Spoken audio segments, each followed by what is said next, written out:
Chapter 1 Sign in successfully and get a beautiful sister. Jinling City, Jinling University. Yishio, don't sleep anymore, wake up quickly, your mother is here. Short footsteps came towards the classroom, but Yishio's head was still groggy. Where am I? Yishio rubbed his aching head and looked around in confusion. Looking at the familiar yet unfamiliar environment around him, Yishio seemed to understand something. Is this Earth? I'm reborn? Thinking of this, Yishio couldn't help but shout excitedly. Fuck! Before Yishio could be happy for long, a piece of chalk flew towards him. Yishio! What are you yelling about? Do you know it's class time? Stand at the back. The piercing scream made Yishio's ears ring. Yishio looked at the angry figure before him, his lips curled up slightly.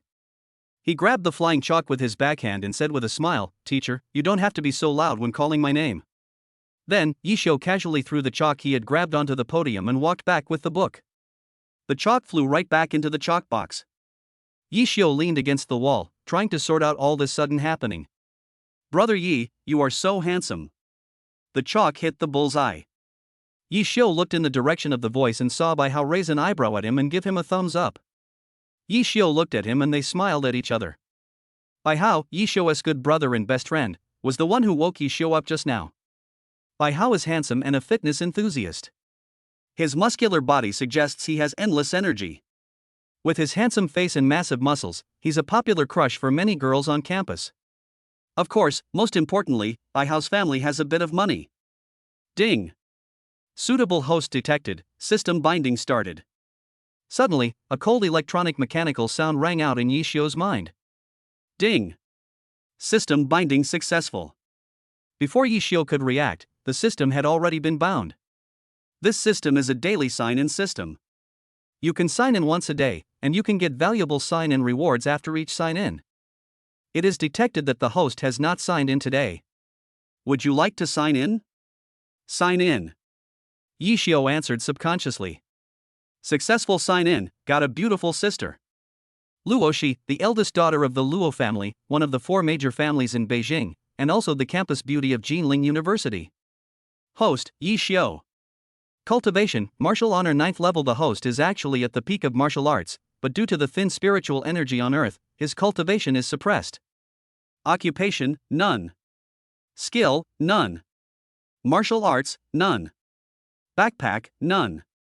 After Yishio finished reading the status panel, he clenched his fists and said excitedly, "Great! This cultivation level has actually been reborn back to Earth with me.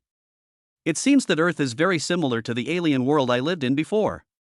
It has spiritual energy, which allows humans to cultivate and become warriors. The road to martial arts training is long. The realms can be divided into 9 levels: Martial Apprentice, Martial Master, Great Martial Master, Martial Honor, Martial King, Martial Emperor, Martial Saint, Martial God, and the peak of martial training. If you want to embark on the path of martial arts training, become a warrior, and improve your realm, you must learn the techniques. If you want to use spiritual energy to cause damage, you must learn martial arts. Cultivation techniques and weapons are divided into 4 major levels, from low to high: human, mysterious, earth, and heaven. Each major level is further divided into 4 sublevels: elementary, intermediate, advanced, and special. Ding ding ding. The class passed quickly and the school bell rang. Let's end the get out of class. Lu Yasi put down the textbook and said. Yishio picked up his school bag, walked out of the classroom, took a deep breath of fresh air, and couldn't help but smile. Earth, your emperor has returned. Yishio, wait for me, Yishio. Bai Hao's voice came from behind. Bai Hao put his right arm around Yishio's right shoulder, looked at Yishio, and winked at him. Yishio, you are really good, Yishio, you even dare to sleep in Lu Yasi's class. Yishio slapped his hand away, then shook his index finger at him, chuckling contemptuously. I just have 3 words, I won't spoil you. After hearing this, Bai Hao gave him a thumbs up and said, Brother Yi, you are my brother, you are awesome. Just as Bai Hao and Yishio were chatting, a sudden noise came from not far away. System prompt, Luoshi appears near the host. Look, that's Luoshi, the most beautiful girl in our Jinling University. Oh my god, Luoshi is so beautiful. I'd be willing to spend 10 years of my life to date her. If I could be in a relationship with Luoshi, I would be willing to live in a mansion and drive a luxury car. Go to hell, bro, I really don't want to suffer at all. Yi Xiu looked up and saw the woman coming down the stairs wearing a white dress, with her waist-length hair casually draped behind her. The long legs are longer than the author's life, the waist is slender and can be held in one hand, and the full breasts make the clothes bulge out. Her skin is as white as cream and her whole body seems as delicate as a baby's, exuding a pure temperament. When the onlookers saw this angel-like woman, they all drooled. Is this Luo Shi? Interesting. Yi Xiu thought to himself and smiled. At this time, Bai Hao patted Yi Xiu's shoulder from behind and joked, "Brother, wipe your saliva, don't let people look down on us. Although lust is a man's nature, you must not lose your manliness. However, she truly deserves the title of Jinling University's top beauty. A truly pure and sensual beauty, 99 points, I guess. Any more and she'd be proud. Do you believe I can get her to go home with me?" Yi Xiu turned around and said to Bai Hao with a smirk on his face. "No, buddy, don't make me laugh. If you say you're the mayor of Jinling City, I'll believe you. If you say Luo she will go home with you." Ha ha ha ha ha ha ha ha. Bai Hao was amused by the fact that his brother Pu Xian was so sincere. "Luo Shi, if I can go home with you today, I will cut off my head and let you kick it like a ball. I will also pay for your breakfast this semester." After hearing this, Yi Xiu smiled and said nothing, but just walked straight towards Luo Shi. When Bai Hao saw Yi Xiu really walking towards Luo Shi, he hurriedly grabbed Yi Xiu. "No way, Yi Xiu, are you serious? Just kidding with your buddies, don't act like a clown. Listen to me, Luo Shi is no ordinary student. The power of the family behind her is terrifyingly strong. If they stomp their feet, the entire capital will tremble. You know, my family has some power, but even so, it's nothing compared to Luo Shi." Yi Xiu smiled after hearing this but still didn't answer. "Luo Shi, I heard that you also live in Xuanwu Lake Street. Would you like to go home with me?" Yi Xiu shouted. As soon as the words fell, the noisy sound quieted down for an instant, and then sounded again. "No, who are you? You still want to go home with my goddess Luo Shi?" "No, brother, didn't the Xianyu Dreamer account just get updated? Why did you come to school?" After hearing this, Bai Hao's pupils widened and he immediately pulled Yi Xiu behind him. "Miss Luo, please don't be angry. My brother has been on a lot of business trips lately and has lost his mind. Please don't be angry." Bai Hao was apologizing to Luo Shi when suddenly Luo Shi said something that made the whole audience silent again. "Good duck." Chapter 2 Luo Shi. What? Am I dreaming? Woo. Goddess Luo Shi, if you feel threatened by him, just blink, woo woo woo woo. No, this is worse than killing me. I feel like I've been heartbroken again, woo woo woo woo. Not to mention the onlookers around, even his good brother Bai Hao's jaw dropped to the ground in surprise after hearing this. "Brother Yi Xiu, it's been a long time since we last met. I missed you so much." Luo Shi trotted downstairs and threw herself into Yi Xiu's arms, wrapping her arms around Yi Xiu's neck and rubbing her round little face against Yi Xiu's broad chest. A faint scent of jasmine filled Yi Xiu's nostrils. Feeling the softness in his arms moving slightly, Yi Xiu was already faintly standing up. Perhaps sensing something was wrong, 2 red clouds flew onto Luo Shi's fair cheeks. "Brother Yi Xiu, let's go home. It's too noisy here."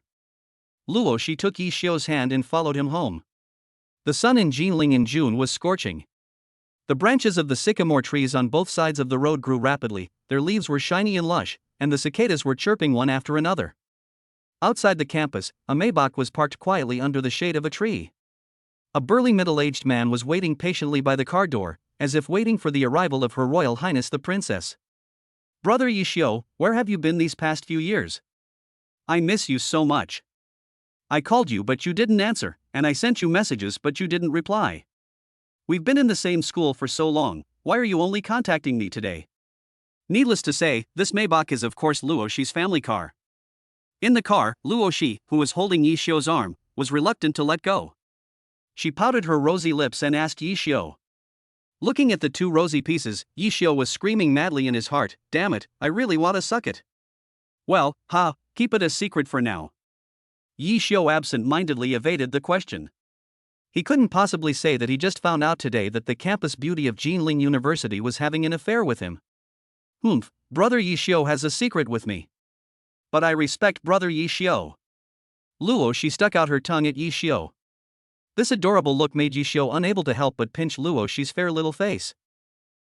You're so fucking soft. Miss, we have arrived at Xuanwu Lake. Where do you want to send your classmates? Chen Shanha's sudden words interrupted the sweet talk between Yi Xiu and Luo Shi. Chen Shanha was the burly man waiting outside the car. His muscular appearance made him seem unfathomable. However, Yi Xiu could tell at a glance that Chen Shanha had been immersed in martial arts for many years and was a master martial artist. Brother Yi Xiu, please come to my house for dinner, okay? Luo Shi shook Yi Xiu's arm and acted coquettishly to him. Yi Xiu originally wanted to refuse and go home to sort out everything that happened today, but when he met Luo Shi's pitiful eyes, his heart softened. This is really not what I want to do, Yi Xiu defended himself in his mind. What if I refuse and Luo Shi gets sad? Eating women's tears as a side dish is too spicy for me. Oh, I'm such a good man. I really don't know which girl will be lucky enough to marry me in the future. After a while, they arrived at Luo Shi's home, Changjiang Huafu. As soon as he entered the door, even though Yi Xiu had just been reborn back to Earth, he could tell that if he wanted to buy this floor, it would not be something that an ordinary wealthy person could afford. As night falls, the sun sets quietly and the moon rises quietly. The street lights at night are like stars, illuminating the entire street. After dinner, Yi Xiu was about to say goodbye to Luo Shi and go home, but he saw Luo Shi, wearing a white lace pajamas, taking out a change of clothes and walking out of the room. Brother Yi Xiu, it's getting late. Let's sleep here tonight. I usually live here alone.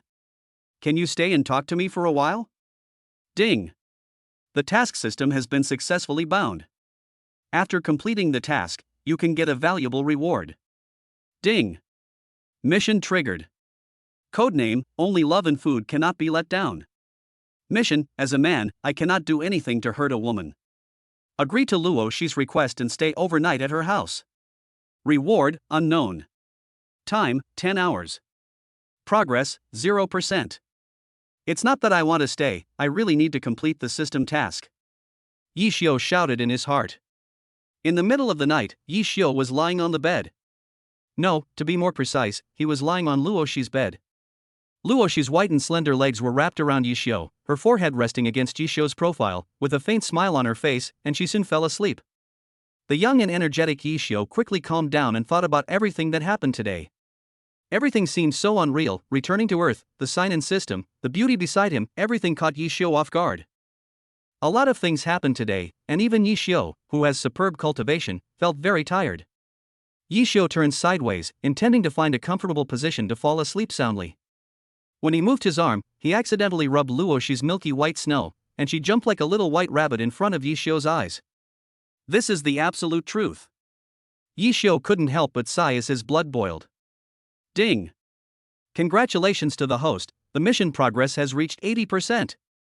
The birdsong and the morning breeze symphony, dewdrops dripping from the sycamore trees, reflecting crystal clear light, as if they are accompanying the rising ceremony. The sun playfully tickles the tip of one's nose, and a gentle breeze carries the scent of jasmine into the room. Morning is a blank postcard, waiting to be written on a new day. Ding! Congratulations on reaching 100% mission completion. Ding! Congratulations to the host for completing the mission. Only love and food cannot be let down. Ding! Congratulations to the host for winning 1 million RMB. Ding! China Construction Bank reminds you, 1 million RMB will be received by the number ending in 0000 at 6 o'clock. Ding! The host has not signed in today. Would you like to sign in? Yes. Ding! Congratulations to the host for signing in successfully and winning a Ferrari 12 Cilindri. Ferrari 12 Cilindri, one of the world's most luxurious car brands, starting at 6 million. Legend has it that it can outrun both fate and time. This morning was an ordinary one for Yi Xiu and Luo Shi, but for the people in the school, what happened in the morning made the whole school boil. Damn it! Yi Xiu and Luo Shi actually took the same bus to school. Woo woo woo woo. No way. Do all flowers like to be planted in cow dung?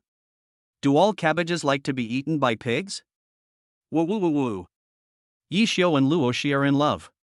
My goddess is incomplete. Woo. See you at noon, brother Yi Xiu. See you at noon. After Yi Xiu broke up with Luo Shi, he walked straight into the classroom and sat down. Before he could even sit down, his good brother Bai Hao threw a bag of dumplings on the table. Yi Xiu smiled, he was not surprised. To his surprise, a small incident occurred during the class. Chapter 3 Conflict. Ding ding ding. The bell rang for the end of get out of class. In June, the sky over Jinling was as blue as a jewel, the sun gently pouring down, blanketing the earth in a golden blanket. Clouds drifted like cotton candy, and a gentle breeze blew, bringing a touch of comfort. Yi Xiu stood in the corridor, leaning against the railing and gazing into the distance, enjoying this rare tenderness. Someone's calling you from Yi Xiu's side, said Lin Ruoshui, the class beauty, pointing towards the corridor. The clear, melodious voice lingered in Yi Xiu's ears. In the sunlight, Lin Ruoshui's skin glowed with a pearly luster, her slightly curly long hair was casually draped over her shoulders, and the ends of her hair were dyed a light brown, as if kissed by the sun. Her height of 1.65 meters just reached Yi Xiu's chin. A breeze blew by, and a faint orchid fragrance rushed into Yi Xiu's nostrils. 85 points. I Hao once commented during evening study. Yi Xiu looked in the direction the class beauty pointed, and saw only a few tall male college students whispering over there. Thank you, I understand. Yi Xiu smiled at Lin Ruoshui, then walked towards the corridor. It was this kid who went home with Luo Shi yesterday? Emo Bufan asked immediately when he saw Yi Xiu coming up to him. Emo Bufan was very tall, and even Yi Xiu, who was 183 centimeters tall, had to look up slightly to see his face. So what? Yi Xiu raised the corner of his mouth and smiled contemptuously. Yi Xiu immediately understood the purpose of these people's visit. It turned out that they were here to cause trouble. He would not be merciful to such people. Your name is Yi Xiu, right?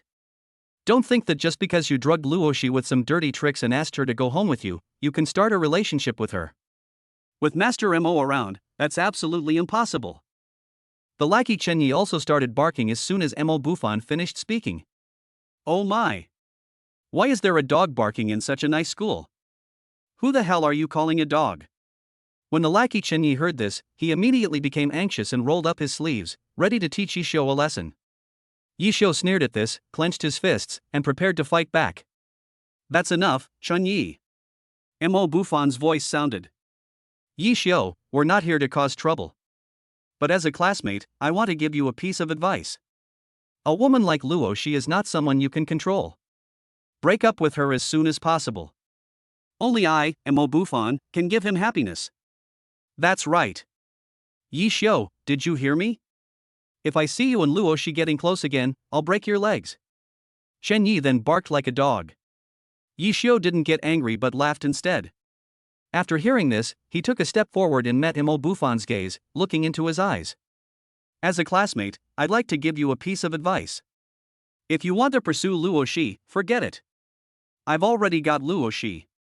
After saying that, Yi Xiu turned around and went back to the classroom. This class is a Chinese class. The teacher is Zhou Shirley, an old professor in his 60s who was rehired by the school. As usual, Yi Xiu fell asleep in Mr. Deng's class. It's not that Yi Xiu doesn't want to listen, but he is really sleepy. What can men say when they get older?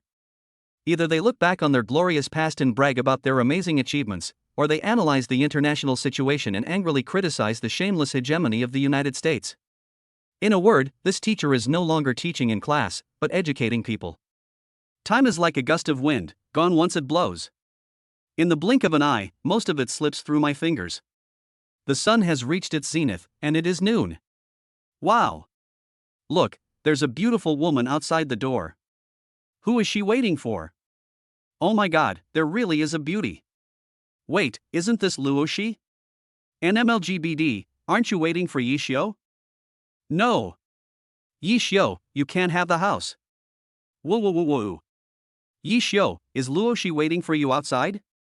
Bai Hao asked, staring at Yi Xiu with his eyes wide open. Yi Xiu didn't say anything, just smiled as he packed his bag and prepared to leave the classroom. NMD Yi Xiu, how dare you betray the organization? Tell me.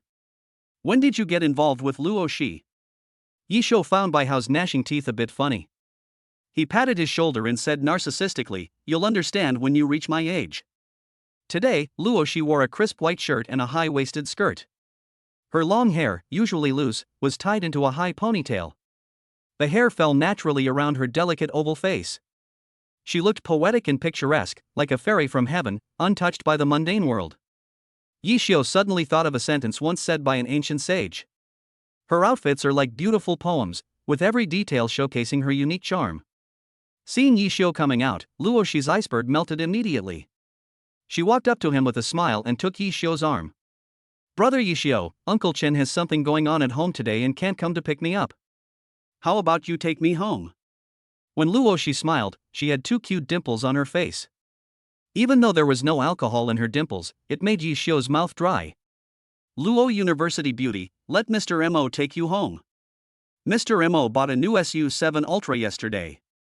Suddenly, a discordant sound of dogs barking came one after another. Wasn't he at Chunyi? Su-7 Ultra? Is that the new one MI recently released? I heard it costs over 500,000. Mr. Mo is still Mr. Mo. We may not even make 500,000 yuan by the time we are 50, but he is only 18 and already got a car. It's really frustrating to compare yourself with others. Ha ha ha ha, this is going to be a good show. Yishio is going to get humiliated. Listening to the discussions of the people around him, Mo Bufan really enjoyed the feeling of being the center of attention. Xiaoxi, let me take you back. The sun in Jinling in summer is like a huge fireball hanging in the sky. You too should walk back. Be careful not to get sunburned. Mo Bufan said gently. Thank you, but no thanks. I'm a vain person and don't like riding in android cars. Also, could you please call me by my full name? Xiaoxi sounds disgusting to me. Luoshi's smiling face suddenly turned cold, and her beautiful eyes were as cold as ice, giving people a feeling of being kept at a distance. Ding! System prompt, your Ferrari 12 Cylindri has been parked at the school gate. The system prompt sound suddenly rang in Yishio's mind at the right time. The corners of Yishio's mouth suddenly curled up into a beautiful arc. Thank you for your kindness, Mr. Mo, but my car is already parked outside the school, so I won't bother you anymore. When Mo Bufan was embarrassed, if nothing unexpected happened, Chen would jump out and bark like a dog. Yishio, your car is parked outside the school? Don't bring up your little no-name battery. If you feel embarrassed that Master Mo took your goddess away in his car, we won't laugh at you. Ha ha ha ha ha ha ha. Chapter 4, The Shock Brought by Ferrari 12 Cylindri. Jinling University, outside the school gate. On the bustling streets, people fluttered around like colorful butterflies, blending into the clear sky. This lively scene was in stark contrast to the sleepy classroom scene. Yishio, where is your car? Let everyone see it. Ha ha ha ha. Chen Ye's dog barking was incessant. It's right there. Yishio pointed at a white sports car and said. Everyone was talking in the direction Yishio pointed, only to notice a white sports car quietly parked under a tree not far away. It was like a wild horse that had broken free from its reins, as if waiting for a general who could truly tame it. The sports car gleams in the sunlight, its shape is calm, its lines are smooth, and its wildness and elegance coexist in beauty. This strong sense of contrast in contrast strikes your eye, which is truly beautiful. The smoke design of the headlights, the low-lying structure and the extremely low chassis all demonstrate its superb sports capabilities. Ferrari 12 Cylindri, price starting from 5.98 million yuan. The sharp-eyed Mo Bufan recognized the model of this Ferrari at a glance. Hiss. Frog fun. 6 million. I can't earn that much even if you give me 30 years. Dude, you're right, but I always feel like there's something weird going on. Feeling the exclamations of the onlookers, Mo Bufan felt a little proud and began to show off his knowledge. V12 engine, 6.5 L displacement, 830 horsepower, 0-100 km/h acceleration in 2.9 seconds, top speed over 340 km/h. Awesome! It can run so fast. No wonder it's sold at such a high price. The onlookers were shocked. No, in fact, its real selling point is its ability to pretend. Mo Bufan said with a smile. Oh, I understand, Mr. Mo. Chen Yi smiled knowingly and raised an eyebrow at Mo Bufan. You can't pretend. You don't understand shit. I was talking about the loading part. Mo Bufan scolded with a smile. Stop joking and get serious. For this type of sports car, I don't think I need to explain too much. Only when you actually own it will you understand that the Ferrari 12 Cylindri is not just a sports car, it is actually a breathing monster. When it accelerates, the roar of the engine is like a beast roaring hysterically, tearing apart all the rumors. When you slam the accelerator to the floor, tens of thousands of parts in the car instantly wake up. At that moment, you will feel as if the world lives only for you. Mo Bufan paused and said, yes, only for you. It's like an exciting rock and roll. The roar of the engine is the strongest sound in the concert. It can't be compared with the electromagnetic sound of the tram. Many people don't like the quietness of trams these days, and rightfully so, because silence is reserved for the dead. But in the embrace of a Ferrari, you can truly experience the continuation of life and the leaping of every spark plug, like a beating heart, providing power for your journey. Driving a Ferrari, you feel the passion of dancing with machinery, reverence for the marvels of engineering, and admiration for the pinnacle of industry represented by the internal combustion engine. Every time you step on the accelerator, you embrace the greatness of technology and industry, and experience the brilliance of human ingenuity. Therefore, a Ferrari is not just a means of transportation, it is a masterpiece of human industrial art. Hiss, so cool? After hearing M.O. Buffon's pretentious, oh no, poetic introduction, the onlookers couldn't help but be amazed again. When will Mr. Missouri drive a Ferrari like this out from home so we can see it? Ha ha ha ha. As soon as Chun-Yi saw the opportunity, he immediately started to flatter M.O. Buffon. Wow! Mr. M.O. also has one at home. Mr. M.O. is Mr. M.O. Mr. M.O. is truly a role model for our generation. Mr. M.O., are you still in need of a lackey? Please cling to your thighs.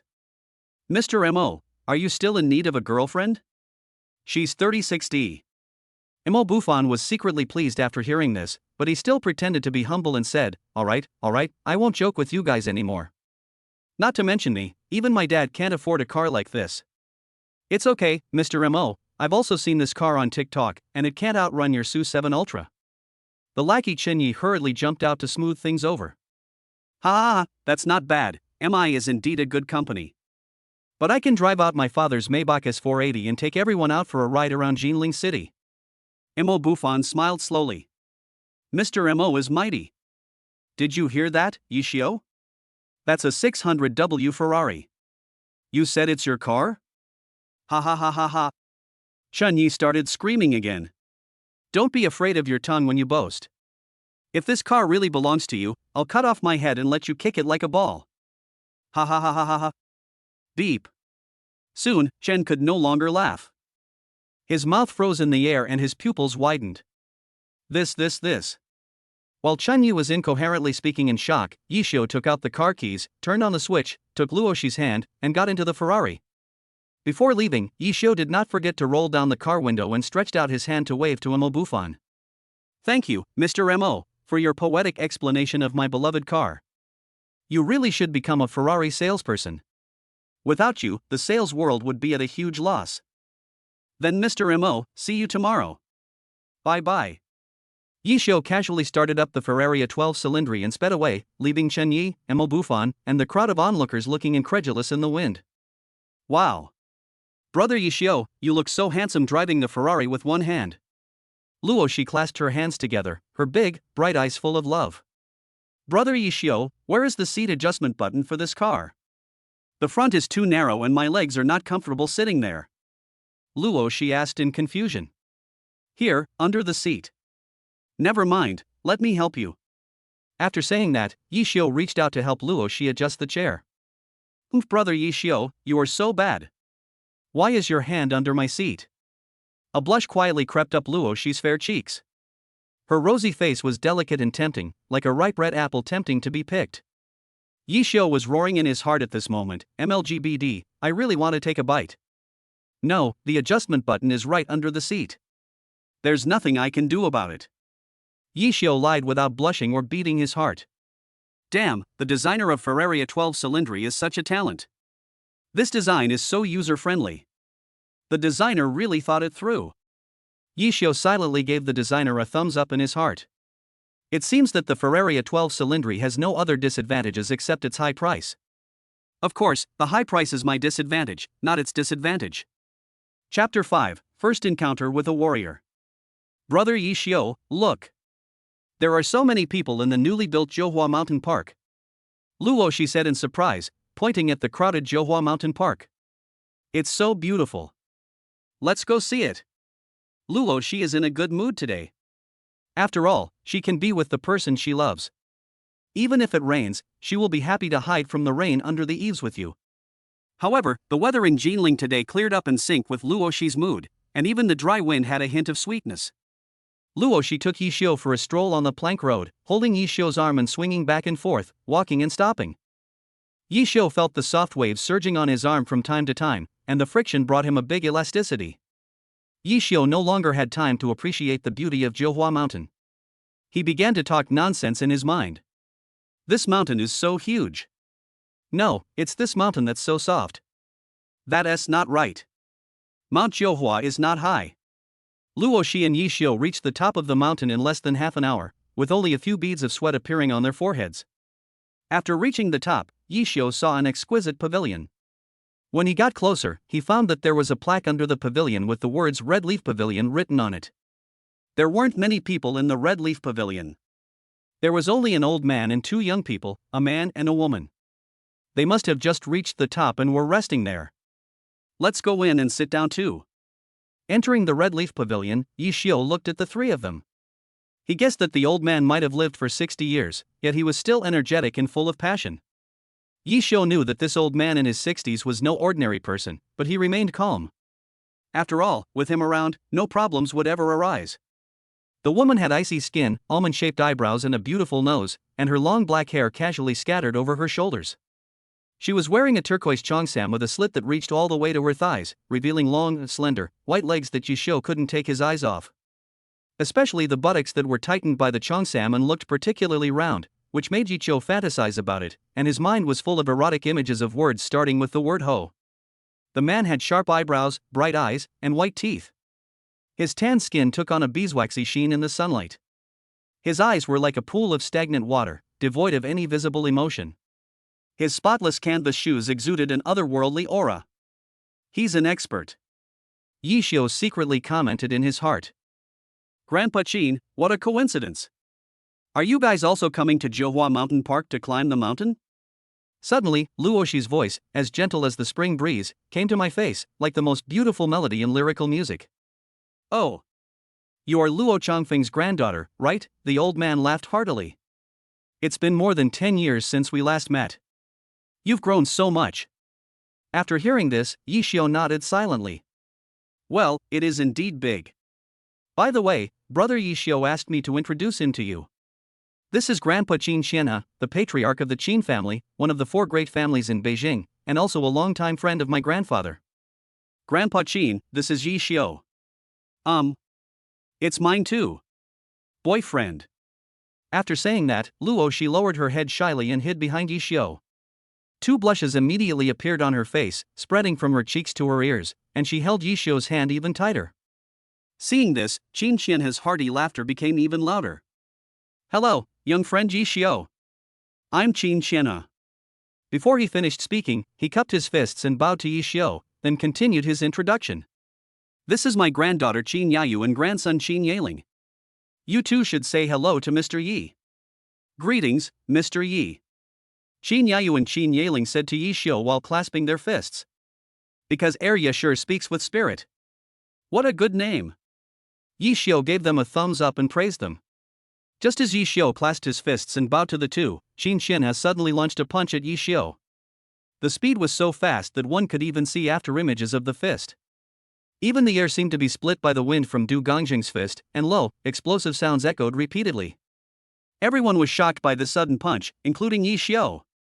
But fortunately, Yishio's reaction speed was very fast, or in other words, in his eyes, Qin Xianhe's fist seemed to have slowed down several times. The punch that seemed to be accompanied by a strong wind was actually crawling towards him softly. Yishio's left hand suddenly opened, gathering spiritual power, and then directly grabbed Qin Xianhe's attacking fist. Then he clenched his right fist and gathered spiritual power again. Yishio's right fist emitted a rich blue-purple light and he swung it out with great force. Great mysterious Saint Emperor fist. Boom! Yishio's powerful boxing skills destroyed half of the Red Leaf Pavilion with a single punch, sending up billowing smoke. Young Master Yi is good at boxing. Qin Xianhe's hearty laughter rang out again. Thank you for the compliment, old man. Yishio retracted his fist and clasped his fists towards Qin Xianhe. I couldn't tell Mr. Yi's level of cultivation, so I made a move to test him. Please don't blame me for my rash move. Then Qin Xianhe took out a black card from his arms and handed it to Yishio. Master Yi, this is my Qin family's supreme black card. With this card, all purchases under all of my Qin family's businesses are free. In addition, there is a balance of 100 million US dollars on the card. Please accept it, Master Yi. Mr. Yi, please accept it. Just think of it as me accompanying you. Yi Xiu did not refuse, took it and put it back in his arms. Old master, you are so kind. You gave me such a generous gift on our first meeting. I will definitely remember this kindness in my heart. If you have nothing else to do, I will take my leave. After Yi Xiu bowed, he put his arm around Luo Shi's slender waist and left gracefully. After Qin Xianhe was sure that Yi Xiu and Luo Shi had gone far away, his whole body suddenly trembled and he suddenly spat out a mouthful of blood. Qin Yayu and Qin Yeling, brother and sister, hurried forward to support them. Grandpa, are you okay? The brother and sister asked anxiously. Cough cough cough. It's okay. Qin Xianyan raised his hand to indicate that he was fine. I just didn't expect this brat to be so powerful. Who is stronger, Grandpa or Yi Xiu? Qin Yeling's calm eyes finally showed a change. If it were during my prime, the outcome would be hard to predict. But after that battle, I was attacked by a villain and suffered a hidden illness for many years. Now I can only ensure that he can't kill me. Old man Luo Changfeng is so lucky to have found such a talented man as his son-in-law. I'm afraid the Luo family's strength will be further improved. Why would Grandpa attack Yi Xiu? I don't believe such a ridiculous reason is testing him. Qin Yayu frowned and thought hard, but couldn't figure it out. Nothing can be hidden from our Qin family's most talented woman. Qin Xianyan said with a smile. Actually, I don't know why. From the moment I saw him enter the pavilion, I felt like it wasn't the first time we met. I felt like I had seen him somewhere before. Where? Asked the brother and sister. Qin Xianyan shook his head. I can't remember. In short, you two should spend more time with Yi Xiu, and if you have any questions about your cultivation, don't hesitate to ask him. It's getting late, let's go home. Qin Xianyan straightened his back and left with Qin Yayu and Qin Yeling. Chapter 6 Class Beauty Lin Ruoshui's birthday. Brother Yi Xiu, are you okay? Let me see if you're injured anywhere. Luo Shi asked worriedly, her eyes full of concern. Yi Xiu shook his head. Old man Qin didn't actually attack me. It was just a test, as he said. This old man is really strong. He was unharmed after taking a punch from me. He's a master. Luo Shi couldn't help but burst out laughing after hearing Yi Xiu's words. Brother Yi Xiu, what are you talking about? Grandpa Qin is the current head of the Qin family, one of the 4 major families in Beijing. He must be very powerful. According to rumors, he broke through the 8th level of martial honor 10 years ago and embarked on the path to the 9th level of martial honor.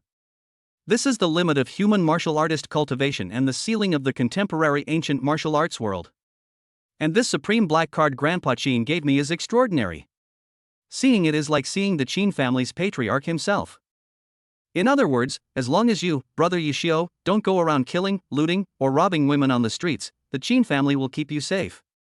Luo Shi raised her handsome chin and said proudly. So congratulations, Brother Yi Xiu. You can now walk around the capital with ease.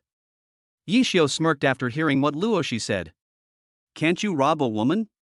I actually did it today. After saying that, Yi Xiu carried Luo Shi on his shoulders and ran down the mountain while joking with Luo Shi. Ah. No. Ha ha ha ha. Good times are always short. Time slipped away while Yi Xiu and Luo Shi were playing and fighting, leaving no trace. Host, Yi Xiu. Occupation, none. Skill, none. Martial arts, none. Backpack, Ferraria 12 Cylindri, 1 million RNB. This class was also a Chinese ideological and political class, and Yi Xiu was so bored that he started staring at the status panel in a daze. Zhou Shirley on the podium was clearly talking about the peacock flies southeast at the beginning, but halfway through he suddenly talked about the rise of Chinese animation. The box office of Neza 2, The Devil Child Conquers the Dragon King, has exceeded 15 billion, ranking first in the world animation box office history and 5th in the world film box office history. Yi Xiu actually admired this teacher very much, because no matter what he talked about, he could always come back to the theme of denouncing the shameless hegemonism of the American empire and urging Chinese youth to study hard and help China become prosperous and strong. The Americans are very afraid of the potential of the Chinese people, because no matter what we do, we will succeed. Seeing the exponential growth of the box office for Neza 2, The Devil Child Conquers the Dragon King, they were extremely frightened and deliberately moved the film's release time to the middle of the night, with extremely low attendance. Even with such a small and difficult overseas market, Neza 2 still broke into the top 5 box office records and became the world's top animated film. How shameless the US is, and how difficult it was for the film team. In fact, it's not just Yishio, maybe students all over the country are like this. How popular was Neza in 2025? Let us just say that in that year, high school seniors' essays were all about Neza. Ding ding ding. When the school bell rang, the students who were drowsy on their desks the previous second immediately jumped up from their desks and chairs and became energetic again the next second. Yeah. School's over, and it's finally the weekend. Baihao stood up and stretched. Hey, Yishio. Want to go to the internet cafe tonight and stay up all night? Don't worry, it's my treat. Baihao patted his chest and assured Yishio. Yi Zhang was about to agree when the voice of class beauty Lin Ruoshui interrupted him. Everyone, please don't leave in a hurry. I'll bother you for a few minutes. Today is my birthday, and I'm planning to hold a birthday party at Jufulu. I hope you can all come and participate. The clear and melodious sound was like beautiful notes floating in the wind in the classroom. Oh hi. The class beauty is so awesome. I can't believe our class beauty's family is so wealthy that they can actually hold a birthday party in Jufuling building. Looks like we can't go to the internet cafe tonight. Baihao sighed quietly to Yishio. How do you say that? Yishio asked curiously. No way, brother, you actually know Jufulu? Jufulu, owned by the Qin family, one of the 4 great families in Beijing, is one of the best restaurants in Jinling City. From the dishes to the service and the waitresses, everything is top-notch. The prices are also very high. A simple plate of smashed cucumber alone costs 398 yuan. It's fair to say that families that can eat at Jufulu are either wealthy or noble. It seems that our class beauty, Lin Ruoshui, is probably some rich girl. I really underestimated her. The Qin family? That's interesting. Yishio touched the supreme black card that Qin Xianha had given him at noon in his pocket, and a handsome smile appeared on the corner of his mouth. Ever since Yishio got his Ferrari 12 Cylindri, Luoshi stopped Qin Xianha from picking her up from school. She would sit in Yishio's passenger seat every day and watch the sunrise and sunset with her beloved brother Yishio. Mua! Luoshi held Yishio's head and pulled it into her arms, leaving a big red lipstick mark on his face. Brother Yishio, you've passed my test. The passenger seat hasn't been touched by anyone in the past few days, and there's never been any smell of other women's perfume in the car. You've passed. Yishio felt like he had fallen into a vast, soft ocean, suffocating him. He wanted to surface and breathe in the fresh air, but he couldn't bear to leave this blissful paradise. Xiaoxi, let go quickly, I'm going to be suffocated to death by you. When Luoshi heard Yishio's cry for help, she couldn't help but smile. It would be best if he died of suffocation, so that he wouldn't be seduced by other women and make me jealous and sad. Don't think I don't know that at noon your eyes almost fell into Sister Yayu's legs.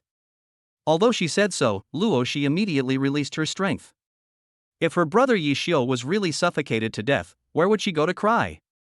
By the way, a classmate in our class has a birthday today, so I won't be having dinner with you. Yishio reported to Luoshi while driving. Luoshi's sadness was beyond words, and her habitual pouting made her look so cute. Oh well. Brother Yishio, I will miss you. Remember to come back early and don't drink too much at the dinner table. Before leaving, Luoshi hugged Yishio's face and pecked him lightly. Brother Yishio, please be safe on the road. Go early and come back early. I'll wait for you at home. After wiping the saliva left by Luoshi on his face, Yishio smiled happily. Leaving it on your face is no big deal. Sooner or later, I'm going to eat it in my mouth. After saying that, Yishio stepped on the accelerator to the floor and drove towards Jufulu. Chapter 7, Jufu Building. Jinling is a modern city, its neon-lit skyscrapers towering tall and low. The interplay of light and shadow, day and night, and the throngs of people showcase the brilliance and splendor of modern civilization. The bright moon, hanging in the sky, generously casts its light on the earth, casting a veil of mystery over the city. In the center of the city, there is a pavilion tens of meters high standing tall, attracting the attention of tourists coming and going. The pavilion is modeled after the Yellow Crane Tower in Wuhan, featuring high eaves, golden glazed tiles and antique structure. The overall shape is like a yellow crane with its wings spread, stacked one on top of the other, with a total of 9 yellow cranes. This is one of the best hotels in Jinling Jufulu. The contrast between tradition and modernity, the collision of classicism and technology. Under the colorful neon lights, Jufulu has a unique charm.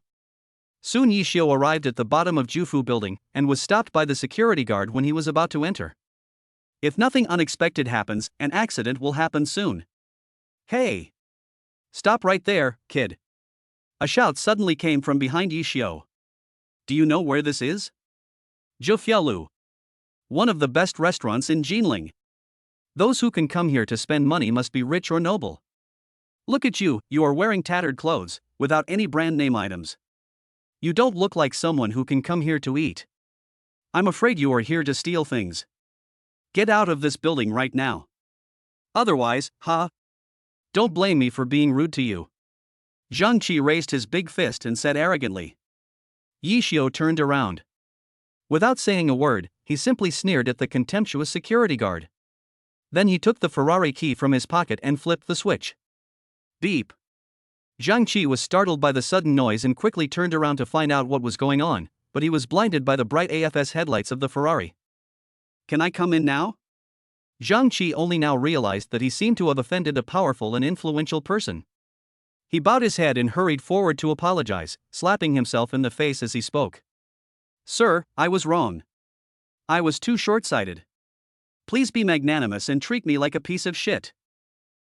Please come this way. As luck would have it, while Yishio was waiting for the elevator, he ran into Bai Hao who had just arrived.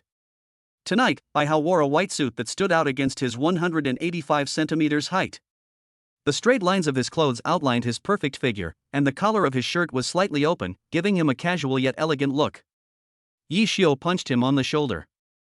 You look like a real human being tonight. Of course. When I came here tonight, many girls wanted to add me on WeChat. They all said I looked like a celebrity. Bai Hao raised his sexy eyebrows and smiled obscenely. Li Yifang or Wu Yifan? Bullshit, it's obviously Eddie Peng, okay? You have no sense at all. Alright, I won't joke with you anymore.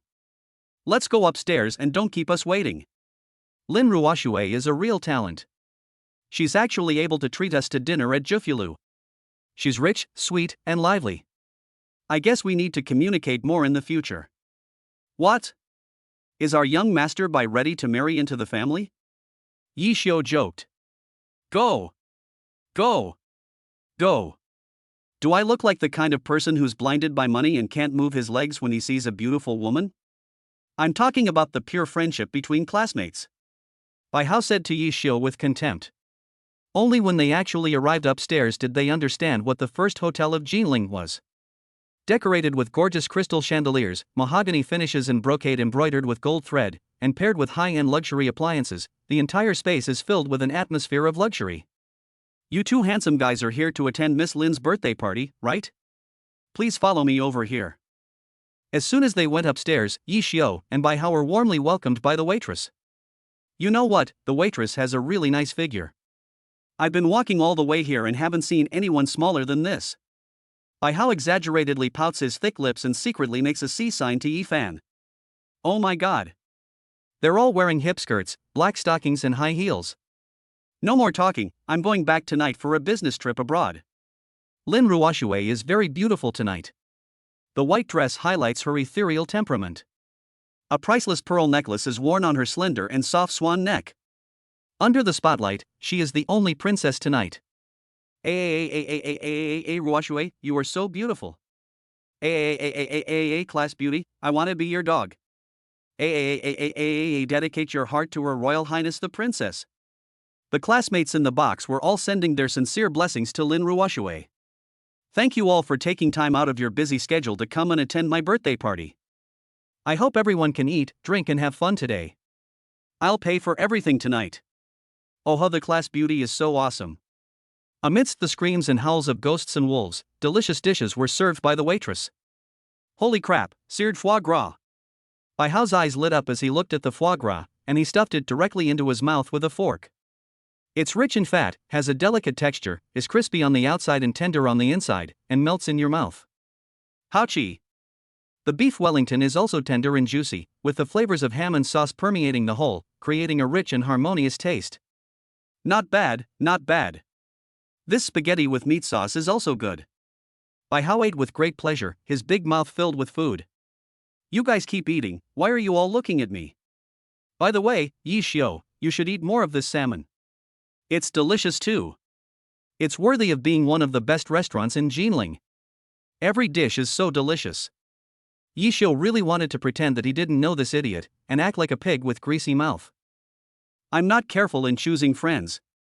Yi Xiu shouted in his heart. Seeing this funny scene, everyone couldn't help but burst into laughter. I never thought our tall and handsome classmate Bai Hao had such a side to him. Lin Ruoshui covered her mouth and smiled jokingly. Come on. Let's raise our glasses and toast to our class beauty Lin's birthday. Bai Hao raised his glass and proposed. Cheers. Happy birthday to class flower Lin. Thank you everyone. The box was filled with laughter, singing and dancing, and everyone's face was filled with happy smiles. Just when everyone was having a great time, there was suddenly a loud bang and the door opened. Then a man reeking of alcohol walked into the box tremblingly. Wow, why are there suddenly so many beautiful girls? Suddenly the man looked closely and found Lin Ruoshui, the most dazzling and beautiful person in the crowd. Come here, baby, kiss me, and all these will be yours. Shin Han took out a small amount of money from his arms and pretended to hug Lin Ruoshui. Get out of here. Seeing that Shin Han was about to hug her, Lin Ruoshui gave Shin Han a loud slap and broke free. Someone actually dared to bully our class beauty. Go ahead, brothers, go and beat him up. Bai Hao was eager to watch the fun and threw the wine bottle to the ground, looking like he was ready to join the Liangshan bandits. Chapter 8 I said you can't take her away. Ah. Stop hitting me, stop hitting me. I was wrong. I was wrong, okay? Shin Han was sobered up by the beating. He lay on the ground, holding his head and begging for mercy loudly. Bai Hao felt unsatisfied and kicked Shin Han hard again. Pointing at Shin Han rolling on the ground, he said, How dare you tease our class beauty in broad daylight? I'm so impatient with you. After saying that, he kicked again. Get out. Get as far away as you can. If I see you again, I'll beat you up. Shin Han covered his bruised face, stood up, and suddenly said viciously. All right. You dare to hit me? Just wait for me. Bai Hao smiled disdainfully and didn't take his words seriously. Seeing Shin Han fleeing in panic, the boys all laughed. Brother Bai is awesome. The girls gathered together to comfort the frightened Lin Ruoshui. All right, the bad guys have been driven away. Ruoshui is fine. Ruoshui, don't cry. Today is your birthday. Be happy. Yes. Come hold me, baby, and stop crying. Yeah. Just hug me and don't. Ha? Why is it you, Yi Xiu? When Lin Ruoshui saw that the person who spoke was Yi Xiu, she immediately burst into laughter. Yi Xiu, you tease me too. You're such a jerk, Yi Xiu. I was beating people up in front of her but couldn't even get a smile from that beautiful woman. And you, on the other hand, not only didn't put in any effort, but you even flirted with the class beauty Lin in the back. I'm really fucked. Woo. Bai Hao denounced Yi Xiu's shameless behavior with tears in his eyes, and his sad expression once again won laughter from the audience. Yes, Lao Wang is here. If you bastards dare to hit me, I will make you pay. Shin Han pushed open the door of the box again. The difference from last time was that this time Shin Han brought a team of security guards. How dare you attack young Master Qin? You are a bunch of ignorant bastards. Do you know who he is? The young master of the Qin family in Beijing, Qin Han. And the building under your feet is the Qin family's property. Wang Zuji pointed at Yi Xiu and his group and shouted loudly. Then Qin Han pointed at the beautiful Lin Ruoshui and said, Girl, you dare to ask someone to beat me up? I'm going to make this clear today. If you don't sleep with me tonight, I'm going to chop these people into pieces and throw them into the sea to feed the fish. He turned around and pointed at Bai Hao and said, You were kicking around so hard just now. Someone, catch him for me. As soon as he finished speaking, 2 security guards came out and lifted Bai Hao up from the left and right. Let me go, let me go. What do you think, little girl? I'll give you 3 seconds to think about it. You'd better agree to it, or I'll make you and your classmates feed the fish in the sea. I. Lin Ruoshue's eyes were filled with tears again. NMD Lin Han, I was the one who beat you up, it has nothing to do with him, if you have anything to say, come to me.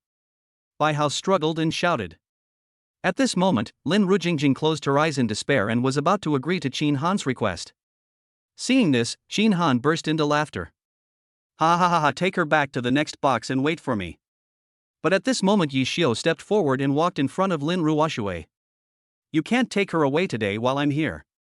Yi Xiu raised his head and spoke calmly. No emotion could be seen in his dark eyes. Where did this young man come from? Good master, I will see what ability you have to stop me from taking her away today. Yi Xiu sneered and slowly took out the supreme black card that Qin Shenhe gave him from his arms. Do you recognize this card, Master Qin? This is. Qin Han's eyes widened instantly, and for the first time, a serious look appeared on his face. My Qin family's supreme black card. Seeing this card is like seeing the Qin family's patriarch. Anyone in the Qin family who disobeys will be expelled from the Qin family ancestral hall. Is this what you rely on? He. I'm telling you, this supreme black card is only owned by my grandfather in the entire Qin family. And I've never heard of him giving it to anyone else. I guess my grandfather accidentally dropped it and you picked it up by chance. I was almost fooled by you, kid. You deceived the Qin family, and you will die a miserable death. Come on, all of them. Qin Han waved his hands, and all the security guards rushed forward and pounced on Yi Xiu. Yi Xiu, be careful. The voices of Bai Hao and Lin Ruoshue sounded at the same time. Just a bunch of rotten fish and shrimp. Yi Xiu shook his head, and instead of dodging, he advanced, punching each other. Every time Yi Xiu threw a punch, a scream would be heard, and soon the ground was filled with people rolling and wailing. After cleaning up these rotten fish and shrimps, Yi Xiu looked at Qin Han coldly and walked towards him slowly. It's your turn next, Master Qin. You. Who are you? Qin Han collapsed to the ground in fear. He knew very well that these security guards were all experts recruited or trained by his Qin family at great expense. And now, someone was able to defeat them all in a few moves. How terrifying was this person's strength? How dare you cause trouble on my Qin family's territory? Just as Yi Xiu raised his fist to teach Qin Han a lesson, a delicate cry suddenly rang out. All I could hear was the crisp sound of high heels stepping on the marble floor, coming from far away, and then a long leg wrapped in black stockings stepped into the box. It turned out to be Qin Yayu. Qin Yayu wore an Armani white shirt with a pink hip skirt. The pink hip skirt was like a second skin, tightly attached to her hips. The high waistline stretched her proportions to the extreme, and the hip skirt was also held up high. Yi Xiu looked a little dazed, his thoughts suddenly drawn to the scene in Hongye Pavilion Park where he imagined himself madly attacking Qin Yayu from behind. When Qin Han saw Qin Yayu appear, he hurriedly climbed forward and hugged Qin Yayu's thighs as if he had grabbed a life-saving straw. Sister Yayu, please save me. I'm about to be beaten to death by them. Woo! Take it! Qin Yayu snapped her fingers at the bodyguards behind her, ordering them to come out in full force. Yes, Sister Yayu must capture them all, leaving no one behind. Ha ha ha ha. Before Qin Han finished laughing, he realized something seemed wrong. Sister, you arrested the wrong person, didn't you? I said I was arresting them, why did you arrest me? Qin Yayu ignored Qin Han's words. Master Yi, I already know everything that happened here. I'm very sorry that my cousin interrupted you in your friend's gathering. I, Qin Yayu, will pay for all of Miss Lin's meals today. As for Qin Han. Qin Yayu glanced at Qin Han with her beautiful eyes. I have also controlled it. I will leave it to you, Master Yi, to decide what to do. You're just going to hand your brother over to me like that? Yi Xiu sneered. Master Yi, you are a noble of my Qin family. If anyone dares to offend you, even if it is my brother, I will never forgive him. Yi Xiu stared straight at Qin Yayu's charming face, and the entire box was as silent as death. Let it go. As an outsider, I have no right to interfere in the affairs of your Qin family. You can take him back and discipline him properly. After saying that, he took Lin Ruoshue's soft and boneless hand and left with his classmates. Chapter 9 Strange Man. After Yi Xiu left, Qin Yayu also dispersed the security guards outside the private room, leaving only the siblings in the room. Who the hell is that bastard, big sister? He has the Qin family's supreme black card in his hand, and his cultivation is so superb and unfathomable. When did such a monster appear in the ancient martial arts world? I don't know either. I've tried investigating him but have come up empty-handed. Aside from knowing his name is Yishio, the rest of the information is as blank as a blank sheet of paper. You are such a good fellow, you offended others right from the start. If it weren't for Yishio's consideration for Luoshi, you would have been beheaded by now. How could you still talk to me like this? Sister, I was set up. Those guys from the Su family took turns getting me drunk, and I fell into their trap. And why is Luoshi involved in this? Oh, don't you know? Luoshi, one of the 4 great beauties in Beijing, whom you've been obsessed with, has already been won over by him. She keeps calling him Brother Yishio, but I'm afraid she's already been pushed over by Yishio. Qin Yayu said playfully, with the corners of her mouth slightly raised, full of sarcasm towards Qin Han. What? Forget it. There are many beautiful women out there. Why should I be obsessed with just one? Sister, believe me, if you only give me 3 days, I will definitely find a woman who is better and more beautiful than Luoshi to be my girlfriend. Ha! You're still thinking about going out and finding a girlfriend. For the next month, you're not allowed to drink or stay at home. During this time, you should just follow Yiling and practice martial arts. You weren't scared, were you? Yishio asked with concern in the car. Lin Ruoxue wiped her tears and shook her head. I feel much better now. Thank you, Yishio, for sending me home so late. Looking at the slightly red corners of Lin Ruoxue's eyes, and the mist in her bright and clear eyes, Yishio felt a pang of heartache. Yishio reached out and patted her smooth back, saying comfortingly, I've already taught Qin Han a lesson. He won't bother you again. Go up. Call me if you need anything. Lin Ruoxue looked at Yishio's thin and handsome face, lowered her head shyly, and 2 red clouds flew up her cheeks. Bye. Well, bye. After sending Lin Ruoxue home, Yishio hummed a song and drove the Ferrari 12 Cylindri home with one hand. Whoa, oh. It's always a good time. Whoa, oh. It's always a good time. Suddenly, a man covered in blood appeared in front of him. He slowly pushed out with his bloody right hand, and unexpectedly stopped the Ferrari, which was traveling at 100 kilometers per second instantly. He then limped over to the car window and raised his hand, which mysteriously slid down automatically. Before Yishio could react, he pulled out a black box and stuffed it into his arms. Please help me deposit it at the Pioneer bookstore counter. Someone will be there to pick it up. Cough, cough, cough. After saying that, he ran into the darkness, leaving Yishio alone and disheveled in the wind. My hair?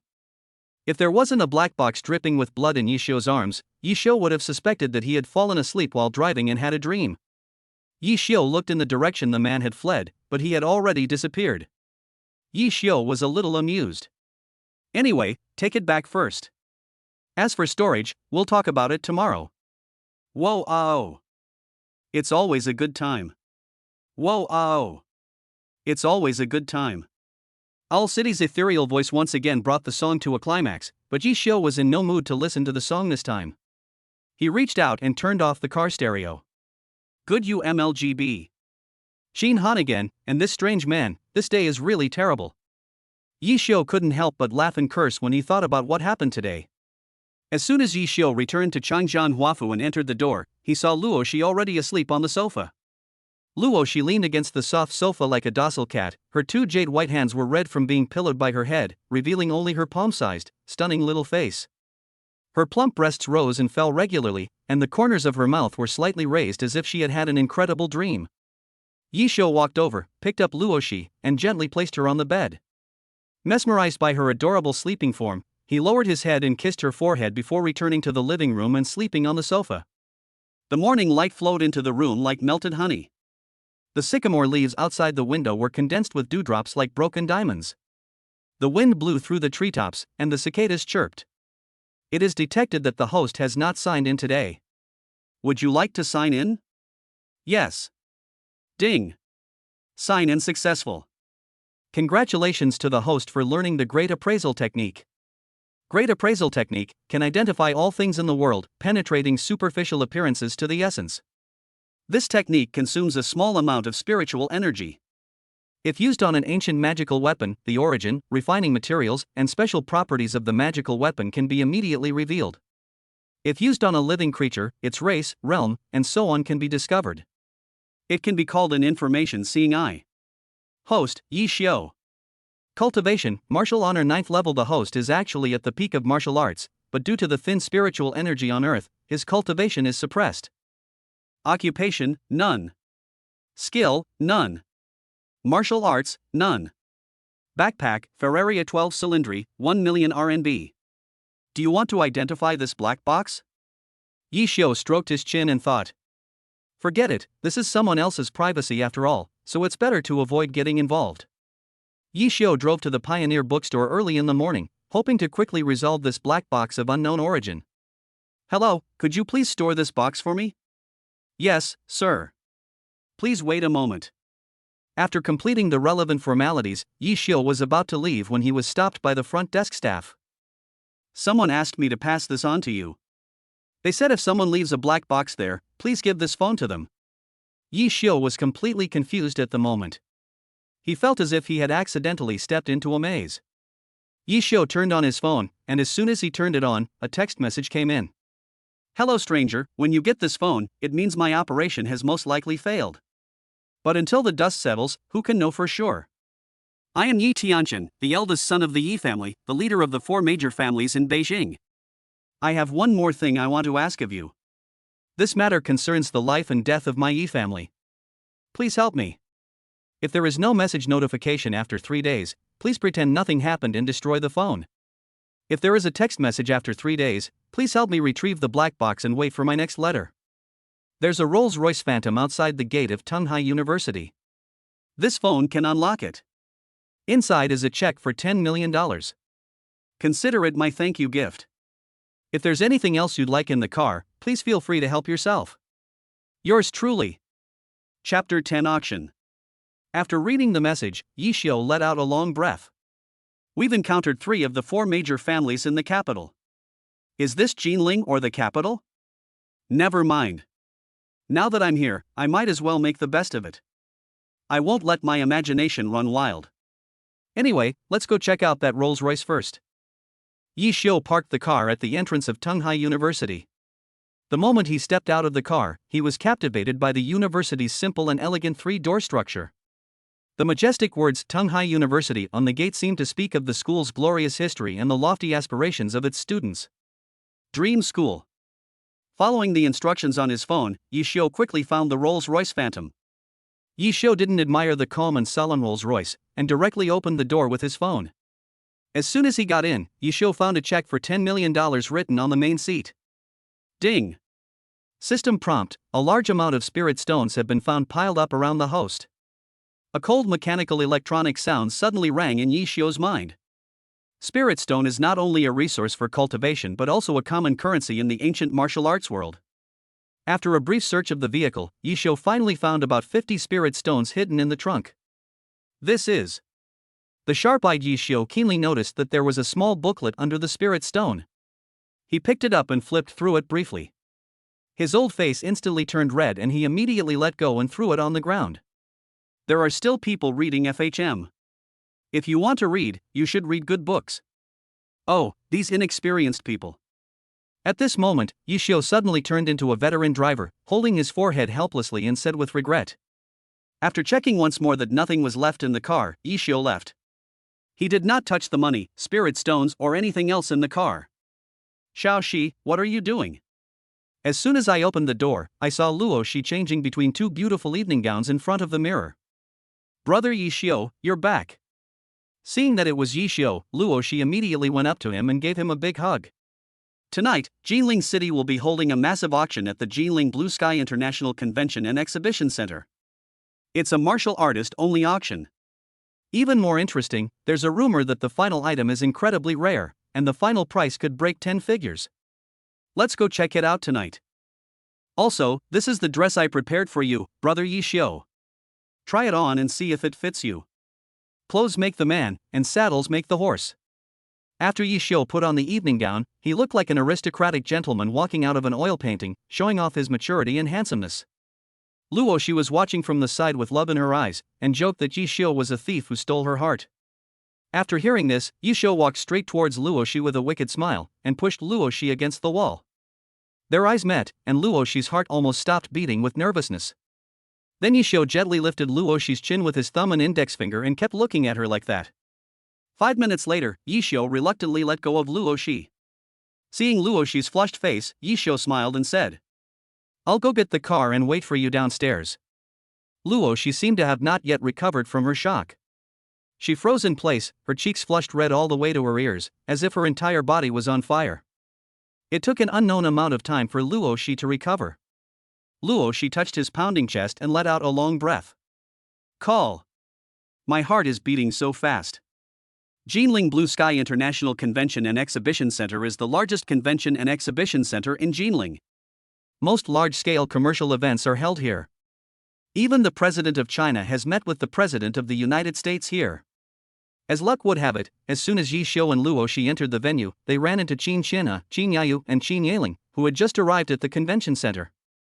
"Grandpa Qin, why are you here too? Is it for the last item?"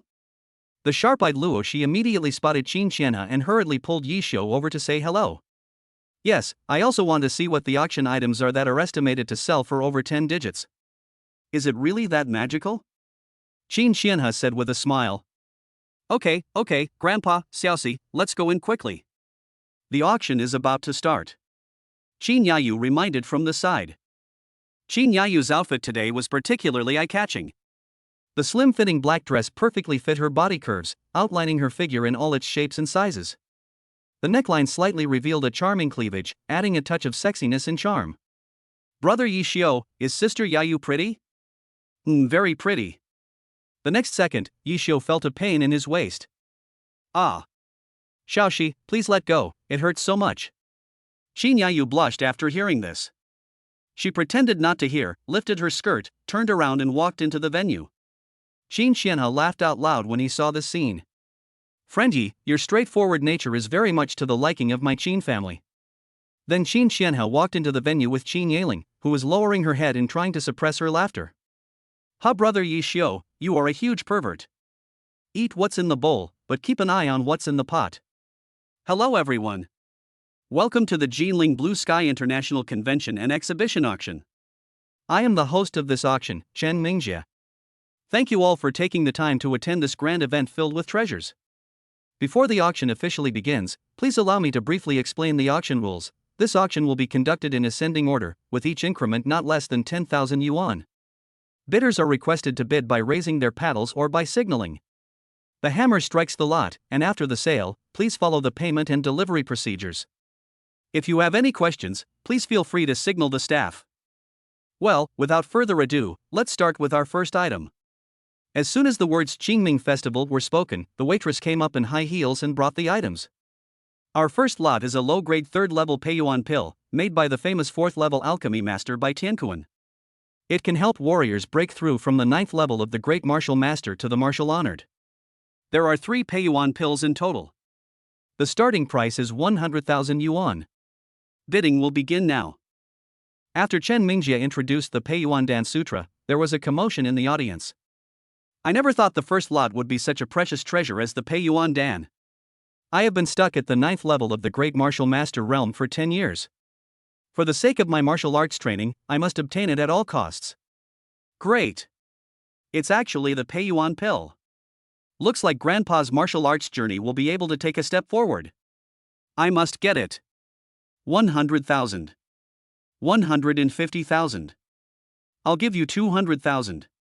I didn't expect the first lot to be so competitive. I'm afraid the final transaction price will exceed 5 million. Qin Yeling said lightly. 4,800,000. I'll give you 5.2 million. Okay. 5,200,000 for the first time. 5,020 million for the second time. Anyone else want to bid? All right. 5,200,000 for the third time. Deal. Congratulations to this gentleman on obtaining the Peiyuan Dan.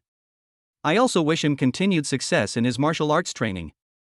For those who didn't win the first lot, don't be sad. The second lot will be equally valuable. Chapter 11 Spiritual Mine. The young lady in black stockings and high heels twists her sexy buttocks and presents a spirit stone. What the hell, the second item is a spirit stone. TSK. Just one spirit stone, damn, all my expectations were in vain. Don't be impatient, maybe this spirit stone has something special. When they saw that the item for auction was actually a spiritual stone, the cries of dissatisfaction in the exhibition gradually grew louder. Dear guests, please be patient and keep quiet. Let me explain in detail. What was just delivered is a top-grade spirit stone, mined from the Southwest Spirit Mine, one of the 10 largest private mines in Jinling. The Southwest Spirit Mine needs no further introduction, as it's located in the blessed land of Cheongtai. Legend has it that in ancient times, spiritual energy gathered here to form a river, and the accumulation of the spiritual river formed spirit stones. Could it be that the second lot is? Someone in the audience said in disbelief. That's right, it's the Southwest Spirit Mine. Hiss. The dignitaries in the audience couldn't help but gasp, their breathing became more rapid, and their eyes were full of greedy desire, as if they saw a naked beauty posing in front of them.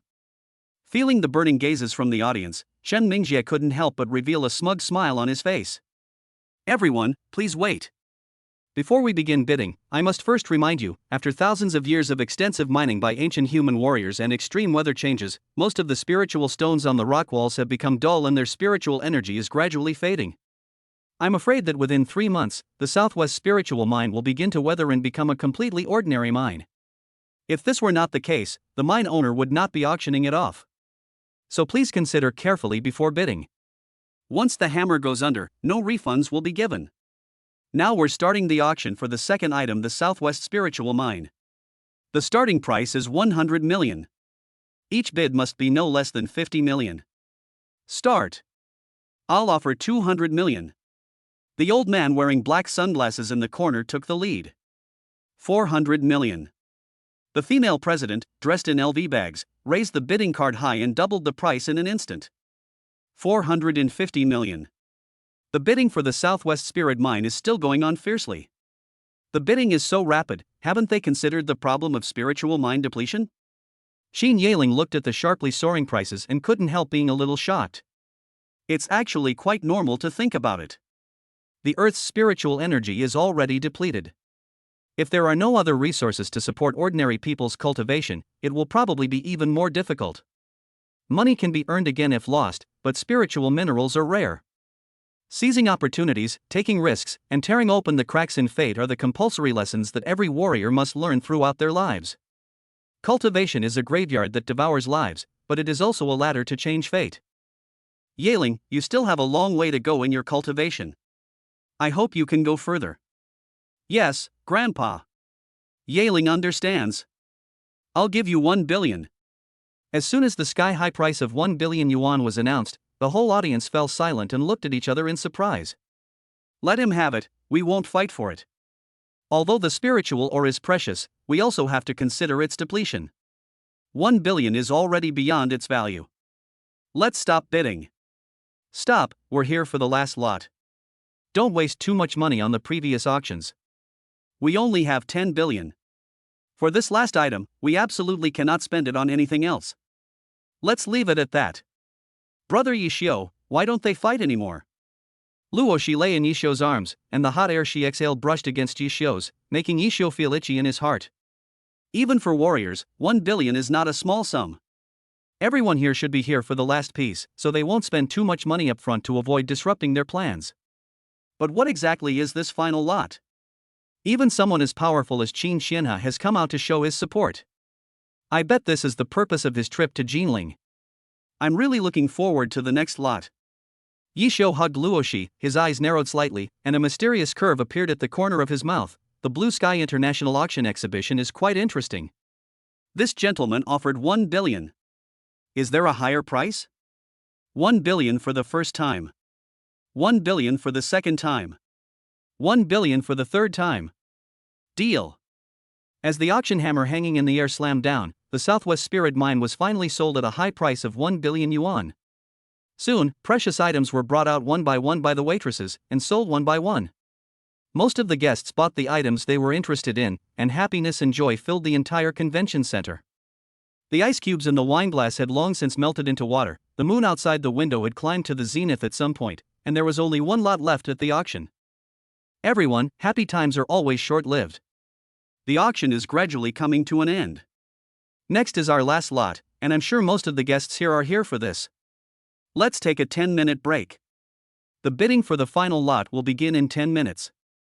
During this time, you can walk around and chat with each other. You can also raise funds and prepare for the final lot. I can guarantee that the final transaction price of the final lot will exceed 10 billion. Chen Mingjie spoke excitedly on the stage. Ding! Mission triggered. Codename, The Amazing Bird in the Box. Mission, as the handsome hero of this novel, how could you let go of this treasure and give it to someone else? Take down the last lot, and what's mine is mine, and what's yours is still mine. Reward, unknown. Punishment, impotence for 10 days. Time. Progress, 0%. What? Impotence? 10 days? NMD system, I'm gonna fuck you. Yi Xiu was very angry at the sudden task from the system. Since it was a matter concerning a man's dignity, Yi Xiu was not going to give in at all. But the most urgent thing is to raise money to participate in the auction, otherwise if the task is not completed, this dead-end system will have to kill him. Woo woo woo. Yi Xiu cried silently in his heart. Xiao Shi, do you have any money with you? Brother Yi Xiu, do you want to bid too? There's 2 billion on this card, 5 billion on this card, and 50 billion on this card, for a total of 57 billion. Brother Yi Xiu, I'll give you all of this. If it's not enough, I'll borrow from my family. Luo Shi, the inhumanely wealthy, immediately took out 57 billion. Yi Xiu was overjoyed. He hugged Luo Shi's pretty face and kissed her fiercely, secretly shouting in his heart, "It's great to be rich." At this moment, Yi Xiu really wanted to crawl into Luo Shi's arms and call her mom. Well then. Brother Yi Xiu, let's go home and kiss each other. There are too many people here. Luo Shi's face was covered with saliva from the kiss and she blushed immediately. 10 minutes passed in a flash. Chen Mingjie snapped his fingers and the waitress brought the last item to the table. The show is about to begin. Chapter 12, Famous Sword Siming.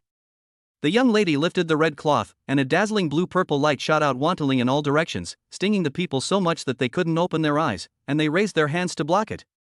A bluish-purple long sword was suspended in the air, with blue gems inlaid alternately on the blade, and a faint blue halo flowing on the blade. The famous sword Siming's lines were sharp and incomparably razor-sharp. It seemed to be able to cut through the air, as if there was no love, hate, or vengeance in the world that it could not sever. The origins of this auction item are quite remarkable. Upon investigation, it was crafted by Xuanqi, the most renowned weapon refiner of the Han Dynasty, using the hardest material, diamond black iron, which took him 4 years to refine. He then named it the famous sword Siming. What? The famous sword Siming? After hearing the name of this sword, Yi Xiu immediately couldn't sit still. He jumped up from the chair and looked around in horror. Was Han Xin also discovered? Where's Han Xin? Where's Han Xin? What's Han Xin doing? As the famous sword Siming appeared, the famous song Guanshan wine suddenly rang in Yi Xiu's mind. I ordered wine from Guanshan. Thousands of years go into the throat. There is also boiling snow and wind and cloud. I am a friend from thousands of miles away. Green mountains should turn white. Young people still use silver spears to show off their romantic charm. The wind that blew when General Han started the uprising in his youth seemed to have blown back to Yi Xiu after circling the earth for more than 2,000 years. He felt a surge of respect for the famous general in his heart, and his body trembled uncontrollably with excitement. The feeling of being on par with the great masters at this moment is like. Later, Xuanqi presented the famous sword Siming to the then regent, Han Xin, as a birthday gift.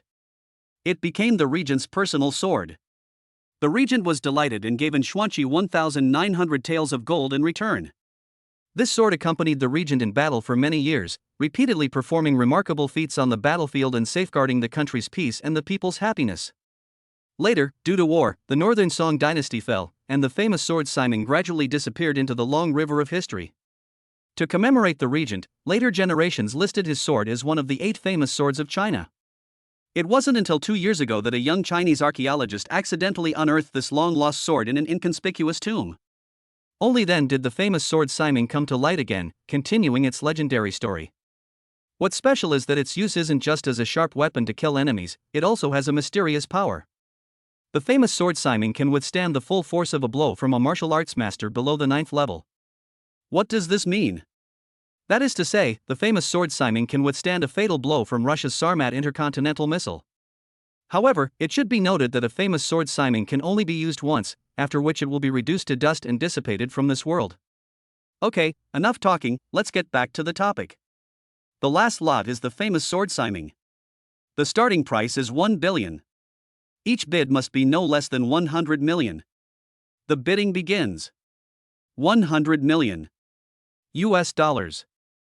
Yi Xiu took the lead in bidding for the last item, leading the competition. 1 billion. I'm offering 2 billion.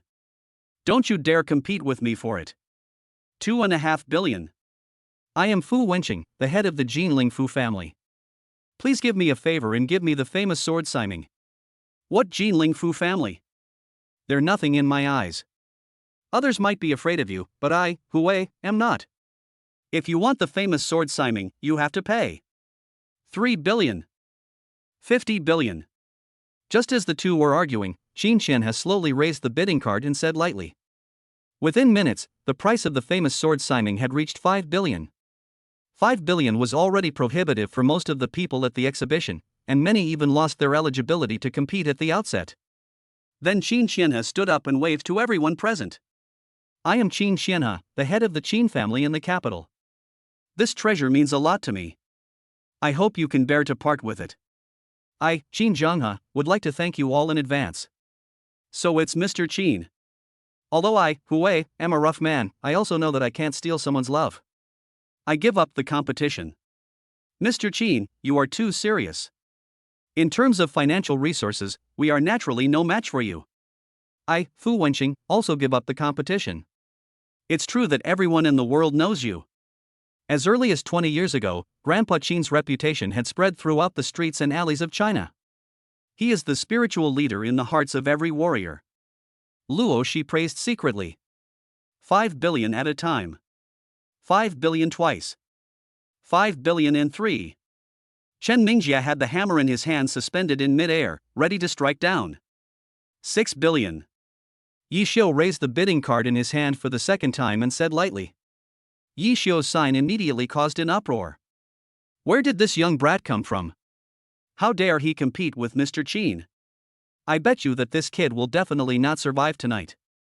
He actually dared to offend Mr. Qin. It's good to be young. If you haven't experienced hardship, you won't be afraid of death. A newborn calf is not afraid of a tiger. If we don't fight for the Qin family's power, the new generation will produce talents again. 8 billion. Seeing that it was Yi Xiu, Qin Qianhe smiled slightly and continued bidding. 10 billion. 15 billion. 20 billion. The high bidding price brought the auction to its climax. 20 billion. This is the total amount of bids for all the previous auction items combined. Who said it wasn't? It seems this kid has some strength. Who is this person?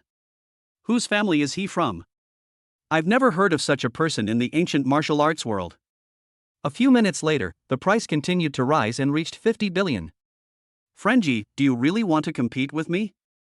Aren't you afraid of revenge from my Qin family? I'm not very broad-minded. Friendji, if you give up the bidding now, I will reward you handsomely. Facing Qin Qianhe's threat, Yi Xiu was not afraid but laughed instead. Revenge? You can try. Yi Xiu narrowed his eyes, staring at Qin Qianhe, and replied calmly. You couldn't see any fear or terror in his eyes. Okay. I'll remember this. 55 billion. Qin Qianhe raised the sign again. Yi Xiu, if you offer a higher price than mine, I will give it to you. Thank you, Mr. Qin, for your willingness to part with me. 57 billion. 57 billion once. 57 billion twice. 57 billion. 3 times. Deal. Congratulations to this gentleman for obtaining one of China's 8 famous swords, the Sword of Siming. Ding. Congratulations to the host for reaching 100% mission completion. Ding. Congratulations to the host for completing the mission Stunning Bird in the Box. Ding. Congratulations to the host for winning the reward Apollo's Dawn. Apollo's Dawn, the most powerful mercenary organization in the West, soaring like an eagle in the global gray zone. To date, they have been involved in 80% of every major event in the world. And you, the host, are the founder of this organization codenamed Apollo. Chapter 13: The Dawn of Apollo. Host, Yi Xiao. Cultivation, martial honor 9th level. The host is actually at the peak of martial arts, but due to the thin spiritual energy on Earth, his cultivation is suppressed. Occupation, none. Skill, none. Martial arts, none. Backpack, Ferraria 12 Cylindri, 1 million RNB. No, I have become the boss of the Western Dark World Mercenary Organization? Yi Xiao was a little amused and confused. He didn't expect that he was only 18 years old and had already spent his whole life in the military. Sir, this is the item you're bidding on, the famous sword signing. At this time, the waitress's sweet voice sounded, and she handed over a black box. Yi Xiao took the box and opened it. The famous blue-purple sword signing slowly floated into the air, the blade flashing with dazzling blue light. Sir, you can now do the blood test to acknowledge the owner. The waitress reminded sideways. Yi Xiao's fingers lightly brushed the sharp tip of the knife, and he pressed his bleeding fingers heavily on the smooth blade. The blood was immediately greedily sucked up by the famous knife signing. A moment later, Yi Xiao grabbed the famous sword signing and swung it fiercely in the air in front of him. The famous sword signing cut through the air, and several muffled sounds immediately rang out in the air, as if it was roaring after seeing the light of day again, declaring its unwillingness and anger to the world. Nice knife! Yi Xiao tried his best to suppress his excitement, secretly admiring the newly bought sword, and couldn't let it go. The Jinling Blue Sky International Convention and Exhibition Auction has now concluded and officially come to a successful conclusion. Thank you all for coming. When Yi Xiao brought Luo Shi out of the Jinling Blue Sky International Auction Exhibition, he saw Qin Xianhe and the other two had been waiting at the door for a long time. Thanks to Mr. Qin's help, I was able to obtain the famous sword signing so easily. After hearing this, Qin Xianhe waved his hand and said to Yi Xiao, "No problem. I just didn't expect you to be so bold as to use the Qin family's reputation for your own selfish ends. A man never dares to look down on the young. The young are truly to be feared. You kid, you have guts." Qin Xianhe gave Yi Xiao a big thumbs up and praised him. It turned out that 5 minutes before the last item was auctioned, Yi Xiao had secretly informed Qin Xianhe of his plan through voice transmission. By taking advantage of Qin Xianhe's prestige, he made other competitors voluntarily give up their bidding qualifications due to face and reputation, and then he would jump out to compete with Qin Xianhe, and then let Qin Xianhe deliberately stop bidding, so that he could easily obtain the famous sword signing. Goodbye, kid. After a brief greeting, Yi Xiao took Luo Shi and left first. Inside Tianjia Huafu. The development of the matter was unexpectedly smoother than I expected. I didn't expect that Elder Qin would agree so readily. I thought this was the reason why he traveled thousands of miles to Jinling. Even a life-saving artifact like the famous sword signing can't attract him. What is Qin Xianhe's purpose in coming to Jinling? Yi Xiao lay on the bed, thinking hard, but couldn't figure it out. Call. A gentle evening breeze lifted a corner of the quilt, allowing moonlight to filter into the room, composing a silvery love poem on the marble floor. The swaying sycamore trees blocked the streetlights, causing the room to flicker with light. Ding. System prompt: David, William and Valoran appear near the host. Yi Xiao rolled back the covers and went downstairs, opening the door. A man and a woman walked out from the darkness. David Williams, codenamed X, was wrapped in a long black trench coat. His angular face looked as if it had been carefully sculpted by God, and light scars flanked his high nose, lending him an air of danger. Upon seeing Yi Xiao, he immediately removed his hat and gave him a military salute. The other woman was Valoran, codenamed Violet. Tall and slender, she wore a tight black leather jacket that accentuated her perfect curves, sending blood racing and nosebleeds cascading down her back. Her waist-length hair was pulled back into a high ponytail, with only a few loose strands scattered across her stern face. Upon seeing Yi Xiao, she also saluted him. Heart for the king. Tell me, why did you fly all the way from New York to Oris Hill?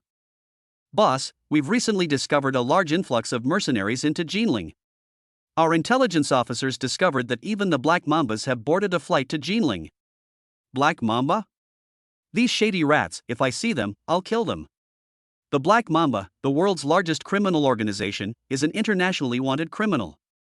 They engage in transnational drug trafficking, international terrorism, human trafficking, arms smuggling, malicious war-making, and crimes against humanity. To date, over 200 countries have issued bounties and arrest warrants against this organization. That panda guy was afraid you had no one available, so he sent me and X, each with an elite team, to Jinling on the organization's private plane overnight to assist you. Besides us two, other key members of the organization should be arriving soon. Valoran replied respectfully.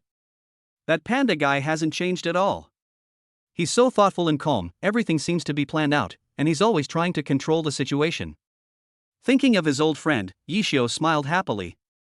The situation has undergone unprecedented changes over the past 10 years, with a large influx of mercenaries. Jin Qianhe traveled to Jinling. Oh, things are going to change. Okay, it's getting late, you guys should leave. Yes. David Williams saluted again, disappeared into the darkness. Yishio was about to get up and go back to sleep hugging his sweet and soft little cake, but he found Valoran standing there motionless. Violet, you can go back now. Under the moonlight, Valoran looked at Yishio, and her usually cold face was now full of the warmth of a girl. Yishio, tonight. Shall I serve you in bed? After saying this, Valoran lowered his head shyly, and the tips of his ears were like the crabapple flowers in the morning, quietly dyed crimson. Yishio slipped after hearing this. Ah. Seeing Yishio's reaction, Valoran couldn't help but feel a little angry. Inwardly, he was screaming, "It's rare for me to take the initiative, so what the hell is this reaction?" Yishio, what the hell are you pretending to be? When you were in the Western underworld, didn't you sleep here every day? Valoran stood up, showcasing his unique talent. Is it because of that girl in the room? As expected. Men are all pigs, easily bored with the old and easily pleased with the new. Valoran picked up the water cup on the table and threw it at Yishio, then turned and left, also disappearing into the darkness, leaving Yishio alone in a daze. Oh. Xiaohua, don't go. What the hell is this? Yishio felt very helpless about the sudden fire in the backyard. Yishio climbed back onto the bed and accidentally woke up Luoshi, who was fast asleep. Not understanding what was happening, the sleepy Luoshi just kept burrowing into Yishio's arms. Brother Yishio, where have you been? Why don't you hold me while you sleep? You know I can't sleep without you holding me. Their faces pressed tightly together, their breaths intertwined to form a hot web. As soon as Luoshi finished speaking, she fell into a deep sleep in Yishio's arms again.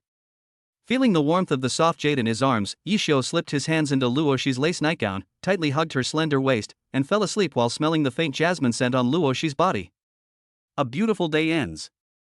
Chapter 14, Chemistry. Ding. It's detected that the host has not signed in today. Would you like to sign in? Yes. Ding. Congratulations to the host for successfully signing in and obtaining Freya's tears. Freya's tears, Freya, the goddess of love and war, means lady in Old Norse. Legend has it that her tears turn into pearls. Freya's tears can resist 3 attacks from warriors below the martial king level and reflect them back. Host, Yishio.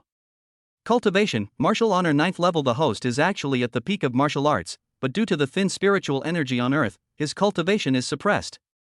Occupation, none. Skill, none. Martial arts, none. Backpack, Ferraria 12 Cylindri, 1 million RNB, Freya's tears. Good morning, brother Yishio. Yishio finished washing up and just walked out of the bathroom when Luoshi came over with a bottle of milk and handed it to Yishio. Brother Yishio, have a cup of hot milk to warm your stomach first. Yishio took the cup and drank it all. How is it? How is it? Brother Yishio, am I doing well? Hearing this, Yishio's lips curled up into a wicked smile, thinking, Shashi, what are you talking about? Anyway, if I were to say so, then you've already soaked it, and you've soaked it very well. However, Yishio didn't dare to say this out loud, for fear of attracting a beating from Luoshi with every punch. Luoshi picked up another piece of sandwich bread, spread mayonnaise on it and handed it to Yishio. Brother Yishio, try this again. How about it? Looking at Luoshi's expectant eyes, Yishio reached out and touched her head lovingly. It's very delicious and full of flavor. I can't stop. Hey. Brother Yishio, as long as you like it. Luoshi said sweetly, her heart filled with joy for Yishio. Okay, it's almost time to eat. I'll take you to breakfast. Oh. Okay. Ding ding ding. The bell rang, marking the first chemistry class. Chemistry teacher Yi Huihui walked into the classroom. Looking at the sleepy students in the class, Yi Huihui helplessly held her forehead and smiled bitterly. Comrades, cheer up. The first year of college is gradually coming to an end. Hang in there. Yi Huihui is already 30 years old and is a backbone teacher in the school, but because of her natural beauty, people think she is only 27 or 28 years old. Yi Xiu thought Yi Huihui was the most beautiful of all the teachers he had met in the past 12 years. It wasn't that she was particularly beautiful, nor that she had a great temperament, but Yi Xiu just thought she was very beautiful. In the words of my good brother Bai Hao, looking good is a feeling. Yi Xiu yawned loudly and said to his good brother Bai Hao, "It's my biological clock, let's go to sleep. Listening to Yi Zi's class should help me sleep." After hearing this, Bai Hao couldn't help but joked. "No, brother, don't you like Yi Zi very much? You actually slept in her class." Cut. If you listen carefully in Yi Zi's class and complete her homework just because you like her, it's actually unfair to other teachers. Yi Xiu spoke nonsense seriously, then took out his chemistry textbook and used it as a cushion, preparing to have a comfortable sleep. Ding. Mission triggered. Codename, time is shallow, forgetting the past and the future. Mission, the footsteps of the final exam are drawing near. This is a war without the smoke of gunpowder. More tears in peacetime, less blood in wartime. Please listen carefully to a chemistry class. Reward, unknown. Punishment, impotence for 10 days. Duration, 40 minutes. Progress, 0%. Yi Xiu's head, which had just fallen down, immediately bounced up again. System, I fuck you, I fuck your mother. Why the hell are you always picking on my brother? NMD, it's come to this, the die is cast, Yi Zi, your trump card is back. The weather today is really nice. The sunlight shines through the curtains, casting its gentle glow on the podium, giving it a layer of gold. Pay attention to this key point. Remember that silicon dioxide has neither a molecular formula nor an electronic formula. CO? Is its chemical formula? Call up the students who are sleeping over there. Everyone must remember that electrons don't go into the water, and ions don't go ashore. Listening to the gentle voice of his chemistry teacher, Yi Xiu suddenly felt that attending class wasn't that tiring after all. Bai Hao looked at his good friend Yi Xiu's serious expression, feeling a little dazed. He nudged Yi Xiu with his elbow. "No way, brother, it's rare for you to be so serious. I just bought an iPhone 16 Pro Max. Let me give you a try. Don't let me pass the exam. Go away, don't disturb me while I'm listening to the class." Faced with Bai Hao's teasing, Yi Xiu was in no mood to joke with him. After all, when it came to matters of man's dignity, one couldn't be careless at all. Ding ding ding. As soon as the bell rang, Yi Xiu collapsed on the table out of exhaustion. The bell rang for the end of get out of class, and Yi Xiu's nerves, which had been tense as if he were facing a great enemy, finally relaxed. Ding. Congratulations to the host for reaching 100% mission completion. Ding. Congratulations to the host for completing the mission Time is Quiet, forgetting the past and the future. Ding. Congratulations to the host for winning the award Chemical Sweeping Monk. Chemistry Sweeping Monk, even the most difficult chemistry problems are as simple as 1 + 1 in your eyes. Take this pill and you will be able to master all the chemical knowledge of mankind over the past 100 years. Host, Yi Xiu.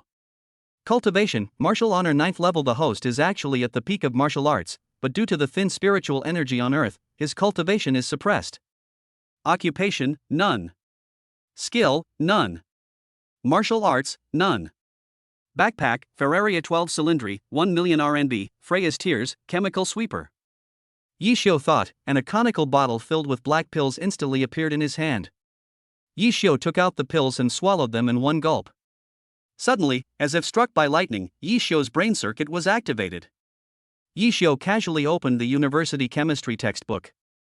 The chemical knowledge that he had previously found obscure and difficult to understand now became clear in his eyes, and all the difficult problems were easily solved in front of Yi Xiu. Ah, chemistry is too damn easy. Bai Hao, who was standing next to him, heard Yi Xiu's arrogant words and sneered.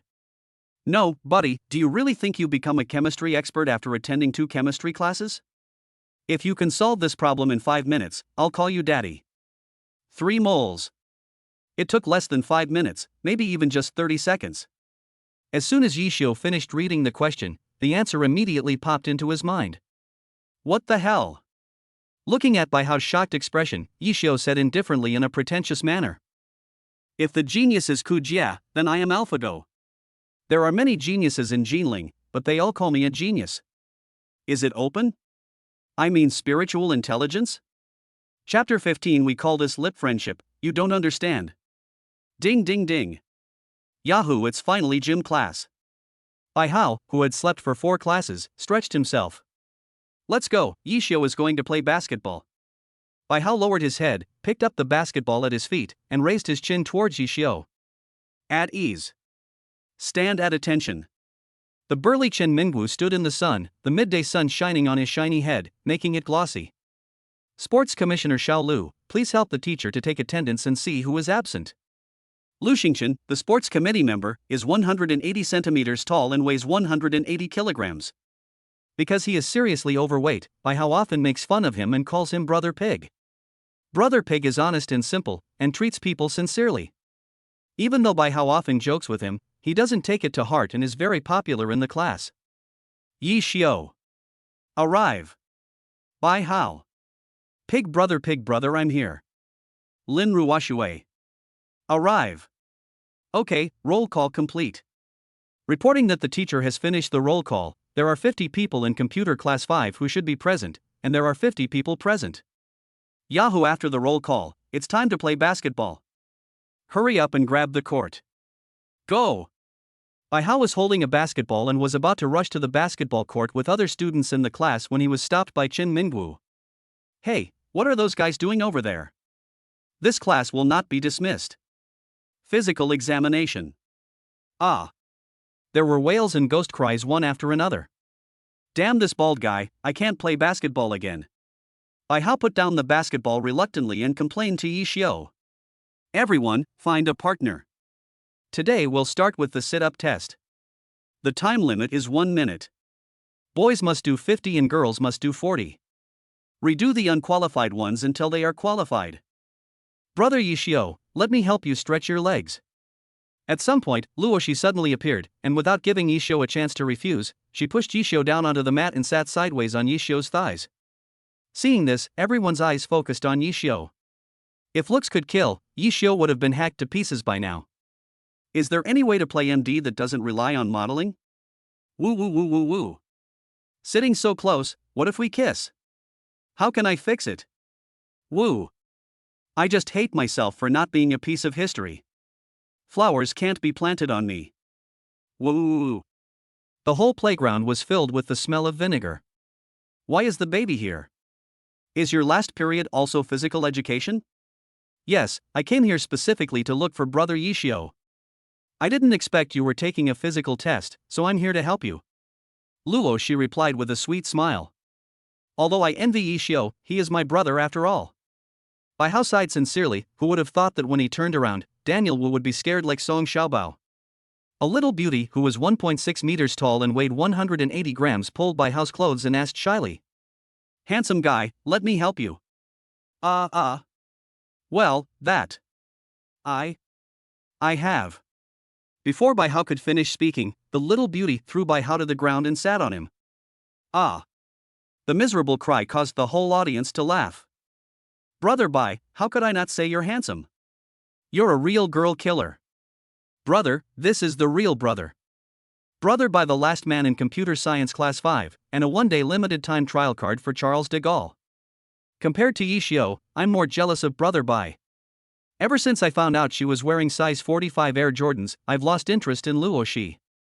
She's so cool. Listening to his good brother's gloating words and looking at Yi Xiao's happy face opposite him, Bai Hao was furious and felt that his life was plunged into darkness. How can I repair it? After saying this, he fainted. On the other hand, before Yi Xiao even started, Luoxi sweetly cheered him on. Come on, brother Yi Xiao. Yi Xiao suddenly felt as if dozens of knife-like gazes were shooting towards him. He raised his head slightly and glanced around. As expected. All the boys were staring at him early in the morning, ready to be attacked by them in the next second. Start. Luoxi and Yi Xiao were very close to each other, and every time Yi Xiao did something, he would be forced to kiss Luoxi's rosy and shiny little mouth. Soon, after Yi Xiao kissed her 57 times, the time was up. 1 minute is up. Come to Xiao Lu and count. 666, that's not salty anymore. Fuck you, Mom, Why are we working so hard on sit-ups while Yishio is so hard on kissing? Cheating, Yishio cheated. He used sex stimulants during the competition. Teacher, I'm reporting Yishio for having a premature relationship. What's even worse is that he even kissed in public, tormenting single people like us. Ah. How can this be called puppy love? We call this lip friendship, don't you understand? It's very pure. Yishio explained in a serious and shameless manner. The time has come, let's kiss again. Brother Yishio, you're so annoying. Everyone's back teeth were gnashed at the sight of Luoshi and Yishio being so affectionate with each other. How many times? 57 kisses. Yishio's provocative words caused another uproar, and many boys were already gritting their teeth and secretly clenching their fists. I really can't stand it. Don't stop me, I'm going to kill this bastard. Everyone, are there any groups going to fight him? Where's Bai Hao? Where did Bai Hao go? He's the only one missing. It was not until this time that everyone noticed that Bai Hao was foaming at the mouth and fainted on the floor. Brother Bai, have a safe journey, woo woo woo woo woo. Heroes never die, their spirit lives on. Goodbye, brother Bai. Woo. Always remember the last man in computer science class 5 Bai Hao. Okay. Bai Hao 0. Lu Xingchen picked up a pen and wrote down the last set of data. Not really? Is it really that serious? You're really weak. Yishio supported Bai Hao, who was holding his waist, as they walked into the cafeteria. Why don't you let that fat pig sit on you? Oh, I'm so impressed. Just find a seat and sit down. Okay, sit here and I'll get you some food. After a while, Yishio brought 3 servings of eel rice to the table. Why did you order 3 servings? Yishio, I can't eat so much. You ugly bastard with wishful thinking, I'm not going to fight you. Yishio was amused by Bai Hao's narcissistic thoughts and couldn't help but complain. Question mark. If it wasn't me, who else could it be? You don't usually eat this much. Bai Hao suddenly thought of something, stood up with the help of the table, and was about to leave this place. NMD Yishio, I don't want to eat dog food, take me away. Where are you going, Mr. Bai? The voice is like sweet and soft osmanthus candied lotus root sticks, with a hint of jasmine. At the same time, it is refreshing, like iced cola on a summer day, instantly blowing away the heat in people's hearts and creating ripples of excitement in your heart. Chapter 16 The Mysterious Jinling. Mr. Bai, I bought you some milk tea.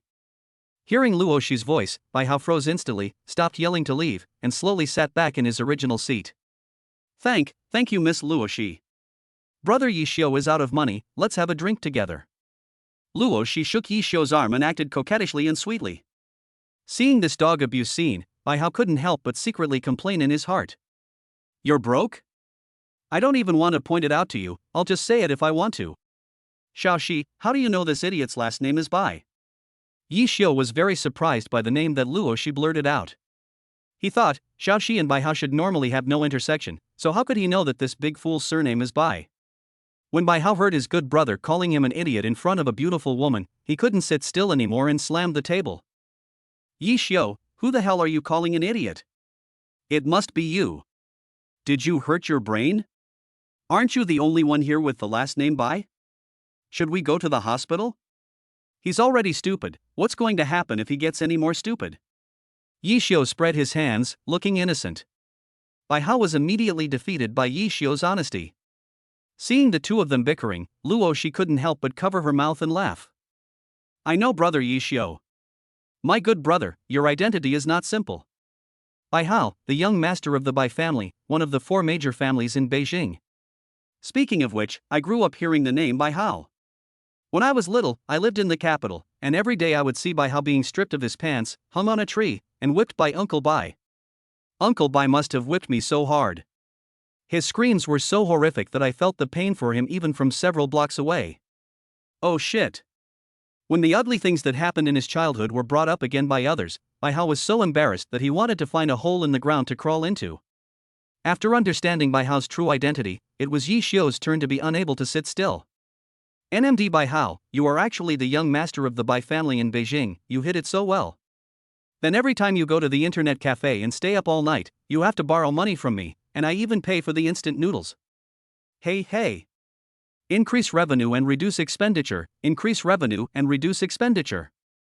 Dude, why bother with these material possessions? No more, no more, it's all in the milk tea.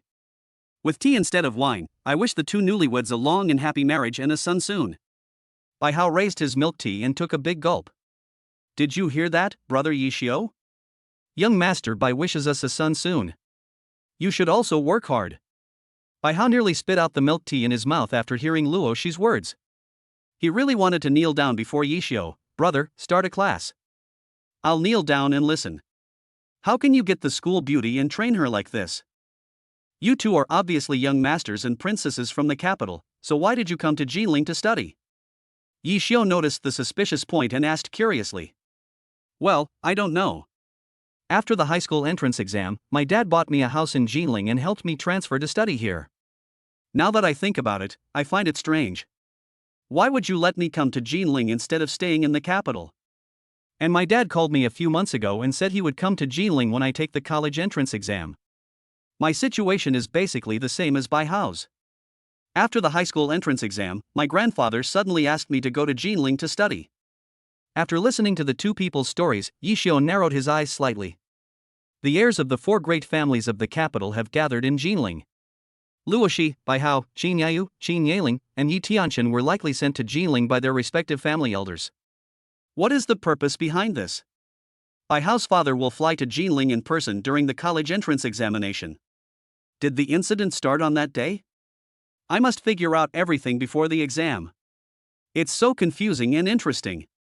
After finishing his meal, Yishio skillfully drove the Ferrari with one hand, speeding all the way and soon returned to Changjiang Huafu. Xiaoxi, I have a gift for you. Yishio took out the Freya's tear he had obtained from signing in the morning from his system backpack and put it on Luo Shi's white swan neck. Luo Shi sat before the mirror, her fingertips gently pinching Freya's tear. The luster of mother of pearl shone in the sunlight. The more Luo Shi looked at it, the more she liked it. Brother Yishio, I really like this pearl necklace. Muah. Wrapping her arms around Yishio's neck, Luo Shi gently stood on tiptoe and gave Yishio a hard kiss on the face. I wanted to give it to you this morning, but you kissed me and I forgot. Luo Shi thought of the scene of asking for a kiss in the morning, and her face turned red. She lowered her head shyly, not daring to look at Yishio. This necklace is called Freya's Tears. It's not just a piece of jewelry, it's also a magical weapon that can defend against attacks from warriors. Freya's Tears can resist 3 attacks below the Martial King level and can also reflect damage. Recently, various forces have poured into Jinling. I can't be by your side all the time. You must learn to protect yourself. Luo Shi, whose heart had already melted, was reluctant to let go of Yishio's hand. Brother Yishio carried me to bed. In the afternoon, Lu Yasi's class. Seeing Lu Yasi walk into the classroom, Yishio, who had just finished his nap, began to droop his eyelids again. Yishio, who had originally planned to lie down on the desk and fall asleep, was suddenly piqued by Bai Hao's question. Yishio, how do you think the country determines whether a warrior is an evil cultivator? Yishio smiled slightly after hearing Bai Hao's question. That's easy. Just check his computer to see if he's played Valorant games. If someone calls a beautiful woman mom, he's an evil cultivator. I'll eat him. There's no doubt that those who play tile games are up to no good. From now on, when we go to an internet cafe to surf the internet, we absolutely must not play tile games. Even if the network administrator says that if we help him get diamonds, the internet fee will be waived, we absolutely cannot take advantage of such a small opportunity. What if he says he's going to share 1 terabyte of study materials for free? That's even worse. To be honest, it's because I watched too much of this stuff that I ended up with a girlfriend like Luo Shi. Oh, my health is getting worse day by day. It's all because of these study materials. NM. Bai Hao, who are you scolding? You're already 18, can you please have some manners? Teacher, Bai Hao is scolding you. Yishio watched the fun and didn't mind making trouble, fanning the flames from the side. NMD Bai Hao, you dare to scold the teacher? Please ask your parents to come over after class. 3 question marks suddenly appeared on Bai Hao's head, and 10,000 alpacas were running around above his head. No, teacher, please listen to my explanation, teacher. Get out of here, damn it. Lu Yasi was so furious at this moment that she couldn't hear anything Bai Hao said. Teacher, please have some manners and put your phone down. It really hurts when it hits someone. Chapter 17. Another letter from Yi Tianchen. After driving to school in the afternoon, Yi Xiu, who was about to rush to the classroom, suddenly received a letter. Hello Yi Xiu, I'm Yi Tianchen. Yi Xiu's face was solemn. Have you even learned my name? However, Yi Xiu was not surprised by this. After all, it was easy for the young master of the Yi family in Beijing to check the identity of an ordinary person. For Yi Tianchen, it was just a matter of a phone call. I'm sorry to bother you again after only 2 days. The situation this time is worse than I thought. I'm already in deep danger and can't escape. I can't go into too much detail, but I can only tell you that what I'm doing now concerns the survival of the entire Yi family, and even the slightest misstep could affect the entire Chinese nation. Please retrieve the black box I left at Pioneer Academy and keep it safe for me. I will write to you again. Thank you in advance for your help. Yours truly. Yi Xiu turned off his phone and let out a long breath. After a moment's thought, he picked up his phone and dialed a mysterious number. Meet west of the old city in half an hour. The cold voice on the other end of the phone was crisp and clear, without any excessive questions. Receive. After hanging up the phone, Yi Xiu skillfully climbed over the wall and escaped from the school. He drove his Ferrari 12 Cylindri to the Pioneer bookstore to retrieve the black box he had previously deposited. Hello, little sister. I left a black box here a few days ago. Remember? Oh, it's you, handsome guy. You're here to get something. Here you go. Handsome guy, can you add me on WeChat? We can have a deeper discussion after we get back. Sorry, I have a girlfriend. Yi Xiu wasn't interested in someone whose appearance, even with makeup on, was still below 80 points.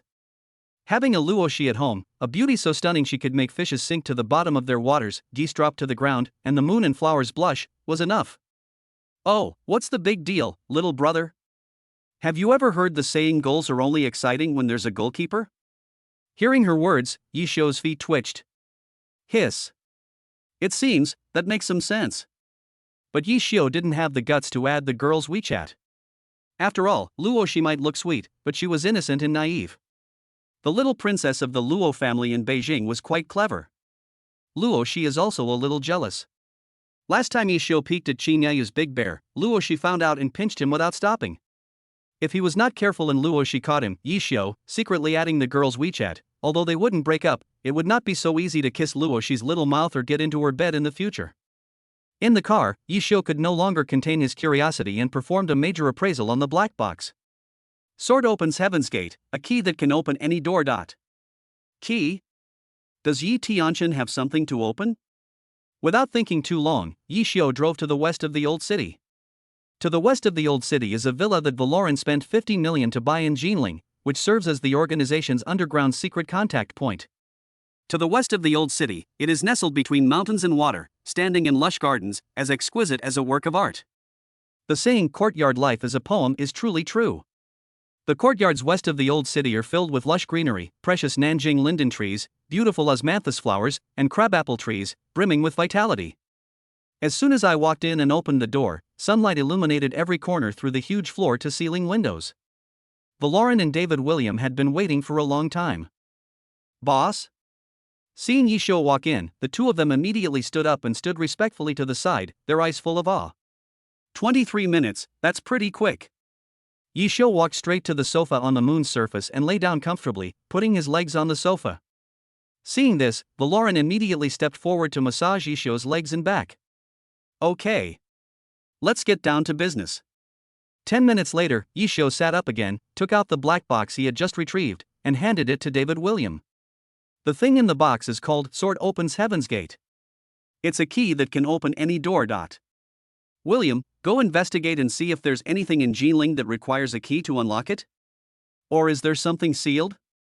Yes. Xiaohua, go help me investigate Yi Tianchen, the young master of the Yi family, the head of the 4 major families in Beijing. Yi Tianchen? The young master of the Yi family, one of the 4 great families in Beijing? When did you become involved with him? The Yi family behind him is incredibly powerful. They're as wealthy as a nation, and their power is overwhelming. There's probably no other clan in the entire country of China that can rival them. Valoran asked in confusion. Ahem. Hearing what Valoran said, David Williams' legs couldn't help but tremble, and his heart was in his throat. My aunt, please say less. Question mark. Follow orders and don't ask so many whys. NMD Yishio, why are you pretending in front of me? Valoran picked up the pillow on the sofa and hit Yishio with it. Seeing this scene, David Williams' heart finally settled down, and he was ready to accept Yishio's thundering wrath. David Williams knew Yishio's strength. Not to mention that the 9th level of martial honor was the limit of human martial arts practice. Countless self-proclaimed martial arts geniuses had shed their blood at Yishio's hands alone. I never thought that I, David Williams, who was so wise throughout my life and killed so many evil criminals, would not die on the battlefield, but at the hands of a woman. Hey, stop hitting me, stop hitting me.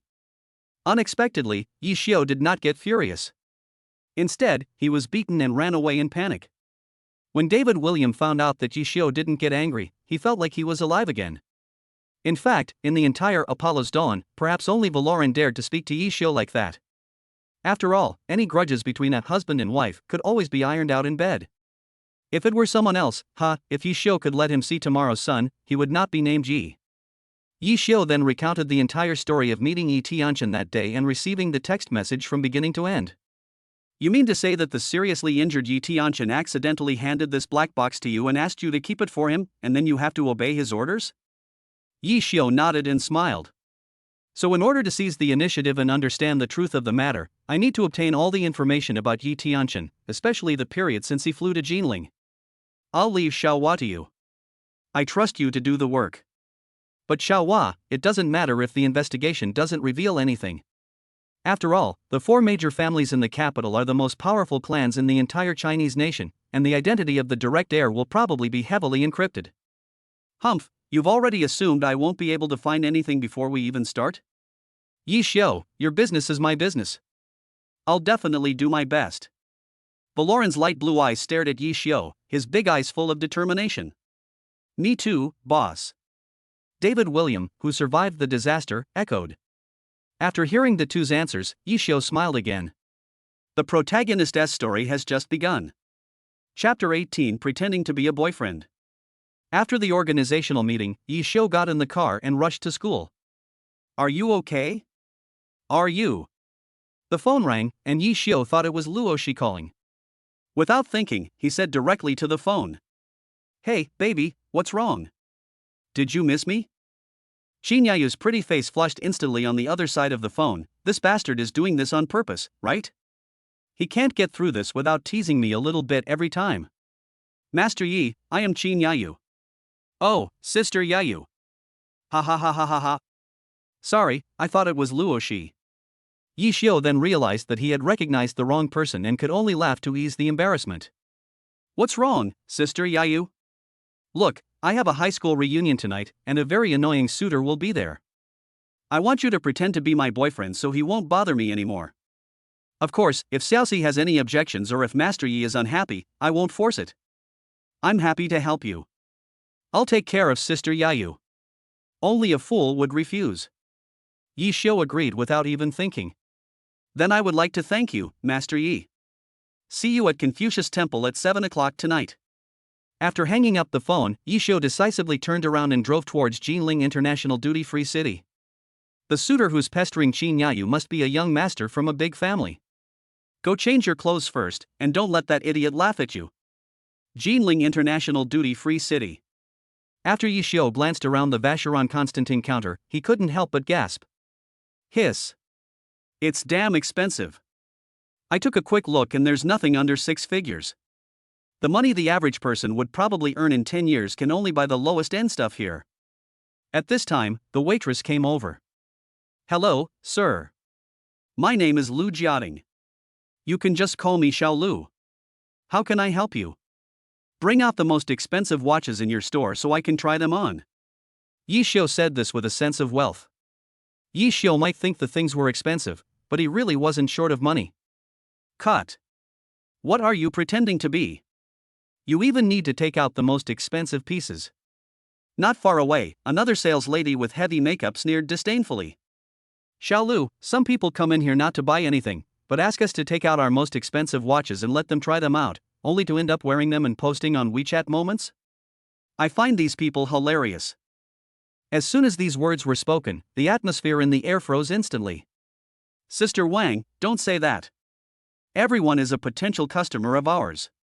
Even if they just come in to try on a watch, we should serve them wholeheartedly. Oh, how do you know I can't afford it? Yi Xiu looked at Wang Hong coldly. Sir, don't be angry. This is the watch you wanted. I brought it. Let's try it on. Lu Jiating felt that something was wrong and hurriedly stepped forward to ease the solemn atmosphere. Who would have thought that Wang Hong would taunt even more harshly? Oh. Do you know how much the most expensive watch in our store costs? 30 million for Zongheng Sihai. I know all the rich young masters in Jinling City, and you are just a young boy who came from nowhere. How can you afford to tear off my head and use it as a chamber pot for you? There was no point in talking anymore. Yi Xiu didn't want to waste any more time on this kind of dinner. You won't cry until you see the coffin. Xiao Lu, you don't need to try. Just wrap up all those watches and swipe the card. Yi Xiu took out the supreme black card from his pocket and handed it to Lu Jiating. Just swipe it on the POS machine and it will say payment successful.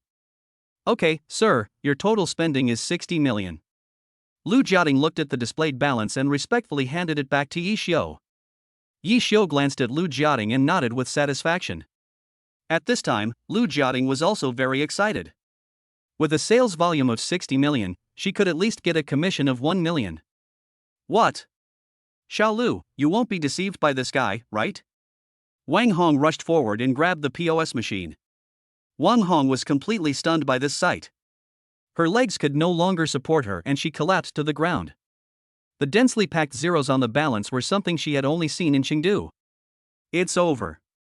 I really hit the steel plate this time. Wang Hong was regretting it so much now. Master, I'm sorry, Master. I was blind and neglected you unintentionally. I was wrong to speak rudely to you today. Please don't hold my faults against me, don't hold it against a little girl like me. Yi Xiu looked down at the woman with heavy makeup and smiled faintly. Don't worry, I won't do anything to you. There's no need for the chamber pot I mentioned earlier. But from now on, I don't want to see you in Jinling. After saying that, Yi Xiu picked up the bag and left without even looking back. It's late, but not yet dark. The sun hasn't set yet, but the streetlights are already on. The sky is most beautiful when it's just before dark, and even then, the Confucius Temple is still crowded with tourists. Sister Yayu, this way. Yi Xiu waved to Qin Yayu, indicating her to get in the car. Ferrari 12 cylindry? Mr. Yi is really rich. Qin Yayu joked with Yi Xiu while fastening her seatbelt. The seatbelt accentuated Qin Yayu's figure, and the impressive curves of her chest made Yi Xiu's mouth water. At that moment, Yi Xiu suddenly thought of the news he had read this morning, tearing off the cloak of peace and forcefully grasping the world. Moreover, Yi Xiu discovered that Qin Yayu did not adjust her seat. It seemed that her legs were very long, comparable to Luo Shi's. Feeling Yi Xiu's burning gaze, Qin Yayu's face felt hot. Qin Yayu had already started cursing Yi Xiu, the bastard, in her heart. You already have a girlfriend, but you still look at other people's, you stinky scumbag. Cough cough cough. Qin Yayu's cough brought Yi Xiu back to his senses. Sister Yayu is too polite. Just call me Yi Xiu. Yi Xiu, a close friend just called me and said she had a flat tire and can't make it to the party tonight. Can you pick her up? Okay. Sit tight then. At Nanjing South Railway Station, a woman in black had been waiting for a long time. Qishir, sorry for the wait. Qin Yayu got out of the car and hugged the woman in black. Yayu, long time no see. Come on in the car, let's talk in the car. Wow, is this a Ferrari? Yayu, your boyfriend is really rich. Sitting in the back seat, Chen Qishir looked left and right, his eyes filled with love for the Ferrari. Qishir, actually Yi Xiu. Qin Yayu wanted to explain the true relationship between her and Yi Xiu, but was suddenly interrupted by Yi Xiu. Ha ha ha. Actually, we've been childhood sweethearts, so falling in love is just a natural progression. Let me introduce myself. My name is Yi Xiu, Qin Yayu's first love. Sister Yayu, if you want to act, you have to play it full time. Yi Xiu raised his eyebrows at Qin Yayu and whispered to her. Qin Yayu glared at Yi Xiu unhappily for taking advantage of him, but she did not refute him. Chapter 19 Class Reunion. Hello, my name is Chen Qishir. Just call me Qishir. Yi Xiu, this car is very expensive. It's not bad, just over 6 million. Over 6 million? Yi Xiao, you're really rich. Chen Qishir secretly clicked his tongue, unable to believe that he was actually sitting in a car worth 6 million. Yi Xiao didn't answer, but just smiled faintly and looked at Chen Qishir through the rearview mirror. Chen Qishir was wearing black Nikes. He was about the same age as Qin Yayu, both in their 20s, so he must have been a college classmate of Qin Yayu's. He had a melon-shaped face, wearing a pair of gold-rimmed glasses, and when he smiled, he had 2 shallow dimples on his face, which was very cute. Yi Xiao, what does your family do? You can drive a Ferrari worth over 6 million just like that. It's nothing much, just a small business. It's just that my family's chain stores are all over the country. Chen Qishir was stunned when she heard Yi Xiao's answer. She looked at Qin Yayu in shock, her eyes full of disbelief, and spoke incoherently. Qin Yayu, you. You actually hid it from me for so long, and now you tell me that your boyfriend is so rich. Qishir, things are not what you think. Actually, Yi Xiao and I are just. Seeing that Chen Qishir misunderstood, Qin Yayu hurriedly explained, but Chen Qishir's next sentence made her instantly confused. Why didn't you tell me that a handsome and wealthy boyfriend like this needs to be cultivated from a young age? Qin Yayu, you're not a sisterly person at all. If I had known this earlier, I would have been able to ride in a Ferrari much earlier. Chen Qishir slapped his thigh suddenly and said in annoyance. 6. Yi Xiao and Qin Yayu looked at each other and thought to themselves, 6. By the way, Yayu, did you know that today's party was specially organized by Wang Xiaokai for you? He was hoping to win you over, but he didn't expect that our Miss Qin already has someone in her heart. Question mark. Is it specially held for Yayu? Who is this Wang Xiaokai? Yi Xiao looked at Chen Qishir in confusion and asked, thinking that this Wang Xiaokai should be the annoying suitor Qin Yayu mentioned. Yeah, Yi Xiao, you actually didn't know. This Wang Xiaokai is no ordinary person. To be more precise, it's his father who is no ordinary person. His father, Wang Feng, is the chairman of Changfeng Group. It's only natural that Wang Xiaokai becomes the crown prince of Changfeng Group. But Wang Xiaokai is quite capable, with excellent academic performance. He went to study in the United States during his sophomore year and reportedly just returned last week. Upon returning, he hosted a party like this tonight. So, Yi Xiao, listen to my advice. You have to hold Yayu's hand tightly and don't let her disappear before your eyes. It would be best if you could lock her up at home to prevent her from being abducted by others. Finally, Chen Qishir did not forget to play a joke on Yi Xiao. Okay, Qishir, I'll listen to you and I won't let go of Yayu's hand. After saying this, he grabbed Qin Yayu's soft, boneless hand. 2 red clouds immediately flew up to Qin Yayu's fair, pretty face. She tried to pull her hand away, but Yi Xiao held it firmly. Chen Qishir looked at the happy faces of the 2 people, and 2 sweet dimples suddenly appeared on her face. She gave Yi Xiao a thumbs up. As the 3 of them were talking, they soon arrived at their final destination, the Youth Olympic Twin Towers. When the 3 of them walked into the tower together, the warm-toned wooden finishes would make you feel a sense of luxury and create an atmosphere of happiness and harmony. As soon as I walked in, I saw a dense crowd of men and women sitting together. After seeing Qin Yayu enter, the noisy room suddenly became quiet, and then became noisy again. Oh, the campus beauty Qin is here. We have been waiting for you for a long time. Everyone cheered. Yayu, you're here. Long time no see, you are getting more and more beautiful. A gentle voice suddenly sounded, and at this time a handsome young man in white amani stood up and walked towards this side. As if frightened by the sudden intimacy, Qin Yayu silently took half a step back. Seeing Qin Yayu's resistance, a hint of displeasure flashed in Wang Xiaokai's eyes, but he hid it well. Then Wang Xiaokai took out an exquisite little box from his arms. Anyone could tell that the contents must be worth a fortune.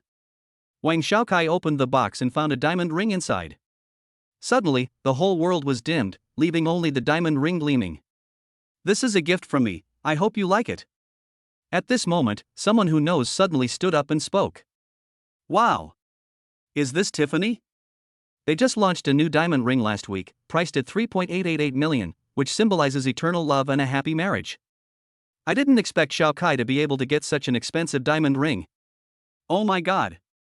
A diamond ring worth 3.888 million was just given away as a meeting gift? Xiaokai is truly powerful. Young Master Wang is truly a dragon among men. If I were Yayu, I would cry with happiness. Take it quickly, Yayu. Yes, take it quickly, don't let Master Wang down. Listening to the flattery from the people around him, Wang Xiaokai felt secretly happy and thought to himself, Jin Yayu, just wait and see if I can't take you down tonight. Yi Xiu looked at him and thought, something's wrong. My girlfriend, what the hell do you mean by giving her a diamond ring? Are you trying to steal my girl? I, Yi Xiu, am the leader of the foremost mercenary group in the West, the Dawn of Apollo. If word of this gets back to me, I'll be laughed out loud. The next second, Yi Xiu hugged Qin Yayu into his arms. I don't. Qin Yayu was about to say no when Yi Xiu suddenly hugged her and interrupted her. Baby, just accept it. Didn't you blame me for not buying you a gift for our 3rd anniversary the day before yesterday? Just accept the diamond ring and treat it as if I bought it. After saying this, Yi Xiu turned to Wang Xiaokai and smiled, saying, This classmate is so thoughtful. The gift is great. How much is it?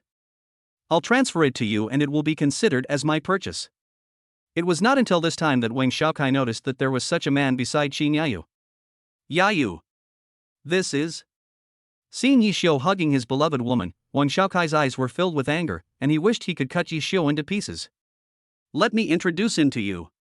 Chen Qishir suddenly jumped out. This handsome guy's name is Yi Xiu. He's the boyfriend of our campus beauty, and they've been together for 3 years. Oh my god, Yayu is actually in a relationship, and has been dating for 3 years. But this Yi Xiu is really handsome. Ha! Being handsome can't make a living. This Tiffany necklace is worth 3.88 million. How can an ordinary college student possibly afford that? People around were talking about it. Ah, a bunch of blind guys. 3,880,000 might not be something that an average university student can come up with, but Yi Xiu is no ordinary university student. He drives Ferraris worth over 6 million yuan. You can imagine the power behind him. Chen Qishir said secretly in his heart. Chapter 20. A world where only one person gets hurt.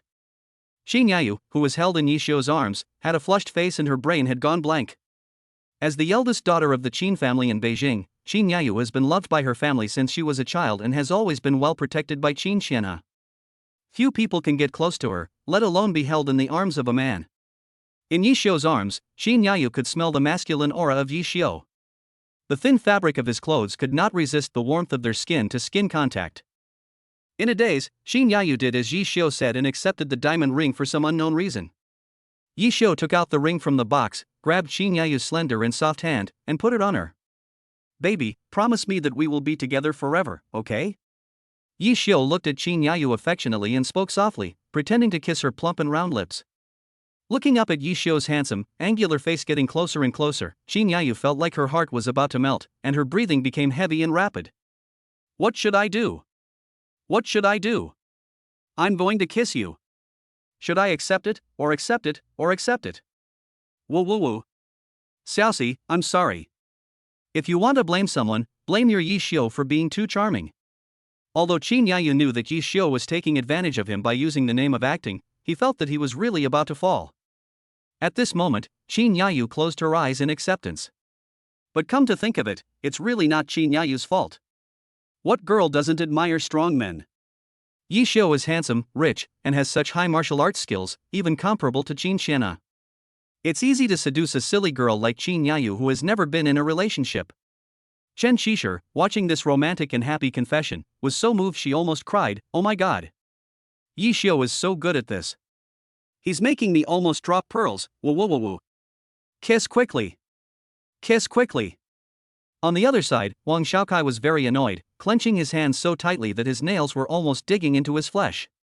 Seeing that the goddess he had licked for so long was about to be kissed, he was very angry, but he had to pretend to be a gentleman. Yi Xiu, you fucking bastard. But as long as I'm here, don't even think about laying a finger on Qin Yayu. Okay, it's getting late, the moon is out. I'm sure everyone is hungry, right? Let's eat first, let's eat first.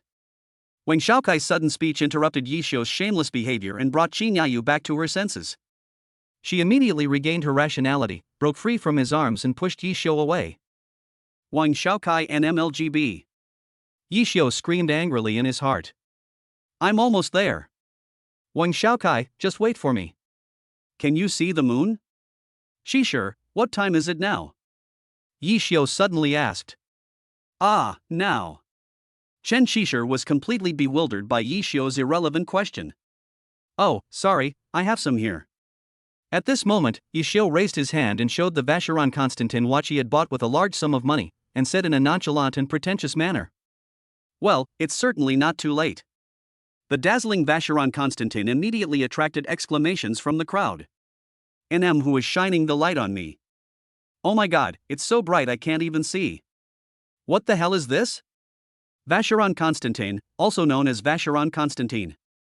I don't know when the Dong Go from before popped out again, but this time he was wearing sunglasses. I've had the good fortune to see this watch in the duty-free city.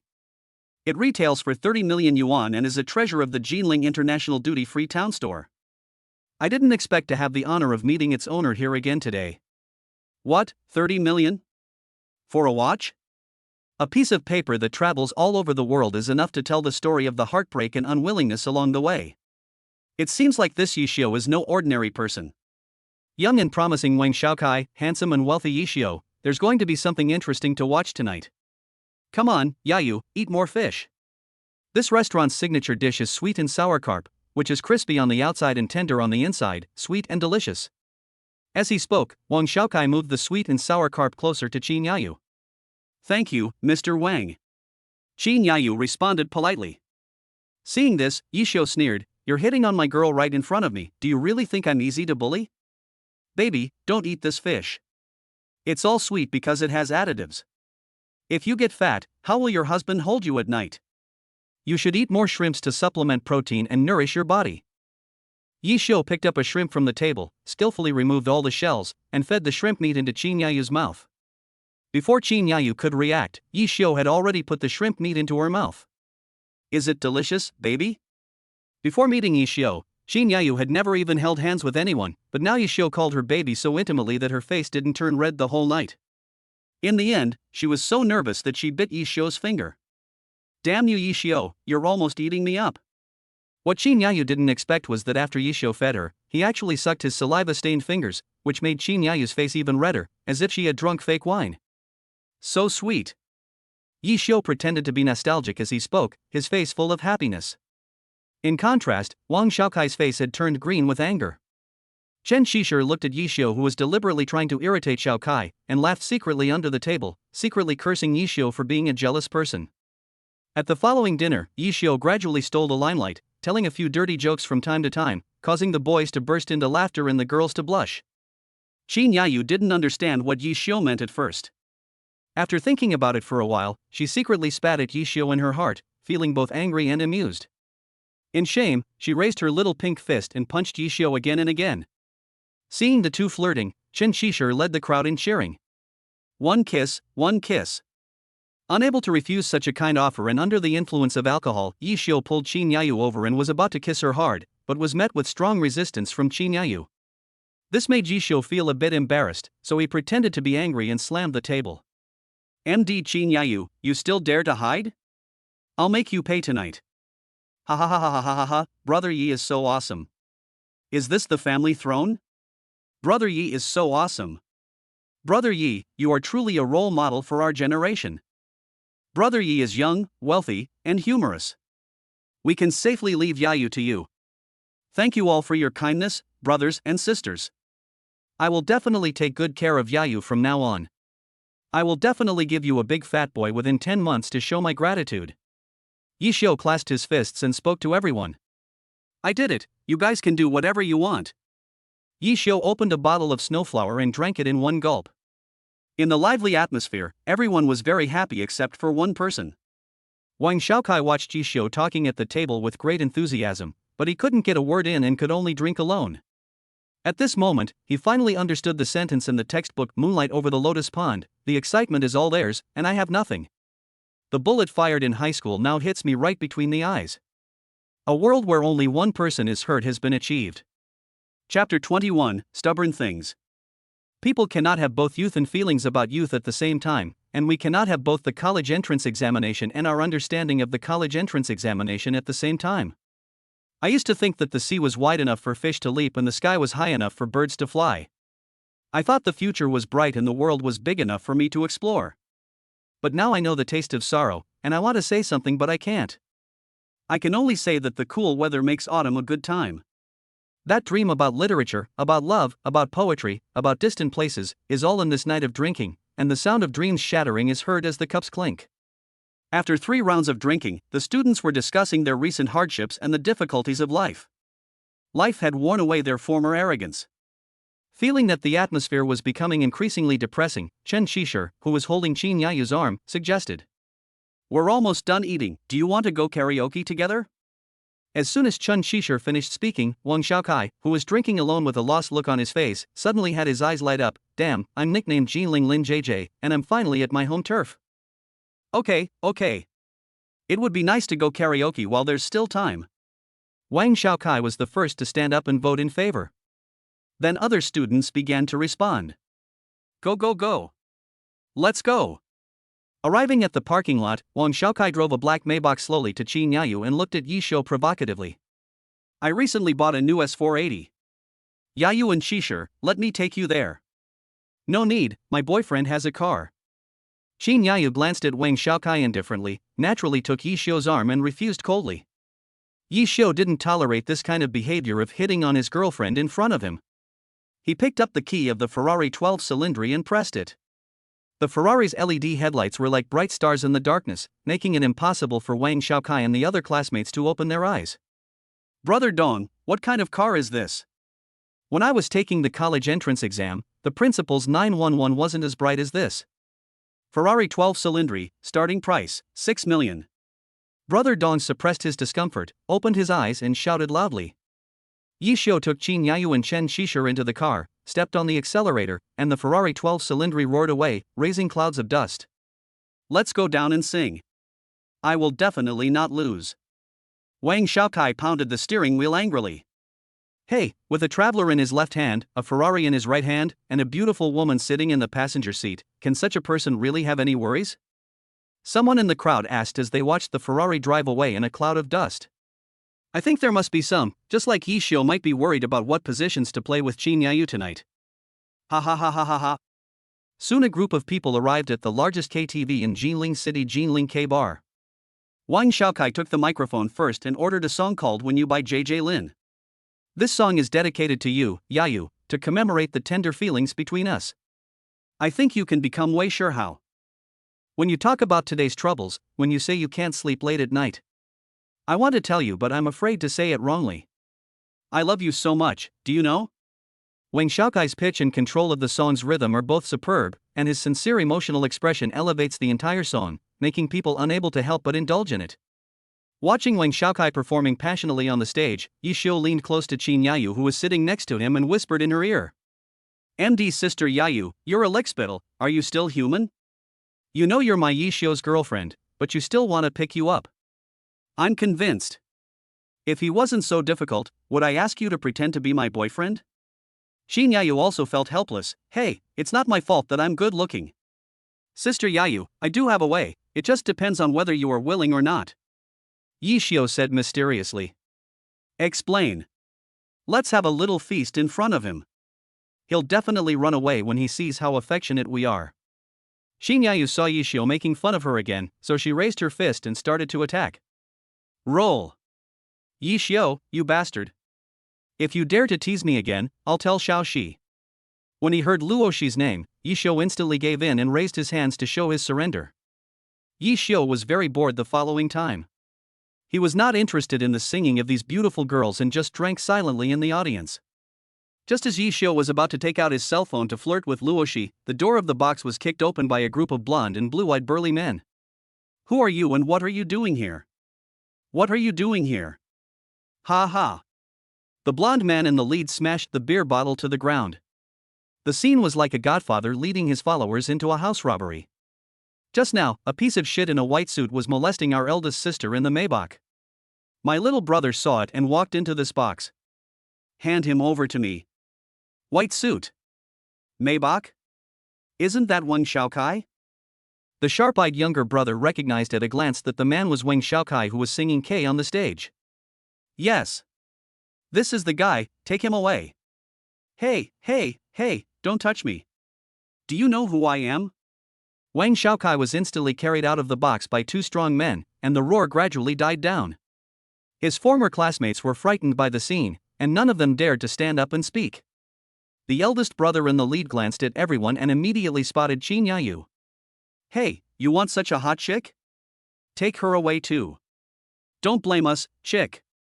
Blame that guy in the white suit for getting you into trouble." Ha ha ha. Two more younger brothers came forward and wanted to carry Chin Yayu away. Yi Xiu grasped Chin Yayu's slender waist, pulled her into his arms, and sneered at the group of strong men. "I don't care if you guys attack that idiot in the white suit, because I don't like him either.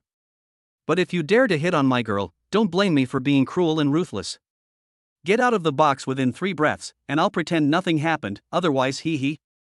Yi Xiu, be careful. These people are all warriors, and each of them has the cultivation level of a great martial artist." Chin Yayu said worriedly in his arms, her beautiful eyes full of worry. "So what if they're a great martial master? As long as they dare to hurt you, even if they're a martial king, I'll kill them without mercy."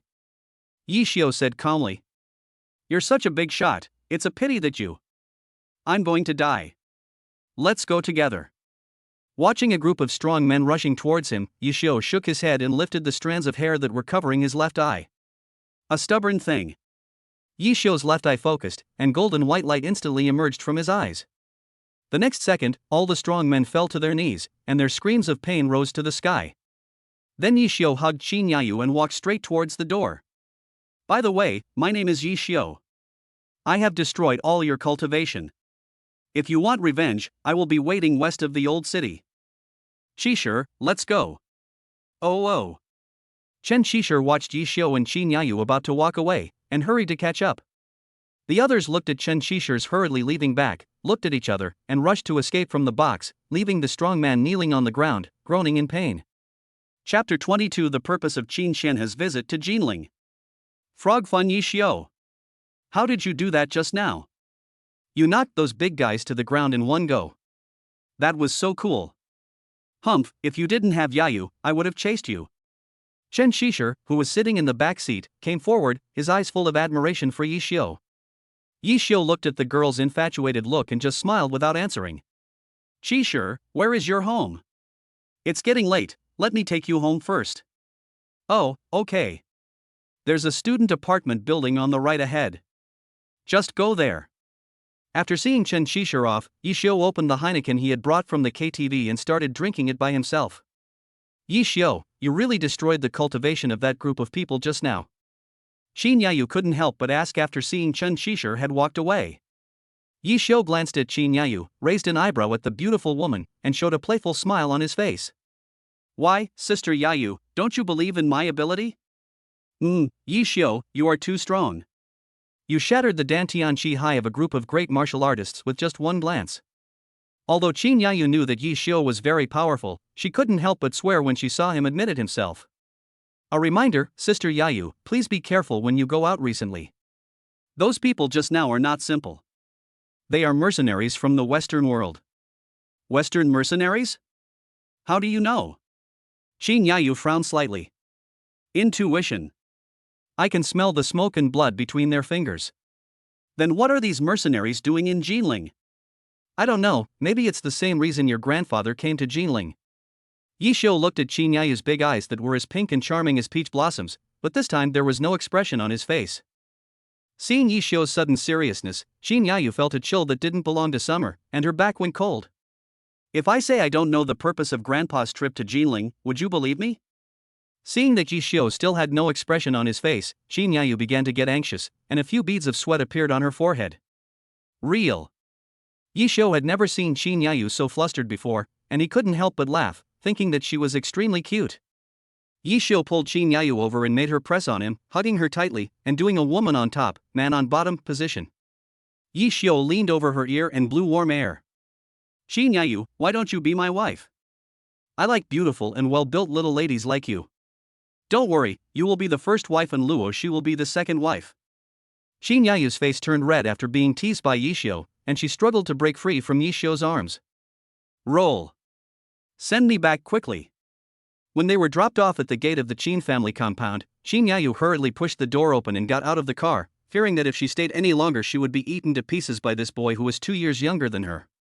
"Hey, Sister Yayu.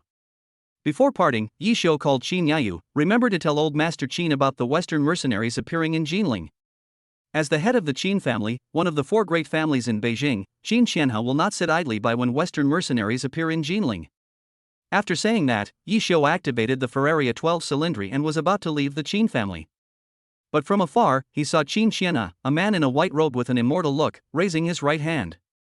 Golden spiritual energy instantly gathered in his palm, and then he slowly pushed it out. The Ferraria 12 cylindri seemed to be stuck in a quagmire, and no matter how hard Yi Xiu stepped on the accelerator, it could not move. Okay, the four major families in the capital all like to stop others like this, right? Yi Xiu felt helpless in the car. Young friend Yi, why don't you come into the Qin family and sit down? Come in quickly, I just made some tea. Yayu, bring Master Yi in. The blush on Qin Yayu's face had not yet faded, but she did not dare to disobey Qin Xianhe's orders. Yes, Grandpa. Mr. Yi, this way. Unable to refuse such a kind offer, Yi Xiu had no choice but to follow behind. Sister Yayu, is your grandfather so hospitable to everyone? This is just for you. Why does this sound so strange? Mr. Qin, are you looking for me? Have some tea. Qin Xianhe did not answer Yi Xiu immediately, but handed the brewed tea to Yi Xiu and Qin Yayu respectively. Try it, how is it? This is the Wui rock tea the monks gave me when I climbed Mount Wui last year. Yi Xiu picked up the teacup, took a sip, and then replied. It's rich and full-bodied, with a bitter taste followed by a sweetness and a mellow taste. In short, it's a good tea. Why can't I taste anything? Qin Yayu also took a small sip, but couldn't express her feelings. Sister Yayu, you still have a long way to go. You'll understand when you reach my age. Yi Xiu joked. Yi Xiu, get out of here. Qin Yayu raised her pink fist, as if to hit Yi Xiu. Looking at the two people flirting happily, Qin Xianhe laughed out loud. By the way, Grandpa, today Yi Xiu and I met mercenaries from the Western world. There were more than a dozen great martial artists, but their cultivation was destroyed by Yi Xiu. After joking, Qin Yayu got down to business. Qin Xianhe glanced at Yi Xiu and gave him a thumbs up. Young Master Yi has great skills. Mr. Qin, aren't you surprised that Western mercenaries suddenly appeared in Jinling? Yi Xiu suddenly asked. Mr. Yi, do you know about the heavenly punishment glazed lamp? Qin Xianhe asked instead of answering. Heavenly punishment glazed lamp? I really don't know about that. Yi Xiu narrowed his eyes slightly and shook his head gently. Qin Xianhe tasted the hot tea and slowly said. After thousands of years of rapid development of human civilization, the Earth's once abundant spiritual energy is now becoming increasingly scarce, and the path of human warriors' cultivation is becoming increasingly narrow. Scientific research shows that the 9th level of martial honor is the pinnacle of martial arts cultivation that human warriors can achieve today. This almost marks the end of the human martial arts path. As for the next level, the martial king, the remaining spiritual energy on Earth is simply not enough to support the breakthrough required. But nothing is absolute. If you want to break free from the shackles of lacking spiritual energy, you must find a once-in-a-lifetime opportunity. The heavenly punishment glazed lamp is one of them. It is produced in a small world in Jinling City. A special key is required to unlock the seal of this small world, and it can only be opened once every 10 years. The heavenly punishment glazed lamp can provide 90% of the spiritual energy needed for a martial honor 9th level warrior to break through to the martial king level, but the estimated success rate is less than 30%. The heavenly punishment glazed lamp can only be used once, so this opportunity is extremely precious. Calculating the time, this year is exactly the 10th year, and the battle for the heavenly punishment glazed lamp is about to begin. Is Mr. Qin here for this too? Yi Xiu suddenly interrupted. Yes, this is the purpose of my trip to Jinling this time, to win the heavenly punishment glazed lamp on behalf of the Qin family. Chapter 23, Sword opens the gate of heaven and the glazed lamp of heavenly punishment. What about Master Yi? Will you fight for it? Now it was Qin Xianhe's turn to ask back. Yi Xiu looked at him with that harmless smile still on his face. I don't know. To be honest, I'm not really that eager to break through to the martial king realm. Yi Xiu didn't lie, he really didn't know. So Yi Xiu, you. Are you also a 9th level martial arts master? Qin Yayu was very shocked by this, and her beautiful eyes opened wide. Is this still human? How old is Yi Xiu? He's only just turned 18.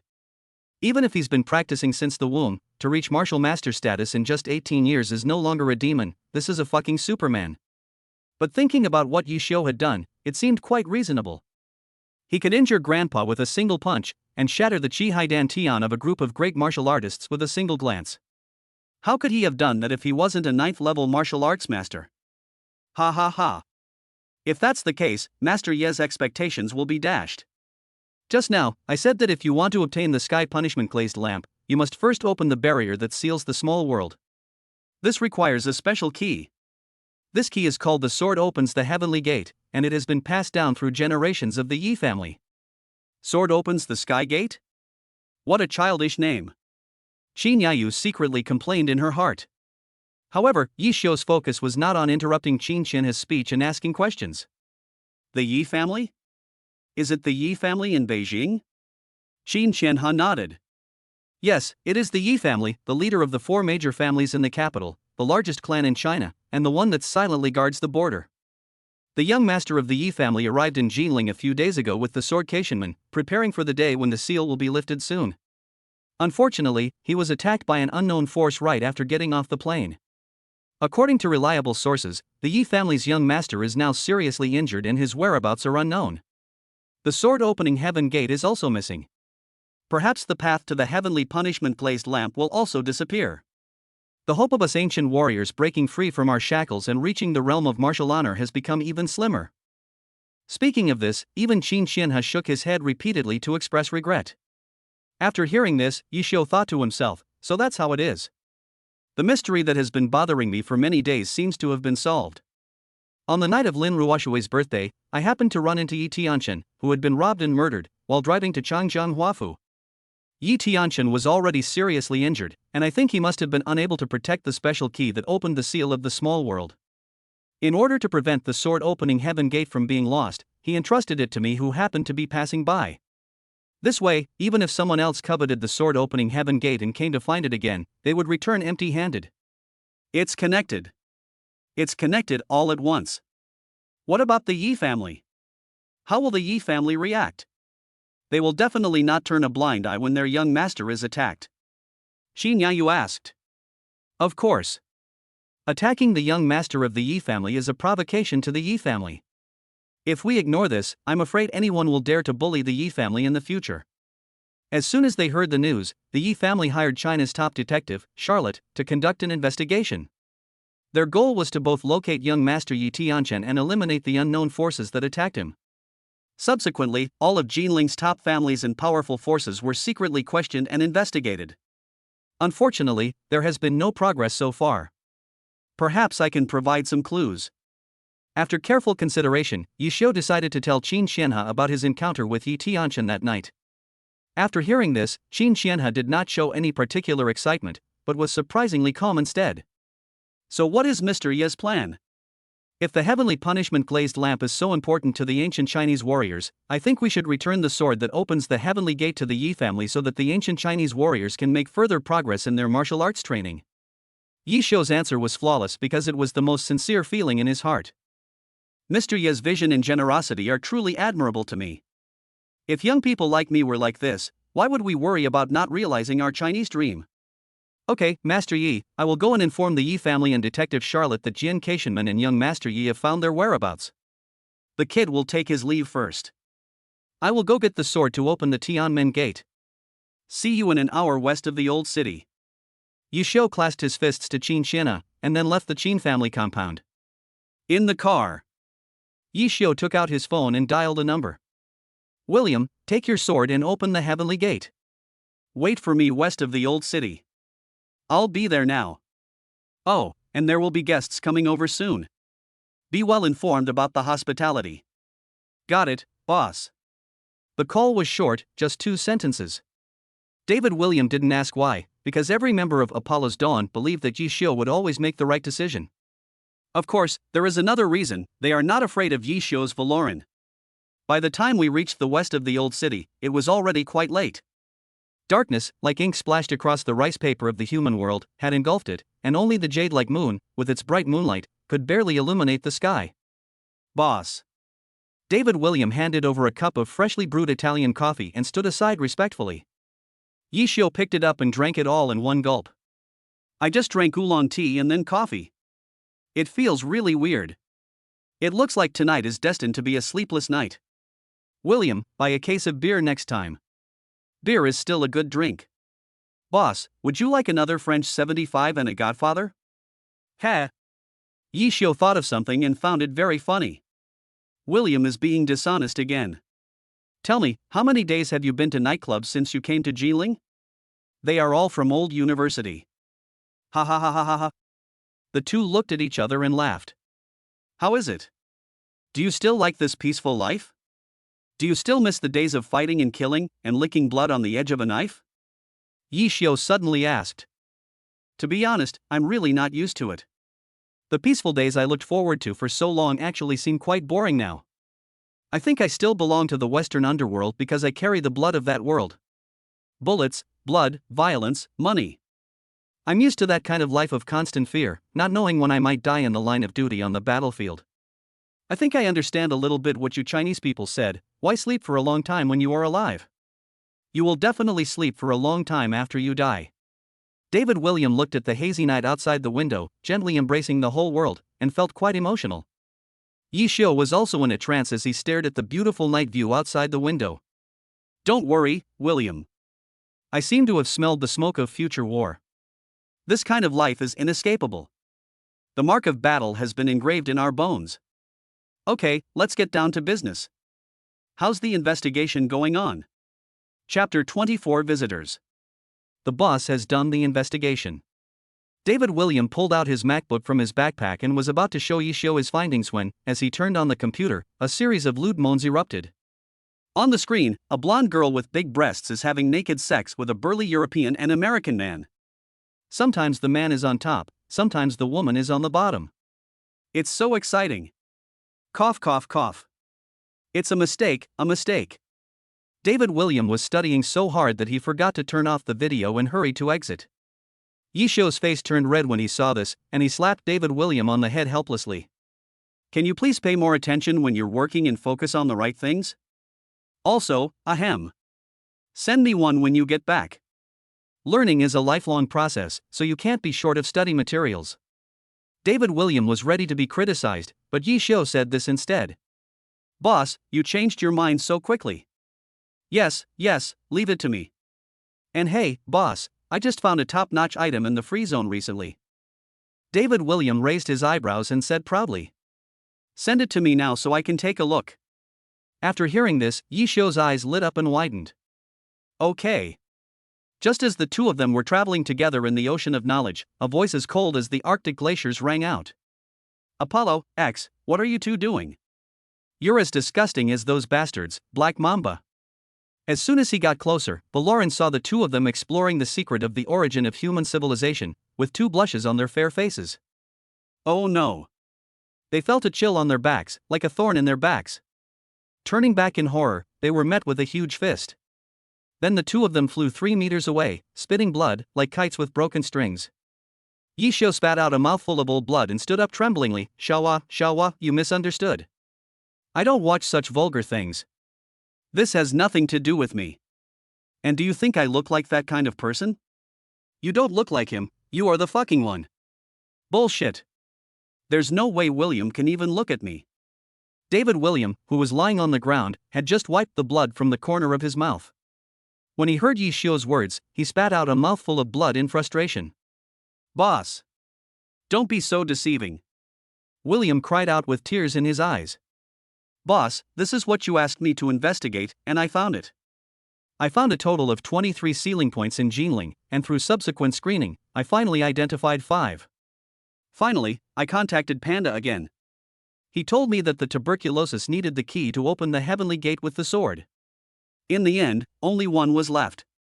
David William quickly slid through the PPT to explain to Yi Xiu, and finally pointed his finger at a place: the ruins of Fuguei Tower. The ruins of Fuguei Tower? Yes, it's the ruins of Fuguei Tower.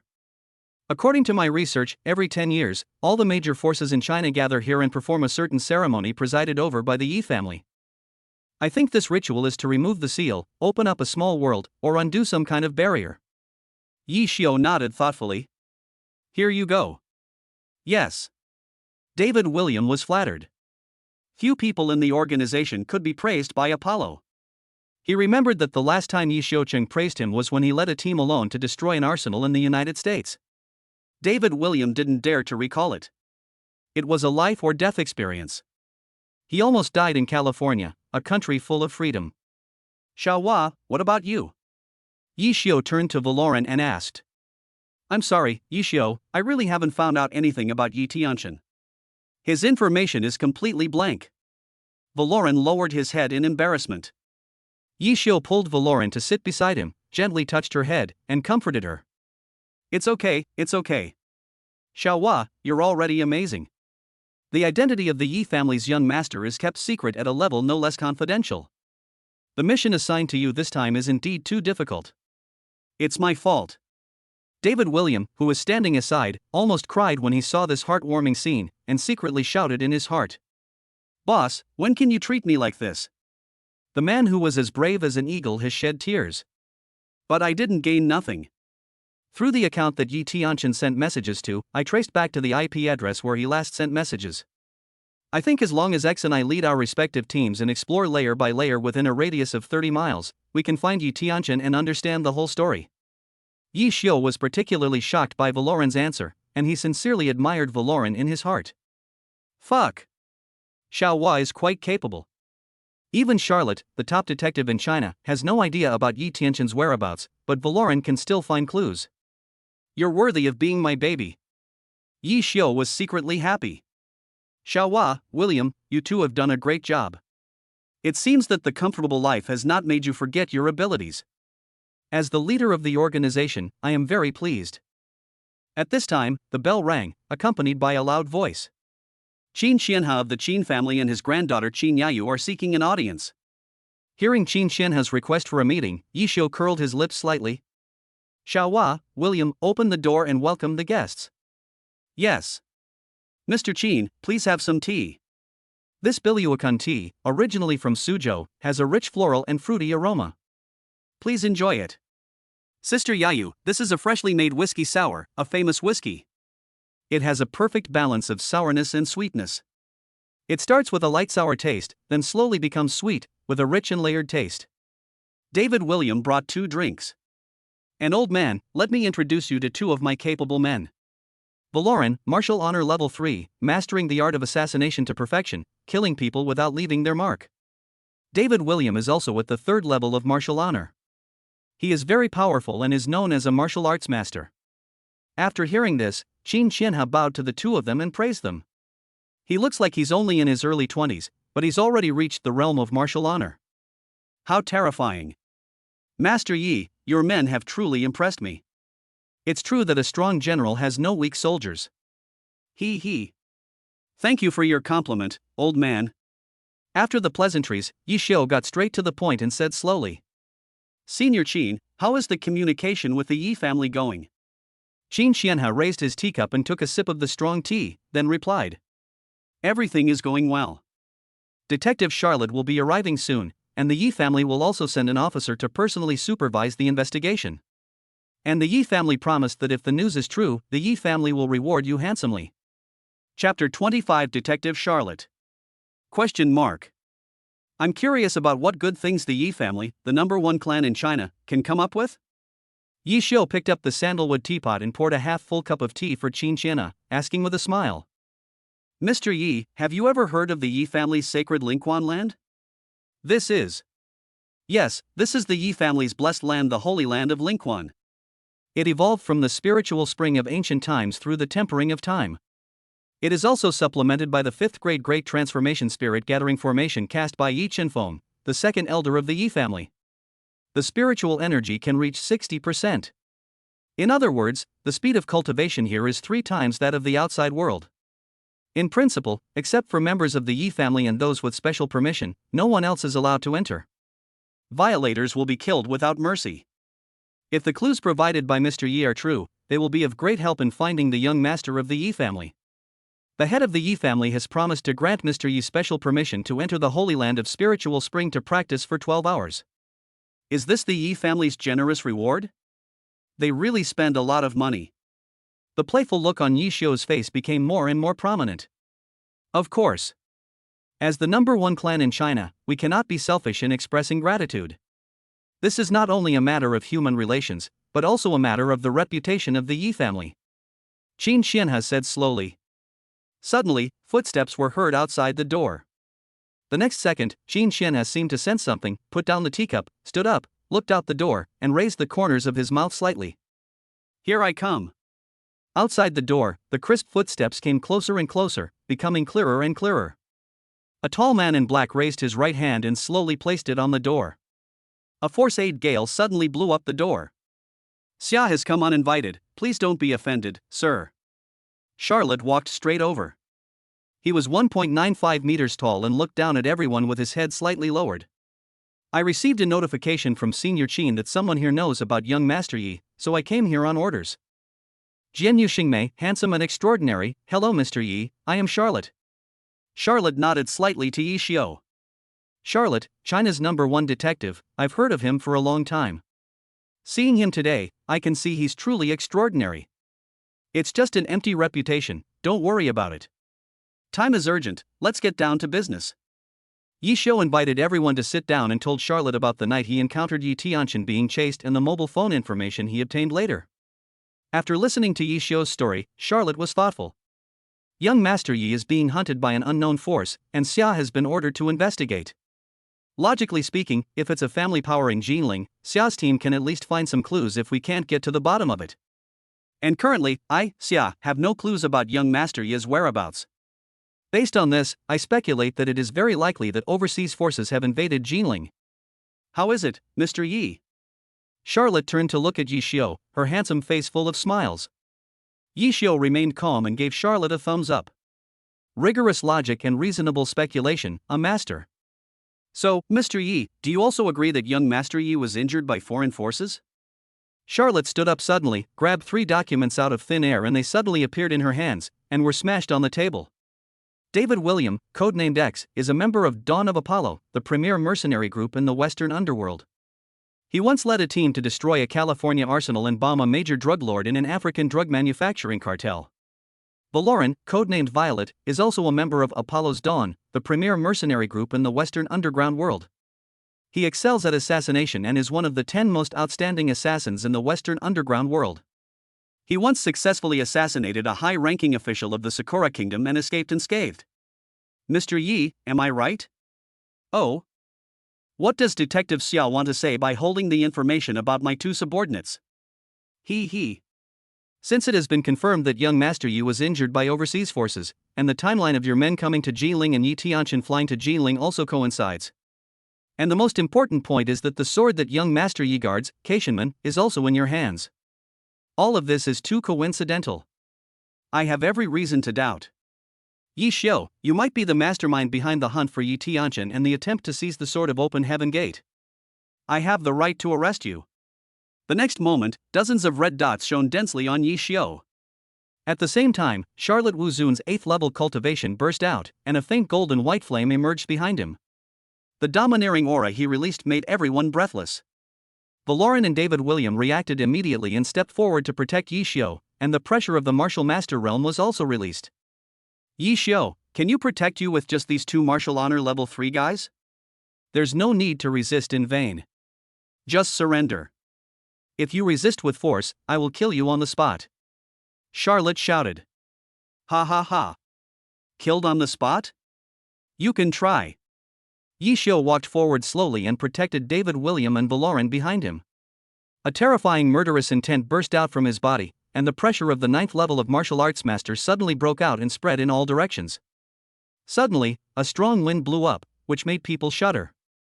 Beneath his sparsely haired left eye, a golden white hexagram faintly emerged, and 3 megatama appeared in his pupil. A dark purple light burst out from his right eye, as if to devour everything around it. He gathered sky blue spiritual energy in his left hand and clenched his fist tightly. All the red spots on his body disappeared, and the sound of equipment exploding was heard outside the old city. The battle is about to begin. That's enough. The shout was as loud as a bell. Looking in the direction of the sound, I saw a middle-aged man wearing an ancient martial arts robe with a 5-clawed golden dragon painted on it walking quickly towards me. For a moment, Charlotte and Qin Qianhe were actually in awe. Soon the man came up and said to Yi Xiu with a smile, "I'm sorry, Mr. Yi. Let me introduce myself. I am Yi Xian, the director of the Chinese National Security Bureau, and also the chief elder of the Yi family in Beijing." Detective Xia's words were meant to test me. I'm afraid I might be a bit extreme. Please forgive me. I'm sorry, Mr. Yi, I was abrupt.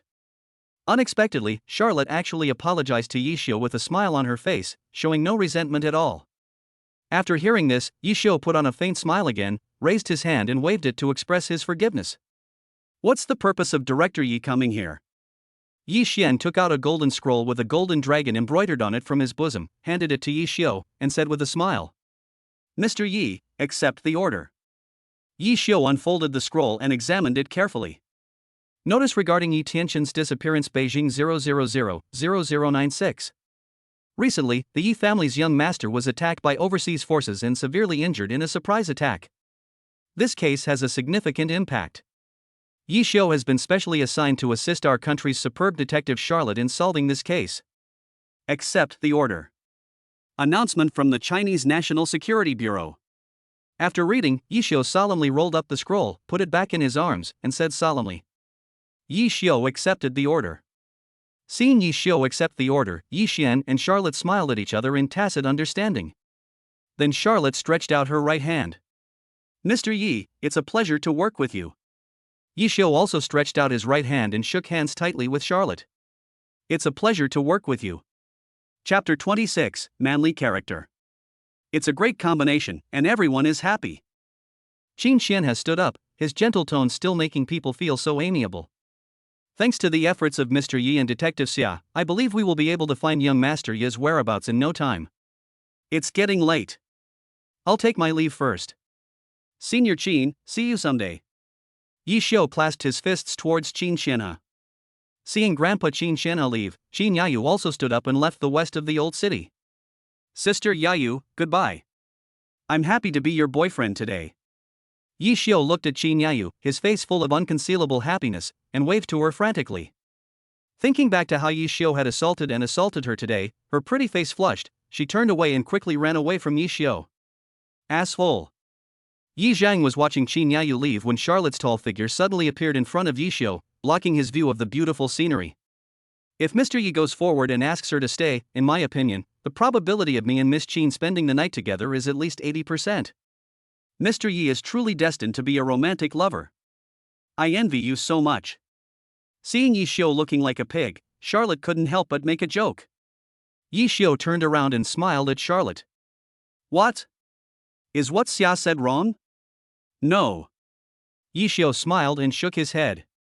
Then why is Mr. Yi laughing? I just didn't expect that our China's top detective would have such a playful side. Ha ha ha ha. Thank you. Xia is taking his leave here. Since most people have left, it's time for me to leave too. Yi Xiu, goodbye. Detective Xia, Director Yi, I won't see you off. These two seem to get along pretty well, don't they? I really thought a fight was about to break out. Valoran walked behind Yi Xiu, put his arms around him and spoke to him softly. When David Williams saw this, he immediately ran out of the door, fearing that it would ruin the boss's plan, and left the two of them some space to get along. Oh. I hope so. But I always feel that if I hadn't unleashed the pressure of the 9th level of martial arts master just now, I might have really had a big fight with Charlotte. Humph. If you want to fight, then fight. The outcome may be hard to predict. He's only at the 8th level of Wu Zun, can't you defeat him? No, I feel like he's not as simple as he seems. Okay, let's not talk about this anymore. Go to sleep, Xiaohua. Yi Xiu turned around and went to a room in the villa. Yi Xiu tonight. I'm a little tired tonight. Xiaohua, you should go to bed early too. Ding. Detecting that the host is about to suffocate, high voltage current stimulation will be applied. A huge electric current of 200 volts suddenly ran through his body, and Yi Xiu was suddenly aroused. Under the dual pressure of ultra-high voltage and suffocation, Yi Xiu escaped with difficulty with the help of the system. It's too damn dangerous. Give me a soul-sending facial cleanser so early in the morning. Yi Xiu was panting at the head of the bed, feeling lucky to have escaped death. Ding. It's detected that the host has not signed in today. Would you like to sign in? Sign in. Yi Xiu replied. Ding. Sign in successful. Congratulations to the host for obtaining a level BB. AB, a listed company in China, a commercial giant with operations in multiple sectors, including e-commerce, finance, technology, logistics, and digital media. It ranks among the top 10 companies in China for its scale, and is among the top 500 companies in the world for its strong performance. Host, Yi Xiu. Cultivation, martial honor 9th level. The host is actually at the peak of martial arts, but due to the thin spiritual energy on earth, his cultivation is suppressed. Occupation, none. Skill, none. Martial arts, none. Backpack, Ferraria 12 Cylindri, 1 million RNB, Chemical Sweeper, a level BB. Oh my god, I actually signed with BB in A. Awesome. I love you so much. System. Logically speaking, considering the massive size of BB in A, I should be considered the richest man in China now. Alas, from now on, all I have left is money. Yi Xiu was still very young at that time, and he didn't know that all the gifts given by fate had already been secretly marked with a price. Look, a series of fatal calls herald the coming of the storm. Ding ding ding. Ding ding ding. Who the hell is this? So many calls to me early in the morning. Yi Xiu picked up the phone without thinking and answered it. Just as he was about to get angry and greet his family, he didn't expect to hear an even angrier roar from the other end. Yi Xiu, where the hell have you been? I called you so many times but you didn't answer. Do you know how worried I was about you? Yi Xiu, you dare not come home at night? Where on earth have you been? Oh my god, it's Luoshi. It's over. It's over. If she knew that I went to Qin Yayu's class reunion with her last night, and that I had an unusual relationship with my beautiful female subordinate, would I still be able to keep my body intact? Oops. Xiao Shi, please listen to my explanation. The noise on the phone woke Valoran up. When the sleepy Valoran saw Yi Xiu hurriedly answering the phone, he immediately understood and a playful smile instantly appeared at the corner of his mouth. He. Yi Xiu, I'll let this harem burn you, you stinky scumbag, to death today. Valoran thought darkly. Ah. Baby, you're pressing on my hair. Hate it. You were so brave last night that my fragile body almost fell apart. Luoshi on the other end of the phone was almost mad with anger when she heard this. She was usually a lady, but at this moment she really wanted to swear. Yi Xiu. Why is there a woman's voice around you? At this moment, a big thought popped up in Yi Xiu's mind. It's over.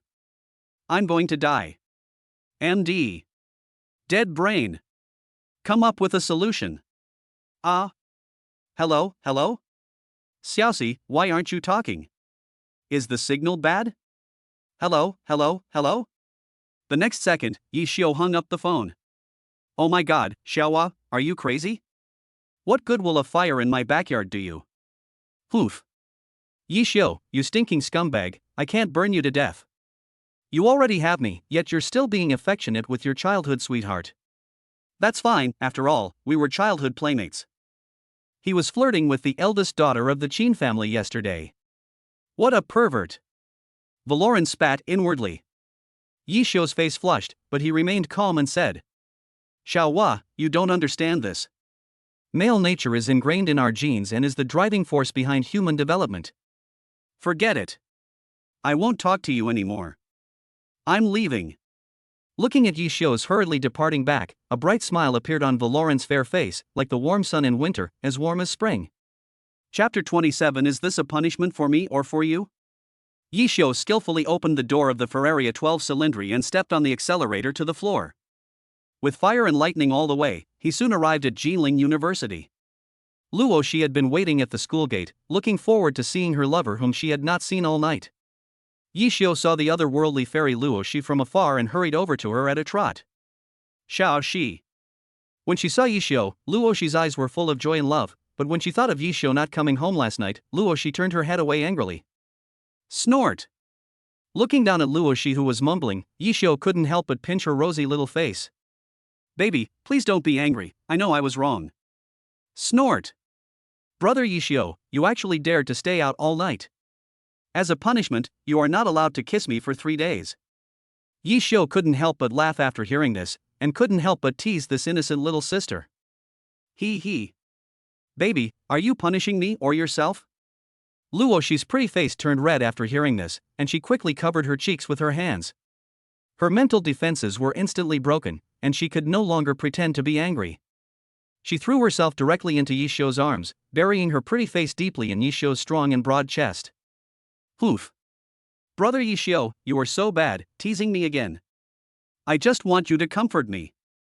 Yi Xiu hugged the fragrant and soft strawberry cake tightly in his arms, and the faint jasmine scent of Luoxi lingered on his nose.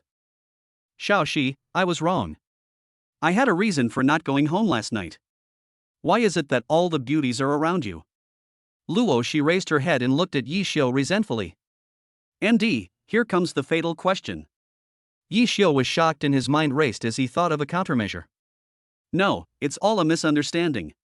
It's all because of a man named Charlotte. Detective Xia? That's right, it's him, Xiaoxi. This guy isn't as serious as he appears to be. He's actually quite lecherous behind the scenes. You heard that woman's words from me as I passed by Charlotte's room. Ah? Detective Xia? No way? I remember him being a very serious man. Even my grandfather praised him highly. But what you said, Brother Yi Xiu, is not without reason.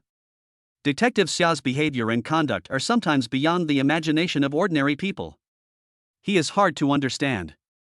Seeing that Luoxi seemed to really believe it, Yi Xiu secretly breathed a sigh of relief. Fortunately, Xiaoxi is a love-brained person. She will definitely believe what I say. But I'm sorry, Detective Xia. Don't worry, just be careful and I will cooperate with you to find Yi Tianchen. At the Old Town Hotel, not far west of the Old Town, Charlotte, who was reading today's newspaper, sneezed. Did you catch a cold this time? I've been sitting for too long these days. I need to find time to go out for a walk and exercise. Bite. A sudden text message woke up Yi Xiu, who was sleeping. Thinking it was Yi Tianchen who sent him another text message, Yi Xiu lost all sleepiness in an instant. He secretly took out his phone from the drawer to check, but found that the message was signed by Ab. Hello, Mr. Yi Xiu. I'm Su Chanxian, General Manager of Elite BB Jinling Group.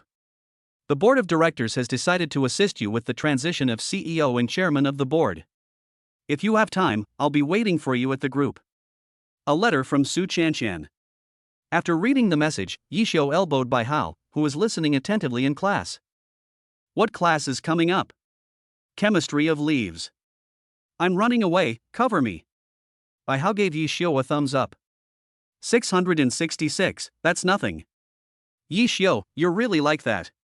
It's almost the end of the semester and we're still skipping classes to go to the internet cafe. Yi Xiu rolled his eyes at Bai Hao and said unhappily, am I that kind of person? Something's really wrong. I'm leaving now. Then Yi Xiu slipped out of the classroom under the pretext of going to the restroom and climbed over the wall to leave the school. After arriving at BB&E, Yi Xiu walked straight in. As soon as he entered the door, he saw the young lady at the front desk calling Yi Xiu. Sir, do you have an appointment? Please show your relevant ID, otherwise you will not be allowed to enter. I don't have that. I'm here to look for someone. Excuse me, sir, who are you looking for? Su Chanxian. Okay, please wait a moment. I'm calling our general manager now. Hey Xiaoli, why are you still calling? The general manager is acquainted with this kid who hasn't even grown all his hair yet. I'll eat him up for you to see. A discordant sound suddenly rang out, and Yi Xiu frowned and looked in the direction of the sound. A fat middle-aged man with big ears looked particularly bloated in an ill-fitting suit. Hello, supervisor. The receptionist greeted the man quickly after seeing him. Hey, you brat, it's business hours for our Ali BB now. I'm not here to beg for mercy. Get out of here and go somewhere cooler. The fat, big-eared middle-aged man stared at Yi Xiu arrogantly and shouted. Yi Xiu ignored her and turned to the receptionist and said, Sister, where did such a big company get a dog? And it barks so loudly. The fat, middle-aged man immediately became anxious upon hearing Yi Xiu's words. He pointed at Yi Xiu and cursed, You son of a bitch. Who the hell are you calling a dog? Whoever answers is the one. Yi Xiu answered bluntly. You. Okay. You're tired of living, aren't you? Today, I'm going to teach you a lesson. Security. Throw this uninvited guest out the door. Soon a group of security guards gathered and were about to throw Yishio out. Ha ha ha ha. Kid, when you're out and about, you should be polite and respectful to your elders. Just as the security guards were about to take action, a delicate shout was heard and stopped them. Wait, let's see who dares to make a move. A graceful figure appeared at the gate, forming a beautiful landscape. The fat, big-eared middle-aged man saw the beautiful figure appear and immediately went up to her and said with a smile, "General Manager, what brings you here?" Yi Xiu, who was not far away, looked up and down at the beautiful woman. The black hip skirt tightly wrapped around her slender waist, making her look slimmer and her buttocks more perky. Yi Xiu looked at the pair of long legs with black stockings and red high heels, and said in his heart, "Even if they step on me to death, it would be a worthy death for me, Yi Xiu. What a beauty! She is one in a million." Su Chanqian trotted forward with her high heels, saying apologetically, "Sorry, Mr. Yi, I had a meeting midway and I'm late." "It's okay, Manager Su." Su Chanqian was flattered to hear Yi Xiu address her. "You're too polite, Mr. Yi. Just call me Xiao Su." "No need. You seem to be older than me, so I'll just call you Sister Chanqian." Chapter 28 Beautiful Secretary Su Chanqian. "Mr. Yi, I'll take you to your office to familiarize you with the environment and handle the handover matters." Su Chanqian smiled and said to Yi Xiu, "Her two shallow dimples are very cute." Yi Xiu followed Su Chanqian behind him, walking towards the elevator. When the fat middle-aged man saw that Yi Xiu really knew General Manager Su Chanqian, he broke out in a cold sweat and quickly lowered his head, fearing that Yi Xiu would cause trouble for him. Seeing Yi Xiu follow Su Chanqian away, the fat middle-aged man breathed a sigh of relief, thinking he had escaped. Unexpectedly, when Su Chanqian passed by him, she stared at him and said coldly, "Manager Wang, you have such great authority. I saw everything that happened just now. You insulted the director, contradicted the senior management, and almost caused a conflict. Do you think you're so awesome?" After hearing this, the fat middle-aged man's face turned pale and he collapsed to the ground in an instant. "Manager Su, I was wrong. Manager Su, please forgive me. I won't dare to do it again. Just consider that I have parents and children to support, and that I've worked diligently for the company for 20 years, so please let me go this time." Manager Wang was so anxious that he knelt down in front of Su Chanqian. While speaking, he ran to hug Su Chanqian's thighs on his knees. "Get lost. Stop disgusting me. And if you want to apologize, you should apologize to Mr. Yi. He is the new chairman of the company's board of directors. He will decide your consequences." Su Chanqian said with disdain, her eyes full of disdain for such a fool. Boss Yi, I was wrong. Please forgive me for my mistakes and let me go." The obese manager Wang turned around again, ran to his knees, hugged Yi Xiu's thighs, and cried. After all, Yi Xiu was not a kind-hearted person. He kicked the fat pig away with one kick, then turned to look at Su Chanqian. "Sister Chanqian, this fat pig has really worked so hard for the company for 10 years? Su Chanqian sneered at the fat pig and said sarcastically, "It's true that I worked for 10 years, but I don't know whether it was hard or not. This idiot paid for his position as a supervisor, but he doesn't do his job, harasses female colleagues, and exploits his subordinates. I've already received multiple reports from employees under their real names. This useless termite will eventually corrupt the entire company. I've wanted to fire him for a long time. And it just so happens that this idiot contradicted you, Mr. Yi, today. Why don't you fire him, Mr. Yi?" Yi Xiu glanced at manager Wang coldly and sneered. "So what are you waiting for? Security, throw this fat pig out. This kind of person will only hinder the development of the group. There is no benefit in keeping him in the group." As soon as Yi Xiu finished speaking, 4 security guards came out, each using one hand and one foot, and struggled to carry the fat middle-aged man out. Manager Wang still refused to give up and begged for mercy until the very end. "No. No. Mr. Yi, Manager Su, I was really wrong." Manager Wang yelled desperately and miserably, but it was a shame it was of no use. Yi Xiu and Su Chanqian had already boarded the elevator and were heading to the chairman's office. Yi Xiu's office is on the 18th floor. Opposite the desk is a large floor-to-ceiling window. Standing here, one can overlook the entire Jinling and even see Xuanwu Lake in the distance. Yi Xiu plopped down on the chair, admiring the beauty that only those in a higher position could see. Su Chanshan picked up the cups on the table, poured Yishio a cup of hot tea, and carefully placed it in front of Yishio's desk. Mr. Yi, this is the handover information between the board of directors and the group CEO. This section contains information about BB Jinling Group NA, along with this year's financial statements and transaction data. And the last document is the Strategic Implementation Progress and Risk Assessment Report of BB Jinling Group for future projects in A. Please take a look. Su Chanshan found 3 documents from the pile of documents on the table and placed them in front of Yishio one by one. Okay, I understand. Thank you, Sister Chanshan.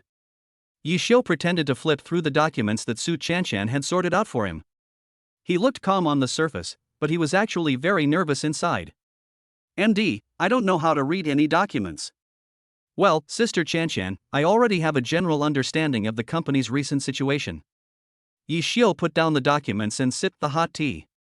The cup ring seemed to still be surrounded by the lingering fragrance of Su Chanshan. In short, he could say one thing. Sister Chanshan, your tea is very smooth. Okay, Mr. Yi, it's nothing, I won't bother you anymore. And Mr. Yi, if you have any questions about the Jinling branch, please feel free to ask me. Until you find a new secretary, I will be your personal secretary. Su Chanshan stood up and bowed to Yishio, but this bow made Yishio feel uneasy. When Su Chanshan bent down, large areas of white skin were completely exposed to Yishio's eyes, causing Yishio to open his eyes wide. Fuck. She's almost the same age as Qin Yayu. This Su Chanshan is so damn attractive. Okay, secretary, right? There's a saying, secretaries do the work when there's work to do, and when there's nothing else to do. Ahem, it's the secretary's job if it's alright. After saying that, Su Chanshan was about to leave Yishio's office when suddenly the phone rang quickly and sharply. After Su Chanshan answered the call, her face was full of worry and anger. Okay. I got it. After saying that, he hung up the phone in a hurry and left quickly. Seeing this, Yishio immediately stepped forward. What's wrong, Sister Chanshan? Boss Yi, the man we sent to the Jianhu gang to collect the debt was beaten by them and is now in the hospital. I must go to the Jianhu gang to ask for an explanation, otherwise it will inevitably chill the morale of the company. Hearing that the situation was critical, Yishio frowned. Sister Chanshan, I'll go with you. Okay, Mr. Yi. I'll go get the car. You wait for me at the front door of the company. You don't have to drive my car. Yishio said as he waved the Ferrari keys to Su Chanshan. Wachu, Mr. Yi, your car is so cool. While fastening her seatbelt, Su Chanshan looked up and down at the luxurious interior of the Ferrari, her eyes full of envy and admiration. A large amount of high-end genuine leather materials are used, which is minimalist yet futuristic and technological. The beige Crema 3997 leather exudes an elegant and high-end atmosphere. I think girls all like small animals. Lamborghini and Ferrari are naturally very attractive to them. Yishio joked with a smile. Mr. Yi, you are making fun of me. I, Su Chanshan, am not the kind of vain and materialistic woman. Su Chanshan blushed and explained. Ha ha. Sorry, Sister Chanshan. Mr. Yi is really young and promising. At such a young age, he is already the CEO and chairman of the board of directors of ALIBB. When I was Mr. Ye's age, I was just an ordinary college student who only knew how to study. Su Chanshan sighed. At this time, Yishio rolled down the car window, letting the breeze ruffle his bangs, and said in a lightly pretentious tone. Every stage has its own things to do. I just moved a little faster than others. Su Chanshan said nothing, but just kept giving thumbs up. Chapter 29. Just lead me on your way. Arrive. Yishio opened the car door, and the first thing he saw when he got out was an unfinished building that had been in disrepair for a long time. At first glance, Yishio didn't feel fear or confusion, but was rather speechless. Is this guy from the War Tiger gang really that stupid? He opened a company in this damn place. Do we think that others don't know that they are involved in a gang? And Sister Chanshan, the brother you sent to collect the debt, is also a talented person. How dare he go in there? Su Chanshan was also quite speechless and smiled awkwardly at Yishio. Mr. Yi, the people from the Fighting Tiger gang are in here. I've just called them, and they'll send someone out to greet us shortly. Mr. Yi, let's wait here for a while and go in later. Yeah, okay. By the way, Sister Chanshan, who is this Jianhu gang? How dare they owe debts to Ali BB and even beat up our Ali BB people? Hey, Mr. Yi, you just took over the position, so you don't know much. Even Su Chanxian, who has been in the business world for many years, still feels a headache when she mentions Zhan Hu. The Fighting Tiger Gang, a major bully in Jinling's gray industry, bullies men and dominates the market, committing all kinds of evil. The leader of the Fighting Tiger Gang, Yang Minghu, runs a casino, lends money at high interest rates, and often assaults and intimidates civilians. There's a joke in Jinling that goes like this: if a child is crying in the middle of the night, just mention War Tiger Gang to him, and the child will immediately stop crying for fear of angering them. A year ago, the Zhanhu gang borrowed 100 million yuan through our app, Huaba, and promised to return 150 million yuan, principal and interest, within 6 months. But 6 months later, not only is the 150 million yuan back, but even the 100 million yuan principal is nowhere to be found. It's like a powerful dragon can't defeat a local snake. They just keep shirking responsibility. Even though we have a huge system in Ali BB, we are powerless against these hooligans, so the debt has been delayed until today. During this time, I've sent people to collect the debt more than once, but each time they came back empty-handed. I never expected that this time, not only did they fail to recover the money, but they also injured a company employee and sent him to the hospital. This Shanhu gang is truly going too far. Su Chanxian observed Yi Xiu's expression as she spoke, fearing that Yi Xiu would blame her for her poor performance. But don't worry, Mr. Yi. I've already notified the security team before I left, and they're on their way. There will definitely be no violence this time, and you won't get hurt. After hearing this, Yi Xiu smiled at Su Chanxian and said, "Thank you, Sister Chanxian." Soon, a yellow-haired thug walked out of the unfinished building. The yellow-haired boy, carrying a wooden stick he'd picked up from who knows where, chewing beetle nut, walked towards Yi Xiu and Su Chanxian with a detached gait. He thought this gesture was very cool, but in reality, it was too sweet. When the little yellow-haired boy saw Su Chanxian, his eyes lit up, showing his big yellow teeth, and he came up and said, "Hey, hey. Sorry to have kept you waiting, beautiful girl. Follow me, our boss is upstairs." Along the way, the little yellow-haired boy kept chattering to Su Chanxian as if he had never seen a woman before. "Beautiful lady, where are you from? Are you from Jinling? What's your zodiac sign? How old are you this year?" Faced with this extremely low-level flirtation, Su Chanxian was extremely disgusted and glared at the little yellow-haired man with her beautiful eyes. If looks could kill, the little yellow-haired man would have been chopped into pieces by Su Chanxian. "Beautiful lady, I'd advise you to stop working for that BB&A. Our boss never intended to repay that 100 million yuan loan. You're destined to return empty-handed today. Beautiful lady, you might as well follow me and join the Fighting Tiger Gang. You won't have to worry about food or clothes. When you go shopping in the morning, just take whatever you want on the street. No one will dare to ask you for money. Tonight, you will spend the wedding night with me. It will be so exciting. By the way, I'll tell you in secret that I'm very..." Before the yellow-haired boy could finish his teasing words, Yi Xiu took a quick step forward and slapped him, causing him to fall to the ground and roll over. "Asshole. What the hell are you doing? Damn it, do you believe I'll make you pay for it?" The little yellow-haired boy covered his red and swollen face and stared at Yi Xiu angrily. Under the little yellow-haired boy's angry glare, Yi Xiu walked up to him, stepped on him, and asked condescendingly, "Is this how your mom taught you to talk to pretty girls? You're not a real man if you make dirty jokes to girls. If you're a dog, just be obedient. Just lead me on my way, and shut up the rest." After saying that, he kicked the little yellow-haired boy again, breaking 2 of his ribs. The little yellow-haired boy stood up with difficulty, covering his swollen face. He had completely lost his fighting ability and was only hanging on by one breath. The yellow-haired boy glanced at Yi Xiu angrily, and roared inwardly, "All right, you dare to hit me? I'm going to make you look good when we meet the boss later. Mr. Yi, are you okay? Does your hand hurt?" Su Chanxian asked with concern. Seeing Yi Xiu stand up for her, Su Chanxian felt warm in her heart.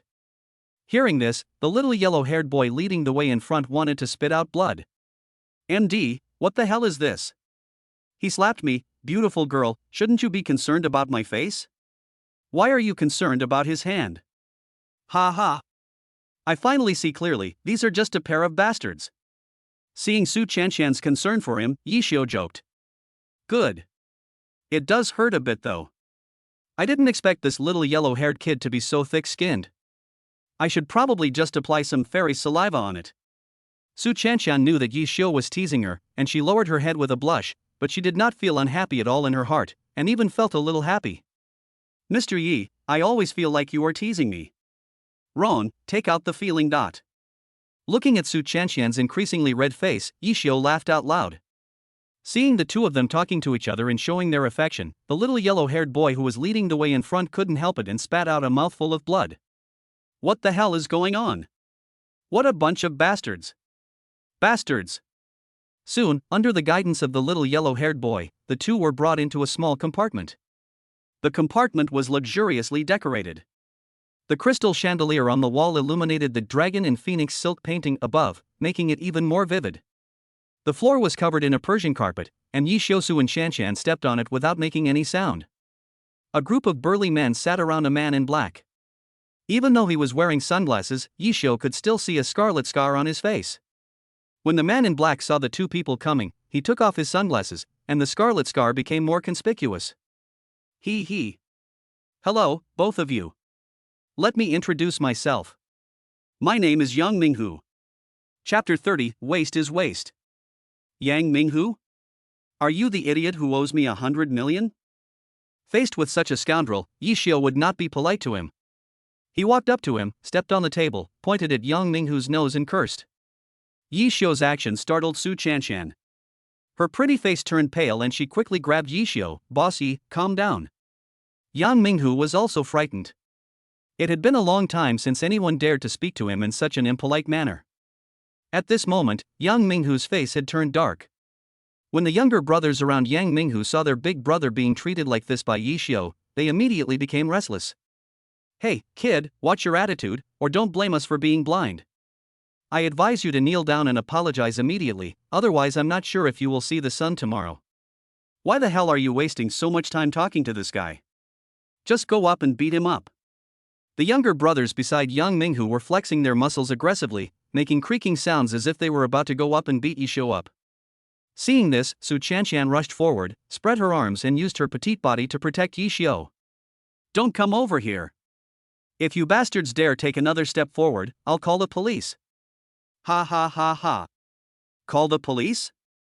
Do you think those cops dare to arrest anyone from our fighting tiger gang? Ahem. Just as the younger brothers were laughing wildly, Yang Minghu, who was sitting in his seat, coughed lightly, and the noisy room immediately became quiet. You two, please don't be offended by the reckless temper of my brothers. Why did these two come to my fighting tiger gang specifically? Seeing that the group of strong men had stopped moving, Su Chanshan finally breathed a sigh of relief and said to Yang Minghu with a pleasant face. Well, the Zhanhu gang borrowed 100 million yuan from my company's Huabai app a year ago, and promised to return 150 million yuan, including principal and interest, within 6 months. A year has passed, and the Zhanhu gang still hasn't repaid their loan. I, Su Chanshan, am here on behalf of the general manager of the Jinling branch of the AliBB group to collect on this debt. I hope Mr. Yang can understand our company's difficulties and repay the loan today. After hearing this, Yang Minghu smiled faintly, but against the backdrop of the scar, it looked particularly creepy. I understand. But Miss Su can easily see that our Zhanhu gang is in dire straits right now. We can't even come up with 100 million, let alone 10 million. I hope Miss Su can understand the difficulties faced by the fighting tiger gang and not make things difficult for me. As for the debt, we will repay it as soon as the fighting tiger gang's financial situation improves. After hearing what Yang Minghu said, Su Chanshan was extremely angry. What do you mean by not wanting to make things difficult for you? What do you mean by repaying it as soon as possible? Have you, the Zhanhu gang, ever thought about repaying it?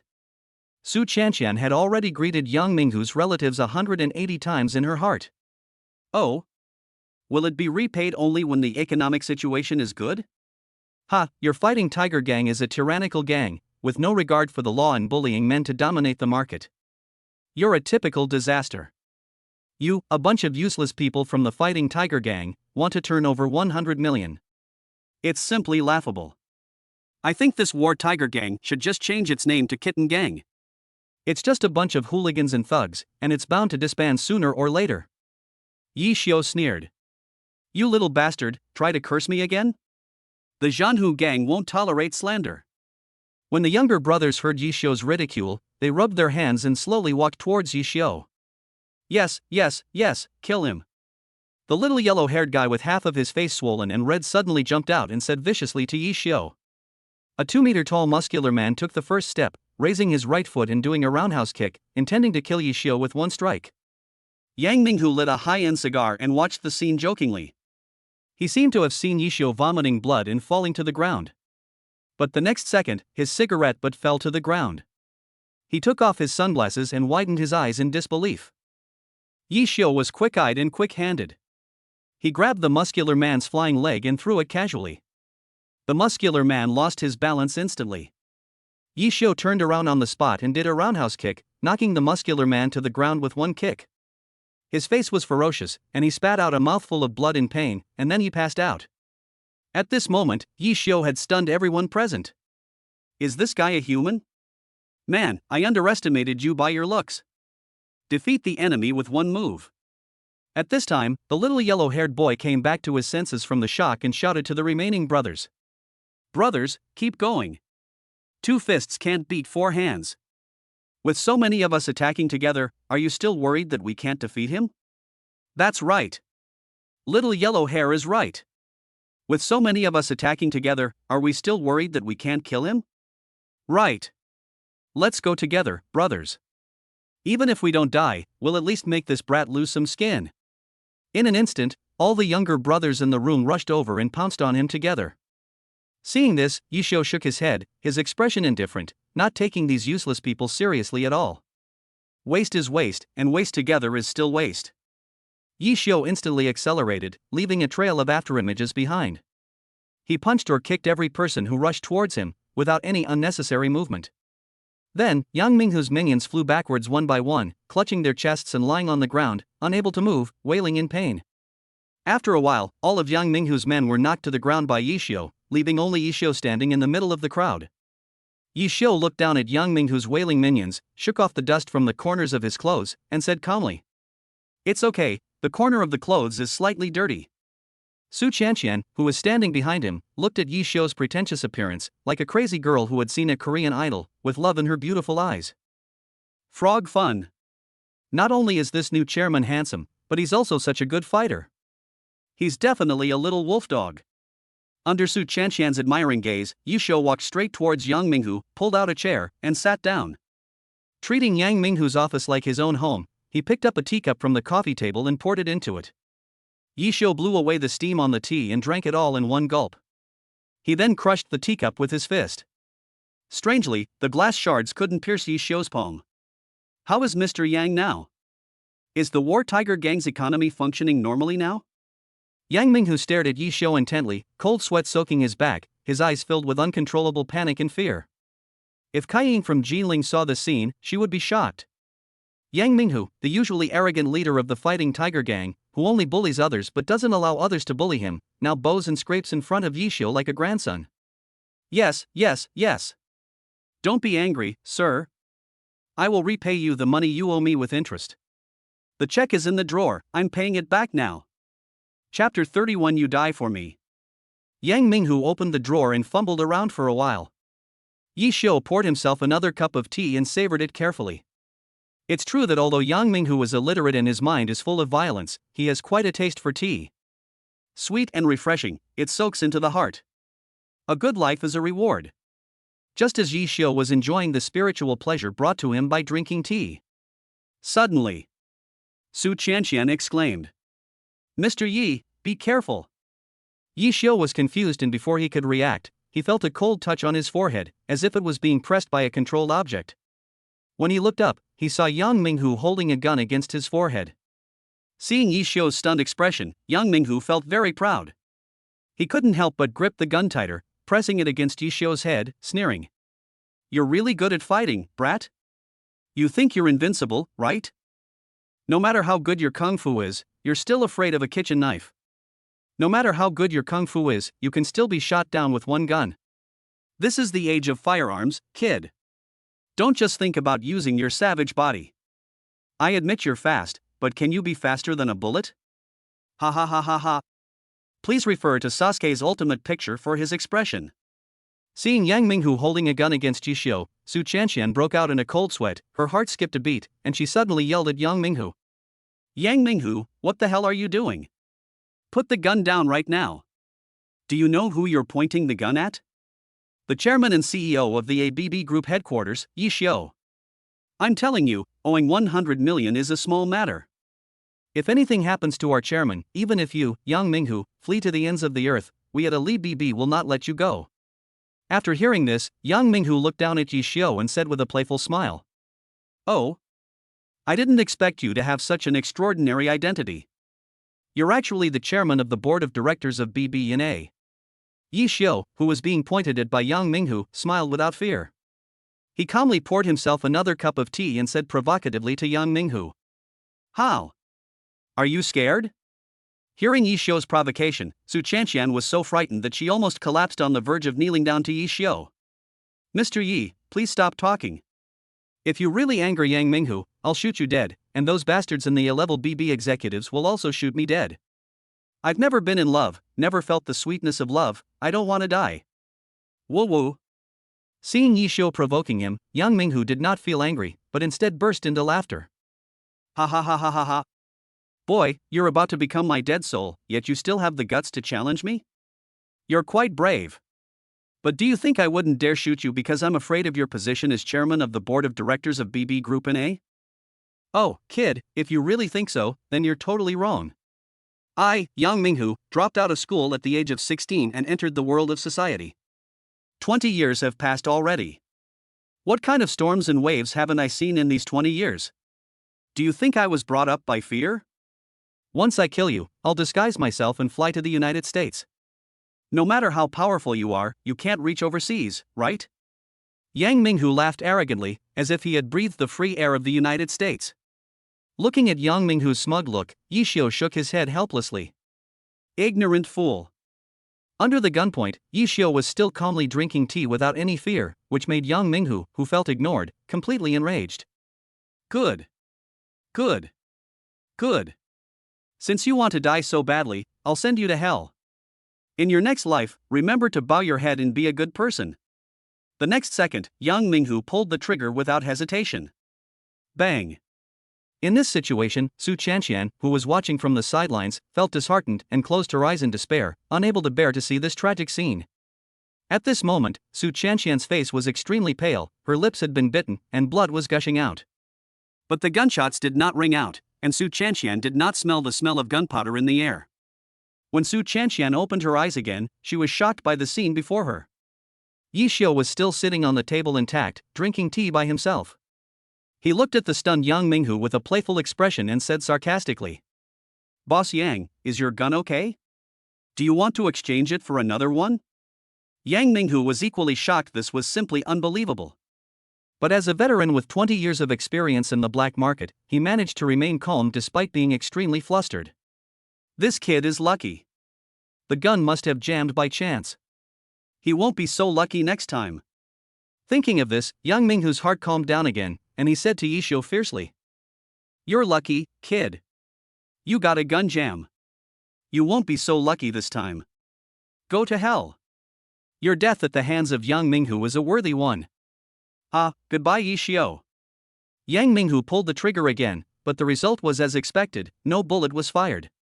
When Yang Minghu saw this scene, his right eyelid twitched violently, and his hand holding the gun could not help but tremble, muttering, Impossible, this is impossible. Yang Minghu refused to believe it and pulled the trigger again and again, but the result did not change. The pistol seemed to have fallen into a deep sleep, and no matter how Yang Minghu called out, he could not wake it. At this moment, the gun in Yang Minghu's hand seemed to have become a useless toy. Pointing at Yi Xiao, he was unable to speak. Seeing that Yang Minghu's psychological defenses were completely broken, Yi Xiao snatched the pistol against his forehead like lightning and kicked Yang Minghu in the chest. Yang Minghu flew backwards in an instant, hit the wall, and left a pool of blood. Yang Minghu covered his chest and stood up with difficulty, holding the wall, and then suddenly spat out a mouthful of blood.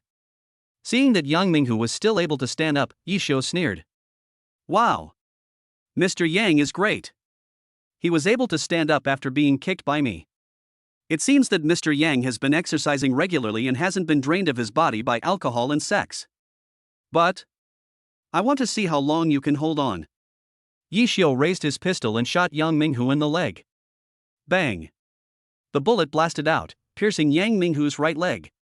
Yang Minghu instantly fell to his knees. The gushing blood dyed the entire Persian carpet red. Ah!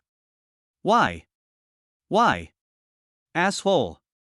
Asshole! Yi Xiu, you asshole! Why can you shoot a gun? Yang Minghu's screams broke through the sky and never stopped. I blocked the muzzle of the gun with my spiritual power, there's no way you can fire it. Yi Xiu thought to himself. Maybe it's because even God couldn't bear to see someone as handsome as me die. Yi Xiu couldn't help but sneer at Yang Minghu's miserable appearance. Since God doesn't want me to die, then Mr. Yang, you should die for me. He he. Chapter 32, Recruiting the Fighting Tiger Gang. Yi Xiu slowly raised his gun and pointed it at Yang Minghu's head, the mockery in his eyes becoming even more intense.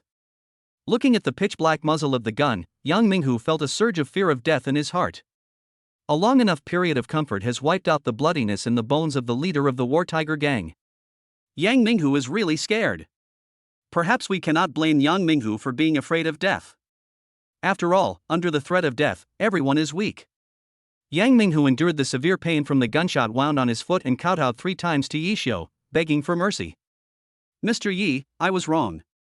Don't kill me. Don't kill me. I'll pay off what BB&A owes. I'll pay it now. I'll pay 150 million now. No. 300 million. I'll compensate you 300 million.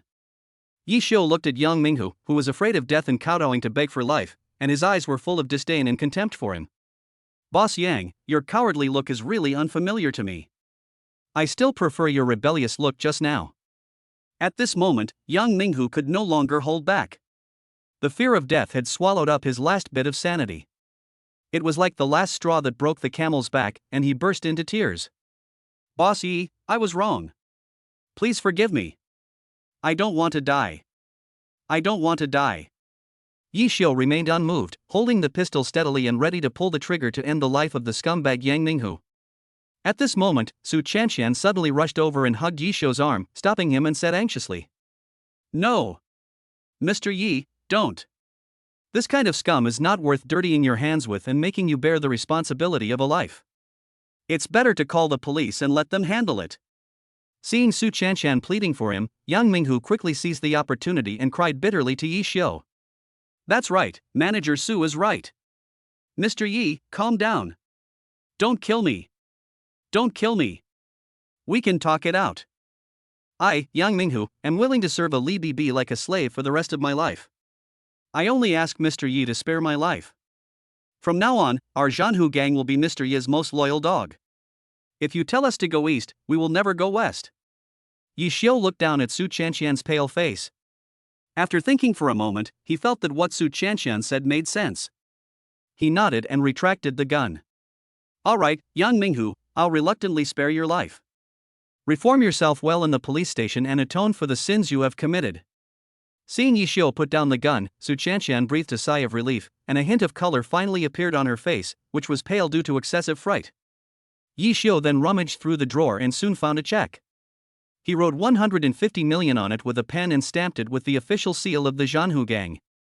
Yi Xiu looked at the check and a smile appeared on his face, a happiness that came from the bottom of his heart. This trip was definitely worthwhile. We not only recovered the loan, but also recruited the fighting tiger gang. Not bad at all. Yi Xiu waved the check towards Su Chanshan, indicating that Su Chanshan had successfully completed the mission. Let's go, Sister Chanshan. Good. Su Chanshan caught up with Yi Xiu in small steps, and the two returned to the company. Before leaving, Yi Xiu looked at Yang Minghu deeply and made a phone call. Yi Xiu did not choose to call the police, but instead chose to call David William. William, unfinished building in the south of the city. There's a man in the building with a gunshot wound to his leg. His name is Yang Minghu, the leader of the Jinling fighting tiger gang. You secretly send Yang Minghu to the organization and have Panda assign him to a team. Take him to Africa and let him be tempered by the flames of war for 2 years. Yes. David Williams's words are always so brief. After Yi Xiu took Su Chanshan away, Yang Minghu was shakily helped up by his younger brothers. Brother, are you okay? Brother, that kid from A is simply not human. Even if dozens of us brothers join together, we can't beat him. As long as there is green, there is no need to worry about running out of firewood. Big brother, run quickly before the police arrive. As long as you are with us, our Zhanhu gang has hope of making a comeback. Yeah, big brother, run. We're here to cover you. Yang Minghu smiled bitterly and shook his head. You can't escape. Then Yang Minghu looked towards the door and said, Sir, please come out, sir, who has come from afar. As soon as Yang Minghu finished speaking, a man in a black windbreaker walked out. Seeing his tall nose and blue eyes, Yang Minghu knew that this man was from overseas. Oh? Can you actually find me? Boss Yang is indeed a veteran who has been involved in the grey market for 20 years.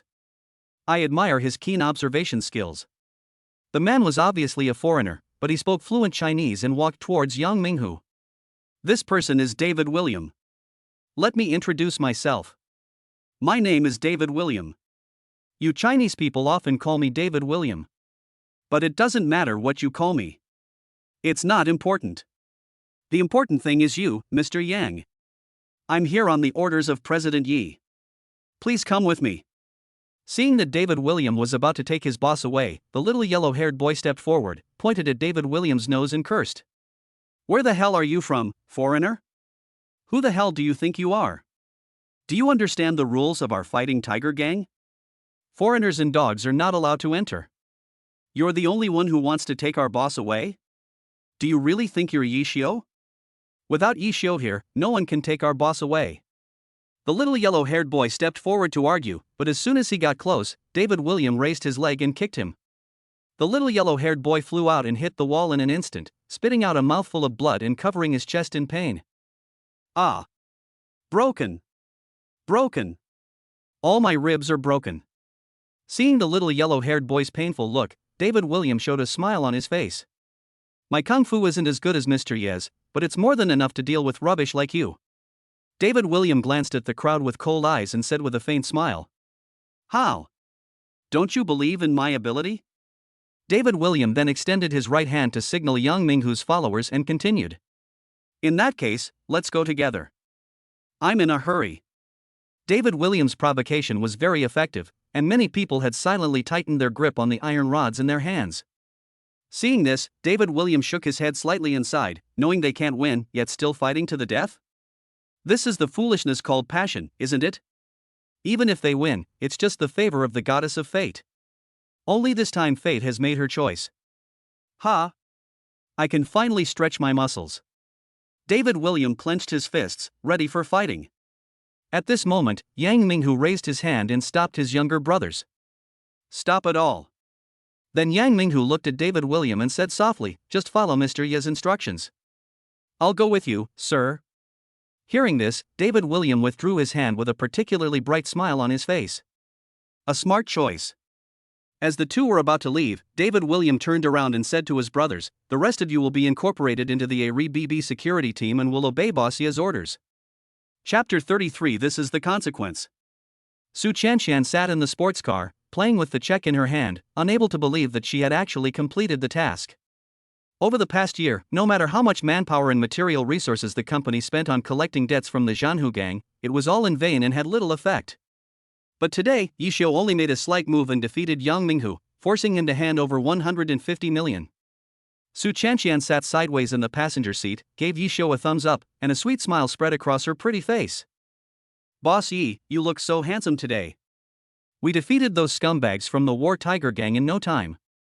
Su Chanshan said as she imitated Yi Xiu's movements like jumping out of the circle and performing roundhouse kicks. Her plump chest swayed up and down with the swaying of her body, which made Yi Xiu's mouth dry and his abdomen burn with an unknown fire. It's okay. After all, there's a beautiful woman watching.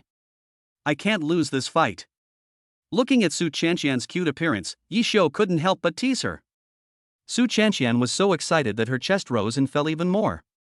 Yi Xiu took a deep look at the big white rabbits that seemed to be about to jump out of the shirt, swallowed secretly, and quickly turned his head away. Despite this, Yi Xiu's mind still uncontrollably reviewed the surging waves over and over again. Ha ha ha. Mr. Yi, you are so bad. You have so many tricks to tease girls. You will definitely become a sea king in the future. Su Chanshan teased Yi Xiu with a smile. Aquaman? I always thought it was a gift until the word was invented. Yi Xiu snapped his fingers, struck a rather handsome pose and said, his funny tone making Su Chanshan laugh.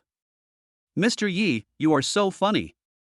To be honest, when I received the notice from the top management, I thought the new chairman of the board would be a stinky old man with a shiny head, and I was worried that the days ahead would be difficult. But I didn't expect a handsome guy who loves to tease girls to come along. Not only is he handsome, but he's also such a good fighter. He's got tons of boyfriend power. Su Chanshan looked at Yishio with admiration in her eyes, and praised Yishio generously. Sister Chanshan, if you continue praising me like this, I'll give you a raise. Is this true? Mr. Yi, I really think you're handsome this time. By the way, Mr. Yi, I've recently fallen for a Gucci bag, it's only 50,000. After sending Su Chanshan back to A, Yishio rejected Su Chanshan's invitation to have dinner together and rushed to school without stopping. By the time Yishio arrived at school, the school bell had already rung. The seniors from the senior year were walking out of the campus in groups of 3 or 4, making it quite lively. For seniors in their senior year, there are less than 50 days left when they can go home with their friends. Yishio looked at the familiar gate. On it was the bright red of the school motto of Henku: establish a mind for heaven and earth, establish a destiny for the people, carry on the lost knowledge of the sages, and create peace for all generations. The ancient phoenix tree, having weathered thousands of years of wind and rain, still stands proudly, providing protection. The vibrant red phoenix flowers also wish the students of Jinling University success and success. Yishio couldn't stop sighing, and in a trance he seemed to have returned to the good times when he first entered the campus. Just as Yishio was immersed in reminiscing about the beauty of his youth, a sweet voice brought his thoughts back to reality. Brother Yishio. Luoshi's voice, as smooth as milk, came, and Yishio looked in the direction of the sound. A playful and cute figure had already jumped to his side. A faint scent of jasmine can be smelled in the nose. Xiaoxi, you seem to be in a good mood today. Did anything good happen? It's okay. Because I can be with the people I love, I am naturally happy. Luoshi looked into Yishio's sharp eyes and smiled sweetly. Looking at Luoshi's smiling face, Yishio's lips curled up gently. The affection between the young couple immediately attracted the attention of the onlookers around them. A talented man and a beautiful woman, a match made in heaven. So cute. Is that man Yishio, the one who drives a $6 million Ferrari? Handsome and rich, I want to start a physical, not lifelong, love relationship with him. Seeing the goddess walking so close to someone else, you guys treat me like a Japanese? Woo woo woo. Brother is an incompetent husband? That's interesting. Okay, baby, are you hungry? Take you to eat something delicious. Yishio carried Luoshi to the passenger seat and drove away with Luoshi. Luoshi was adjusting the passenger seat in the car. She smelled a unique perfume in the car, frowned slightly, crossed her arms around her chest, and looked unhappy. Yishio looked at Luoshi, who had a look of grievance, and inexplicably found it a little funny. He reached out and pinched Luoshi's face. What's wrong? Why is the baby angry again? Poof. Luoshi turned her head away, deliberately avoiding looking at Yishio. Seeing Luoshi's expression, Yishio's scalp felt a little numb. This feeling was unique to the last time he slept with Valoran and suddenly received a call from Luoshi. Fortunately, Luoshi didn't make things difficult for Yishio. She turned around and asked, why was the seat adjusted? And why is there a lavender scent in the car? I've never used perfume like that before. Oh, so that's it. I just sent the secretary assigned to me by my superior back to the company. The lavender scent must have been left by her. Xiaoxi, don't think too much about it. She and I are just work colleagues. Yishio calmly turned the topic towards the company. Company? Brother Yishio, you started a company. Luoshi really took the bait. Yes and no, I just bought the BB from A. Seeing Luoshi take the bait, Yishio smiled. Luoshi was indeed shocked to hear that it was BB from A. Is that Taobao, that a lister? Oh my god. How did you acquire it? Brother Yishio, tell me quickly. Do I have to become the boss of Taobao in the future? Shopping is a woman's nature, and Taobao, as a large platform with a transaction volume of up to 1 billion during the shopping festival, instantly attracted all of Luoshi's attention. Seeing that his plan succeeded, Yishio sighed secretly, I finally got away with it. In order to dispel Luoshi's suspicion, Yishio could only change the subject. But if he was facing Qin Yayu, Yishio would slam on the brakes and directly pull Qin Yayu into his arms in a princess hug, staring at her until Qin Yayu was too shy to speak. If Qin Yayu still didn't obey and asked Yishio to give her a cold shoulder, Yishio would retaliate madly at night. Afterwards, he casually left a sentence. Don't meddle in men's affairs, or else this will be the consequence. Chapter 34 Jinling City Chemistry Champion. In the afternoon, when Yishio walked into the classroom with his bag on his back and just sat down, his good brother Bai Hao came over to him. Bai Hao casually put his arm around Yishio's neck and said in a friendly and playful manner, "Hey! Our master Yi finally decided to come to class." Yishio pushed Bai Hao away and said seriously, "Go to hell, get out of here. I've never been to class properly. I'm a top student in school. Only idiots like you would skip evening classes to go to internet cafes. I can only reluctantly use myself as a role model, hoping to set an example and try to get you back on track." Yishio then opened his school bag and looked at the colorful and varied textbooks. At this moment, Yishio felt as if a cold, mechanical voice rang in his ears. "Please choose your pillow." Yishio picked and chose, and finally his eyes fell on organic chemistry. "My decision is yours. Come out, Hakiji." Organic chemistry, which requires the least brainpower, looks silly, but should be the most comfortable to sleep on. Just when Yishio was about to have a sound sleep, Bai Hao suddenly said to him with a stern face, "TSK. Yishio, don't say obscene words like JJ in class. Don't behave like Junior Hua." Yishio was a little amused after hearing this, and punched Bai Hao on the back of the head, making Bai Hao grimace. "You're still calling me Junior Brother Valorant? I think you look just like Junior Brother Valorant. Go seniors like me will have to call me Senior Dad Valorant when they go to play Valorant. The girls playing Valorant like people like me." 666, the salt is not salty anymore. How dare my schoolmate Hua fall for a fool like you? I'll eat it for you to see. Yishio, don't you even look at what's written on your AK-47? I'm embarrassed to say it out loud. In the next life, I will be a little princess, eating only hiba and not suffering. What? Are you so confident in your blocking?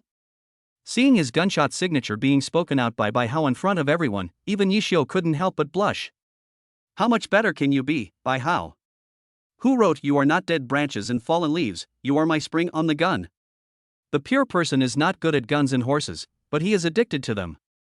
The sound of gunfire is filled with love words. Oh my god. Yishio, you still dare to say it out loud. I'm going to fight you. Just as the two were arguing and playing, Yi Huihui walked in with a stack of test papers. Yi Huihui is wearing dark blue overalls today, with her dark, smooth hair tied up high. She's not wearing any makeup, but she's enough to catch your eye and make you fall for her without realizing it. Yishio really liked Yi Huihui's personality. She was lively and cheerful, and still retained a bit of the cuteness of her schoolgirl days. Yi Huihui was a teacher who respected her students very much and treated them like adults. Yi Huihui is also a teacher who truly loves her students, enjoying interacting with them and becoming their friends. Seriously, who hasn't had a teacher during their school years who truly loved their students? Let's talk about that. Yi Huihui took out the answer sheet and handed it to Xie Do, the chemistry class representative. Then she said, "This is the Jinling City mock chemistry exam from last week. The results are out. I'll give it to you all and tell you where the failure rate is the highest. I'll explain it in detail later." When Bai Hao got the test paper, he jumped up from his seat, grabbing the chemistry test paper with an expression of disbelief. "No buddy, are you kidding me? I only got a 79? I'm still known as the little prince of chemistry, but I don't even have an 80? Mistake. A simple mistake." Bai Hao turned his head to look at Yishio and asked curiously, "How much are you, Yishio?" Yishio shrugged, spread his hands and shook his head. "You're not Yishio, do you think you're James? How much do you have?" "I really don't know. It hasn't been sent to me yet." After hearing Yishio's words, Bai Hao suddenly thought of something and understood it instantly. "Yishio, you didn't climb over the wall to play games at the internet cafe that day, did you? You didn't go to the city simulation exam that day." Just as the two were puzzled, Yi Huihui on the podium suddenly asked softly, "Is Yishio here? Where did you sit?" Upon hearing this, Yishio raised his hand, and then Yi Huihui invited him to the podium. Yi Huihui looked Yishio up and down, a sweet smile blooming on her flower-like face. "So you are Yishio. You're quite handsome." Then Yi Huihui took out an answer sheet and handed it to Yishio. Congratulations to Yi Xiu for achieving a perfect score of 100 in chemistry and winning the top spot in the Jinling City chemistry competition. Actually, when the principal first told me that I had produced a top-scoring chemistry student, I was a little bit skeptical. Even when I got this answer sheet, I still had some doubts about myself. When I looked at the words Yi Xiu, I was a little stunned. Yi Xiu? Is this my student?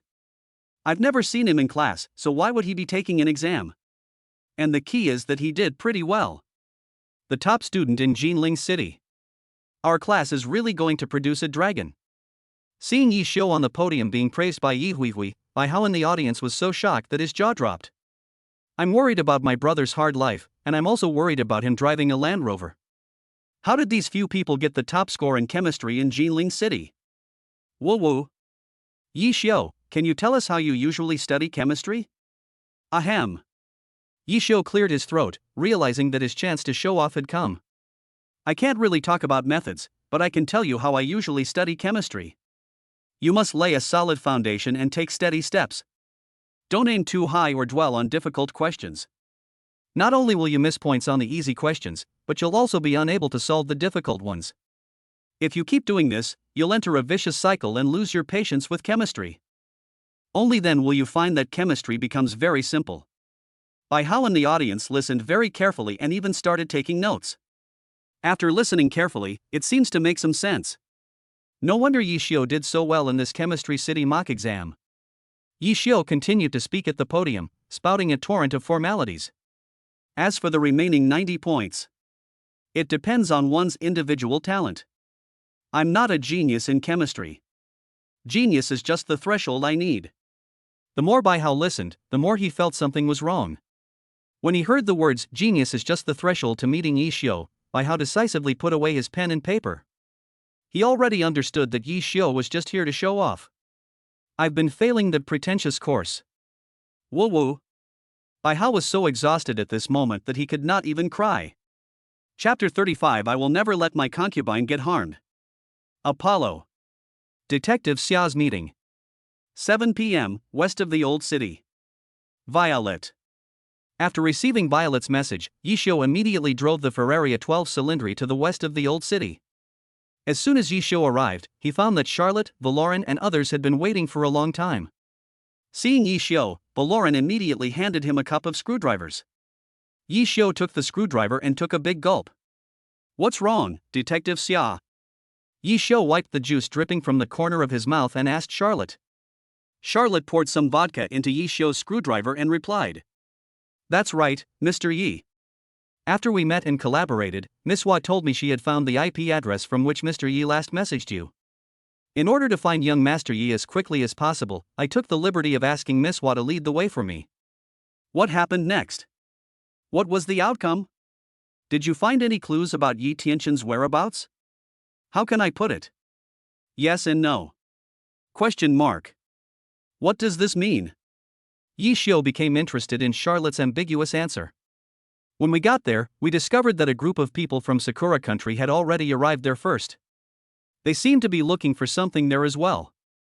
Question mark. What happened next? What did Detective Xia do? Based on the principle of rather killing innocent people than letting them go, I planned to capture these devils in one fell swoop, throw them into the dungeon and torture them for interrogation. But just as I was about to take action, I sensed a large group of Sakura country devils attacking here from all directions. Is Detective Xia retreating like this? This would undermine Detective Xia's unstoppable and courageous character. Yi Xiu stared into Charlotte's dark eyes and narrowed them. Facing Yi Xiu's teasing, Charlotte didn't get angry and continued. If that's all, then of course I'm not afraid. What's a large group of Sakura devils to them? Even if another division comes, I can still kill them with just the sword in my hand. But don't forget, this is Jinling. If Xia retreats out of fear of the Sakura devils, even if Xia agrees, the 300,000 heroic souls buried here will not agree. Hearing Charlotte's words, Yi Xiu was immediately filled with awe. He really admired this top detective in China from the bottom of his heart. Just as Xia was gathering his spiritual energy and about to attack, Miss Hua stopped him. It turned out that 4 figures, no less than the 8th level of martial honor, were simultaneously approaching from the 4 directions, east, south, west, and north. Why on earth are there so many Sakura country devils gathering there? What a coincidence that this is the address where Yi Tianchen last messaged me. At this time, Yi Xiu raised the biggest question of this visit to find Yi Tianchen's whereabouts. This is also what Xia is concerned about. So, in order to avoid making unnecessary sacrifices and also to avoid alerting the enemy, Miss Hua advised Xia to terminate the operation and leave immediately. As for subsequent actions, we will discuss them after we return. After a moment's thought, I decided that Miss Hua was right, and we left. Charlotte rubbed his temples. It seemed that this matter had also given him a lot of thought. Another overseas force has flooded into Nanjing. Things are becoming increasingly difficult for me to understand. Are those devils from Sakura country also here for the heavenly punishment blaze lamp? Considering the four people's cultivation level of no less than the 8th level of martial honor, the possibility is very high. Perhaps Yi Tianchen was injured by the attack of these devils from the Sakura country. This despicable and shameless behavior is very consistent with the actions of the Sakura country. Yi Xiu thought secretly. So the purpose of this meeting with Mr. Yi is to discuss the follow-up matters with you. After all, we are partners. Oh? Just a discussion? I think Detective Xia might have already come up with something. Yi Xiu refilled Charlotte's tea and looked at China's top detective with a joking smile. Charlotte said nothing, glanced at Yi Xiu, then turned her head to the window with a playful smile on her lips. At this time, the door of the villa was opened. Did Charlotte invite anyone else? Yi Xiu looked outside the door. The visitor was wearing a white Taoist robe and looked ethereal. Behind him were a man and a woman. The man was serious and held a sword. The woman was wearing a gorgeous white embroidered cheongsam, with big breasts, a slim waist, and a perky butt. Yi Xiu liked her the most. The visitors were Qin Xianhe, his grandson Qin Yeling and his granddaughter Qin Yayu. As soon as he entered the door, Qin Xianhe bowed to Charlotte and Yi Xiu. Charlotte stood up from the sofa. With a height of 1.95 meters and an aura of authority without even getting angry, she was a true leader. Now that everyone is here, I will tell you about my battle plan. Xia has always believed that offense is the best defense. In a moment, we will set out to the location where young Master Yi was last seen. If we encounter any obstacles, we will attack them on the spot. Facing at least 4 Sakura devils who are no less than the 8th level of martial arts, we must gather all the strength of our warriors. At this time, Qin Yayu raised her delicate hands and asked Charlotte. Detective Xia, if you want to gather the strength of warriors, why did you specifically ask my daughter to participate in this operation? My cultivation level is only at the peak of the 9th level of warrior. No, Miss Qin. A person's strength does not only depend on the level of their cultivation. I think Miss Qin's participation will greatly increase Mr. Yi Xiu's enthusiasm for this operation, so Miss Qin, you will play a very important role. Hearing Charlotte's teasing, Yi Xiu spit out all the screwdriver he had just drunk in one breath. Yi Xiu wiped his mouth awkwardly, thinking to himself, this Charlotte is targeting me. The key is that what Charlotte said is quite right. I'm impressed by this detective. Qin Yayu's pretty face turned red when she heard Charlotte's serious teasing. Ding! Triggering the system task. Codename, the so-called prince is to protect his princess. Mission, with the young queen Qin Yayu present, how can you not play a romantic hero to save the beauty and touch her heartstrings? In this operation, protect Qin Yayu at every step and don't let her get hurt. Reward, unknown. Penalty, Qin Yayu's favorability towards the host 100 current favorability, 80. Time. Progress, 0%. 666, that's not salty anymore, is it? Did Charlotte create this system of yours? Why is it exactly the same as Charlotte's? Ding. Triggering the truth or dare test. Host, just tell me if you have any improper thoughts about Qin Yayu. If you lie, I will be impotent for 10 days. Hearing the word impotent, Yi Xiu's momentum instantly softened. Don't. Brother system, I was just kidding. Look at you, why are you taking it so seriously? Don't worry, brother system, I promise to complete the task and will never let my little wife get hurt. Chapter 36 I like you. Before leaving, Charlotte made her final closing statement. The state attache's great importance to the incident in which young Master Yi was attacked by bandits and his whereabouts are unknown after being seriously injured. After this operation is successfully completed, Xia will report to the higher-ups and commend us generously. I hope everyone will do their best and give it their all. Did you hear that clearly? Understand. Everyone answered in unison. Okay, then let me ask one last time. Does anyone else have any objections to this operation? Yi Xiu and the others shook their heads slightly. Very good. Let's go. The action begins. Charlotte was the first to walk out of the west of the old city. A Bugatti Veyron Super Sport had been waiting outside the villa for a long time. Charlotte got in the car and stepped on the accelerator lightly. A loud and powerful roar like the rushing Yellow River rang out, and she rushed out like a wild beast and then disappeared into the sky. After watching Charlotte leave, Yi Xiu turned around and instructed his two subordinates, Valoran and David William. Violet, X, each of you will lead a vanguard team and set off first. I will follow shortly. Everyone must participate in this operation. All the troops sent to Jinling must be mobilized. This operation is crucial for obtaining clues to Yi Tianxin's whereabouts. I hope that the peaceful and comfortable life you've lived in Nanjing hasn't eroded the courage in your bones. This operation must succeed, not fail. If those Sakura country devils dare to resist, they will be killed on the spot without mercy. Do you understand? It had been a long time since Yi Xiu had spoken with such a serious expression. He shouted sharply, his eyes fixed on the two people in front of him. Yes, sir. Valoran and David William replied and saluted Yi Xiu. Set off. At Yi Xiu's command, David William set off with a vanguard team.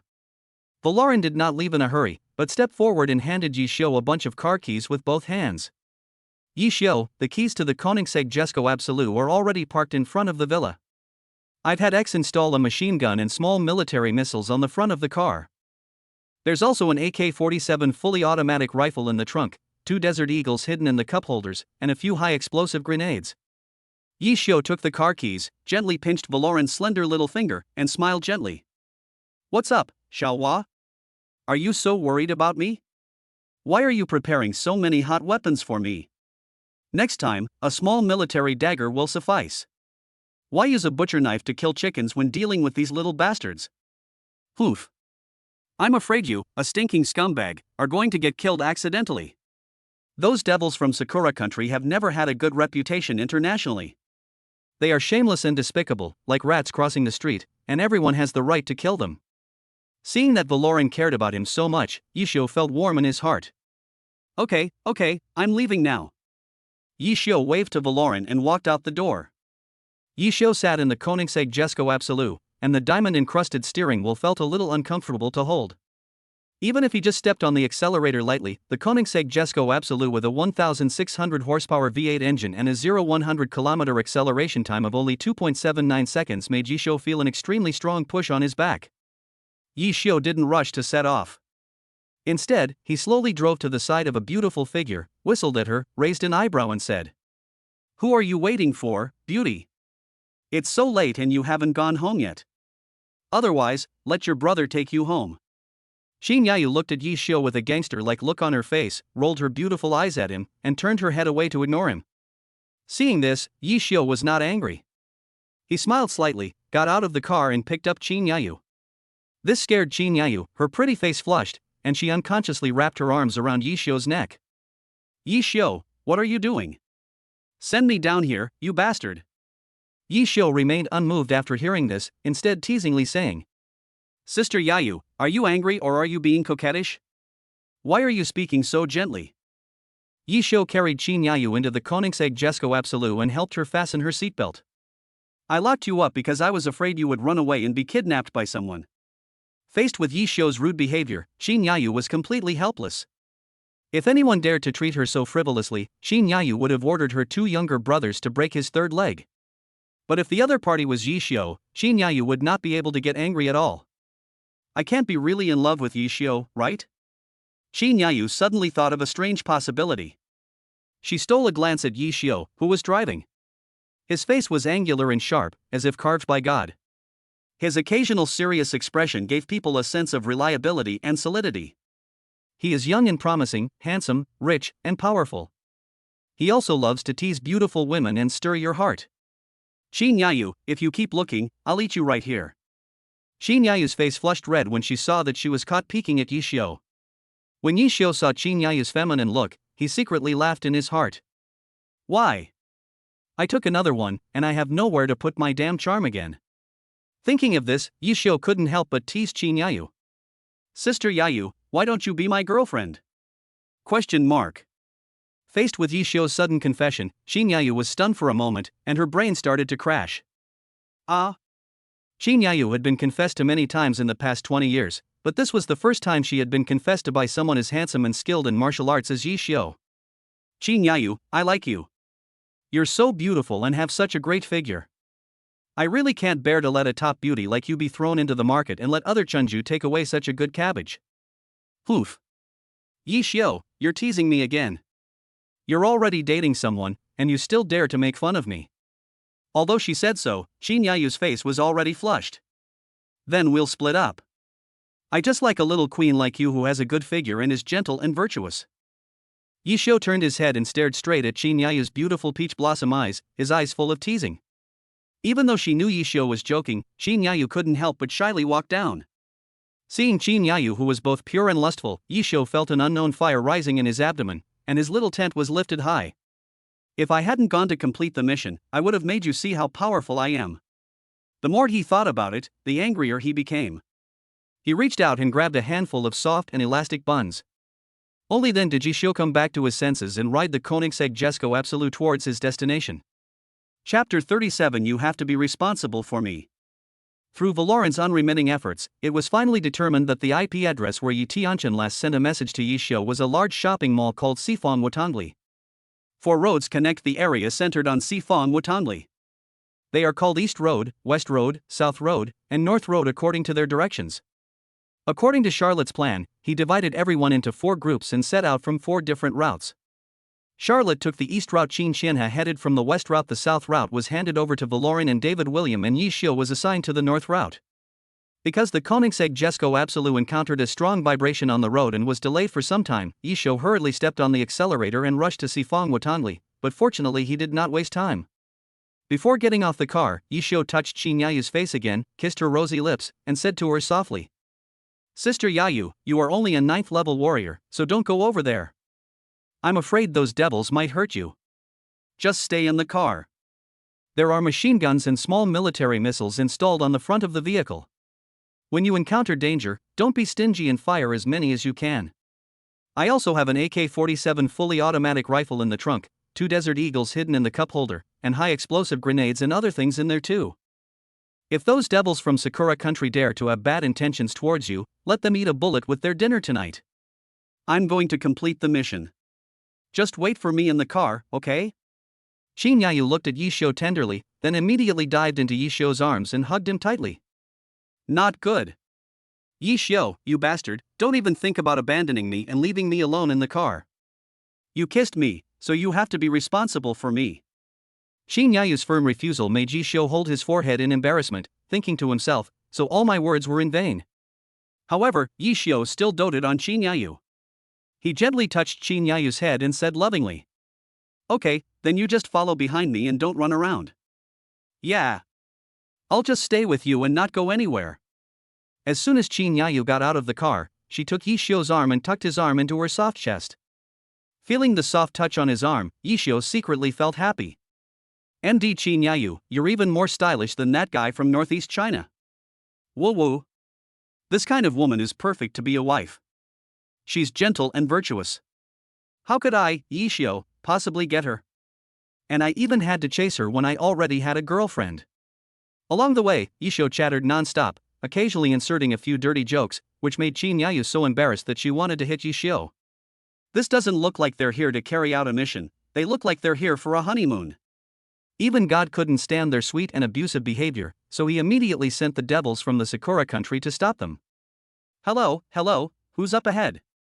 Japanese. Important area ahead, no trespassing Japanese. A Japanese soldier stationed on the north road of Sifong Watangli took a closer look and discovered the 2 people talking about love, and shouted to stop them. Qin Yayu looked in the direction of the sound and found a group of Japanese devils in front of her, and immediately hid behind Yishio. Yishio saw that these devils from the Sakura country had frightened his beloved wife, and a surge of anger surged in his heart. He said angrily, What the hell are these bastards chattering about? I don't understand a damn thing. They were saying, who's ahead? The North Road is a strategic location, no entry for outsiders. Shin Yayu poked her head out to explain to Yishio. Sister Yayu, you also know Japanese? Yishio said in shock after hearing Shin Yayu's words. I'm not very proficient, but there is no problem with daily communication. I traveled to Japan when I was in junior high school. I also loved watching anime when I was little, and I learned a lot from them. Yishio was so shocked that he was speechless. Is this guy even human? It's true that the world of academic elites is not my place to usurp authority. The couple chatted with each other, which made the Japanese devils from the Sakura country feel that they were being ignored, and they shouted angrily. Bakayaro, you dare to ignore us? I'm going to teach you a lesson. Japanese. I understand now. They are scolding me, right? Shin Yayu smiled secretly and gave Yishio a thumbs up. Asshole, you Japanese who are hated by everyone in Sakura country dare to insult me. Today, I, Yishio, will enforce justice on behalf of heaven. Prepare to die. Shingi Vajra fist. Yishio gathered his aura, and spiritual energy from all directions gathered in his fist, igniting a blazing blue flame on his fist. Yishio swung forward with all his might, and a huge fist shadow appeared in the air, attacking the devils from Sakura country. The Japanese soldiers had not yet realized the seriousness of the situation. They raised their automatic rifles on their shoulders and fired at Yishio and Shin Yayu. But what they didn't expect was that the phantom fist actually knocked away the bullets attacking Yishio and the others. The bullets bounced along the way and hit the Japanese soldiers right in the eyebrows. They fell to the ground bleeding and no one survived. Finally, the shadow of the fist fell, igniting a large amount of flames, burning the bodies of the Japanese soldiers to ashes. Soon only a pile of useless ashes remained, which scattered in the wind. It's as if nothing happened. Yishio took Shin Yayu's hand and continued on his way. South Road. David William drove the convertible version of Hennessy Venom F5 whizzing past on Sifong Watanli South Road. The strong wind blew, making David Williams' suit dance and rustle everywhere. The Japanese soldiers on the South Road immediately noticed the huge sound of the Hennessy Venom F5 roaring towards them. Bakayaro, stop. Stop. Japanese. South Road is a restricted area. No unauthorized persons are allowed to enter. Japanese. Hearing the Japanese's calls, David William remained unmoved and had no intention of stopping. Instead, he stepped on the accelerator hard. Bakayaro, come any closer or I'll shoot you. Japanese. Looking at the roaring Hennessy Venom F5, the Japanese kept shouting, trying to force David William to stop. It was not until they saw the Hennessy Venom F5 getting closer and closer that they realized something was wrong. It turned out that they had no intention of stopping at all. At this time, the Hennessy Venom F5 was less than 50 meters away from the group of devils. They had no time to dodge and could only barely condense their spiritual power into a shield to protect their entire body. Soon, David William controlled the Hennessy Venom F5 and crashed into it. The huge impact force was about to crush the shield. The cracks in the shield were getting bigger and bigger, and the Japs were frantically outputting spiritual power, and the shield was barely maintained. However, the Hennessy Venom F5 was too fast, with an acceleration of less than 3 seconds per 100 kilometers, and it still knocked the Japanese soldiers away, but did not cause any damage to them. Chapter 38 Early Light Infantry Transport Vehicles in Guangdong and Guangxi. The Japanese fell to the ground, watching the Hennessy Venom F5 galloping away like a horse. They were secretly glad that they were unharmed, but at the same time they were very angry about David Williams' invasion. Bakayaro, quickly call Captain Nakano. The thieves have broken through the first line of defense and are invading Shifong Watangli from the south. Japanese. The Japanese were about to take out their cell phones to make a call when suddenly waves of loud noises came from a distance. The Japanese soldiers turned around in horror, but were greeted by a dazzling light that made it impossible for them to open their eyes. Before they could figure out what was happening, the Japanese soldiers in a daze had already died and were knocked away. Valoran drove a Porsche 918 Spider at a speed of over 100 miles per hour and rammed into the Japanese, leaving a pool of blood. The Japanese soldiers who reacted raised their rifles and shot at the Porsche 918 Spider, but they were all dodged by Valoran Gao with a big drift. The bullets flying by his ears cut through the air, making sharp explosions. It had been a long time since Valoran had experienced this kind of life of living in the hail of bullets and hovering on the line of death every day. Occasionally, a few bullets would streak across the car body, and the sparks generated by friction seemed to be dancing on the Porsche 918 Spider, awakening the wildness hidden in Valoran's mind. How does that sentence go? The sleeping beast in my body has awakened. At this moment, two more roars sounded, but this time the one coming was not a high-end supercar, but a simple and elegant, highly recognizable Chenhaonan Mobile Office, an early light infantry transport vehicle in Guangdong and Guangxi, which is also the legendary Wuling Hongguang. There are few people on Akina Mountain, but there are always drivers competing to see who's ahead. The road is still there, but the old drivers are gone. The heating system of the car's air conditioner has been in disrepair for a long time, and the first thing you see when you open the door is two words: frozen hands.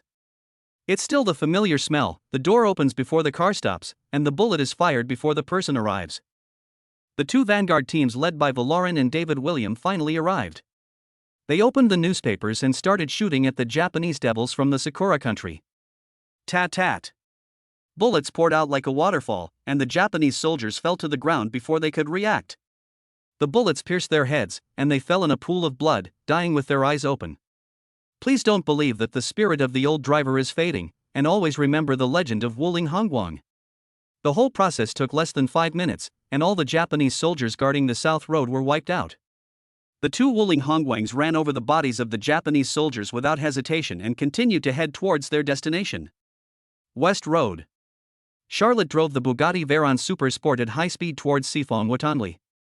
Unlike the hail of bullets on the South Road and the armed interception on the North Road, Charlotte drove very smoothly on the West Road.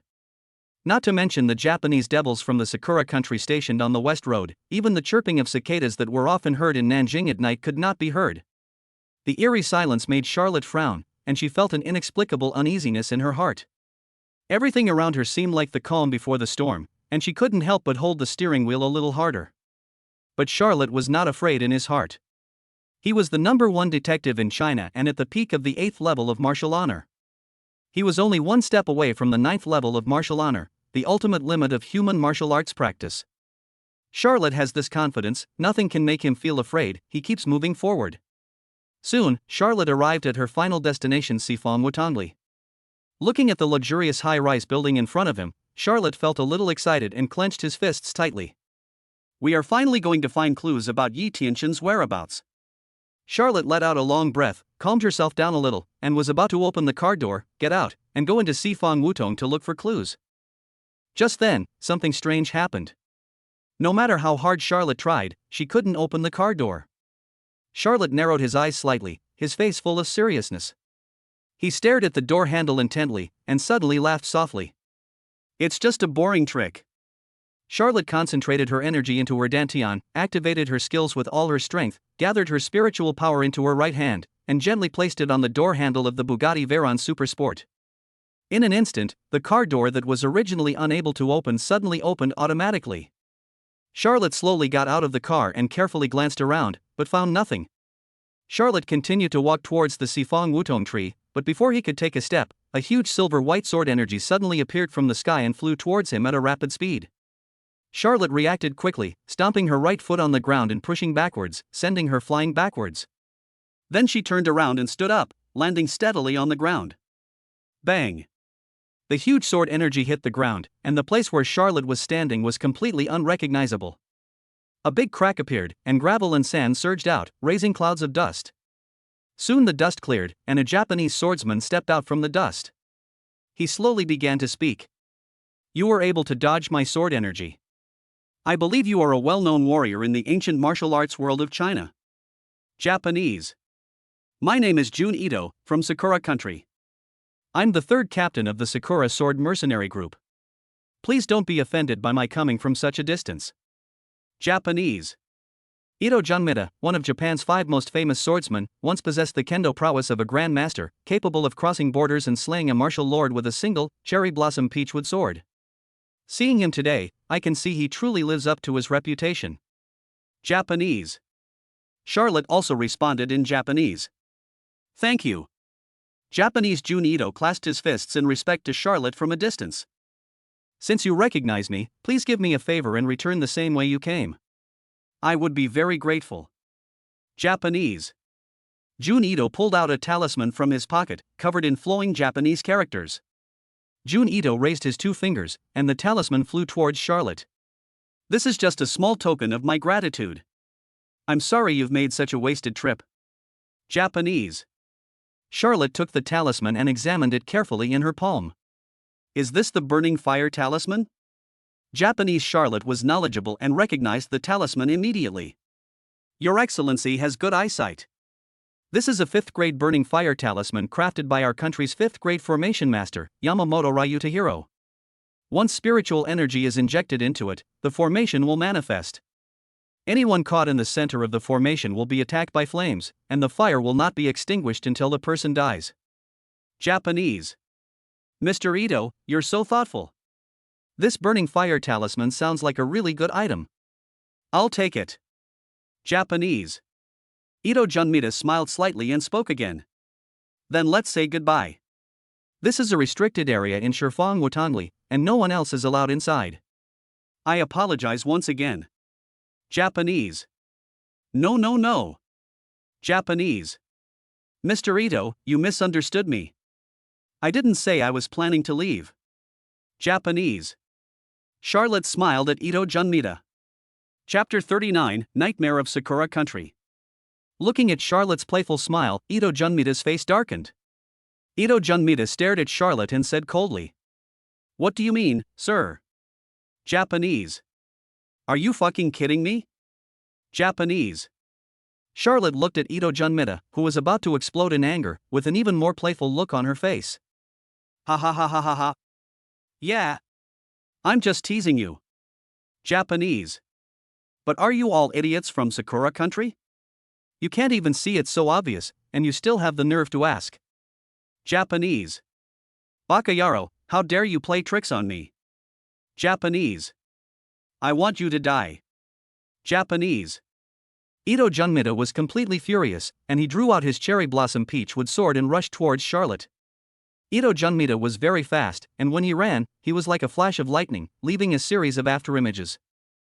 Charlotte was not afraid at all. She stretched out her hand and grabbed from the void, and a big black knife suddenly appeared. Justice. The blade of Justice Judgment glowed with cold light, and a high-voltage current swirled around it, emitting a sizzling sound. Numerous inscriptions were also attached to the blade, imbued with the power of thunder and lightning, and filled with an aura of justice and dominance. A 5th grade sword, a weapon of justice. It can cut through all emptiness and see through all illusions. Charlotte poured her spiritual power into Justice Sanction, thrust her knife forward, and a lightning laser shot out instantly. The thunder laser was so powerful, domineering and swift that it forced Ito Junmita to block it with his sword, thus blocking his attack. Feeling the numbing sensation on his hand, Ito Junmita couldn't help but secretly click his tongue, and was very shocked in his heart, and hummed secretly. Such pure lightning power, so domineering and powerful. Truly an opponent not to be underestimated. Japanese. Ito Junmita looked at Charlotte again, waved the peachwood cherry blossom sword in his hand, pointed at Charlotte and shouted loudly. You're quite capable. Japanese. Come again. Japanese. Heh, want to fight again? I'll satisfy you. Charlotte said secretly. This time, Charlotte crushed the flame spirit talisman that Junmita Ito had just given her. Then, she spread out her palm and controlled the confetti to fly towards Junmita Ito. The next second, a huge fire spirit formation appeared with Ito Junmita as the center. Looking at the thick black smoke rising from his body and the huge heat wave rushing towards him madly, Ito Junmita felt dizzy in just a few seconds. Bakayaro, you bastard. Japanese. Jun Ito is now in a state of suicidal frustration, unable to express his suffering. He feels powerless, having lost both his wife and his army. Baka. But if you think you can defeat me with just a flame talisman, you are too naive. Japanese. Double Susanoo Japanese. Ito Junmita roared to the heavens, releasing all the aura of the peak 8th level of the martial honor realm. In an instant, a giant Susanoo holding a sharp sword appeared behind Ito Junmita. Ito Junmita swung his sword forward, and the tall Susanoo swung out a huge sword energy that was 100 feet high. The sword energy accurately hit the center of the formation, and the 5th grade burning fire spirit formation collapsed in less than a second, and the flames on Ito Junmita's body also dissipated. The violent impact created a huge gust of wind. Even Charlotte, who was at the peak of the 8th level of martial honor, had to insert the justice punishment into the ground to barely keep her balance. At this time, Ito Junmita stepped onto the stairs, walked step by step into the air, and looked down at Charlotte. You were able to force my folded hollow Zoan to use his power. I recognize your strength. Japanese. Tell me your name. I never kill an unknown person with my sword. Japanese. Next time I strike, I will go all out and leave you with no place to bury your body. Japanese. Charlotte looked up at Ito Junmita in the air and said with a smile. Listen up to me, little devil. Japanese. I am the nightmare of your Sakura country, Charlotte, the #1 detective in China. Japanese. After saying this, Charlotte roared, and at the same time burst out with the pressure of the 8th level of martial honor, frantically pouring all her spiritual power into the justice sanction. The art of multiplication, the tenfold divine sword. Suddenly, 5 thunders roared in the sky changed drastically, and a huge shadow of justice appeared in the void. White clouds piled up around the blade, spinning and rubbing against each other, igniting bursts of thunder and fire. Charlotte stabbed the knife into the ground with her backhand, and suddenly a huge bolt of lightning struck down from the sky. The sky-shattering purple lightning. Boom! The huge thunder struck Ito Junmita straight down at such a fast speed that he could not react and could only subconsciously swing his sword to block it. Shadow-killing slash. The huge silver-white sword energy collided with the huge blue-purple lightning, causing a sharp explosion, the frequency of which had reached the level of ultrasound. Although the shadow-killing slash was against the shocking purple lightning thunder, the power of nature was obviously superior, and the lightning penetrated Ito Junmita's multiplied Susanoo. Looking at the rapidly approaching lightning, Ito Junmita's eyes were full of disbelief. He couldn't believe that he was at a disadvantage in the martial arts duel. Ito Junmita's eyes turned black due to the electric shock, and the clothes on his upper body were penetrated by the lightning and turned into ashes and dissipated. The shadow of the doubled Susanoo behind Ito Junmita began to dim, and Ito Junmita in midair also began to fall, half kneeling on the ground with his sword in his hand. Blood began to seep from the corner of his mouth, and he was gasping for breath. Charlotte slowly approached, carrying the righteous punishment, looked down at Ito Junmita who was half kneeling on the ground, and laughed out loud. What's wrong with Mr. Ito? Japanese. Do warriors from your country of Sakura still have the custom of making others kneel to the ground during a fight? Japanese. Charlotte swung her sword again, and the cherry blossom wood sword was cut in half. Without the support of the cherry blossom peach wood sword, Ito Junmita fell to his knees. Charlotte stepped on Ito Junmita's head tightly with her foot, pressing it to the ground with all her might, and said coldly. In Jinling, you devils are only fit to kneel. Japanese. I'll kill anyone I see. Japanese. Don't kill me. Don't kill me. Detective Xia, don't kill me. Ito Junmita, who was kneeling on the ground, was shaking violently. His desire to survive had surpassed the dignity of being a human being. He kept begging for mercy. Looking at Ito Junmita's cowardly appearance, Charlotte's eyes were full of contempt for the Sakura country devils. Tell me. Why did you, the Sakura Sword Mercenary Group, come to Jinling? Japanese. Who ordered you to guard this place in Sifong Wutong village? Japanese. I can't say that. Seeing this, Charlotte didn't waste time talking to him, picked up the justice sanction and put it on his neck. Feeling the blood oozing from his neck, Ito Junmita was in tears. Chapter 40 I am invincible below the 9th level, 1 for 1 above the 9th level. Detective Xia, it's not that I'm unwilling to say this. Japanese. This is a secret within the group. If I leak it, I'll be doomed, not much better than death. Japanese. Upon hearing this, Charlotte gripped the justice punishment in her hand a little harder. He. But all I know now is that if you don't tell me the answer now, you will die. Japanese. Ito Junmita could already feel the blood gushing out of his neck. If he didn't take action, he would soon die. No. Japanese. Detective, calm down. Japanese. I'm telling you. Isn't that enough? Japanese. A faint smile appeared on Charlotte's lips. She put away her justice and looked down at Ito Junmita and said with a smile. We have an old Chinese saying, he who understands the times is a wise man. Mr. Ito is certainly a wise man. Japanese. Tell me, what is the purpose of your Sakura Sword Mercenary Group's invasion of Jinling? Japanese. Was Yi Tianqian, the young master of the Yi family, attacked by you devils? Japanese. Detective Xia, you actually don't know something. Japanese. The purpose of our Sakura Sword Mercenary Group's visit to Jinling is actually. Japanese. Ito Junmida paused here, then a ferocious smile appeared on his face. He took out dozens of detonating tags from his arms and threw them out. Kill you. The next second, the detonating talismans exploded one after another, igniting bursts of sparks that shot up into the sky. Boom. This sudden change caught Charlotte off guard, and she could only subconsciously dodge backwards. That second gave Ito Junmida an opportunity. Ito Junmida took advantage of Charlotte's retreat and ran towards the Sifong Wutong without looking back. Ha ha ha ha ha ha. Ito Junmida laughed wildly. Warfare is the art of deception. Japanese. Charlotte, you're still a little too young to fight me. Japanese. Today's revenge for the broken sword has been made known to me, Ito Junmida.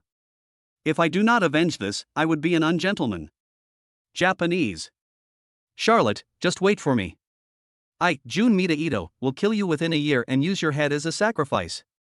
Ito Junmida made harsh remarks while running away, but before he could be happy for long, a big black knife fell from the sky and pierced his throat. Ito Junmida covered his bleeding throat, his eyes wide open, in disbelief, not understanding what had happened. The black sword was swung again, and with another blow, the third leader of the Sakura Sword Mercenary Group was beheaded. His head flew dozens of meters away, becoming a headless corpse. The third leader of the Sakura Sword Mercenary Group, the talented swordsman Ito Junmida, died. Charlotte wiped the blood off the knife and looked at the headless corpse on the ground without any emotion. Killing you devils really dirty my knife. It's a good thing I was wary of you, a bunch of shameless and despicable devils who would do anything to achieve anything. Otherwise, you would have gotten away. After wiping the blade, Charlotte continued to move towards Sifong Wutong with the knife. In the Wutong trees all around. Inside the surveillance room of this huge supermarket, there is a middle-aged man wearing a black ninja suit, with a long sword on his back, standing still with his eyes closed. Although he is a middle-aged man, few people know that he has lived for over 60 years. Suddenly, as if sensing something, the middle-aged man opened his eyes abruptly and said in a cold voice, "Third brother is dead." The middle-aged man's name is Nakano Sanba, the leader of the Sakura Sword Mercenary Group and the most outstanding kendo genius in the history of Sakura country. He started practicing martial arts at the age of 3, broke through to the realm of martial artist at the age of 10, and after 8 years of hard training, broke through to the realm of great martial artist. At the age of 30, he became a martial arts master through the tempering of war in the Western underground world. On his 58th birthday, he officially stepped into the ultimate limit of human martial arts practice, the 9th level of martial arts master. Nakano Sanya once studied under the martial arts master of Sakura country, Miyamoto Musashi. After learning the three-sword style, he went down the mountain and founded his own sect, the Sakura Sword Mercenary Group. In front of Nakano Sanba were 2 Sakura country warriors, one male and one female, also wearing black ninja uniforms. The 2 men were crouching in front of the monitor, seemingly searching for something. After hearing Nakano Sanba's exclamation, they simultaneously stopped what they were doing, their eyes filled with disbelief. The man's name was Nishimiya, also known as Takenori, the second in command of the Sakura Sword Mercenary Group and an equally accomplished swordsman. Nishimiya was brimming with muscle, a typical Sakura hunk. The woman's name was Mikami Hibiko, the 4th captain of the Sakura Sword Mercenary Group. Unlike the other 3 captains, she excelled in the art of archery, capable of shooting an arrow through 100 steps. Hibiko also reached the 8th level of martial arts mastery. What? My third brother is dead? Japanese. Nishimiya Nozomi's tone was filled with shock at the news of Ito Junmida's death. This is impossible. Japanese. The 3rd captain is a master swordsman and has reached the 8th level of martial arts mastery. How could he possibly die here? Japanese. Hibiko Mikami also found it hard to believe that Jun Ito was dead. The room fell into deathly silence. Captain, what should we do now? Hibiko Yamagami asked a question, breaking the silence first. Nishimiya Nishifu and Yamagami Bibiko looked at Nakano Sanba.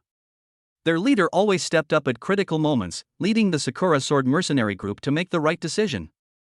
Nakano Sanba did not answer immediately. Instead, he closed his eyes, took a deep breath, and leaned back in his seat. After a while, Nakano Sanba opened his eyes, but this time his eyes were full of firm determination. Now that we're here, let's make the best of it. At this point, there's nothing else we can do. Japanese. Opportunities always come with dangers. I missed this chance to obtain the heavenly punishment glazed lamp. I don't know when I will break through to the Martial King level. Japanese. Besides, our Sakura Sword mercenary group's visit to Jinling this time is very secretive, and there is absolutely no possibility of alerting the top masters of China's ancient martial arts world. After listening to Nakano-sanba's analysis, both of them nodded silently in agreement. That means we won't encounter any warriors of the 9th level of the martial honor this time when we visit Jinling. Japanese. Nishimi Anyofu clenched his fists and said excitedly. Nakano-sanba smiled and nodded, saying, "That's right. So I guess even the one who could kill my third brother is at most a peak martial honor 8th stage. Japanese.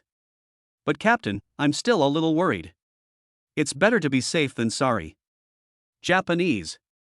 If there really is a powerful being of the 9th level of martial honor who intervenes in our operation. Nikami Hibiko had a strong sense of crisis and still expressed her concerns. However, before she could finish her words, she was interrupted by Nakano-sanba. He. So what if I'm a 9th level martial arts master? I, Nakano-sanba, am also a 9th level martial arts master. I am invincible below the 9th level, and I will trade with you above the 9th level. Chapter 41 Brother-in-law, come and save me. When Charlotte walked into Sifong Wutong with a knife in her hand, she found that everyone had been waiting there for a long time. After seeing that everyone arrived here safely, Charlotte showed a rare happy smile on her face. Charlotte walked forward and gathered with the group, asking each of them, "How are you all? Everything went smoothly along the way, didn't it?" "It's okay. The west route is pretty smooth. But they are just a bunch of low-level Sakura warriors." Xin Yaling stretched her muscles, as if to tell Charlotte that she didn't kill to her heart's content. "Violet and I were the first to arrive here. We drove our sports cars straight into the Sifong Wutong area and sent all those Japs flying. They couldn't stop us. And those little devils' shooting skills are too bad. I just drifted and made them body outline masters." David Williams said proudly that he was absolutely satisfied with his driving skills. "Detective Xia, I easily took over the northern route. Those little devils were really no match for us." Yi Xiu yawned. He hadn't taken these devils seriously from the beginning to the end. He had been flirting with Qin Yayu all the way. Compared to Yi Xiu's relaxed attitude, Qin Yayu's heart was beating fast all the way. Qin Yayu secretly rubbed her two big treasures and looked at Yi Xiu with a resentful look. "MD Yi Xiu, you bastard. The whole time, he was either teasing me with words or shamelessly taking advantage of me. Not only did he pinch my butt, but he also rubbed my two big white rabbits when I wasn't paying attention. His hands were so strong, he doesn't know how to be gentle with women at all. The big white rabbit is about to turn into a big red rabbit." Yi Xiu noticed the resentment in Qin Yayu's eyes as she looked at him. He walked over, placed his hand on her forehead, and asked with concern, "What's wrong, Sister Yayu? The wind was so strong tonight. Did you catch a cold? You don't have a fever, do you?" Qin Yayu pouted and deliberately turned her head away, ignoring Yi Xiu.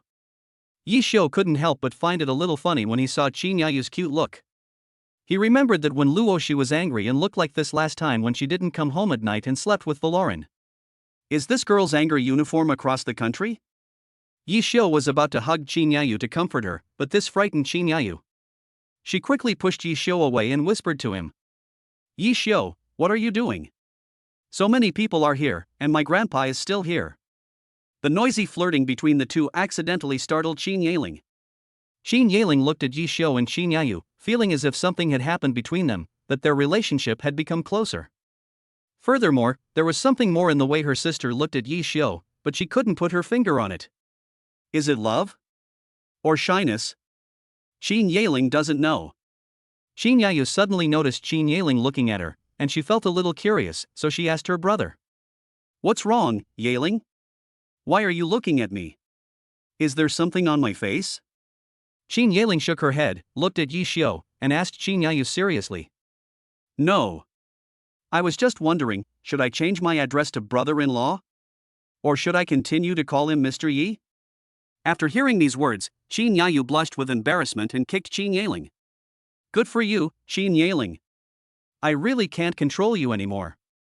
You've grown up and your wings have hardened, right? You dare to make fun of me now? No. Sister, don't get excited.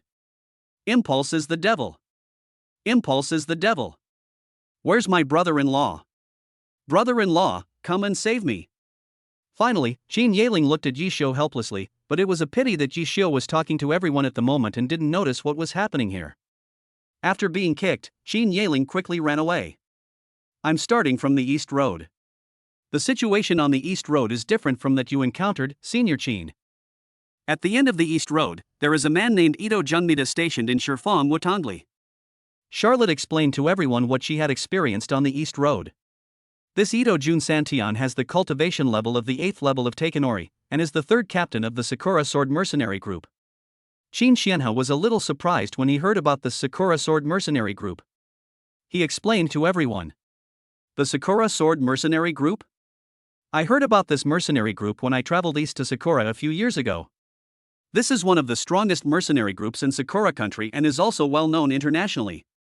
Whenever the Prime Minister of Sakura country attends a grand event, he always hires Nakano Sanba, the leader of the Sakura Sword Mercenary Group, for personal protection. This is enough to show the strength of the Sakura Sword Mercenary Group. In fact, Nakano Sanba is also a powerful warrior at the peak of the 9th level of the martial honor, and he learned from the Sword Saint of Sakura country, Miyamoto Musashi. If the mastermind behind the attack on young Master Yi is the Sakura Sword Mercenary Group, then this operation is quite difficult. Any of us could be killed at any time. Hearing that they might face an opponent at the peak of the 9th level of martial honor, the ultimate realm of cultivation for human warriors, everyone couldn't help but gasp. Charlotte looked at Yi Xiu and asked, Mr. Yi, you are also at the peak of the 9th level of Wuzun. If you were to face Zhangye Sanba, would you be able to kill him? Yi Xiu smiled slightly and said calmly. Below the 9th level, I am invincible. Above the 9th level. 1 for 1, right? Qin Yaling suddenly popped her head out and asked. No. I am also invincible above the 9th level. Yi Xiu said proudly with his head held high. Brother-in-law is awesome. Qin Yaling gave Yi Xiu a thumbs up. After hearing this, everyone burst into laughter and the tense atmosphere disappeared instantly. Since Mr. Yi has said so, then we have nothing to fear. Next, I suggest that we work together to find the whereabouts of young Master Yi. Charlotte once again deployed the next action. Xiaohua, can you be more precise about the IP location when Yi Tianchen last messaged me? For example, the 2nd floor of Sifang Wutongli, the underground parking lot of Sifang Wutongli, etc. Yi Xiu asked Valoran, his eyes full of hope. But Valoran shook his head. Can't. I've already repositioned this beforehand, and even asked Panda for help, mobilizing even greater forces to attack the firewall. But the result remains unchanged. We can only determine a rough range, which is within this large supermarket in Sifang Wutong. The number used by Yi Tianchen has been encrypted layer by layer. In some aspects, the confidentiality level is comparable to that of an atomic bomb document. Without the authority of the Chinese top brass, it would be impossible for us to decipher it on our own. Chapter 42 The Advantage is in Me. Doesn't that mean that as long as one has high enough authority, Yi Tianchen's whereabouts can be found quickly?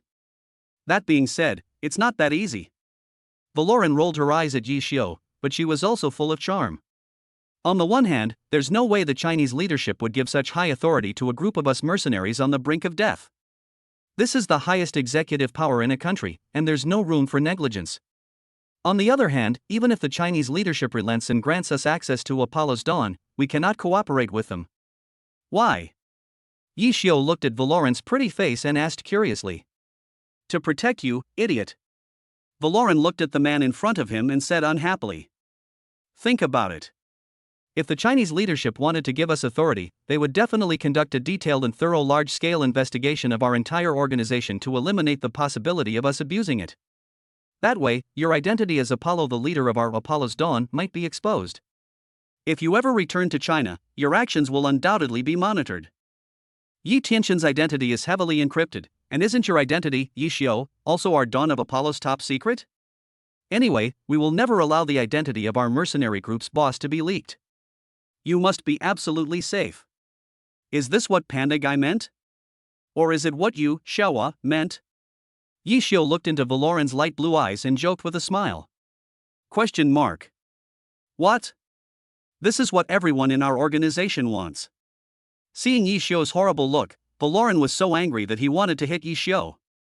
Yi Xiu grabbed Valoran's hand and held it tightly in his palm.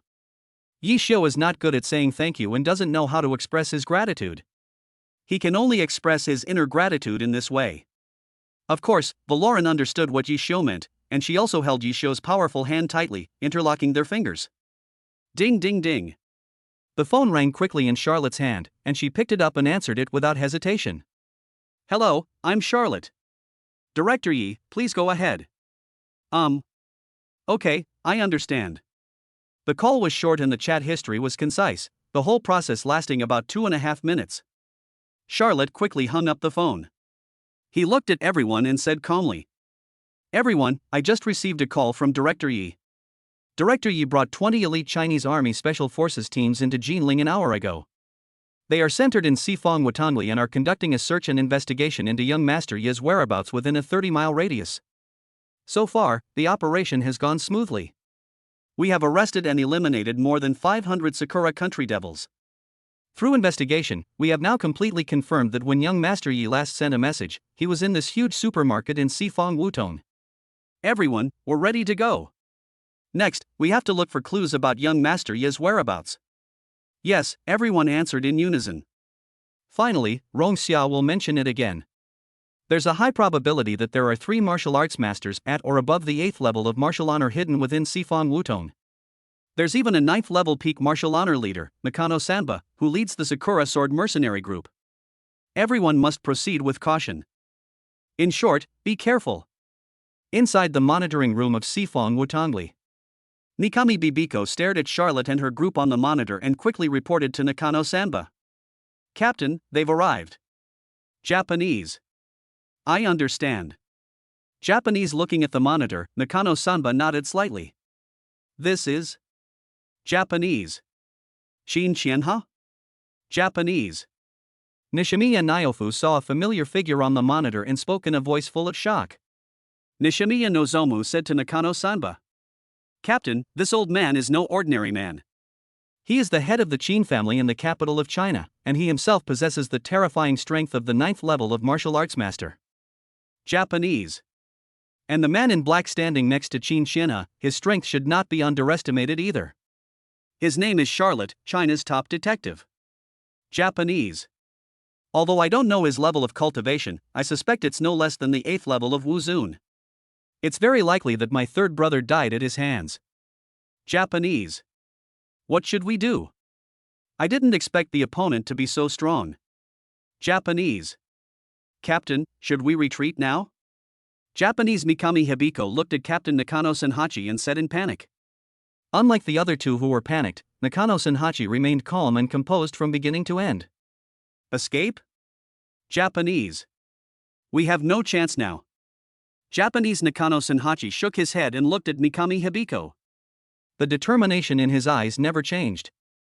We've spent so much to get to this point, even risking the wrath of the world to launch a surprise attack on the Yi family's young master. Do you think we still have a way out? Japanese. Or rather, from the moment we attacked the young master of the Yi family, our Sakura Sword Mercenary Group was already dead in name only. Japanese. The only way to survive is to find Yi Tianqian's sword, open the heaven gate, break the seal of the small world, and seize the heaven punishment glazed lamp before anyone else. This will allow me to break through to the martial king realm and become the best in the world. Japanese. After hearing what Nakano Senhachi said, Nishimiya Nozomi and Mikami Hibiko fell into deep thought. What Zhang Ye Sanba said was not without reason. The fact that they dared to launch a sneak attack on the young master of the Yi family, the #1 clan in China, was enough to send them to hell hundreds of times. They would definitely be subjected to crazy revenge by the Yi family. Yes. We have ordered to assist the captain in finding the sword to open the gate of heaven and obtain the glass lamp of heavenly punishment. Japanese. Nishimiya Nishifu and Yamagami Hibiko were persuaded by Nakano Senhachi. But you don't need to worry too much. From what I understand, Qin Qianha was attacked many years ago, and he suffered a hidden illness, and his cultivation level plummeted. Japanese. Qin Qianha is only a 7th level martial artist at best, and poses no threat to us. Japanese. That man named Charlotte is so young. Without decades of martial arts training, it's impossible for him to reach the 9th level of martial honor. Charlotte can only reach the peak of the 8th level of martial honor at best, so he's not a concern either. Japanese. As for the others? Japanese. Judging from his appearance, he's just a young man, just starting out. How high can his cultivation level be? How much trouble can he cause? Japanese. So no matter how far back we go, the battle strength is Wu Zun Jiuzun versus Wu Zun Yazan, and the advantage is mine. Japanese. Chapter 43, Can't I just stay here and kiss you? Captain, the situation is not good. Japanese. Charlotte and her group have begun searching the entire Sifong Wutong village. Japanese. When Mikami Bibiko saw Charlotte and her group starting to act together, she immediately reported to Nakano-sanba. What? The calm and composed Nakano-sanba's emotions finally showed a little fluctuation. We haven't found any clues about Yi Tianqian's hiding of the sword opening Heaven Gate. We must try to delay them and give the reconnaissance team more time to investigate. Japanese. Nishimiya Nozomi, Mikami Hibiko, both of you, tell everyone in the artillery regiment to take all their weapons and move forward to stop Charlotte and her group. Japanese. Remember. Don't be stingy with your ammunition, even if you use up all of it. Try to buy as much time as possible. Japanese. Yes. Japanese. Nishimiya Nozomi and Mikami Hibiko saluted Nakano-sanba. Then the two of them immediately retreated and began to act. Yi Xiu and his group marched in a diamond formation, going deeper and deeper into the Sifong Wutong area. Charlotte, carrying Justice Sanction, walked at the front, paving the way for the entire team. Yi Xiu, the strongest member of the team, casually walked behind to cover their retreat. Qin Xianhe, Valoran and David William were standing on the left and right of the team, looking around. In the middle are Qin Yayu and her brother. Yi Xiu, who was walking behind, teased Qin Yayu from time to time, making her face blush. Yi Xiu would often reach out and pinch Qin Yayu's plump peach buttocks when no one was paying attention. Yi Xiu looked at Qin Yayu's beautiful curves twisting and turning. As a hot-blooded young man, Yi Xiu couldn't help but feel a little bit fanciful. In his mind, all he could see was the erotic scene of Qin Yayu leaning over, her hands on the table, her hips thrust out. He was lying on Qin Yayu's smooth, beautiful back, holding up her southern hemisphere and northern hemisphere with both hands, frantically pumping from behind. Qin Yayu felt the burning pain on her buttocks and the malicious gazes from behind, and her face turned red with shame, all the way to her ears. She secretly cursed Yi Xiu as a bastard in her heart. Yi Xiu and his group had not walked far when the Sakura Country Devils attacked again. Bang! A massive black shell, blazing, plummeted from the sky. Then, the roar of machine gun fire echoed from all directions. The suddenness of the incident left no time for reaction. After a long pause, Charlotte took the first step. Charlotte poured her spiritual power into the justice punishment, and the black sword instantly ignited with a crackling golden flame, as if it was about to devour everything. Charlotte rushed forward towards the black cannonball, raised her sword and chopped at it. Boom! A huge explosion sounded, and the black shell was instantly split in half and flew to both sides. Boom! There was another loud bang, and the black shell that was split in half slammed into the ground, igniting a huge mushroom cloud of fire. It's the devil's artillery fire. Pay attention to defense. Charlotte yelled to the group. All of you come closer to me. Qin Xianhe shouted loudly, and everyone did as he said and immediately surrounded him. Qin Xianhe opened his arms and practiced his skills with all his strength. The surrounding spiritual energy immediately gathered towards him and formed spiritual energy clouds in his hands. Qin Xianhe then clasped his hands together and clapped them vigorously. The clouds of spiritual energy were unexpectedly compressed into a small blue ball with a radius of only a few centimeters. Then the blue ball exploded, forming a protective shield that enveloped everyone. The bullets fired by the Japanese hit the protective cover, making a ping-pong sound, but they could not move forward at all, just like raindrops hitting an umbrella, unable to penetrate into the umbrella. Under Qin Xianhe's protection, everyone was able to remain unscathed and not suffer a single blow under the continuous artillery fire. Where's the machine gun? The sudden burst of machine gun fire startled everyone. Found it! On the second floor, there were Japanese soldiers firing at us with dozens of machine guns. Valoran looked around and finally found the devils shooting at them on the second floor. She pointed at the devils and said. After figuring out where those damn devils were, Qin Yaling drew out her sword and gently stroked the blade with her fingers. Wherever she passed, the blade turned red and ignited a fierce flame. Qin Yaling slashed forward with force, and a blade energy carrying a blazing flame flew out. Ah! The blade's energy struck the devils with unerring accuracy, burning them until they screamed. Their wails of pain reached the sky, sounding exceedingly miserable. Looking at the miserable appearance of the Japs, Qin Yeling's mouth curled up slightly. Devils, your doom has come. Kill! Valoran shouted loudly, holding an AK automatic rifle, and fired wildly at the Japanese. Kill! Qin Yeling also shouted loudly. Qin Yeling jumped up to the second floor with a big jump, holding a flaming samurai sword in her hand, and rushed towards the Japanese soldiers. As if infected by the team's strong fighting spirit, Qin Yayu also wanted to run to the second floor. Just as she was about to take action, Yishio grabbed her and held her in his arms. Qin Yeling struggled in Yishio's arms, punching Yishio's chest with her little pink fists. Asshole! What are you doing? Let me go! Qin Yayu, have you forgotten what you promised me? You stay right here beside me and don't go up there. Why? Seeing that Yishio didn't let her join the battle, Qin Yayu pouted angrily and questioned Yishio. Yishio glanced at Qin Yayu and said calmly, "If you were a martial arts master, I wouldn't stop you from going up. But you're not even a martial artist. Why are you going up there? Are you going to die?" Hearing this, Qin Yayu's fighting spirit instantly wilted. What nonsense is this bastard talking about? Seeing Qin Yayu feeling a little discouraged, Yishio felt a little distressed. He touched Qin Yayu's head and said softly, "All right. If you don't want to go, then don't go. Baby, just stay by my side and be good. If you're bored, can't I just stay here and kiss you?" Roll. Qin Yayu, who was originally very sad, instantly burst into laughter when she heard Yishio's words. This bastard only knows how to tease me. After a moment, Qin Yayu hugged Yishio with her backhand, and buried her cute little head deeply in Yishio's chest. Qin Yayu found that she really fell in love with Yishio. "Yishio, you bastard.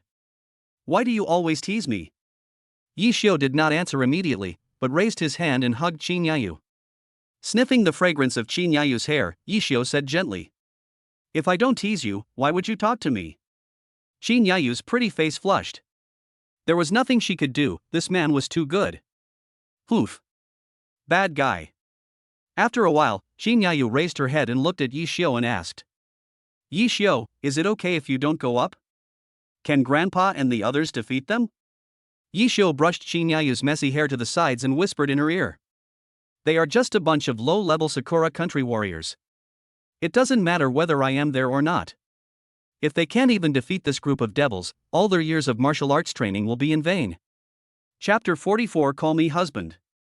Second floor. Seeing Qin Yeling, Valoran and others rushing to the second floor, the Japanese soldiers panicked and lost their way. "Bakayashi! They're coming! What should I do?" Japanese. "Increase the firepower. We must stop them. Delay them as long as possible." Japanese. "Brothers, don't be afraid. They're constantly releasing high-level martial arts, and your spiritual power won't last long. Keep firing the machine guns. Keep dropping the shells." Japanese. "Yes, that's right. High-level martial arts consume a huge amount of spiritual energy. Even if they are masters of the martial honor realm, it is absolutely impossible to perform them multiple times in a row." Japanese. Qin Yeling jumped up to the second floor with a tiger leap, holding a flaming samurai sword, and rushed towards a group of Japanese devils alone. "You reckless East Asian brat! Do you look down on us? How dare you come and kill us alone?" Japanese. "Fire! Fire! Shoot the stupid dog into a sieve and fry him into pieces so he can learn a lesson." Japanese. Seeing Qin Yeling attacking the second floor alone, the Japanese soldiers felt that they were seriously looked down upon and spoke angrily one by one. He. Do you take me for a stupid dog? Then I'll show you that a dog's bite is even more terrifying than a lion's." When Qin Yeling heard the Japanese devil's curses, there was no ripple in his heart, not even a trace of anger. Instead, he even felt like laughing. Qin Yeling bit her finger, letting a drop of blood fall into her mouth. Then, she stroked her sword with the blood, leaving scarlet bloodstains on the katana, giving it a faint vermilion glow. Ember destruction, the wrath of the burning sun. Qin Yeling raised the blade, and the blood from her mouth spurted out and passed over the samurai sword, then turned into a fierce fire that seemed to have the power to devour everything, burning the flying bullets and shells. Boom! Boom! The explosions continued, and the low-minded Japanese soldiers were soon burned by the flames. They rolled on the ground in pain, crying for their parents. The fire became more and more fierce, and the entire second floor turned into a sea of fire. The flames raged in it, and some parts of the building collapsed due to the high temperature. Most of the Japanese devils from the Sakura country died in this sea of fire, ending their sinful lives. Shin Yaling put away her samurai sword and looked at the Sakura country devils who were burned to a pulp at her feet and said calmly, "I hope you can be a human being in your next life." Looking at the black smoke rising from the second floor, the unstoppable heat wave swept wildly around. Shin Yayu praised Shin Yaling and said, "Frog fun. Is Yaling so powerful?" Yaling's years of diligent training with Grandpa have paid off. She's become increasingly proficient in the use of fire style. Yishio also looked at Shin Yaling raising her sword to kill the enemy and nodded silently. "My brother-in-law is indeed quite good at applying and coordinating martial arts techniques. The only drawback is that the means of attack are too simple, only using fire escape and swordsmanship. If I were to encounter a water-style warrior of the same level, I would inevitably be defeated sooner or later if the battle lasted a long time. So, my brother-in-law should learn more martial arts in the future. It would be best if you could master space-time escape and wind escape. If you combine them with fire escape, the damage will be multiplied several times, and your combat power will be even stronger. By then, dealing with a group of little devils like this will only require a sword's energy."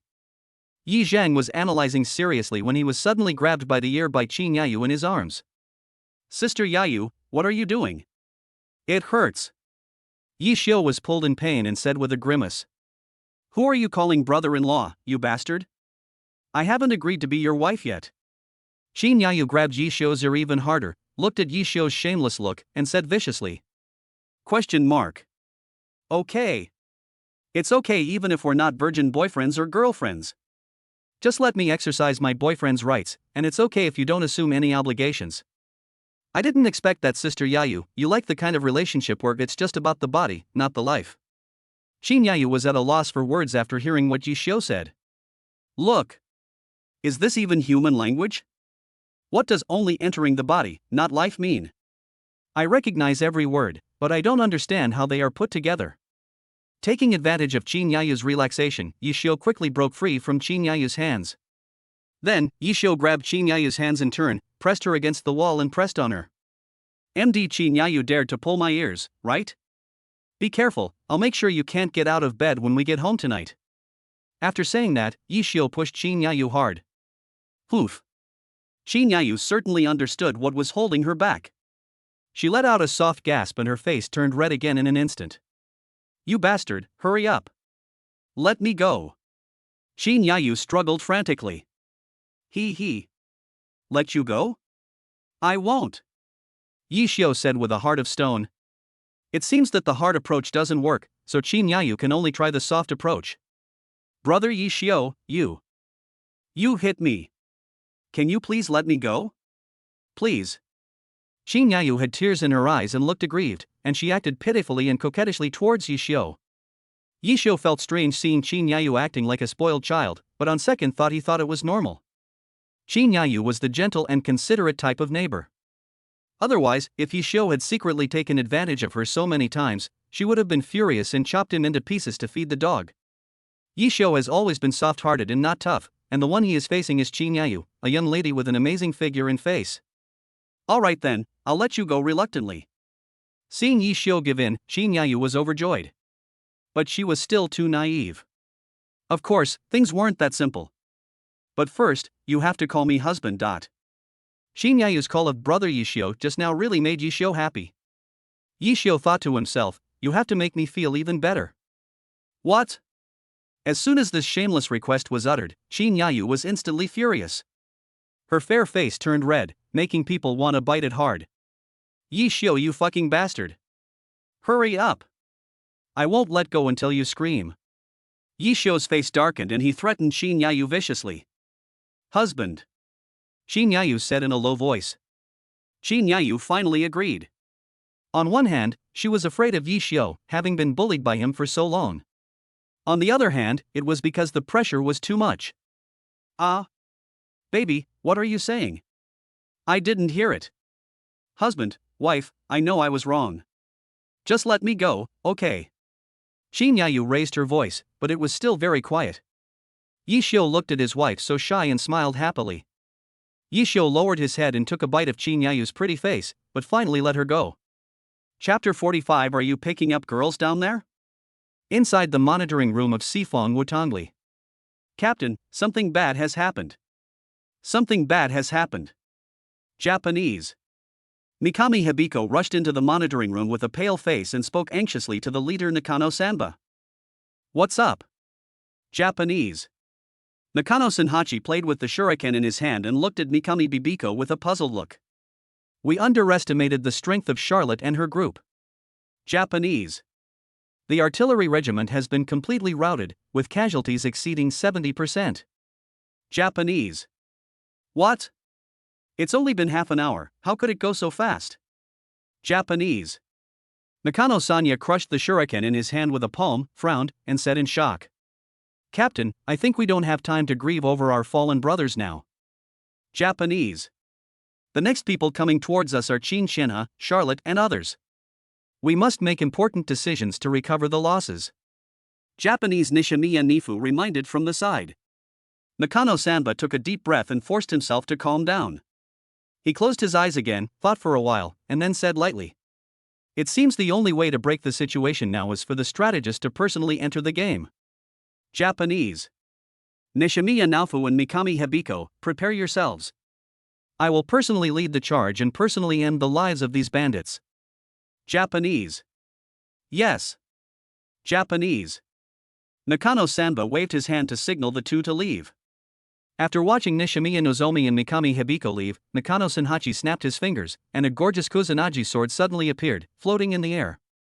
Nakano Senhachi walked forward, grasped the scabbard and drew out the Kusanagi sword. Suddenly, a blue sword energy broke through the air, and then a huge crack appeared in the entire monitoring room. Nakano-sanha looked at Kusanagi-ken, but the only response he got was his determined eyes reflected on the sword. Suddenly he smiled gently touched the Kusanagi sword in his hand and spoke slowly. Old friends are fighting side by side again. Then, without saying anything more, he picked up the Kusanagi sword and walked into the monitoring room. When Nakano-sanba walked out of the monitoring room, a breeze blew and the entire monitoring room collapsed. Second floor. David William and Valoran were on the left and right, flanking the Japanese with AK automatic rifles and shooting at them. The bullets were like loaded GPS, each bullet accurately passed through the Japanese soldier's eyebrows, leaving a bright red blood hole on his forehead. Tat-tat. Every time a magazine fell, dozens of Japanese soldiers would fall down with hatred. Run. Japanese. Run away. Japanese. These people are unkillable. Japanese.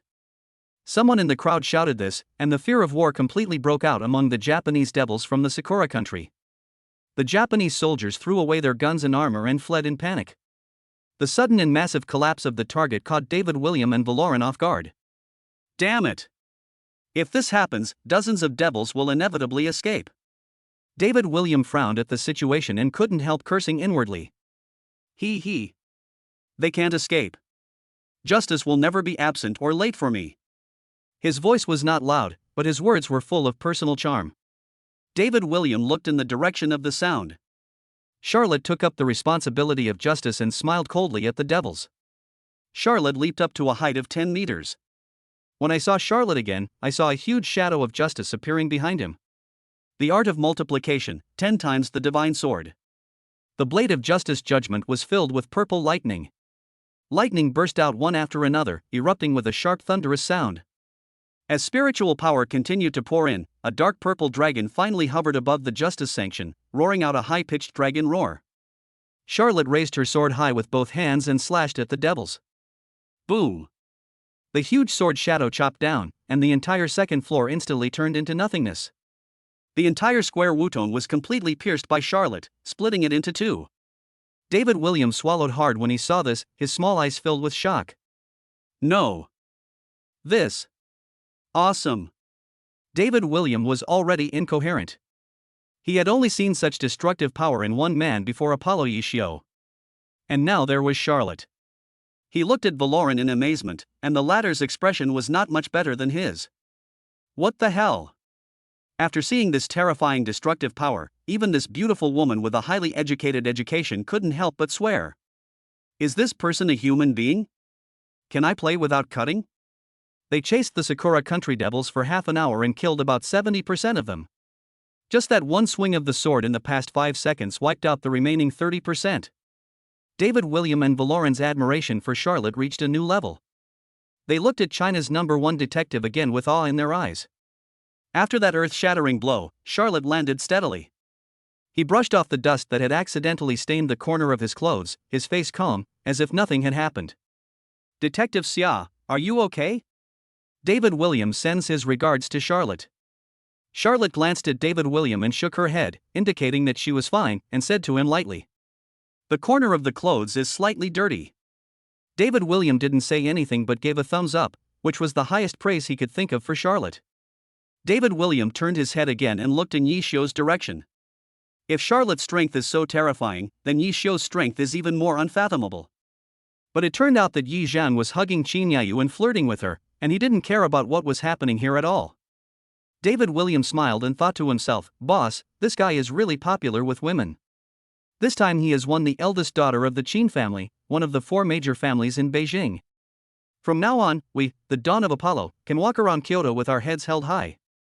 Valoran also noticed the affection between Yi Xiu and Qin Yayu. His face immediately darkened, the shock he had felt was gone, and he was furious. "Good for you, Yi Xiu. I'm working hard up there killing the devils, but you're having a blast picking up girls down there." Valoran was so angry that he took out his Desert Eagle and shot the dead Japanese soldiers from the Sakura country on the ground one after another to vent his anger. Qin Yayu was also shocked when she saw that the entire Sifang Wutong tree was cut through by Charlotte's sword. Is this still a human? No. Your martial arts master's strength is too terrifying. He can split such a huge supermarket in half with just one sword. Martial lord? Yi Xiu smiled and pinched Qin Yayu's pretty little face. Even an ordinary 9th level martial arts master wouldn't be able to do this. Continuing the thread, collecting names for extras. I plan to use the extras suggested by readers in my novel. If you're interested, please leave a comment with the names you'd like. Chapter 46. Do you know Mikami Yuya? Detective Xia is only at the 8th level of martial honor, but the sword he swung couldn't even reach the 9th level of martial honor? Detective Xia is so powerful. He is worthy of being the #1 detective in China. Qin Yayu looked at Charlotte's tall back, her beautiful eyes filled with admiration. More than that? Normally, this sword would be enough to shatter the yuan high of a 9th level martial master and send him to his doom in one blow. And this strike has already allowed Charlotte to vaguely touch the threshold of the 9th level of martial honor. I believe Charlotte will be able to break through to the 9th level of martial honor in the near future. I have nothing to say about Charlotte. She's truly amazing. He has gained experience through combat and is truly a leader in the Chinese martial arts world. He will surely be the best among the younger generation in the future. When you were at the 8th level of Wuzun, could you have made such a strike? Qin Yayu met Yi Xiu's eyes and asked him curiously. It will be the day I become a martial arts master. Yi Xiu said calmly. You're awesome. After hearing Yi Xiu's answer, Qin Yayu held her forehead with her hands, not knowing whether to laugh or cry. She felt that she shouldn't have asked such a question, and let Yi Xiu pretend again. Looking at the Sakura country devils lying in a pool of blood, Qin Yaling let out a long breath and put away her samurai sword. Call. It's finally over. It's just that the 3 martial honor 8th level experts haven't appeared yet. This is a bit puzzling. Qin Yaling jumped down from the 2nd floor with a tiger leap, and when she was about to meet up with the main force, a sharp arrow whizzed past through the air. While Qin Yaling was lost in thought, he had no time to dodge, and the sharp arrow kept getting bigger and bigger in front of his eyes. At this moment, Qin Yaling could already feel that the Grim Reaper's scythe was quietly against his neck, and it could take his life at any time. Just as the arrow was about to pierce Qin Yaling's forehead, it suddenly stopped. Qin Yaling, who was jumping in the air, should have lost his balance due to the shock and fallen to the ground. But at this moment, he felt an invisible hand supporting him and helping him land safely. Xinya looked up suddenly out of curiosity, and saw a familiar figure standing in front of him. It's Yi Xiu. It was Yi Xiu who took action. Yi Xiu gently raised his hand and caught the incoming arrow with just 2 fingers. The deadly arrow seemed to become a docile toy in his hands. Thank you, brother-in-law. Qin Yeling was breathing heavily and was still a little scared at the moment, but he still thanked Yishio. Qin Yayu also ran up and looked Qin Yeling up and down to see if she was injured. She asked with concern. Yeling, are you okay? Qin Yelin shook her head and said calmly. Sister, I'm fine. With my brother-in-law here, what could happen to me? Qin Yayu no longer cared about Qin Yeling's teasing at this time. After all, they had kissed and hugged each other, and now the only thing left between her and Yishio was the final layer of window paper. This was no different from being her brother-in-law. Yishio picked up the arrow in his hand, narrowed his eyes slightly, pointed forward, and shouted. You dare to touch my people? Do you think you've lived too long? Will you come out on your own or will you let me beat you out? If you know what's good for you, get the hell out of here. Otherwise, don't blame me for taking action. As soon as the words fell, a pretty figure walked out of the darkness.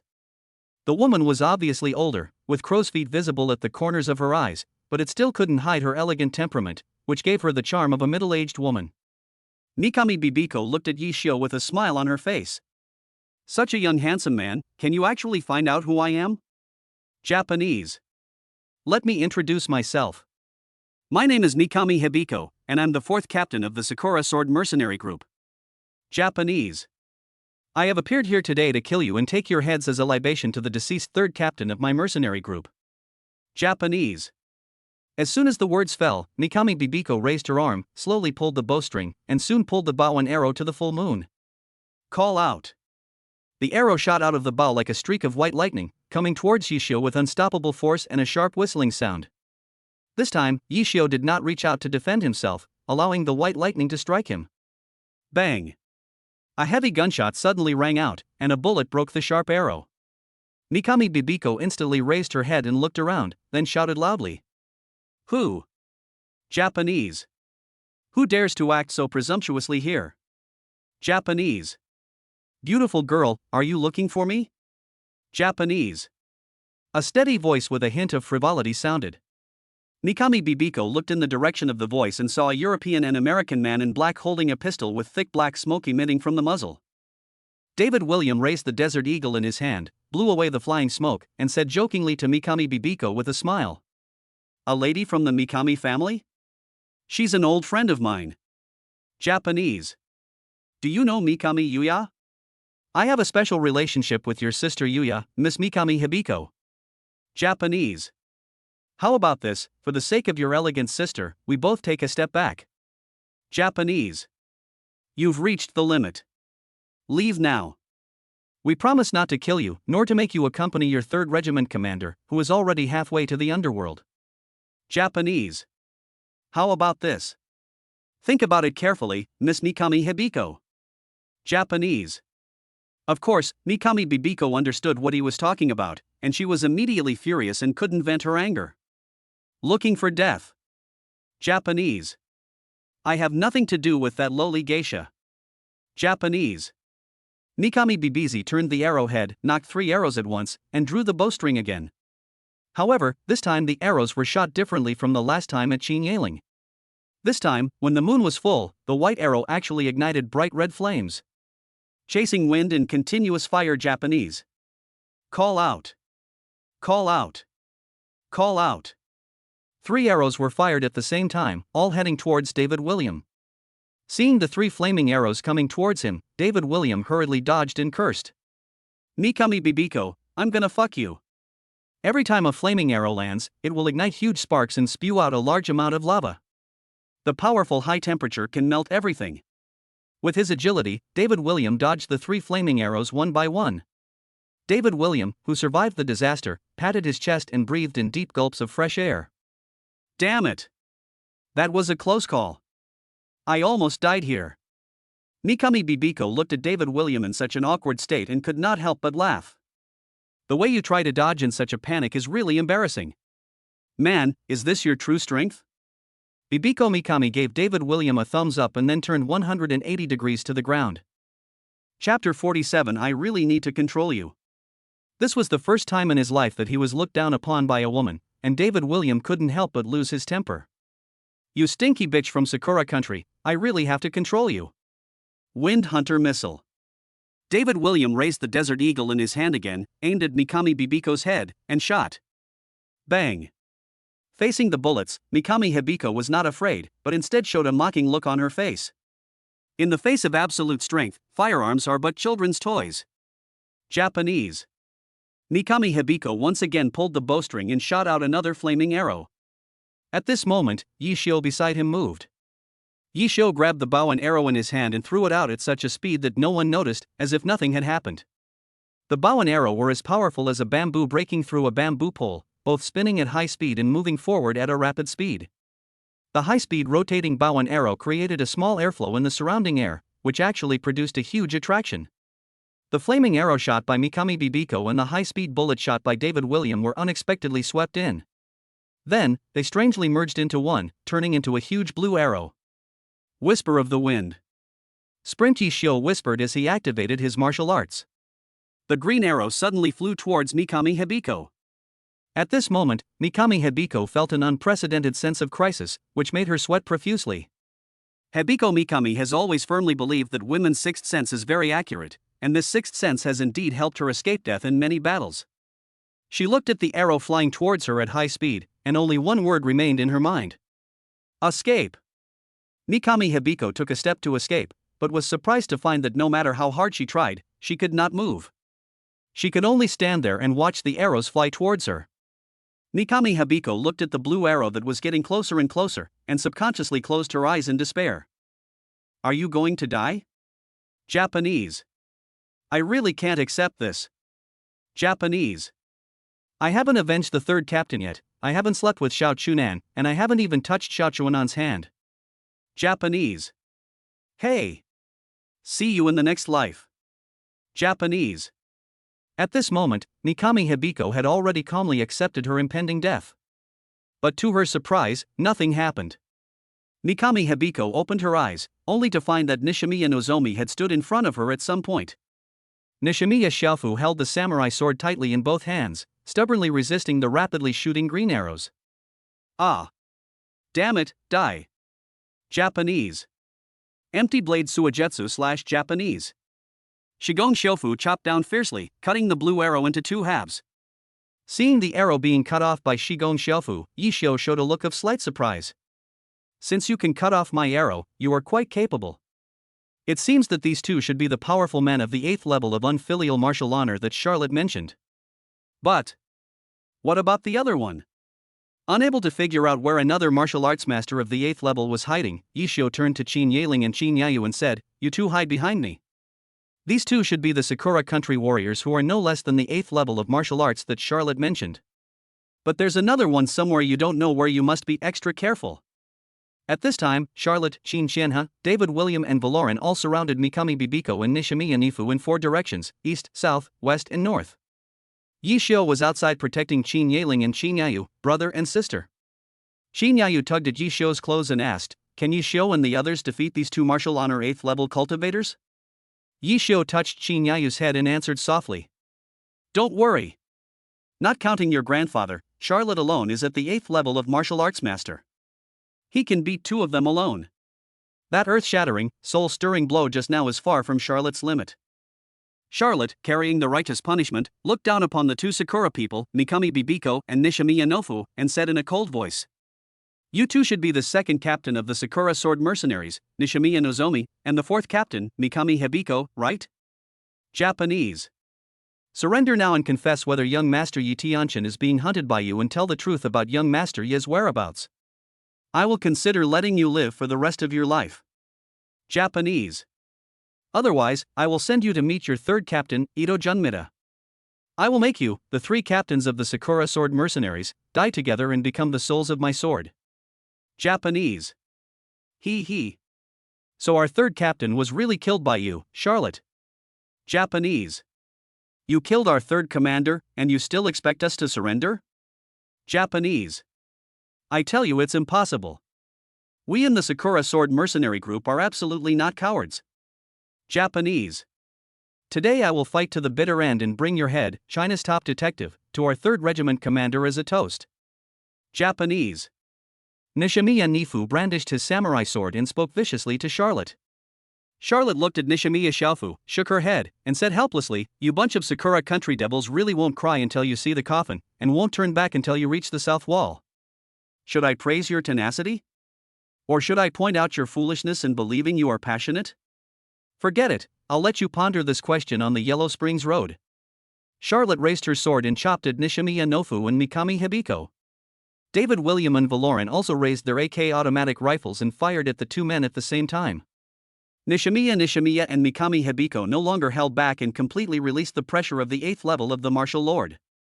Today I will let you experience what it means to be a Takenori-A. Japanese. Shigon Shofu looked around at everyone and chopped at them with a big sword. Extreme clouds and waves exploding thunder slash. Shigon Shofu kept swinging his blade, slashing out sword energy. Wherever the sword energy passes, no grass grows. Every time a blade of energy hits a bullet, it will cause a violent explosion and ignite a raging fire. The fire formed a circle with Nishimiya Nofu and Mikami Hibiko as the center. The fire was burning fiercely, and the circle blocked the progress of Charlotte and the other three. No matter how hard they tried, they could not move forward even a single step. Damn it! How did this fire so cleverly isolate us but protect them?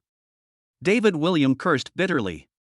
Inside the fire, Mikami Hibiko could pull the string and shoot arrows without any worries, and the flaming arrows made it impossible for Charlotte and the others to dodge. We have to find a way to put out this fire, otherwise we will be shot to death by Mikami Hibiko sooner or later. Valoran dodged and shouted. Chapter 48 Nakano Sanba appears. Need to put out the fire? Then leave it to me. Shinshawa concentrated his energy into his dantian, practicing martial arts techniques with all his strength, frantically gathering the spiritual energy of the surrounding heaven and earth in his palm, and then slowly pushing it towards Shigon Xiaofu and Mikami Hibiko. In an instant, small splashes of water began to surge on the ground, and then they intensified and finally turned into huge waves. Huge waves came one after another, gradually extinguishing the blazing circle of fire. Seeing the fire circle shrinking, Mikami Hibiko gradually panicked and thought to herself. No! Japanese. If we continue to let the circle of fire shrink, we will die. Japanese. Once the circle of fire disappears, Charlotte's broadsword will immediately strike. The second captain and I will both perish under Charlotte's righteous judgment and become his dead souls. Japanese. No! We can't let this happen. Japanese. This time, Mikami Bibi pulled out dozens of arrows, drew the bowstring and shot into the fire circle. Chasing wind in continuous fire. With the help of dozens of flaming arrows, the fire in the fire circle instantly returned to normal and burned even more vigorously. Seeing this, Qin Xianhao was not afraid but laughed. He just shook his head and said with a smile. He. That's not how you use your spiritual energy, little girl. Qin Xianhao retracted his palm and pushed it out again. The waves spreading around began to flow slowly around Mikami Hibiko and Nishimiya Xiaofu. With each circle, the water became stronger, and in the end it formed a waterspout more than 1 meter high. The palm that was pushed out clenched into a fist, and the waterspout exploded. Huge waves were blown up in an instant, constantly hitting the circle of fire, and soon the circle of fire was extinguished. Run! The moment they saw the fire circle being extinguished, running away became a subconscious action for Nishimiya Nozomi and Mikami Hibiko. They no longer had the courage to continue fighting because Charlotte was already slashing at them with a big knife. Nishimiya Nofu and Mikami Hibiko suddenly jumped up, jumping dozens of meters high. Devil! Don't even think about escaping. Qin Xianghao madly circulated the spiritual power in his body, and in an instant the huge waves flowing on the ground turned into a water dragon and bit towards the two of them. Bang! The water dragon bit the two of them and smashed them to the ground together. Nishimiya Nofu and Mikami Hibiko fell heavily to the ground. The immense pain bit their bodies like a poisonous snake, making them feel extremely painful but unable to move. 9 heavens divine thunder slash. Charlotte jumped up, picked up the big knife and slashed at the two people who were lying on the ground. The devils from Sakura country, go to hell. Just as the justice was about to strike the two, a gorgeous sword blade blocked the attack of justice. Captain. Japanese. After seeing the person coming, Nishimiya Nofu and Mikami Hibiko shouted excitedly, their eyes full of light. Sorry, I'm late. Japanese. Nakano Sanba whispered to the two of them. Qin Xian's face darkened when he saw the man. He pointed at the man and whispered, Nakano-sanba, the leader of the Sakura Sword Mercenary Group. You finally showed up. 1, 2, 3. Already. Except for Ito Junmata, who was killed by Detective Xia, all the remaining warriors who are at least at the 8th level of the martial honor are here. Charlotte held the knife and looked at the man in front of her. She smiled faintly and said, Captain Nakano has finally appeared. Japanese. You really kept me waiting. Japanese. This is a great opportunity to wipe out your Sakura Sword Mercenary Group. Japanese. Nakano-sanba looked at Charlotte with disdain and said, hee hee. Japanese. You Chinese people are quite arrogant, but I don't know how strong you are. Japanese. Want to capture my Sakura Sword Mercenary Group in one fell swoop? Japanese. Ha, show me your true strength, Charlotte. Japanese. 2 days in one class. Yi Xiao, do you think Charlotte can beat that mid-jungle Sanba? Shin Yayu looked at the dazzling flashes of swords and felt a little worried. It's hard to say. Yi Xiao shook his head. After all, the gap between the 8th and 9th levels of martial honor is still too big. Don't underestimate the difference between the two, as it's just one level. In fact, the gap between them is even greater than that between humans and dogs. Why don't you come up quickly? What are you doing standing here? As soon as Yi Xiao finished speaking, Shin Yayu urged anxiously. No rush. Yi Xiao patted Shin Yayu's beautiful back and signaled her to relax. Give Charlotte some experience. Letting Charlotte fight more with masters like this, and experiencing more moments of life and death, will be of great help to his future martial arts training. Oh, okay. As you say. Nakano-sanba swung his sword with a sharp sword energy, and Charlotte blocked it with a sharp horizontal sword. Detective Xia is quite quick to react. What about this trick? Instant kill, shadowless wind. Nakano-sanba rushed towards Charlotte again, but this time he was faster. In addition, during the process of fast running, clones gradually appeared. 1, 2, 3, 4, 5. There are actually 5 Nakano-sanba. Charlotte's eyes narrowed and she forced herself to calm down. 5 Nakano-sanba? Wrong? 4 of them must be fake, and the last one is the real Nakano-sanba. Charlotte closed her eyes and felt with her heart. The appearance of the 5 Nakano-sanbashi would have frightened most people into retreating, not daring to confront them.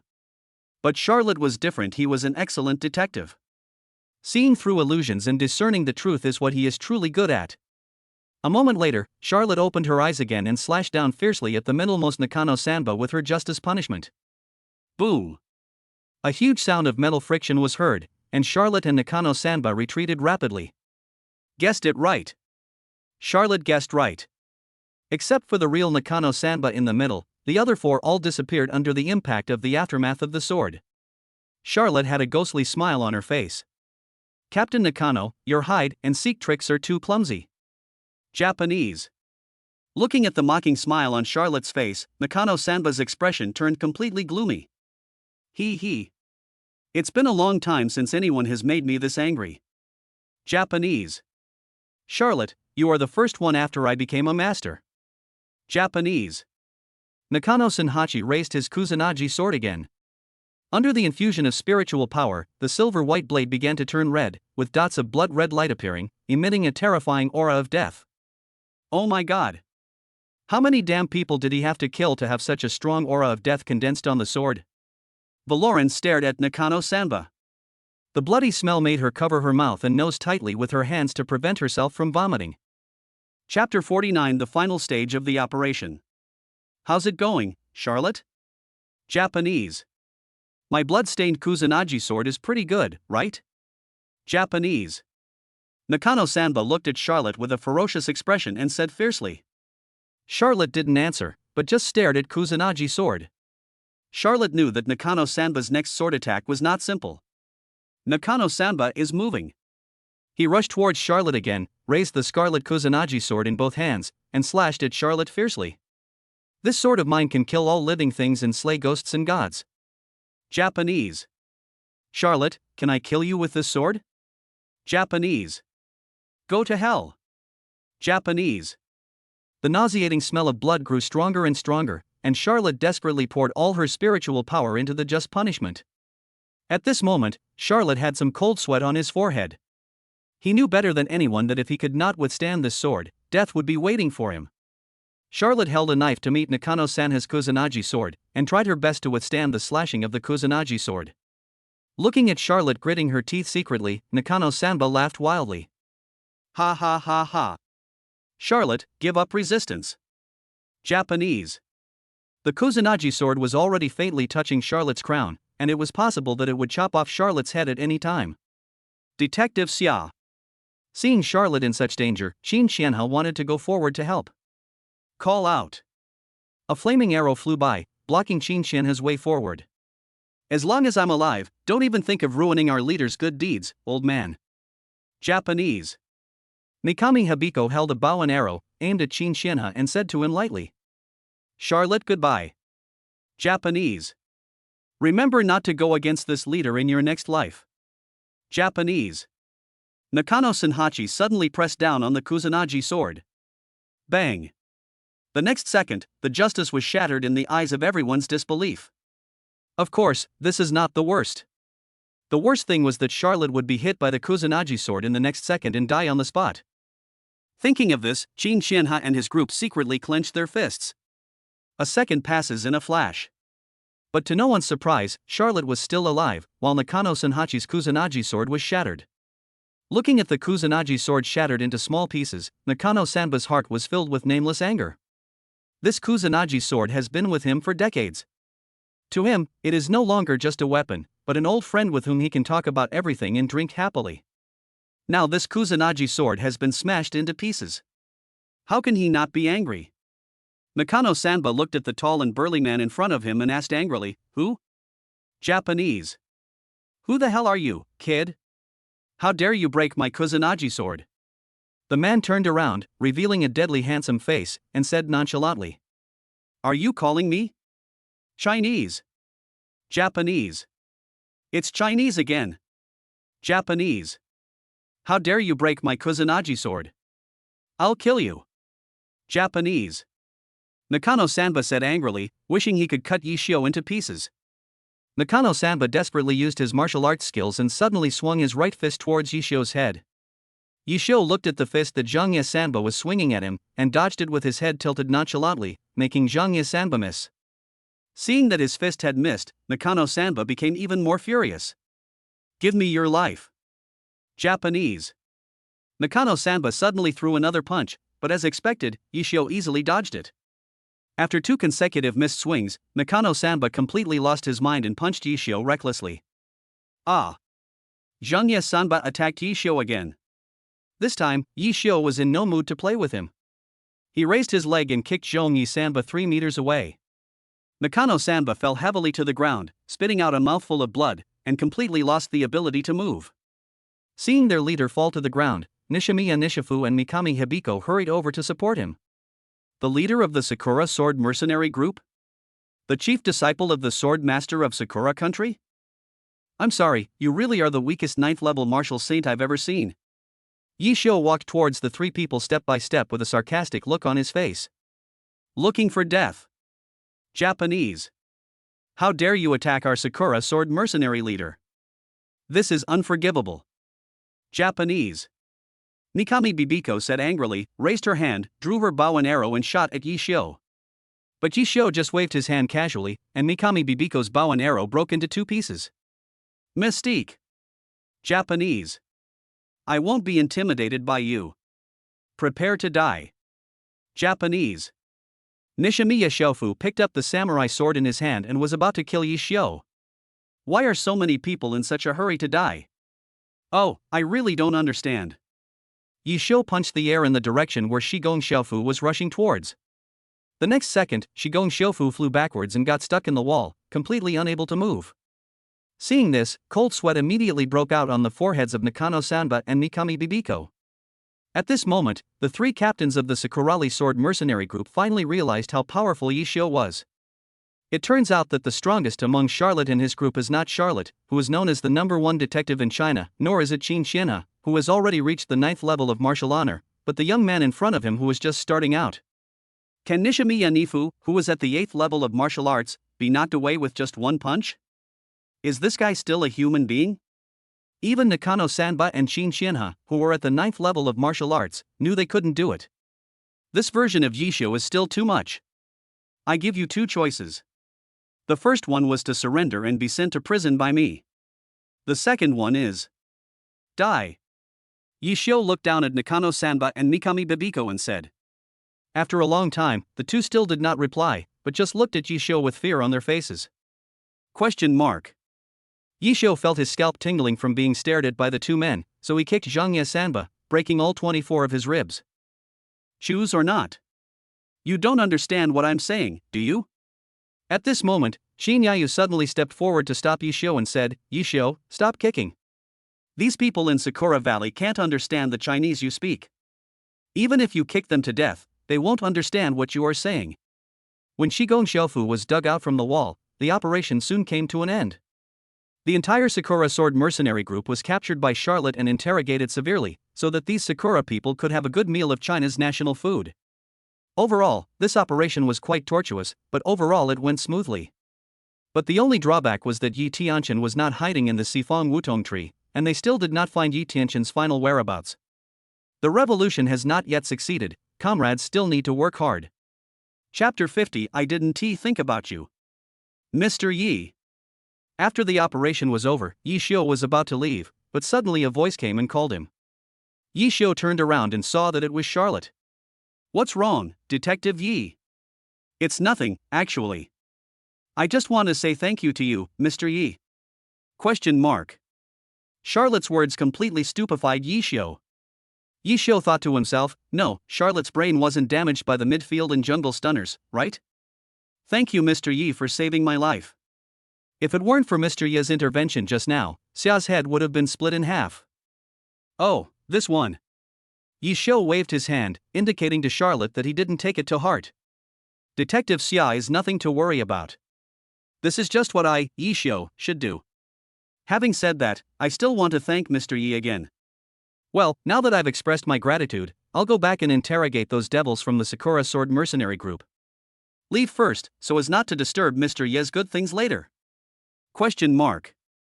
Yishio was confused by Charlotte's answer. Good thing? What good things are going to happen next? Wait, Detective Xia, don't leave yet. Is there anything else, Mr. Yi? Charlotte turned around and looked at Yishio with a questioning look on her face. Yishio snapped his fingers, and a big knife appeared out of thin air. Yishio reached out and grabbed it and handed it to Charlotte. Justice? Wasn't my justice interrupted by Nakano Sanba's sword? How did it end up here with you, Mr. Yi? Charlotte took the justice sanction and looked at Yishio and asked. It was just that the sword was split in two, and I repaired it. Charlotte put down the justice punishment in her hand and looked at Yishio without saying a word. After a moment, a smile appeared on her face, and she nodded to Yishio and said, then I, Charlotte, would like to thank Mr. Yi from here. Charlotte then strode over to her Bugatti Veyron Super Sport, stepped on the accelerator and sped off. Watching Charlotte leave, Yishio also walked towards the Koenigsegg Jesko Absolute. Suddenly, as if sensing something, Yishio looked towards a nearby sycamore tree with a playful smile on his face. It turns out there's good news here. If you don't come out, I'm leaving. Just a second after the words fell, Shin Yayu walked out from behind the Polonia tree and walked straight to Yishio. Yishio, you're such a bastard. Why are you walking so fast?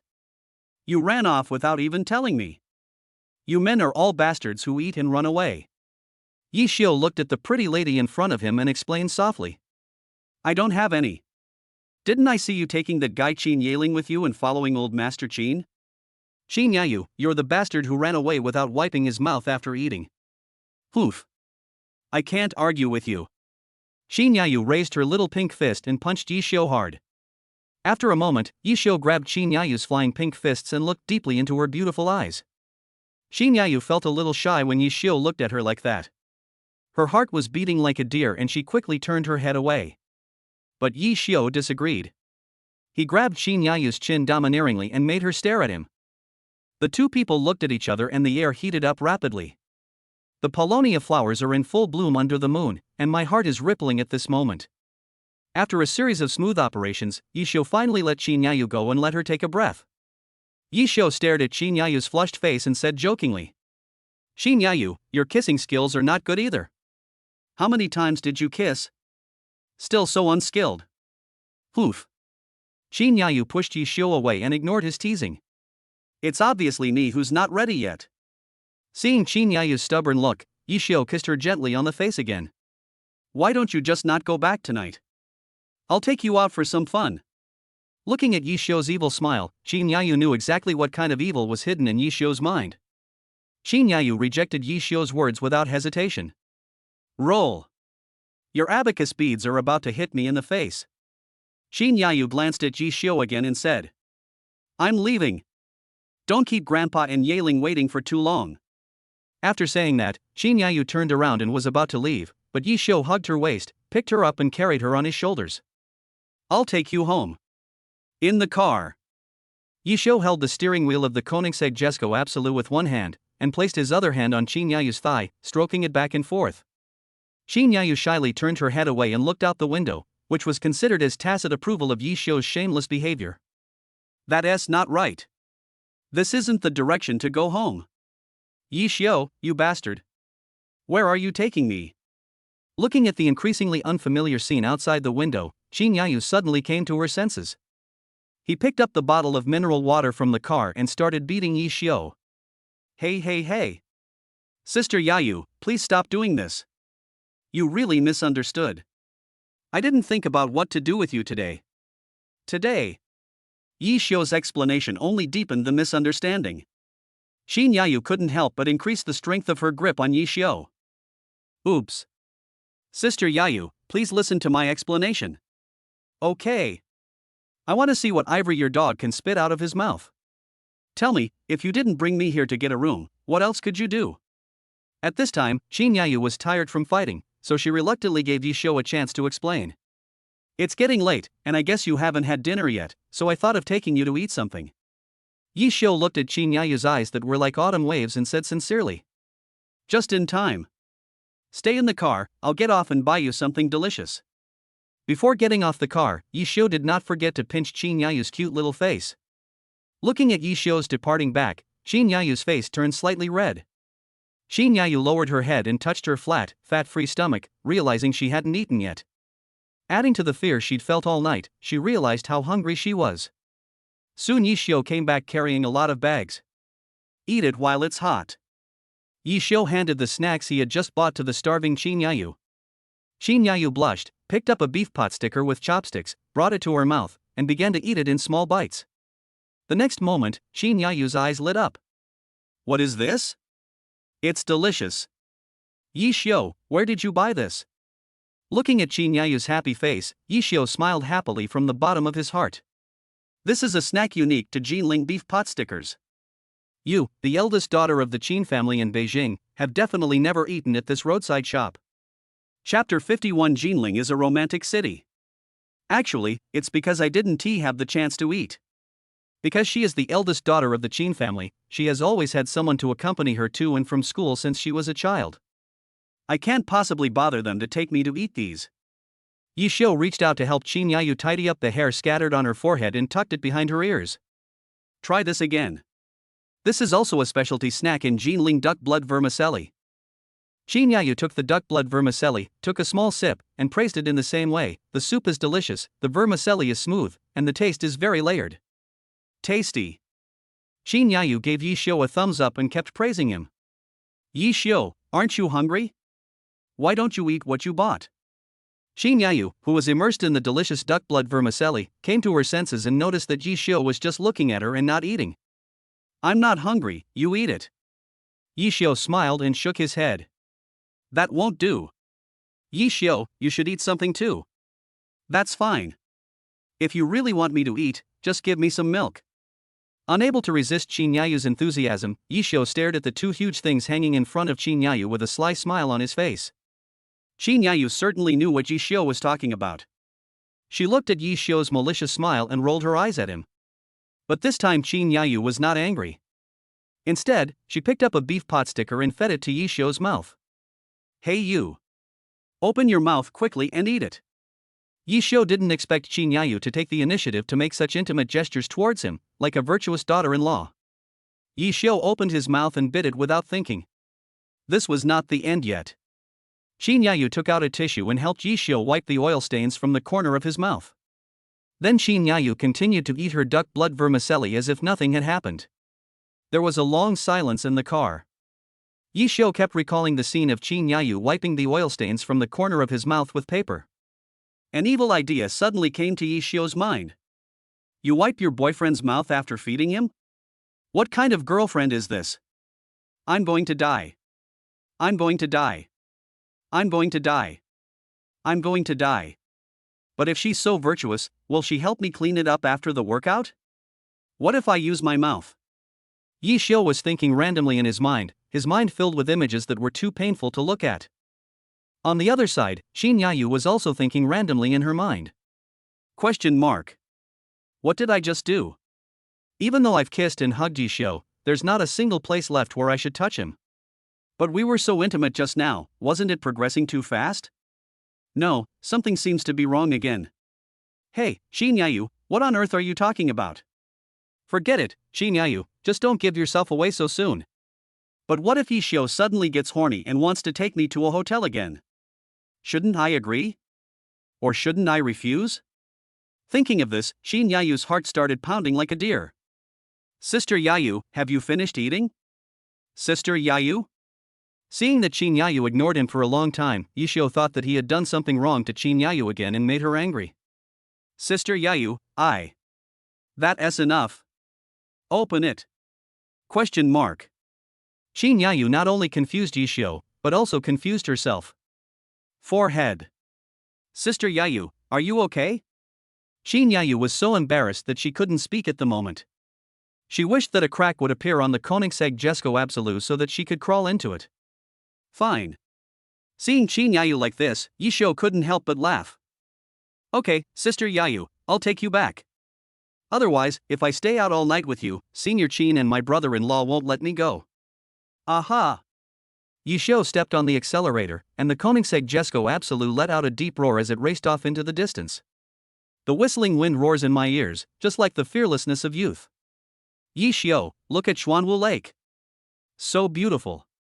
Looking in the direction of Qin Yayu's finger, there was a crowd of people around Xuanwu Lake. Yes. The young lady's bikini makes her sexy figure even hotter. Who can say she isn't beautiful? Qin Yayu rolled her beautiful eyes and didn't want to pay any attention to Yi Xiu. Walk. I'll take you out to play. Yi Xiu made a sharp turn and sped towards Xuanwu Lake. The water of Xuanwu Lake is very clear, like a huge mirror, reflecting the blue sky and white clouds. Under the streetlights, the waters of Xuanwu Lake shimmered in golden light. From time to time, a gentle breeze blew through, creating light ripples that also blew the girls' skirts, leaving a blush on their faces. Xuanwu Lake is even more lively at night, and the crowds of people bring vitality to this land. Sister Yayu, do you want to wear a bikini? Very sexy. If you want, I'll buy it for you. Yi Xiu felt very excited when he thought of Qin Yayu's shy look in a bikini. Get lost. Qin Yayu raised her hand to hit Yi Xiu. So hateful. All you think about all day is teasing me. Okay. I'm not teasing you. Yi Xiu grabbed Qin Yayu's raised little hand and took her for a walk along the Xuanwu Lake. Xuanwu Lake at night is very pleasant, at least that's how it feels to Yi Xiu at this moment. Holding the fair and soft hand of a gentle and virtuous rich girl, feeling the gentle evening breeze, walking on the golden and fine sand, the rustling sound made is like heavenly music. To be honest with you, Sister Yayu, even though I'm a native of Jinling, this is actually my first time in Xuanwu Lake. This Xuanwu Lake is so beautiful, why didn't you come here before?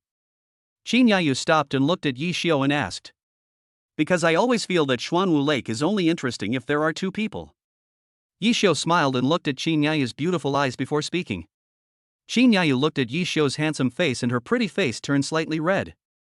He's so handsome, his martial arts skills are so strong, and he's also so damn good at teasing girls, with one sweet talk after another. Yi Xiu, who can resist being attracted to you?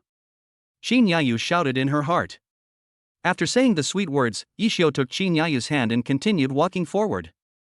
This time, Yi Xiu didn't say anything. He just took Qin Yayu for a stroll along the Xuanwu Lake like other young couples. Looking at the loving couples around her, Jin Yayu couldn't help but sigh. Jinling is such a romantic city. I don't think I'll ever forget this place. After hearing this, Yishio also nodded with a smile. Jinling is indeed a romantic city, and I like this place very much. Chapter 52. My sister's bed is soft and big. The night in Jinling is very sticky, just like Yishio and Qin Yayu, who are inseparable. But the mighty power of time always destroys everything. The dusk became darker without anyone noticing, and the Xuanwu Lake, which was once bustling with people, became deserted. Yishio gently pinched the still excited Qin Yayu's little finger and said to her softly, "Miss Qin, we should go back. It's really late now. If I don't go back, my brother-in-law will chop me with a knife." "Okay. Then let's go back." After hearing Yishio's words, Qin Yayu realized that it was almost midnight. She looked at Xuanwu Lake and said reluctantly. Fortunately, the Qin family compound was only a dozen minutes away from Xuanwu Lake. Yishio stepped on the accelerator of the Koenigsegg Jesko Absolute and sent Qin Yayu back home safely in 5 minutes. As soon as he arrived at the Qin family compound, Yishio found that Qin Yaling had been waiting at the door for a long time. As soon as Qin Yaling saw Yishio's Koenigsegg Jesko Absolute, she immediately went up to him and waved enthusiastically to Qin Yayu and Yishio. "Sister! Brother-in-law!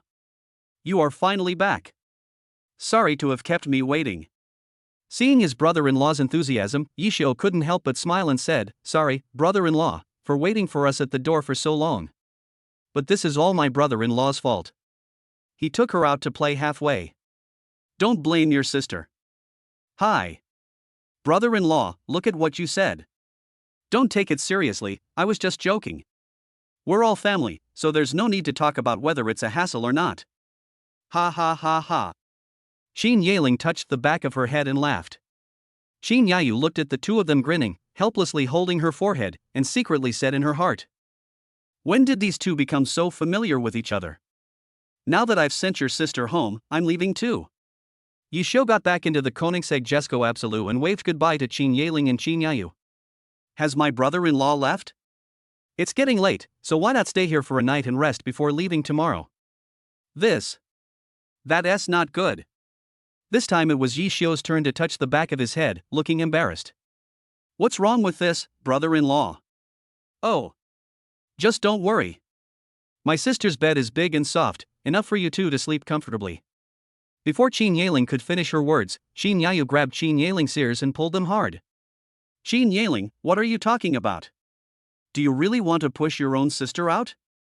A huge force came from her ear, causing Qin Yaling to beg for mercy. "Sister. Sister.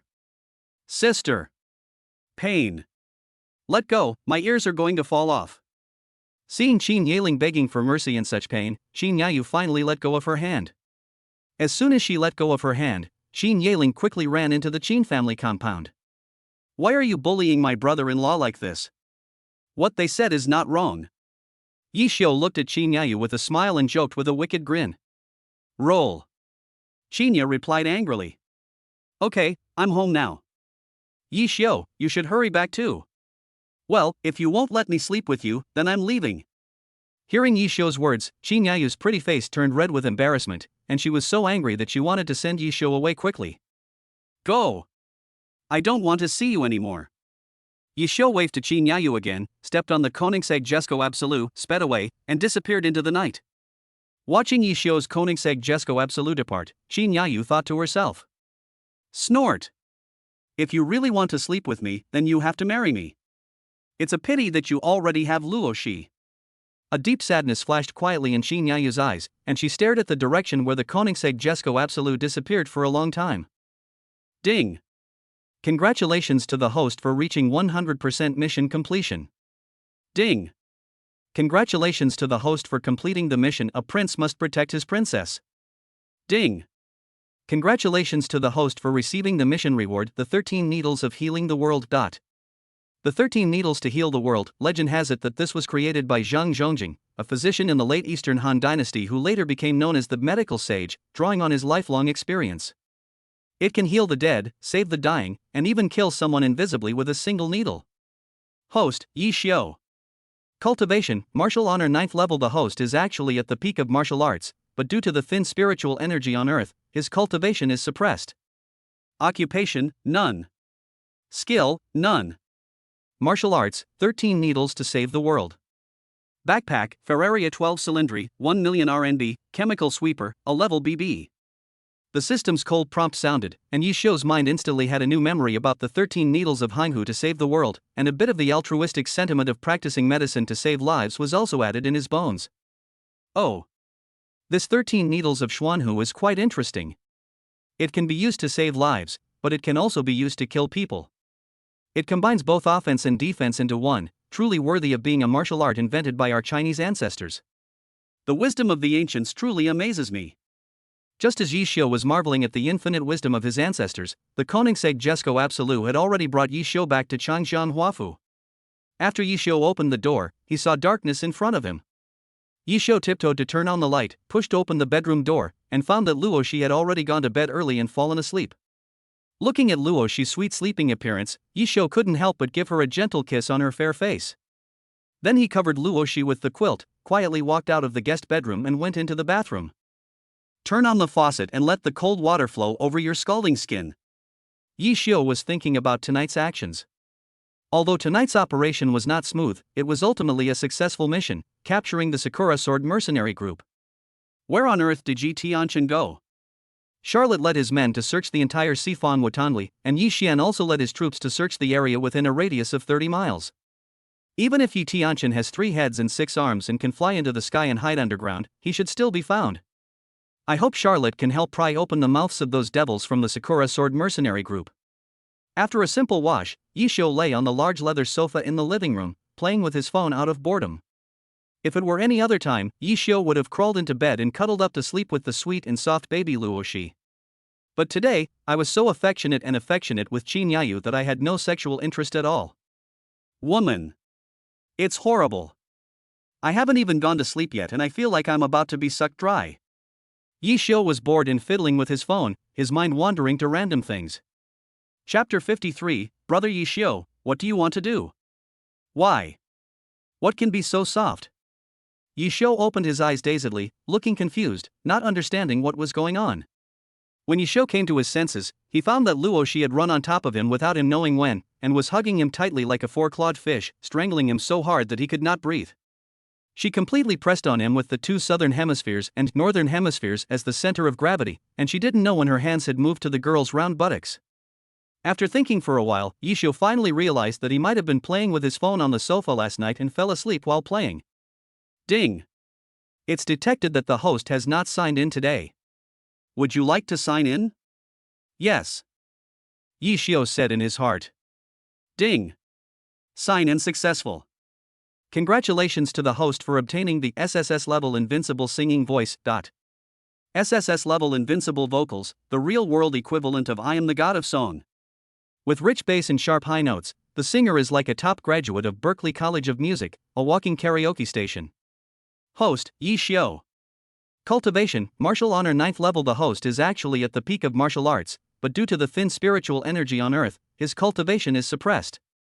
Occupation, none. Skill, none. Martial arts, 13 needles to save the world. Backpack, Ferraria 12 cylindry, 1 million RNB, chemical sweeper, a level BB, SSS level invincible singing voice. Looking at today's sign-in rewards, Yi Xiu felt a little confused, as if 1,000 alpaca horses were running over his head. Question mark.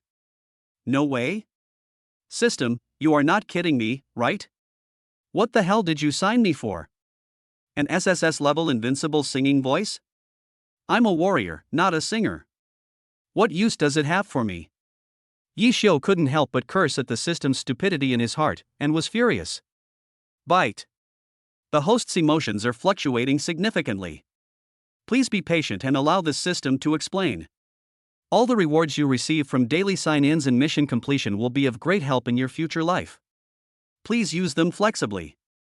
After listening to the system's explanation, Yi Xiu was not relieved but became even more excited. Why don't you tell me what flexible application means? When I'm fighting with another Wu Zun Jiuchong, if you ask me to kneel down and sing for him, will he be so moved by my beautiful voice that he will commit suicide? What are you thinking about? Chow. The more Yi Xiu thought about it, the more he felt something was wrong. He was so angry that he sat up straight up. Unexpectedly, he actually hit Luo Shi on top of him. Whom? Luo Shi felt a little pain when Yi Xiu stood up, and was awakened immediately. Brother Yi Xiu, you. What do you want to do? Luo Shi jumped up from Yi Xiu and hid in the other corner of the large leather sofa with her arms folded across her chest. A little. Yi Xiu looked at Luo Shi's shy appearance and wanted to tease her. Question mark. Luo Shi didn't react at first, but after thinking about it carefully, 2 pink blushes immediately appeared on her pretty face. Brother Yi Xiu, that's not allowed either. To me. Kiss the little mouth and touch the little bear, this is my last line. As for what you're thinking about, Brother Yi Xiu, we'll have to talk about it later. Why? Seeing that Luo Shi seemed really anxious, Yi Xiu's smile grew even wider. Oh. No reason. Anyway, it's not possible now. Luo Shi said this with a red face, not daring to look at Yi Xiu. Okay. Stop teasing my baby. Go wash up quickly, we'll leave for school soon. Yi Xiu reached out and pinched Luo Shi's fair little face. It had been several chapters since he last pinched Luo Shi's face, and Yi Xiu felt it was getting smoother and smoother. Aha! Luo Shi agreed obediently. This was not over yet. Luo Shi raised her head again and gave Yi Xiu a light kiss on the mouth. Brother Yi Xiu, this is my compensation to you. Then she covered her face and ran away shyly. Yi Xiu touched his lips with his hand, feeling the remaining warmth from Luo Shi. He. Silly girl. Yi Xiu smiled and shook his head, his eyes full of love. In the car. As usual, Yi Xiu drove the Koenigsegg Jesko Absolute one-handedly and sped towards Jinling University. Frog fun. Brother Yi Xiu, have you changed your car again? This car is so cool. Brother Yi Xiu, how much did you spend on this car? Luo Shi looked at the luxurious interior of the Koenigsegg Jesko Absolute curiously, with admiration in her eyes. It's not very expensive. It's mainly because I like this car. The landing price is only about 40 million. Yi Xiu looked ahead and said calmly. Hearing that the car under her feet was worth a sky-high price of over 40 million, Luo Shi gave Yi Xiu a thumbs up. Then it seems that my vision is not bad. Even if you bought me for over 40 million, it wouldn't buy me a single wheel. After hearing this, Yi Xiu reached out and gently scratched the tip of Luo Shi's nose, and said softly. I can't bear to sell you. It's just a broken car, but you are my treasure. You are not for sale. I won't sell you no matter how much money someone offers. Ha ha ha. Brother Yi Xiu, you really know how to tease little girls. Yi Xiu's greasy words made Luo Shi laugh so hard that she fell backwards. But what Yi Xiu said was the truth. Luo Shi is the eldest daughter of the Luo family, one of the 4 major families in Beijing. Naturally, she has innumerable wealth. At an auction, she can easily take out tens of billions for her boyfriend to bid. If Yi Xiu abandoned the eldest daughter of the Luo family just for a Koenigsegg Jesko Absolute worth more than 40 million, then Yi Xiu would be really crazy. By the way, Brother Yi Xiu, did you know that there will be a performance at Jinling University tonight? Question mark. What is this? I really don't know. Yi Xiu looked at Luo Shi curiously and asked. Brother Yi Xiu, have you been skipping classes again these past few days? How could you not even know this? The school leadership, considering that the seniors are about to graduate and head off to other universities, and considering that they are becoming increasingly nervous, has specially organized a performance tonight by the top 10 campus singers to help them relax. Luo Shi explained to Yi Xiu carefully. Well, this school is quite good at formalism. Brother Yi Xiu, what are you talking about? After all, this is also a token of the school's care. Anyway, I'm still looking forward to tonight's top 10 singers. I heard the school even spent a fortune to invite a famous singer to perform for them. Yeah? Then I'm really looking forward to it. Yi Xiu smiled. Chapter 54. Check your browser history. Arrive. Yi Xiu turned the steering wheel all the way to the left and pulled the handbrake, then did a cool drift and stopped the car steadily at the school gate. The Koenigsegg Jesko Absolute, full of technology and metallic feel, immediately attracted the envious gazes of people around. Oh my god. What a cool car. I think it's even more advanced than Yi Xiu's Ferrari 12 Cylindri. Brother, you're right. I just saw this B-list car on Dongchadi. It's called the Koenigsegg Jesko Absolute and it's priced at over 40 million. I've never seen this car before? Could it be that there's another rich kid transferring to our school? We're about to separate, Xiaoxi, give me a kiss before you go. Well then. Luo Shi pecked Yi Xiu on the face lightly, then quickly opened the car door and ran away.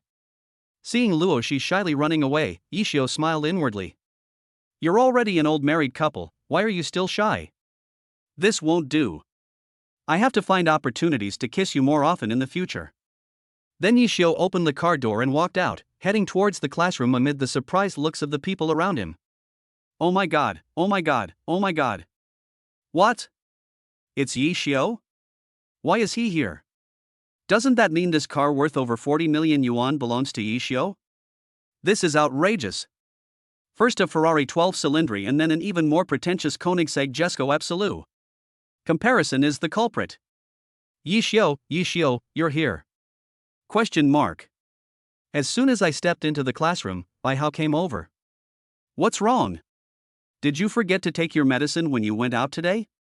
Looking at Bai Hao, who was full of energy, Yi Xiu couldn't help but make a joke. Go! Go! Go! Yi Xiu, do you know what kind of airplane our school is going to have tonight? What kind of aircraft can Jinling University produce with the limited annual funding it provides? Besides, if they can really make a plane, you can just shoot it down if you don't like it.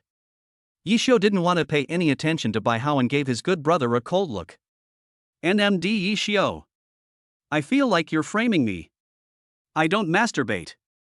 Bai Hao slammed the table and pointed at Yi Xiu angrily. Hearing Bai Hao's words, Yi Xiu couldn't help but laugh. As his good brother, Yi Xiu knows Bai Hao better than Bai Hao's father. Real? Then can you show me your browser history? And your Quark Cloud Drive and Baidu Cloud Drive? Roll. These browser history and the stuff on the cloud drive are more important than my life. I'm not afraid of being torn to pieces, I just want to leave my innocence in this world. Bai Hao's face turned red after hearing what Yi Xiu said. He glared at Yi Xiu and tightly grasped the phone in his pocket. Bai Hao, you're the young master of the Bai family in Beijing, but you can do nothing but secretly read study materials and make tiles all day long. Okay, let's talk about something serious. What on earth is going on so early in the morning? Yi Xiu pulled out a chair and sat down, asking seriously. Hi. It's nothing, actually. Graduation season is drawing near. Tonight, our school is organizing a bird singing event to help the seniors relax and prepare for their journey into the world. I heard that the principal even spent a lot of money to invite a distinguished guest to sing for us on the spot. I used my father's connections to find out who this high-profile guest, who was paid a huge sum of money to attend, is. Guess what happened? What's wrong? I found out. When Yi Xiu heard Bai Hao's answer, it was as if 1,000 alpaca horses were running over his head. He was speechless and threw a big punch on Bai Hao's head. Brother Yi, calm down. No. Under Yi Xiu's iron fist teaching, Bai Hao became completely obedient. Covering the big bump on his head, he continued to say to Yi Xiu. If anyone begged me, I wouldn't even tell them who the special guest tonight is, except you, Yi Xiu. At this point, Bai Hao leaned closer to Yi Xiu and whispered in a low voice, if my investigation is correct, the person who came tonight should be the one who can perfectly combine basketball and music. The training lasted 2.5 years. When Bai Hao said this, Yi Xiu's pupils suddenly dilated. Could it be the chief leader of the sect that controls both the black and white forces? That's right. Yi Xiu, you guessed right, it's him. The madman of the times, the king of music, JZHOU. Bai Hao snapped his fingers, stepped on the stool, struck a handsome pose, raised his eyebrows and said to Yi Xiu. 1,000 alpaca horses ran over Yi Xiu's head again, and he felt that his good brother was hopeless. Bai Hao, do you want to eat fried pancakes? Do you want to eat fried fish with essence? JZHOU is JZHOU. What are you talking about trainees who train for 2.5 years? I thought it was my pigeon. Yi Xiu said angrily. Yi Xiu, are you out of your mind? What's the strength of your pigeons? They're not as good as one of our circus pigeons. Just think about it and you'll know this is impossible. Bai Hao gave Yi Xiu a thumbs down sign, his eyes filled with contempt. Oh my god? Bai Hao, you've angered a lion. How dare you slander my pigeons like that? Don't eat the eggs my pigeons lay. 666, that's not salt at all. Every time he met Bai Hao, Yi Xiu couldn't help but argue with him for half an hour. What's the matter? You came all this morning just to share this concert that's going to be held tonight? When did you, by how, become a human being? Yi Xiao, go to hell. I've always been this kind, okay? Did you know that we can go on stage and sing a song with JZHOU this time? Question mark. There's such a good thing? Is it true? Hearing Bai Hao's words, Yi Xiao sat up straight. Why would your Bai brother lie to you? But, there is a condition. He. Bai Hao looked at Yi Xiao with a wicked smile. What are the conditions? Tell me about it. You have to go on stage in pairs to interact. I signed you up yesterday since you weren't here. It's okay for you to come with me. Brother, I know you're tone deaf, but I'm here for everything. When you sing, just open your mouth and imitate the movements. I will then help you sing. Oh. All right. Seeing this, Yi Xiao couldn't help but smile inwardly. I'm tone deaf? Are you kidding me, bro? Since signing in this morning, I've been Shui Xiaoqian's classmate in the entire Jinling city. Chapter 55 Top 10 Singers Gala. Yi Xiao. Yi Xiao. Yi Xiao, are you okay? Why are you grinning like an idiot? Have you been hitting the tiles too much and your brain is really going crazy? Bai Hao shook Yi Xiao, as if to confirm whether Yi Xiao was really crazy. Yi Xiao, don't scare me. You're not really crazy, are you? Bai Hao wiped the sweat from his forehead and looked at Yi Xiao curiously.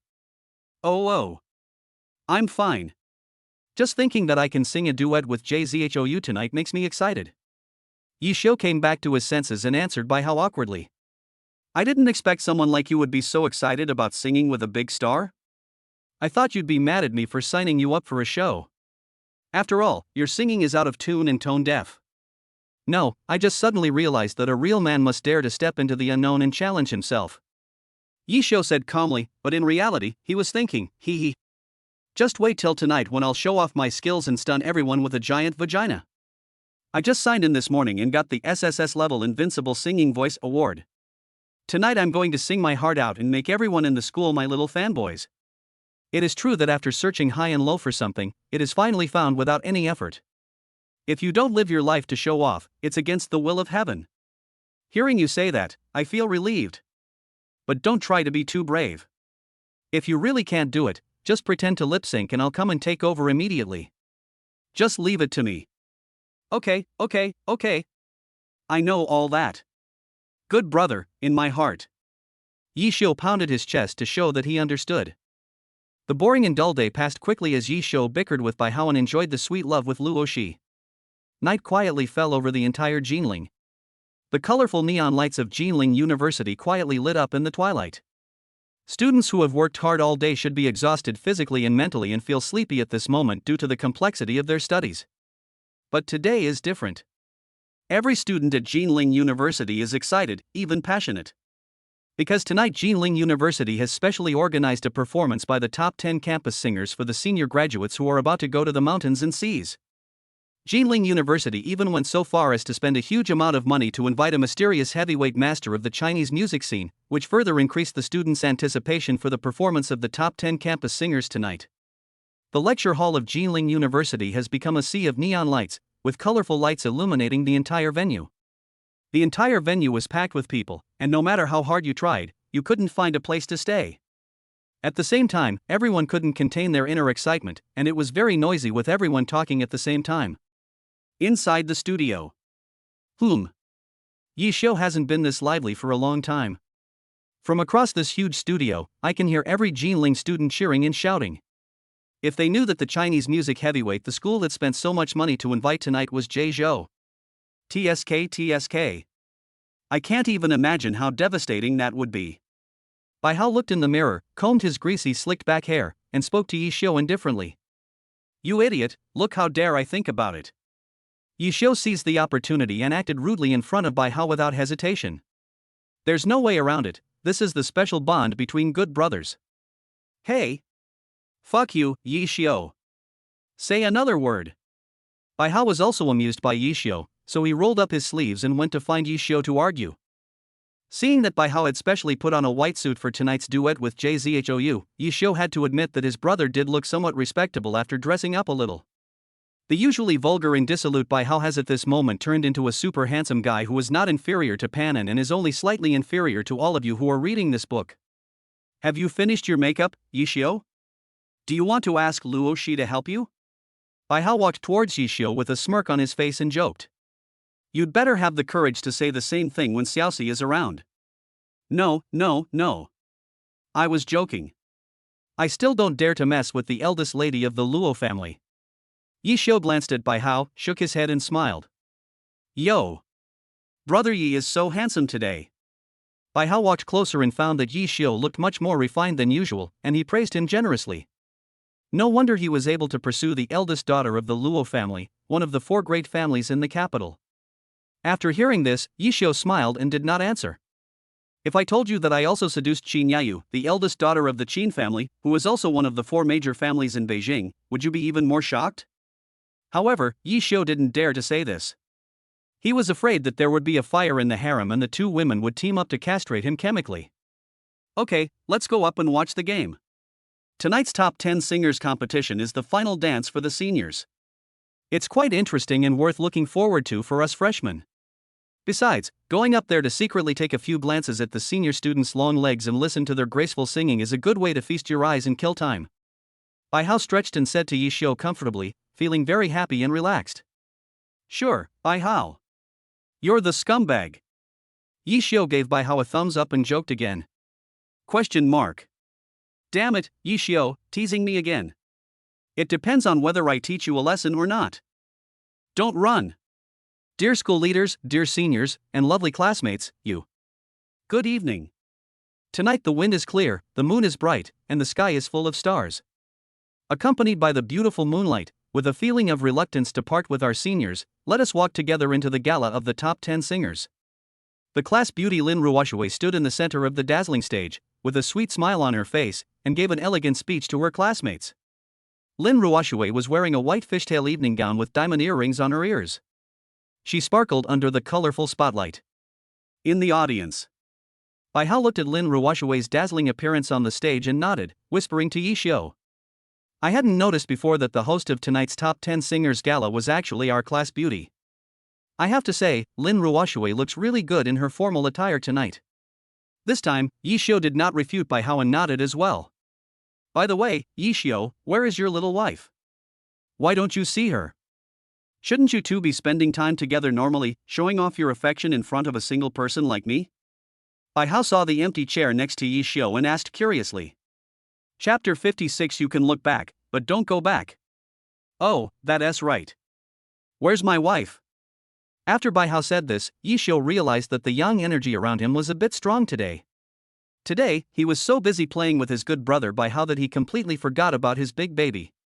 Just as Yishio was confused, a sweet figure slowly walked towards him. Brother Yishio. After seeing Yishio, Luoshi smiled and waved to Yishio, her big eyes full of joy. I bought you milk tea. Yishio and Bai Hao stood up subconsciously without saying anything and took the milk tea handed to them by Luoshi. I'll go. It's actually ante from Shanghai. The cheapest cup of Shanghai ante would cost around 60, even if you buy it in bulk on Mate 1. Miss Luo is such a spendthrift. Bai Hao picked up the milk tea and said in shock. Yishio also took a sip of Shanghai ante, savoring it carefully and praising it. It's smooth and has a rich milky flavor. Sure enough, the downside of expensive things is that they are expensive. Xiaoxi, next time you buy milk tea, just leave it to me. Thank you for your hard work. He. Yishio wanted to reach out to hold Luoshi's hand, but Luoshi took over and held it between the northern and southern hemispheres. Brother Yishio, as long as you like it. As long as you like it in the future, I will buy Shanghai ante for you to drink every day. Luoshi looked at Yishio and said sweetly.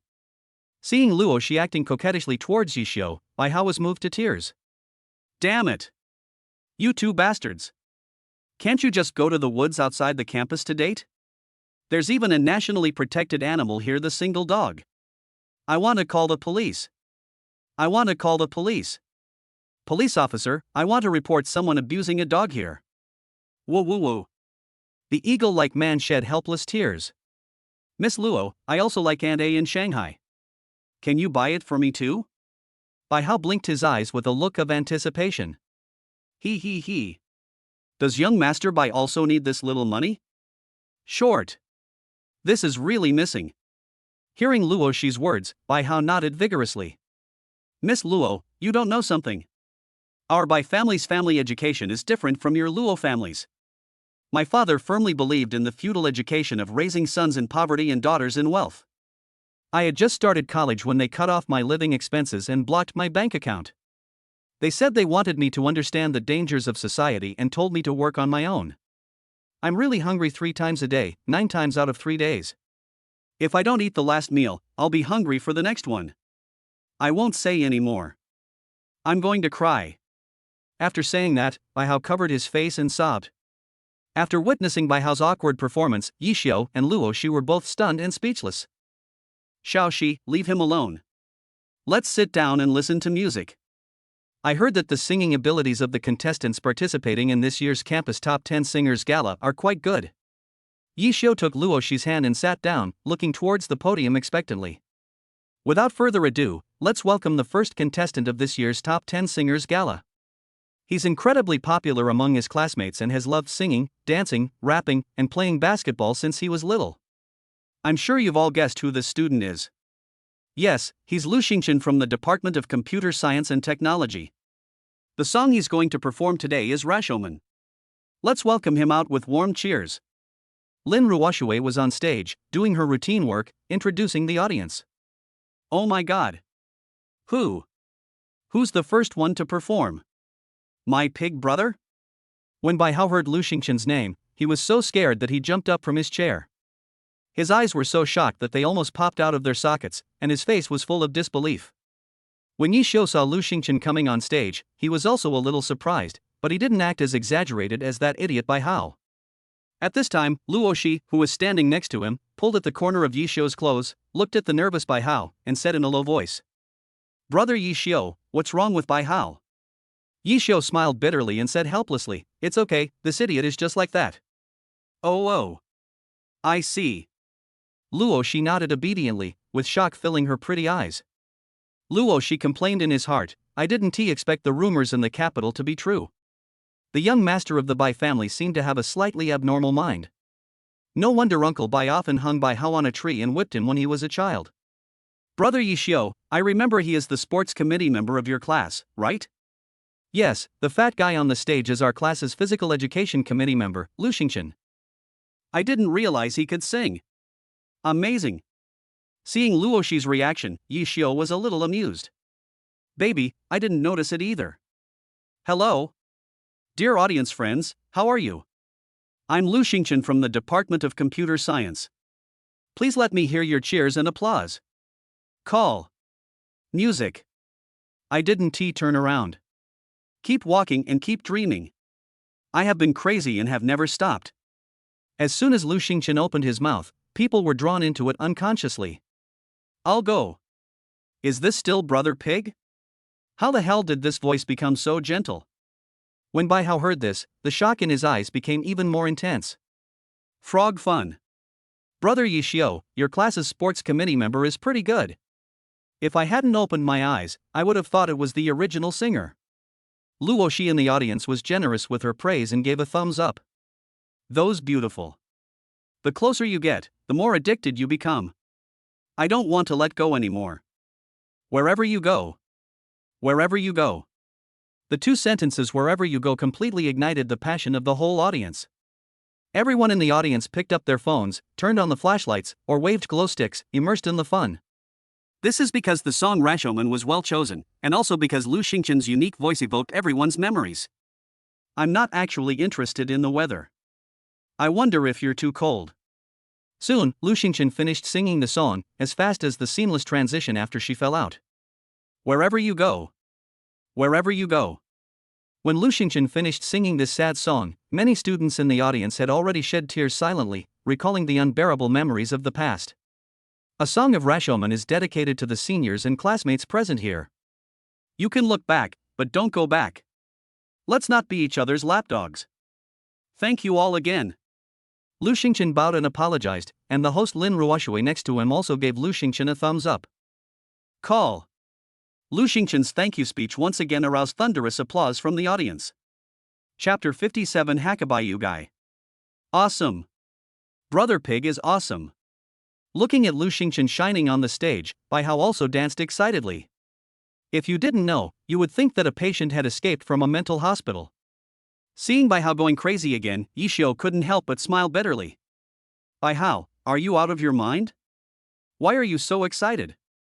Do you want to go to the bathroom and take a flight to sort things out?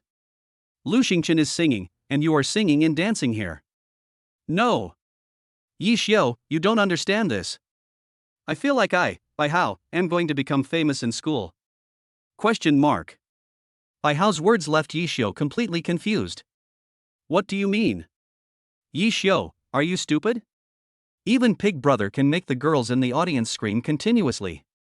If a handsome guy like me, Bai Hao, goes up there, won't he drive them crazy? Hey. After all this time in college, I finally get to eat. Bai Hao struck a pose that he thought looked handsome and said proudly. Yishio and Luo Shi looked at each other, and could see the extreme speechlessness in each other's eyes, and shook their heads at each other. There's no hope. There's really no hope. This guy Bai Hao is really hopeless. Hurry up and notify Uncle Bai to open another account while he is still young. Alright, Yishio, let's go to rehearsal. I'm going to try to shine in front of all of you sisters. The fate of our Bai family will depend on tonight. This is not only to prevent others from seeing us as a laughingstock, but also for the immortal achievements of my Bai family over the past 400 years. Bai Hao grabbed Yishio beside him and pretended to pull him away. Bai Hao is full of fighting spirit and he is determined to win the top 10 singers gala tonight. Seeing Bai Hao's energetic look, Yishio really couldn't bear to tell him that he would be the only one to steal all the limelight tonight. There is no way, the products produced by the system must be high quality. This season's SSS level invincible singing voice is still too much. Yishio, hurry up. What are you still doing here? Don't delay my time in reviving the Bai family's great cause. Seeing Yishio still standing there in a daze, Bai Hao couldn't help but scold him. Xiao Shi, I'll be leaving first. Pulled by Bai Hao, Yishio hurriedly said goodbye to Luo Shi. Brother Yishio, don't leave. The dressing room and the lecture hall of Jinling University. Yishio, let's do this. I see you have a voice impaired, so the chorus will be difficult for you. Just sing the prelude. JZHOU songs generally don't have a high-pitched prelude and a very slow tempo, which is very suitable for beginners like you. But if you really can't sing, you can just lip-sync to fool them. I'll take care of everything. Before the rehearsal, Bai Hao once again emphasized this to Yishio earnestly. Okay. I understand, little brother. Yishio gave Bai Hao an okay gesture, signaling him to relax. Alright then. Yishio, go find a place to practice and familiarize yourself with the music. I'm going to start too. Yishio said it was rare to see Bai Hao so full of fighting spirit. Are you working hard to realize your dream of finding your partner soon? Hakabai, you bastard.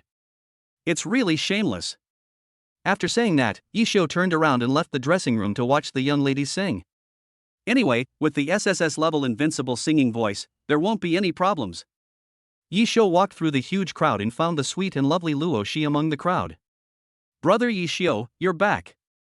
Seeing Yishio coming back, Luo Shi walked forward and opened her arms for a big hug. Yishio felt the warmth and softness in his arms, and lowered his head to rub Luo Shi's smooth and fair little face. Question mark. Brother Yishio, where is your good brother Bai Hao? Seeing that Bai Hao had disappeared and only Yishio came back alone, Luo Shi couldn't help but ask curiously. He went to practice singing, hoping to make a good impression in front of tonight's mystery guest. Let's not talk about him anymore. How was the performance just now? It looks great. Just now, a senior student wore a miniskirt, revealing her amazingly long legs. They're even longer and prettier than mine. Question mark. Is there such a thing? Impossible. Absolutely impossible. My baby's legs are the longest and best looking. I like my baby like this. He. Hearing Yishio's words, two shallow dimples appeared on Luo Shi's face, and Yishio couldn't help but be intoxicated by it. Brother Yishio, I'm so touched by what you said. But could you please stop looking at the stage? Forehead. Yishio was caught by his girlfriend peeking at another girl's legs. His face turned red and he touched his head in embarrassment. If you are willing to peel off my heart layer by layer, you will find that you will be surprised. You are my most repressed and deepest secret.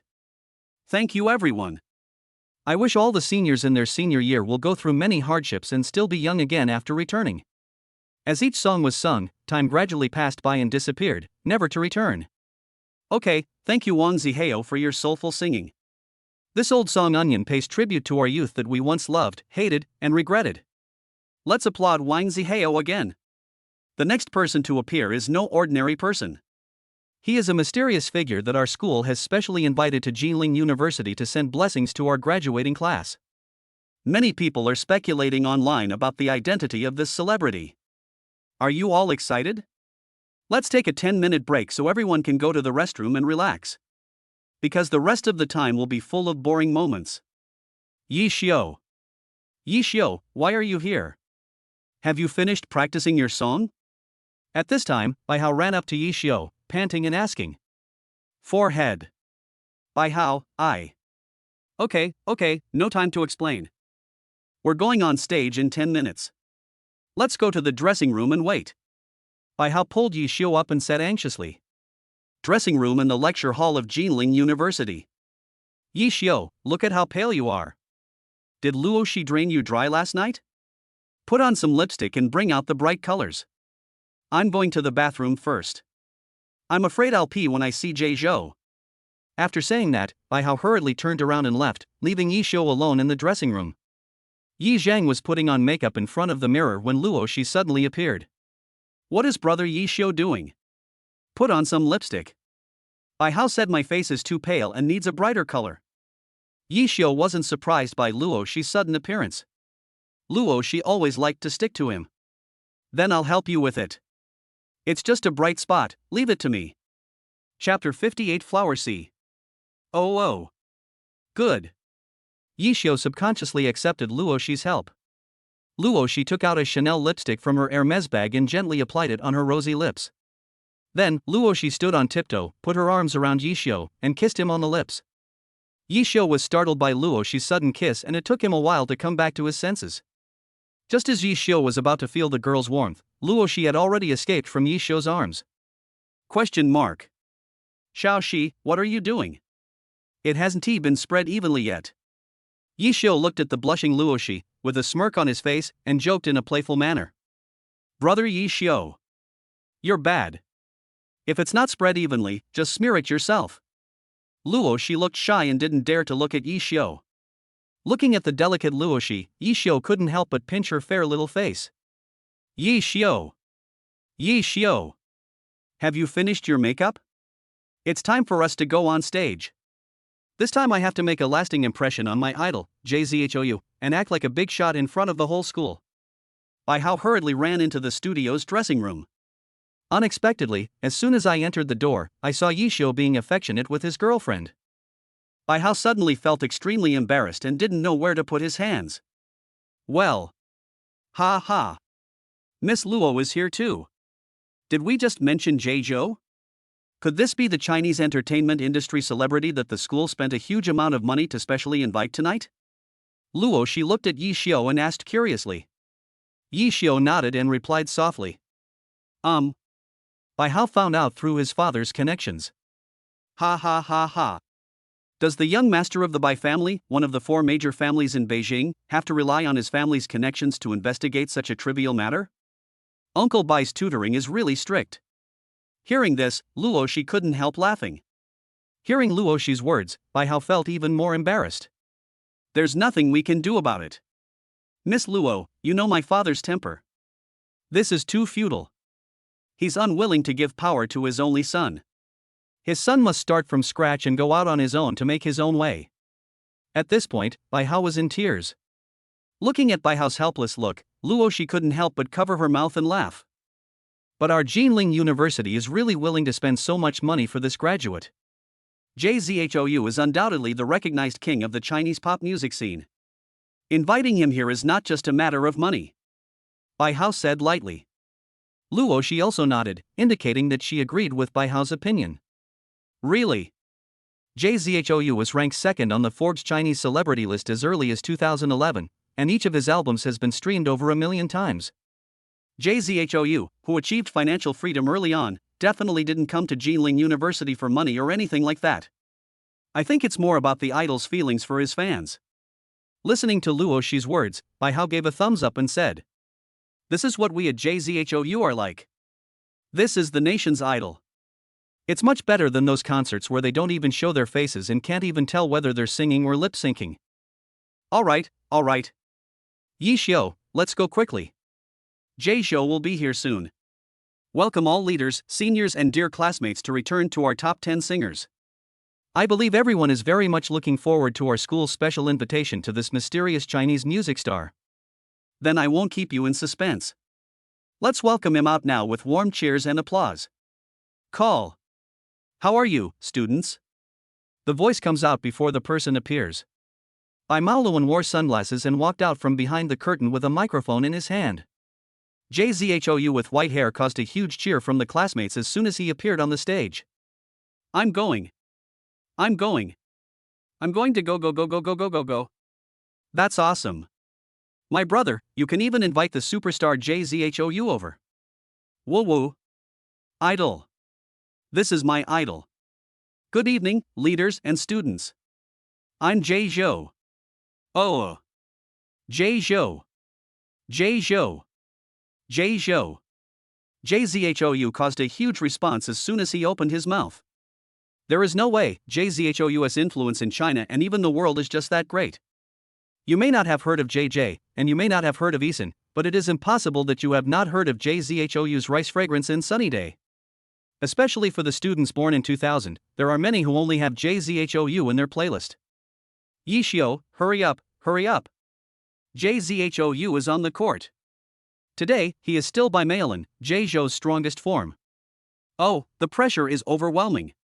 Seeing Bai Maoluan planning to go all out tonight, Bai Hao had some cold sweat on his forehead. Yi Xiu, don't feel stressed. Pressure. Bai Hao had thought that Yi Xiu might be a little nervous when he saw Bai Maoluan, so he quickly comforted him. Bai Hao turned around and saw Yi Xiu's horrible expression. For details, please refer to the pigeon's pressure chart. When 5G no longer represents the internet, when doves no longer symbolize peace, Bai Hao's heart is speechless at this moment. I'm not one for flowery words, so tonight I'll dedicate a poem, Sea of Flowers, to the graduating students of Jinling University. I wish you a bright future and a sea of flowers. Come together. I'll go. It's actually Sea of Flowers. This song I'm most familiar with, isn't it just hitting me in the face? Ha. Get it. All the flowers are still. Love is distant and clear. As the relaxing prelude sounded, all the students from Jinling University were immersed in JZHOU's beautiful and gentle Sea of Flowers. I feel depressed, but I like love very much. At that time I didn't know what love was. NMD, I'm going to cry just listening to this. Woo. I haven't been in a relationship in the past 4 years. I really don't know what love is. Woo. I'd been in love, but I also lost the moonlight that now only exists in my memory. Woo. Goddess, please be my girlfriend. I don't mind if you already have a boyfriend. This song is so tear-jerking. Sob. ? When Yi Xiu sings the chorus, the two of us will go up. You sing a line and I sing a line. I have to warn you first, the chorus of the song Sea of Flowers is a bit high-pitched. Just before going on stage, Bai Hao is still chattering away, telling Yi Xiu what to pay attention to. Chapter 59. Oh, not bad. Hey bro. Aren't you clear about my attitude towards life, Yi Xiu? I will never embarrass myself. Yi Xiu patted his chest and promised Bai Hao solemnly. In fact, what I was thinking in my heart was, Bai Hao, just watch me act like a big bitch tonight. Seeing Yi Xiu's confident look, Bai Hao felt relieved. He let out a sigh and gave Yi Xiu a thumbs up. Bai Hao laughed and teased Yi Xiu. Alright. Confidence goes second, Desert Eagle. But brother, you can't just buy a pistol in the endgame. Get lost. Yi Xiu cursed at Bai Hao while smiling. Everyone, please turn on your phone's flashlight and shake it. To light the way back to Jinling University for my future self. After you leave, don't forget to come back and visit your alma mater often. JZHOU swung his arms and spoke emotionally. Then Jay Zhou snapped his fingers loudly, pointed behind him, and said in a rhythmic voice. Next, please welcome students Yi and Bai. I don't want you to leave the distance. Longing turns into the sea outside the window and can't get in. Forgive me for speaking too quickly, love becomes an obstacle. The kite in my hand flew too fast and I can't get it back. Although Bai Hao was a big braggart, he did have some strength after all. As soon as he opened his mouth, he astonished everyone and caused a burst of exclamations. Awesome! Is this still my brother Bai? Mo Rusheng. Brother Bai, you can be the microphone king of our Xuanwu district. 666, that's not salty at all. It seems brother Bai was just playing the pig and the tiger game with us. This time, my brother Bai really got me. Looking at the audience's exclamations one after another, Bai Hao couldn't help but have a hint of pride in his eyes. Look at you all, you've never seen the world. Brother Bai has been around for many years, how could he not have some unique skills? When I was in elementary school, I often sneaked into the children's karaoke bar at night to watch the girls singing and dancing, but my dad often beat me up. Because I was beaten so often, it seems my Rin and Du meridians opened up, and I became particularly fond of singing and very talented. I see it as a gift from my love of learning. Thinking of this, Bai Hao's eyes were already filled with tears. If Yi Xiu knew what Bai Hao was thinking at this moment, he would probably burst into tears and curse. You're not careful in your friendships. Your brother Bai is also a genius. After Bai Hao finished singing, it was Yi Xiu's turn. At this moment, thousands of eyes in the school were looking at Yi Xiu. At this moment, Bai Hao was deeply worried about Yi Xiu. Yi Xiu, you must hold on. Don't let yourself get so nervous that you accidentally drop the microphone. You'll be the laughingstock of the entire school for 4 years. Your little wife is watching from the audience too, you absolutely cannot let her down. Bai Hao roared secretly, and in his heart he was cheering for Yi Xiu. Seeing everyone's eyes focused on him, Yi Xiu couldn't help but laugh in his heart. Here it comes. He is really here. Everyone, look at me. SSS class invincible singing voice fully activated. Yi Xiu circulated his spiritual power frantically, and his body was faintly glowing with a blue and white halo.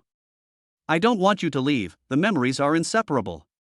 I owe you my love and I am waiting for it to come back. The sky is still bright and it loves the sea. Love songs are defeated and love no longer exists. As soon as he opened his mouth, Yi Xiu, who had basically nothing on the stage except for being handsome, became no longer ordinary. The noisy voices that were originally cheering for Bai Hao suddenly became quiet. Yi Xiu exuded a dazzling light. The sad and lyrical meaning of Sea of Flowers was perfectly expressed by Yi Xiu, who sang the song of unrequited love, evoking the youthful memories of countless Jinling students. Ouch! Not bad. Even JZHOU couldn't help but praise Yi Xiu's voice. The changes in Bai Hao's heart are even more exciting. Not buddy? Yi Xiu you. Bai Hao's eyes widened, his pupils filled with shock. This is the original version of the song. That's not right. Isn't the original singer right here? I declare that I have finally encountered the biggest backstab from my good brother. Bai Hao roared angrily in his heart. After a few seconds of silence, the audience was in chaos. This NMD is the original version. 666, brothers, report one hand in the settlement interface, this one is Gue. Professional players please be prohibited from participating. I thought my brother Bai had been hiding for so long and was already awesome enough, but I didn't expect there was another Yi Xiu. He's handsome, rich, and a damn good singer. Maybe Yi Xiu's future achievements won't be inferior to mine. Even Luoshi's beautiful eyes were filled with amazement. She picked up the fluorescent stick in her hand and waved it back and forth frantically, shouting. Whoa. Brother Yi Xiu is awesome. It sounds good. I don't want you to leave, the memories are inseparable. I owe you my love and I am waiting for it to come back. The sky is still bright and it loves the sea. Love songs are defeated and love no longer exists. The song gradually comes to an end with the accompaniment, and Sea of Flowers ends with the sentence love no longer exists, completing this song of regret and nostalgia for love. Jeizhou. Yi Xiu. As soon as Sea of Flowers ended, the Jinling seniors in the audience immediately burst into thunderous applause, each of them cheering crazily for their favorite singer. Bai Hao saw that everyone below was shouting JZHOU and Yi Xiu. He was about to faint and was shaky as he stood on the stage. The person seems to be still alive, but in fact he has been gone for quite some time. Although the song says love no longer exists, I hope that in real life we can always keep our love for Jinling University deep in our hearts and let love exist. JZHOU spoke again in a sensational manner. There were already many little girls secretly wiping away tears under the stage. I have to leave Jinling University, where I have stayed for 4 years. Obviously, there are so many sweet and bitter memories hidden here, which are the result of hard work and taking the postgraduate entrance exam or the civil service exam, but no matter how reluctant they are, they will eventually leave. Goodbye. Jinling University. Finally, let me once again thank students Bai and Yi on the stage. Their singing skills are very strong. The perfect performance of this song tonight is largely due to the contributions of Bai and Yi. Classmates, you can now give a round of applause to these two. Thank you for your hard work today, Bai and Yi. Next, I would like to invite a classmate to choose a song he likes and sing a duet with me. JZHOU is worthy of being a superstar in the Chinese music scene. He is very familiar with controlling the atmosphere on the spot.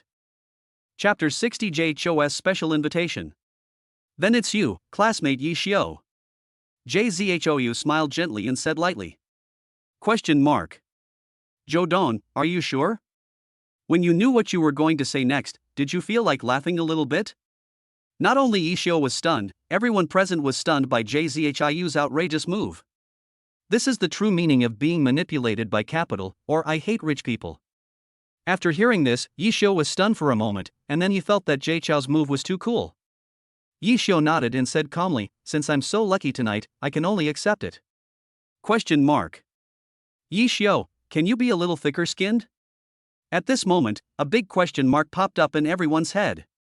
None of the Jinling students present were not defeated by Yi Xiao's shamelessness.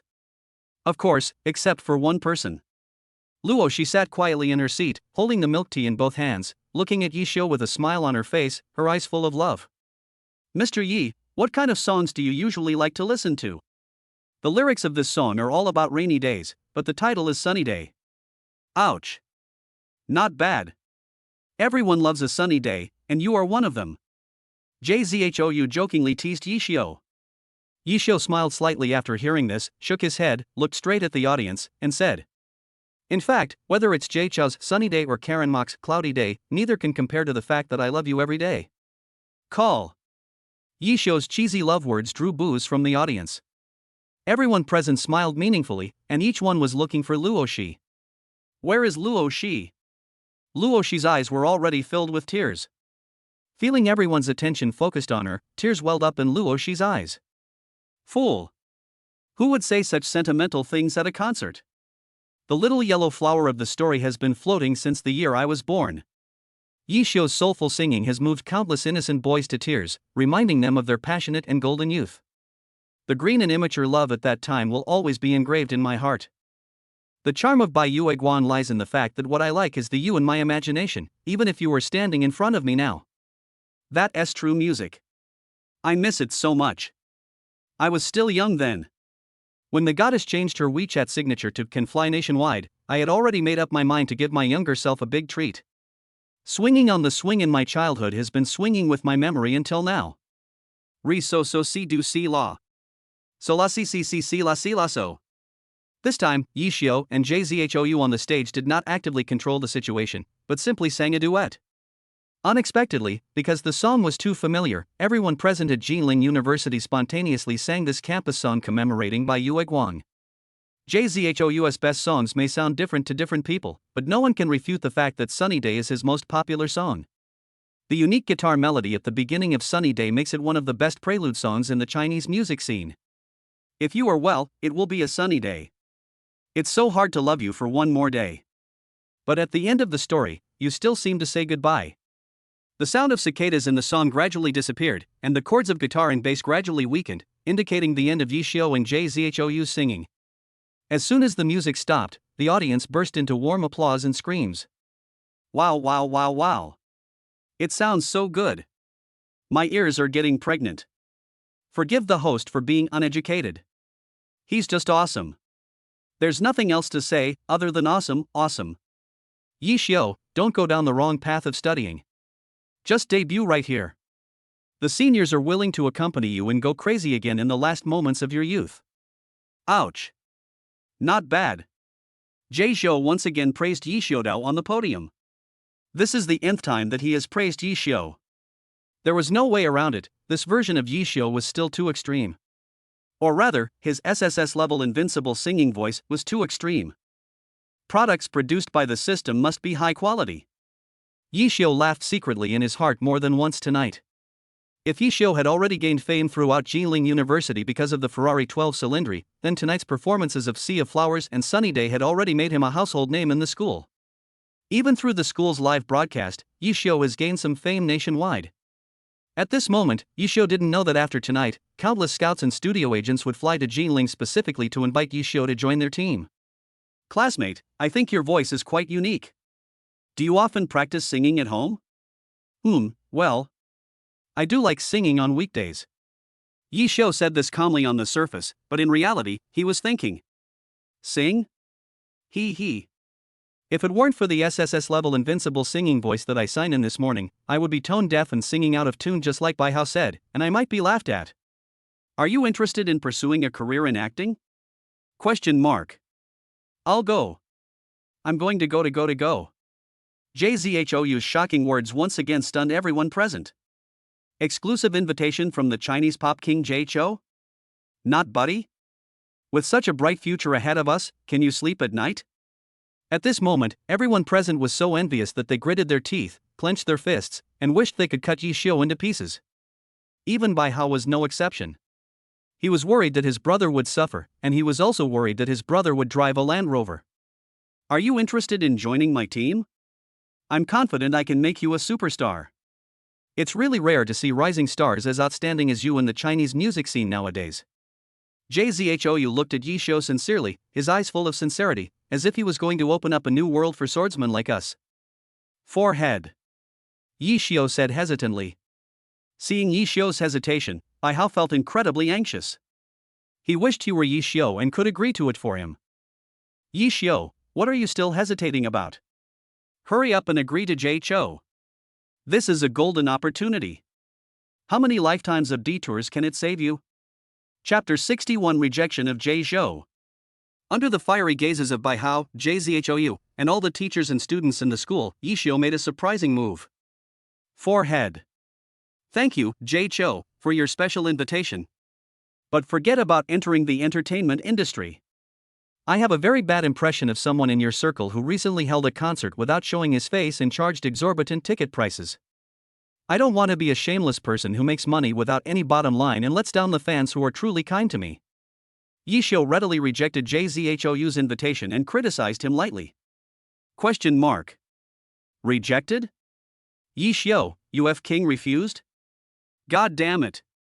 Such a good thing that fell from the sky, and you actually refused it? Everyone present couldn't believe their ears and wondered if they had heard it wrong. I've never heard of anyone actually daring to reject JZHOU. JZHOU listened carefully to every word Yi Xiao said and nodded seriously. Jay Zhou looked at Yi Xiao and said regretfully. Hey! This incident has been making a lot of noise online recently. This kind of scandal has really brought shame to our entertainment industry. No wonder you refused, Mr. Yi. But if you ask me, this little Wangzi really went a bit too far. He's a complete idiot. Okay, Mr. Yi, since you've already refused, I won't force you. I hope you can continue singing in the days ahead. You have a really great voice. Even though Yi Xiao refused, JZHOU continued to encourage Yi Xiao. This is a true national idol. All entertainers should follow JZHOU's example. All the Jinling students present looked at JZHOU on the stage, their eyes filled with admiration from the bottom of their hearts. After Yi Xiao heard what JZHOU said, his heart warmed up. When Yi Xiao heard this little Wangzai is a complete idiot, he was shocked, but he couldn't help laughing in his heart. Jay is awesome. You dare to criticize Xiao Wangzi like that during a live broadcast. He is also a role model for our generation who is not afraid of powerful forces. With such a cool temper, he's worthy of being the musical genius who once declared in front of the media that Chinese pop is the coolest. But now that he's reached JZHOU's status, he's not afraid of being attacked by the brainless fans of this idiot Xiao Wangzai. With over 90 million fans online, it's still unclear who will be the next big thing. Yi Xiao thought wildly in his mind. But I still want to thank Jay Chou for the invitation again. Yi Xiu extended his hand first and smiled slightly.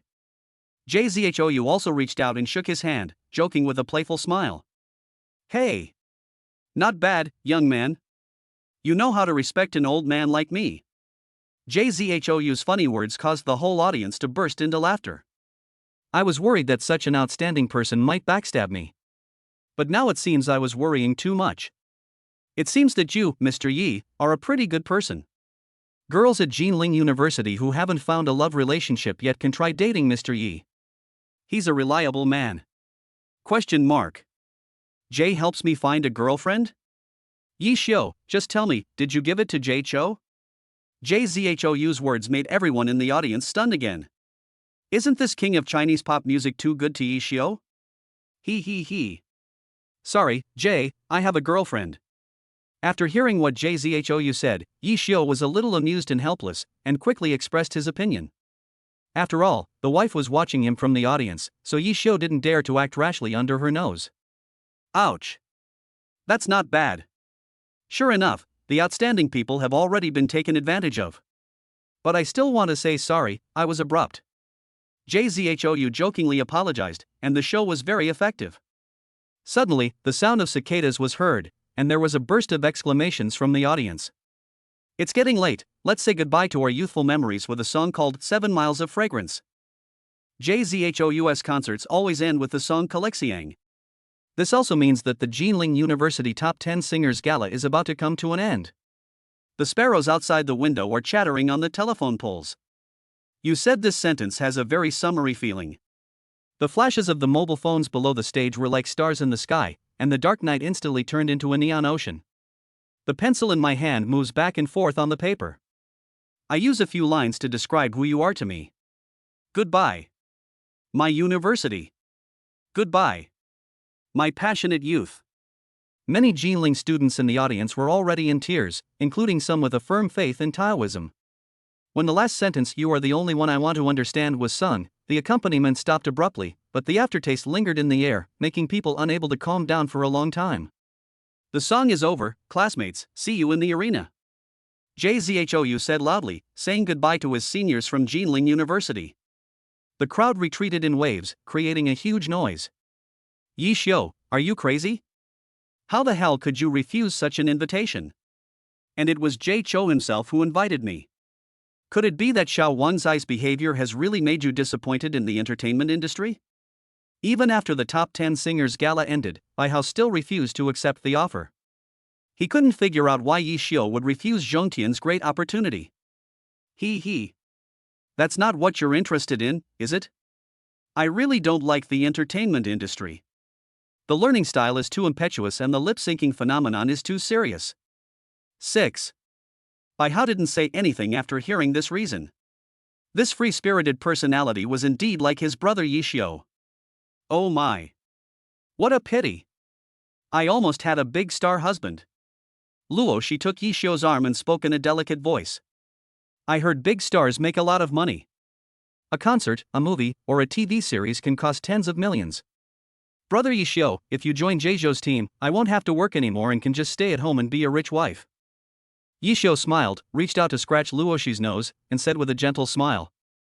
I can still take good care of you even if I don't become a big star. If you don't want to work in the future, just be a pretty little vase at home and enjoy life. Leave it to men to work and earn money. Brother Yi Xiu, you are so nice. Hearing Yi Xiu's promise, Luoshi smiled. In Yi Xiu's eyes, Luoshi, with a smile on her face, was like a fairy who had accidentally descended from heaven. Chapter 62 Qin Xian'e falls ill. Bai Hao, who was standing by, saw Yi Xiu and Luoshi showing their affection to each other, and his eyes were filled with contempt. Tisk. You two, you bastards, are killing single dogs, a nationally protected species, again. Only vulgar people like you need the companionship of love. Your brother Bai has already sealed off all emotions and desires, achieving the state of harmony between man and nature. My noble state of mind cannot be explained to you, a bunch of vulgar humans. Bai Hao looked down on the two of them. The three of them were planning to go to Jinling Confucius Temple to have some duck blood vermicelli soup or stinky tofu as a midnight snack when Yi Xiu's phone suddenly rang. Ding ding ding. After seeing Qin Yayu's note on the phone, Yi Xiu didn't think much about it and picked up the call. Hello? I'm Yi Xiu, what's wrong? Yi Xiu, my grandfather is ill. Come and see. Old Master Qin fell ill? How could someone at the peak of the ninth level of martial honor fall ill? There must be some unknown secret in this. Thinking of this, Yi Xiu's face became solemn, and a rare serious expression appeared on his face. Sister Yayu, don't worry. I'll be there right away. Yi Xiu hung up the phone and rushed to the Qin family compound. What happened to Yi Xiu? What happened? Why are you in such a hurry? Seeing the serious look on Yi Xiu's face, Bai Hao became a little worried and asked. Mr. Qin is ill. I have to go check it out. Ah. Grandpa Qin, the pinnacle of martial arts power among ancient Chinese warriors and at the peak of the ninth level of martial honor, has also fallen ill? This is simply horrifying. I find it very strange, too. So I have to go check it out now. Brother Yi Xiu, I'm going with you too. Okay. Let's go. As luo as the words fell, Luo Shi and Yi Xiu ran out of the campus. Why? Don't run, you two. I'm still here.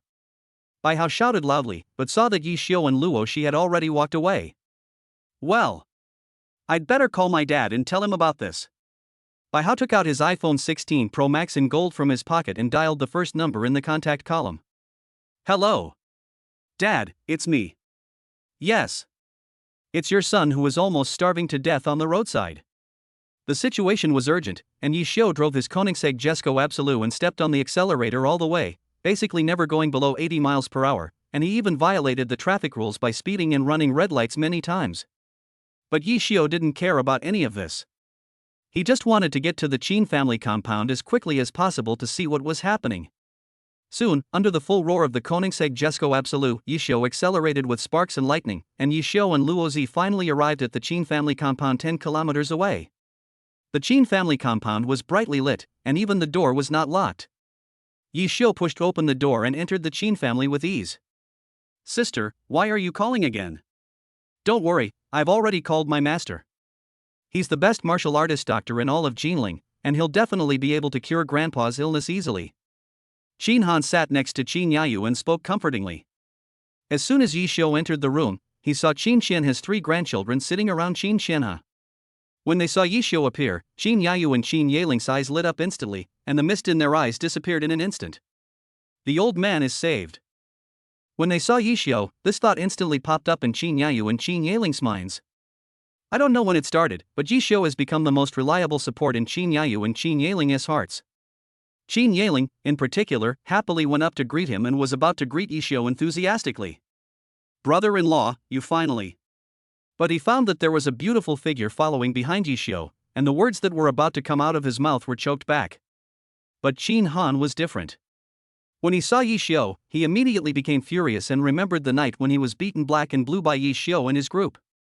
Why are you here, boy? There's a road to heaven but you don't take it, there's no door to hell but you insist on breaking in. I'm going to pay off the debt for that night. Shut up. Before Qin Han could finish his words, he was suddenly interrupted by a beautiful voice. The sound is like a clear spring in the mountains, gurgling and revealing the beauty of life. Although there was a hint of anger in his voice, it sounded so gentle. Just like Yi Xiu said, Sister Yayu, are you angry or are you just being coquettish with me? Although Qin Yayu's martial arts skills were the lowest among the new generation of the Qin family, no one was not afraid of her. This bloodline suppression deeply buried in the DNA is still too authoritative. After hearing what Qin Yayu said, Qin Han dared not say another word. Qin Yayu, who was watching this scene, couldn't help but laugh in her heart. Ha! This idiot is making me laugh to death. If you knew that Yi Xiu was your brother-in-law, wouldn't you be even more shocked? Mr. Qin, how are you? Yi Xiu walked forward and asked Qin Qianhe with concern. It's okay, it's nothing serious. Maybe I'm a little tired from overwork lately. Although Qin Qianhe looked energetic on the surface, one could still feel his weakness when he opened his mouth. I'll give you. When Yi Zhengzhang was about to take out the silver needles and use the 13 needles of Xuanhu to give Qin Qianhe 1 or 2 injections, he was interrupted by a burst of quick footsteps coming from outside the door. Mr. Qin, it's son who is late. The man was wearing a white coat, holding a small medicine box, and had a faint smell of Chinese herbal medicine on him. When he saw this person, Qin Han immediately grinned and greeted him. Master, you are here. Sun Ziyang nodded slightly, indicating his intention to his apprentice. Kid, get out of the way. My master is here, please don't delay my grandfather's treatment. Seeing Yi Xiu still standing next to Qin Xian'e, Qin Han shouted loudly. Xiao Han! Don't be rude.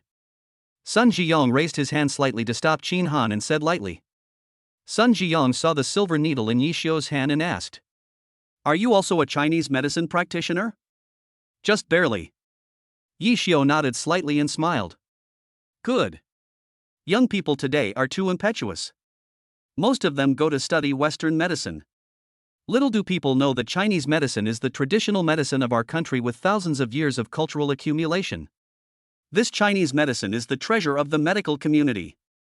I didn't expect that such a young man is actually a Chinese medicine practitioner. I admire him. Sun Ziyang gave Yi Xiu a thumbs up and smiled. All right. Master, please leave this kid alone. Show it to my grandpa. He suddenly fell ill today, and we 3 grandchildren were terrified. Chapter 63 A Fundamental Mistake. Don't worry, let me take a look. Sun Ziyang lifted up his long white sleeves and placed his right hand on Qin Xian'e's pulse. While Sun Ziyang was quietly checking Qin Xian'e's pulse, Yi Xiu quietly came to his brother-in-law Qin Yaling and asked him quietly. Yaling, who is this old man with a beard? Old man?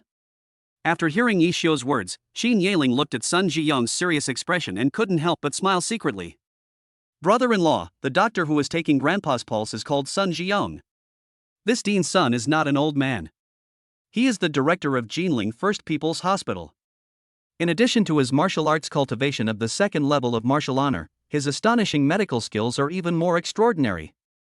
In addition, he is one of the few doctors in Jinling City who is qualified to join the Chinese Medical Association. Dean's son is a compassionate doctor with high moral character and is deeply respected by the aristocratic families. Ever since Grandpa was discharged from the war zone due to illness, Dean's son has been working hard to advance treatment for Grandpa's condition. The 3 of us grandchildren are very grateful for this. Qin Yaling patiently explained to Yi Xiu. Then this Qin Han calls Sun Ziyang master, does that mean Qin Han is also a doctor? Yi Xiu asked Qin Yaling. Brother-in-law, you are right. Qin Han is indeed a doctor. Don't be fooled by Qin Han's usual dandy look of drinking and having fun. He actually has some talent in medicine and is currently the director of Jinling First People's Hospital. Otherwise, Sun Ziyang, who is so famous in the world, would not have accepted Qin Han as his disciple. So that's how it is. After a moment, Sun Ziyang withdrew his right hand, exhaled longly, and looked solemn. Master, how is my grandfather? Qin Han immediately came over and asked with concern. Qin Yayu and others also focused their attention on Sun Ziyang. Same old thing. Question mark. Master, what do you mean? What's the same as always? How could a martial arts master at the peak of the 9th level of martial honor suddenly faint? Qin Han asked quickly. It's just that the hidden disease has been triggered.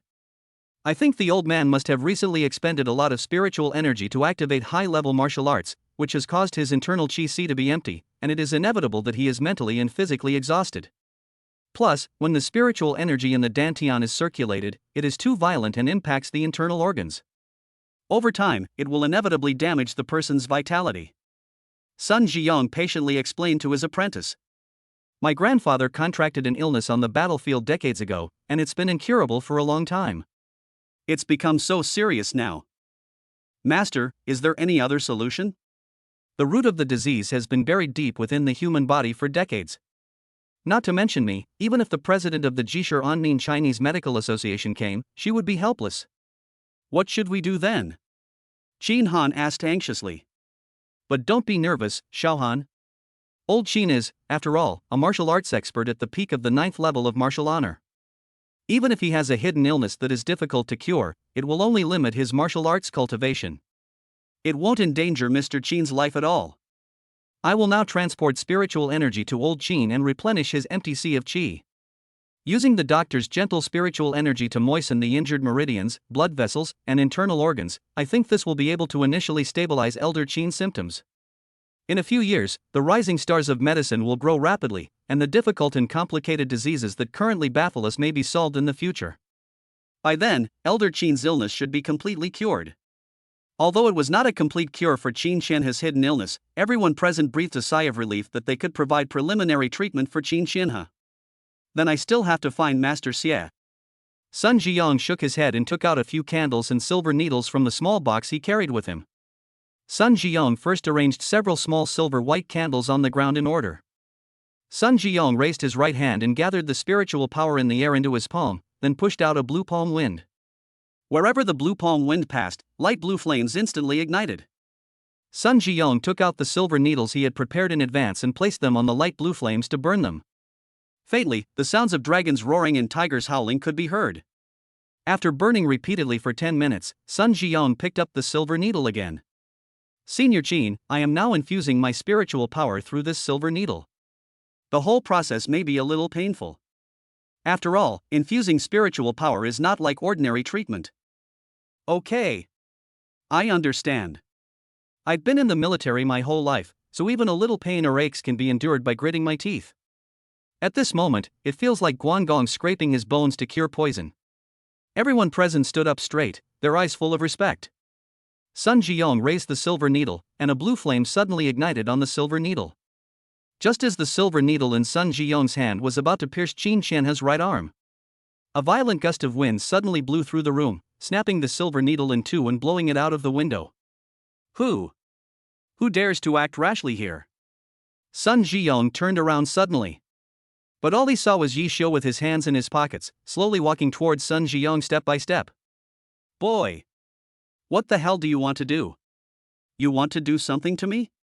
A strong wind blew, and Sun Zhiyong released the aura of his second-level martial arts cultivation, and all the violent spiritual power pressure came towards Yi Xiu. For ordinary people, under the pressure released by Wu Zun, they would have been like carrying a 1,000-pound weight on their shoulders, half kneeling on the ground. But something happened that shocked Sun Zhiyong. Under the pressure of Wu Zun's cultivation aura, Yi Xiu acted as if nothing had happened and continued to walk straight towards Sun Zhiyong. Boy! What the hell do you want to do? Qin Han, who had come to his senses at this time, also shouted at Yi Xiu and was about to rush up to stop Yi Xiu. Qin Yeling, who was standing by, was the strongest martial artist of the new generation of the Qin family. She had an extraordinary reaction ability and quickly grabbed Qin Han. He. President's son, don't be nervous. Listen, I'm not here to cause trouble. Yi Xiu smiled slightly, his expression calm. Seeing that Yi Xiu didn't seem to have that, Sun Zhiyong secretly breathed a sigh of relief. A strange idea came to Sun Zhiyong's mind. If Yi Xiu wanted to do something bad to them, none of them would be able to see tomorrow's sunrise, not even Qin Qianhe, who was at the peak of his martial arts career. What's more, Qin Qianhe now has a hidden illness, making him no match for Yi Xiu. So what are you doing? Nothing. I just think that Dean Sun's strategy for treating Elder Qin is misguided. Not only will this not heal the disease, but it will further harm Elder Qin's 7 meridians and 6 vessels, as well as his martial arts foundation. Yi Xiu looked at Sun Zhiyong and said lightly. Chapter 64 Be polite to your brother-in-law. Seeing Yi Xiu questioning his master, Qin Han immediately became restless and shouted at Yi Xiu. Bold! Boy, do you know who my master is? He's the director of Jinling First People's Hospital and one of the few doctors in Jinling qualified to join the Jishir on Manhwa Association. How can my master's treatment plan be wrong? You're nothing more than a barefoot doctor, and you dare to question my master. You're nothing more than a barefoot doctor who can fight. Oh my! I can't stand my temper any longer. Qin Han rolled up his sleeves and was about to step forward to hit Yi Xiu, but suddenly he remembered the scene at Lin Ruoshui's birthday party that day when Yi Xiu fought 10 people at once, and his momentum instantly wilted. When Sun Zhiyong heard Yi Xiu's doubts, although he was not as exaggerated as Qin Han and wanted to fight, of course it was definitely not because Sun Zhiyong knew that he could not beat Yi Xiu. He thought to himself, only those young, impetuous, and full-blooded warriors would be so rude. A martial artist and doctor like him who has been in the officialdom for many years naturally has a broad mind and will not argue with others because of a questioning word from an outsider. However, this does not mean that Sun Zhiyong has no temper. In fact, he is indeed a little unhappy in his heart. In the past 30 years that Sun Zhiyong has been on the road, he has not been questioned by others for a long time. Now, he was being questioned by this young man who came from nowhere in front of the highly respected head of the Qin family. Sun Zhiyong was really furious. Sun Zhiyong looked at Yi Xiu with disdain in his eyes and asked unhappily. It's been a while since anyone questioned me like this, especially in the medical field where I've been immersed for decades. Boy, you're the first one in ages. Just now you said that my strategy for treating Senior Chin was wrong, or a decisive mistake? Then tell me what you did wrong and why you made this mistake. Yi Xiu smiled and shook his head, but did not answer immediately. Seeing that Yi Xiu didn't answer, Sun Ziyong thought that Yi Xiu couldn't answer, so he said sarcastically, "It's a good thing for you to question yourself on the path of medical practice. It will help you turn back at important moments. But if you raise questions without knowing the reason, you're just a clown seeking attention. How is that any different from an online keyboard warrior?" Seeing Sun Ziyang's endless chatter, Yi Xiu smiled and continued to talk. "Dean Sun, I have a question. Our traditional Chinese medicine practice focuses on observation, smelling, questioning, and palpation. President Sun, you can't deny this. It's natural." This sentence is from our medical textbook, so it's certainly quite authoritative. At the same time, this is also the eternal truth summarized by later generations based on the precious experience left by our ancestors. Sun Ziyong answered subconsciously. "But why are you asking this?" "Ha ha. Don't be anxious, Dean Sunday. Let me explain slowly. The first step in the four methods of observation, auscultation, inquiry, and palpation is observation. Further diagnosis is made by observing the patient's appearance." "Excuse me, has President Sun done it?" Yi Xiu looked at Sun Ziyong and said lightly, "I." Sun Ziyong was speechless in response to Yi Xiu's question. "Boy, how do you know my master has no hope?" For an old doctor like my master who has been immersed in the teaching profession for many years, he has already developed a pair of discerning eyes. For my master, looking is just a matter of a glance. Do you think Ding Jin understands you at a glance? Seeing that his master was in the wrong, Qin Han quickly spoke up to defend his master. Just as Qin Han was speaking angrily for his master, a small pink fist suddenly hit him on the head. "Ah! Sister, what are you doing?" Qin Han covered his aching head and turned around to see that it was Qin Yayu who punched him on the head. Qin Yayu stared at Qin Han with her beautiful eyes and scolded softly. "Calling others boy and boy all the time. You have no manners at all. If this kind of family education gets out, people will laugh at it. It will bring shame to my Qin family. Have some respect for me, Mr. Yi, this is a guest of our Qin family." Although she said so, Qin Yayu had another idea in her mind. "How the hell do you talk to your brother-in-law? I, Qin Han, have been putting up with you for so long. You'd better behave yourself. Don't make your brother-in-law angry and take revenge on me tonight." Qin Yaling couldn't help but laugh when she saw Qin Han being punched by Qin Yayu. How could Qin Yaling not see the trick? She thought to herself secretly. "Ha ha ha ha. I didn't realize my elder sister is so protective of her husband. No. I really need to find some time to talk to Qin Han about Yi Xiu being our brother-in-law. Otherwise, if Qin Han keeps saying mean things to my brother-in-law because of the beating he received from him last time, he will be beaten to death by my sister." Good. Although you may not believe it, the facts are indeed as Xiaohan said. For elderly people like us who have been practicing medicine for decades, we can recognize some diseases at a glance. Sun Ziyong seemed to have found a reason and said it without blushing or beating his heart. Yi Xiu glanced at Sun Ziyong and ignored him, continuing to speak. "The second step in practicing traditional Chinese medicine is smell. Listen. Smell. Excuse me, Dean Sun, have you achieved this?" Yi Xiu looked at Sun Ziyong again and smiled slightly, without any emotion in his dark eyes. When Sun Ziyong met the pair of black eyes, he felt as if he was sucked into a black hole, and a slight throbbing began to arise in his heart. This time, Sun Ziyong was completely speechless. The third step in practicing medicine is ask. Ask the patient about their medical history and their symptoms. Regarding this point, President Sun, you still haven't done it. Yi Xiu looked at Sun Ziyong and shook his head helplessly. No. You're not right. I've been investigating Mr. Qin's hidden illness for the past few years. I'm familiar enough with his condition. I've already achieved the purpose of asking, so this part can naturally be omitted. Sun Ziyong seemed to have found a fatal flaw in Yi Xiu's speech, and retorted excitedly with rapid-fire remarks. When he heard Sun Ziyong, Yi Xiu laughed softly and shook his head more and more frequently. President Sun, you are so confused. The patient's condition is changing all the time. How can you be familiar with it? Even the slightest change can cause irreversible harm to the patient if the right treatment is not given. Let me give you a simple example. Did Senior Chin fall ill today also happen before? If not, how can Dean's son be familiar with them?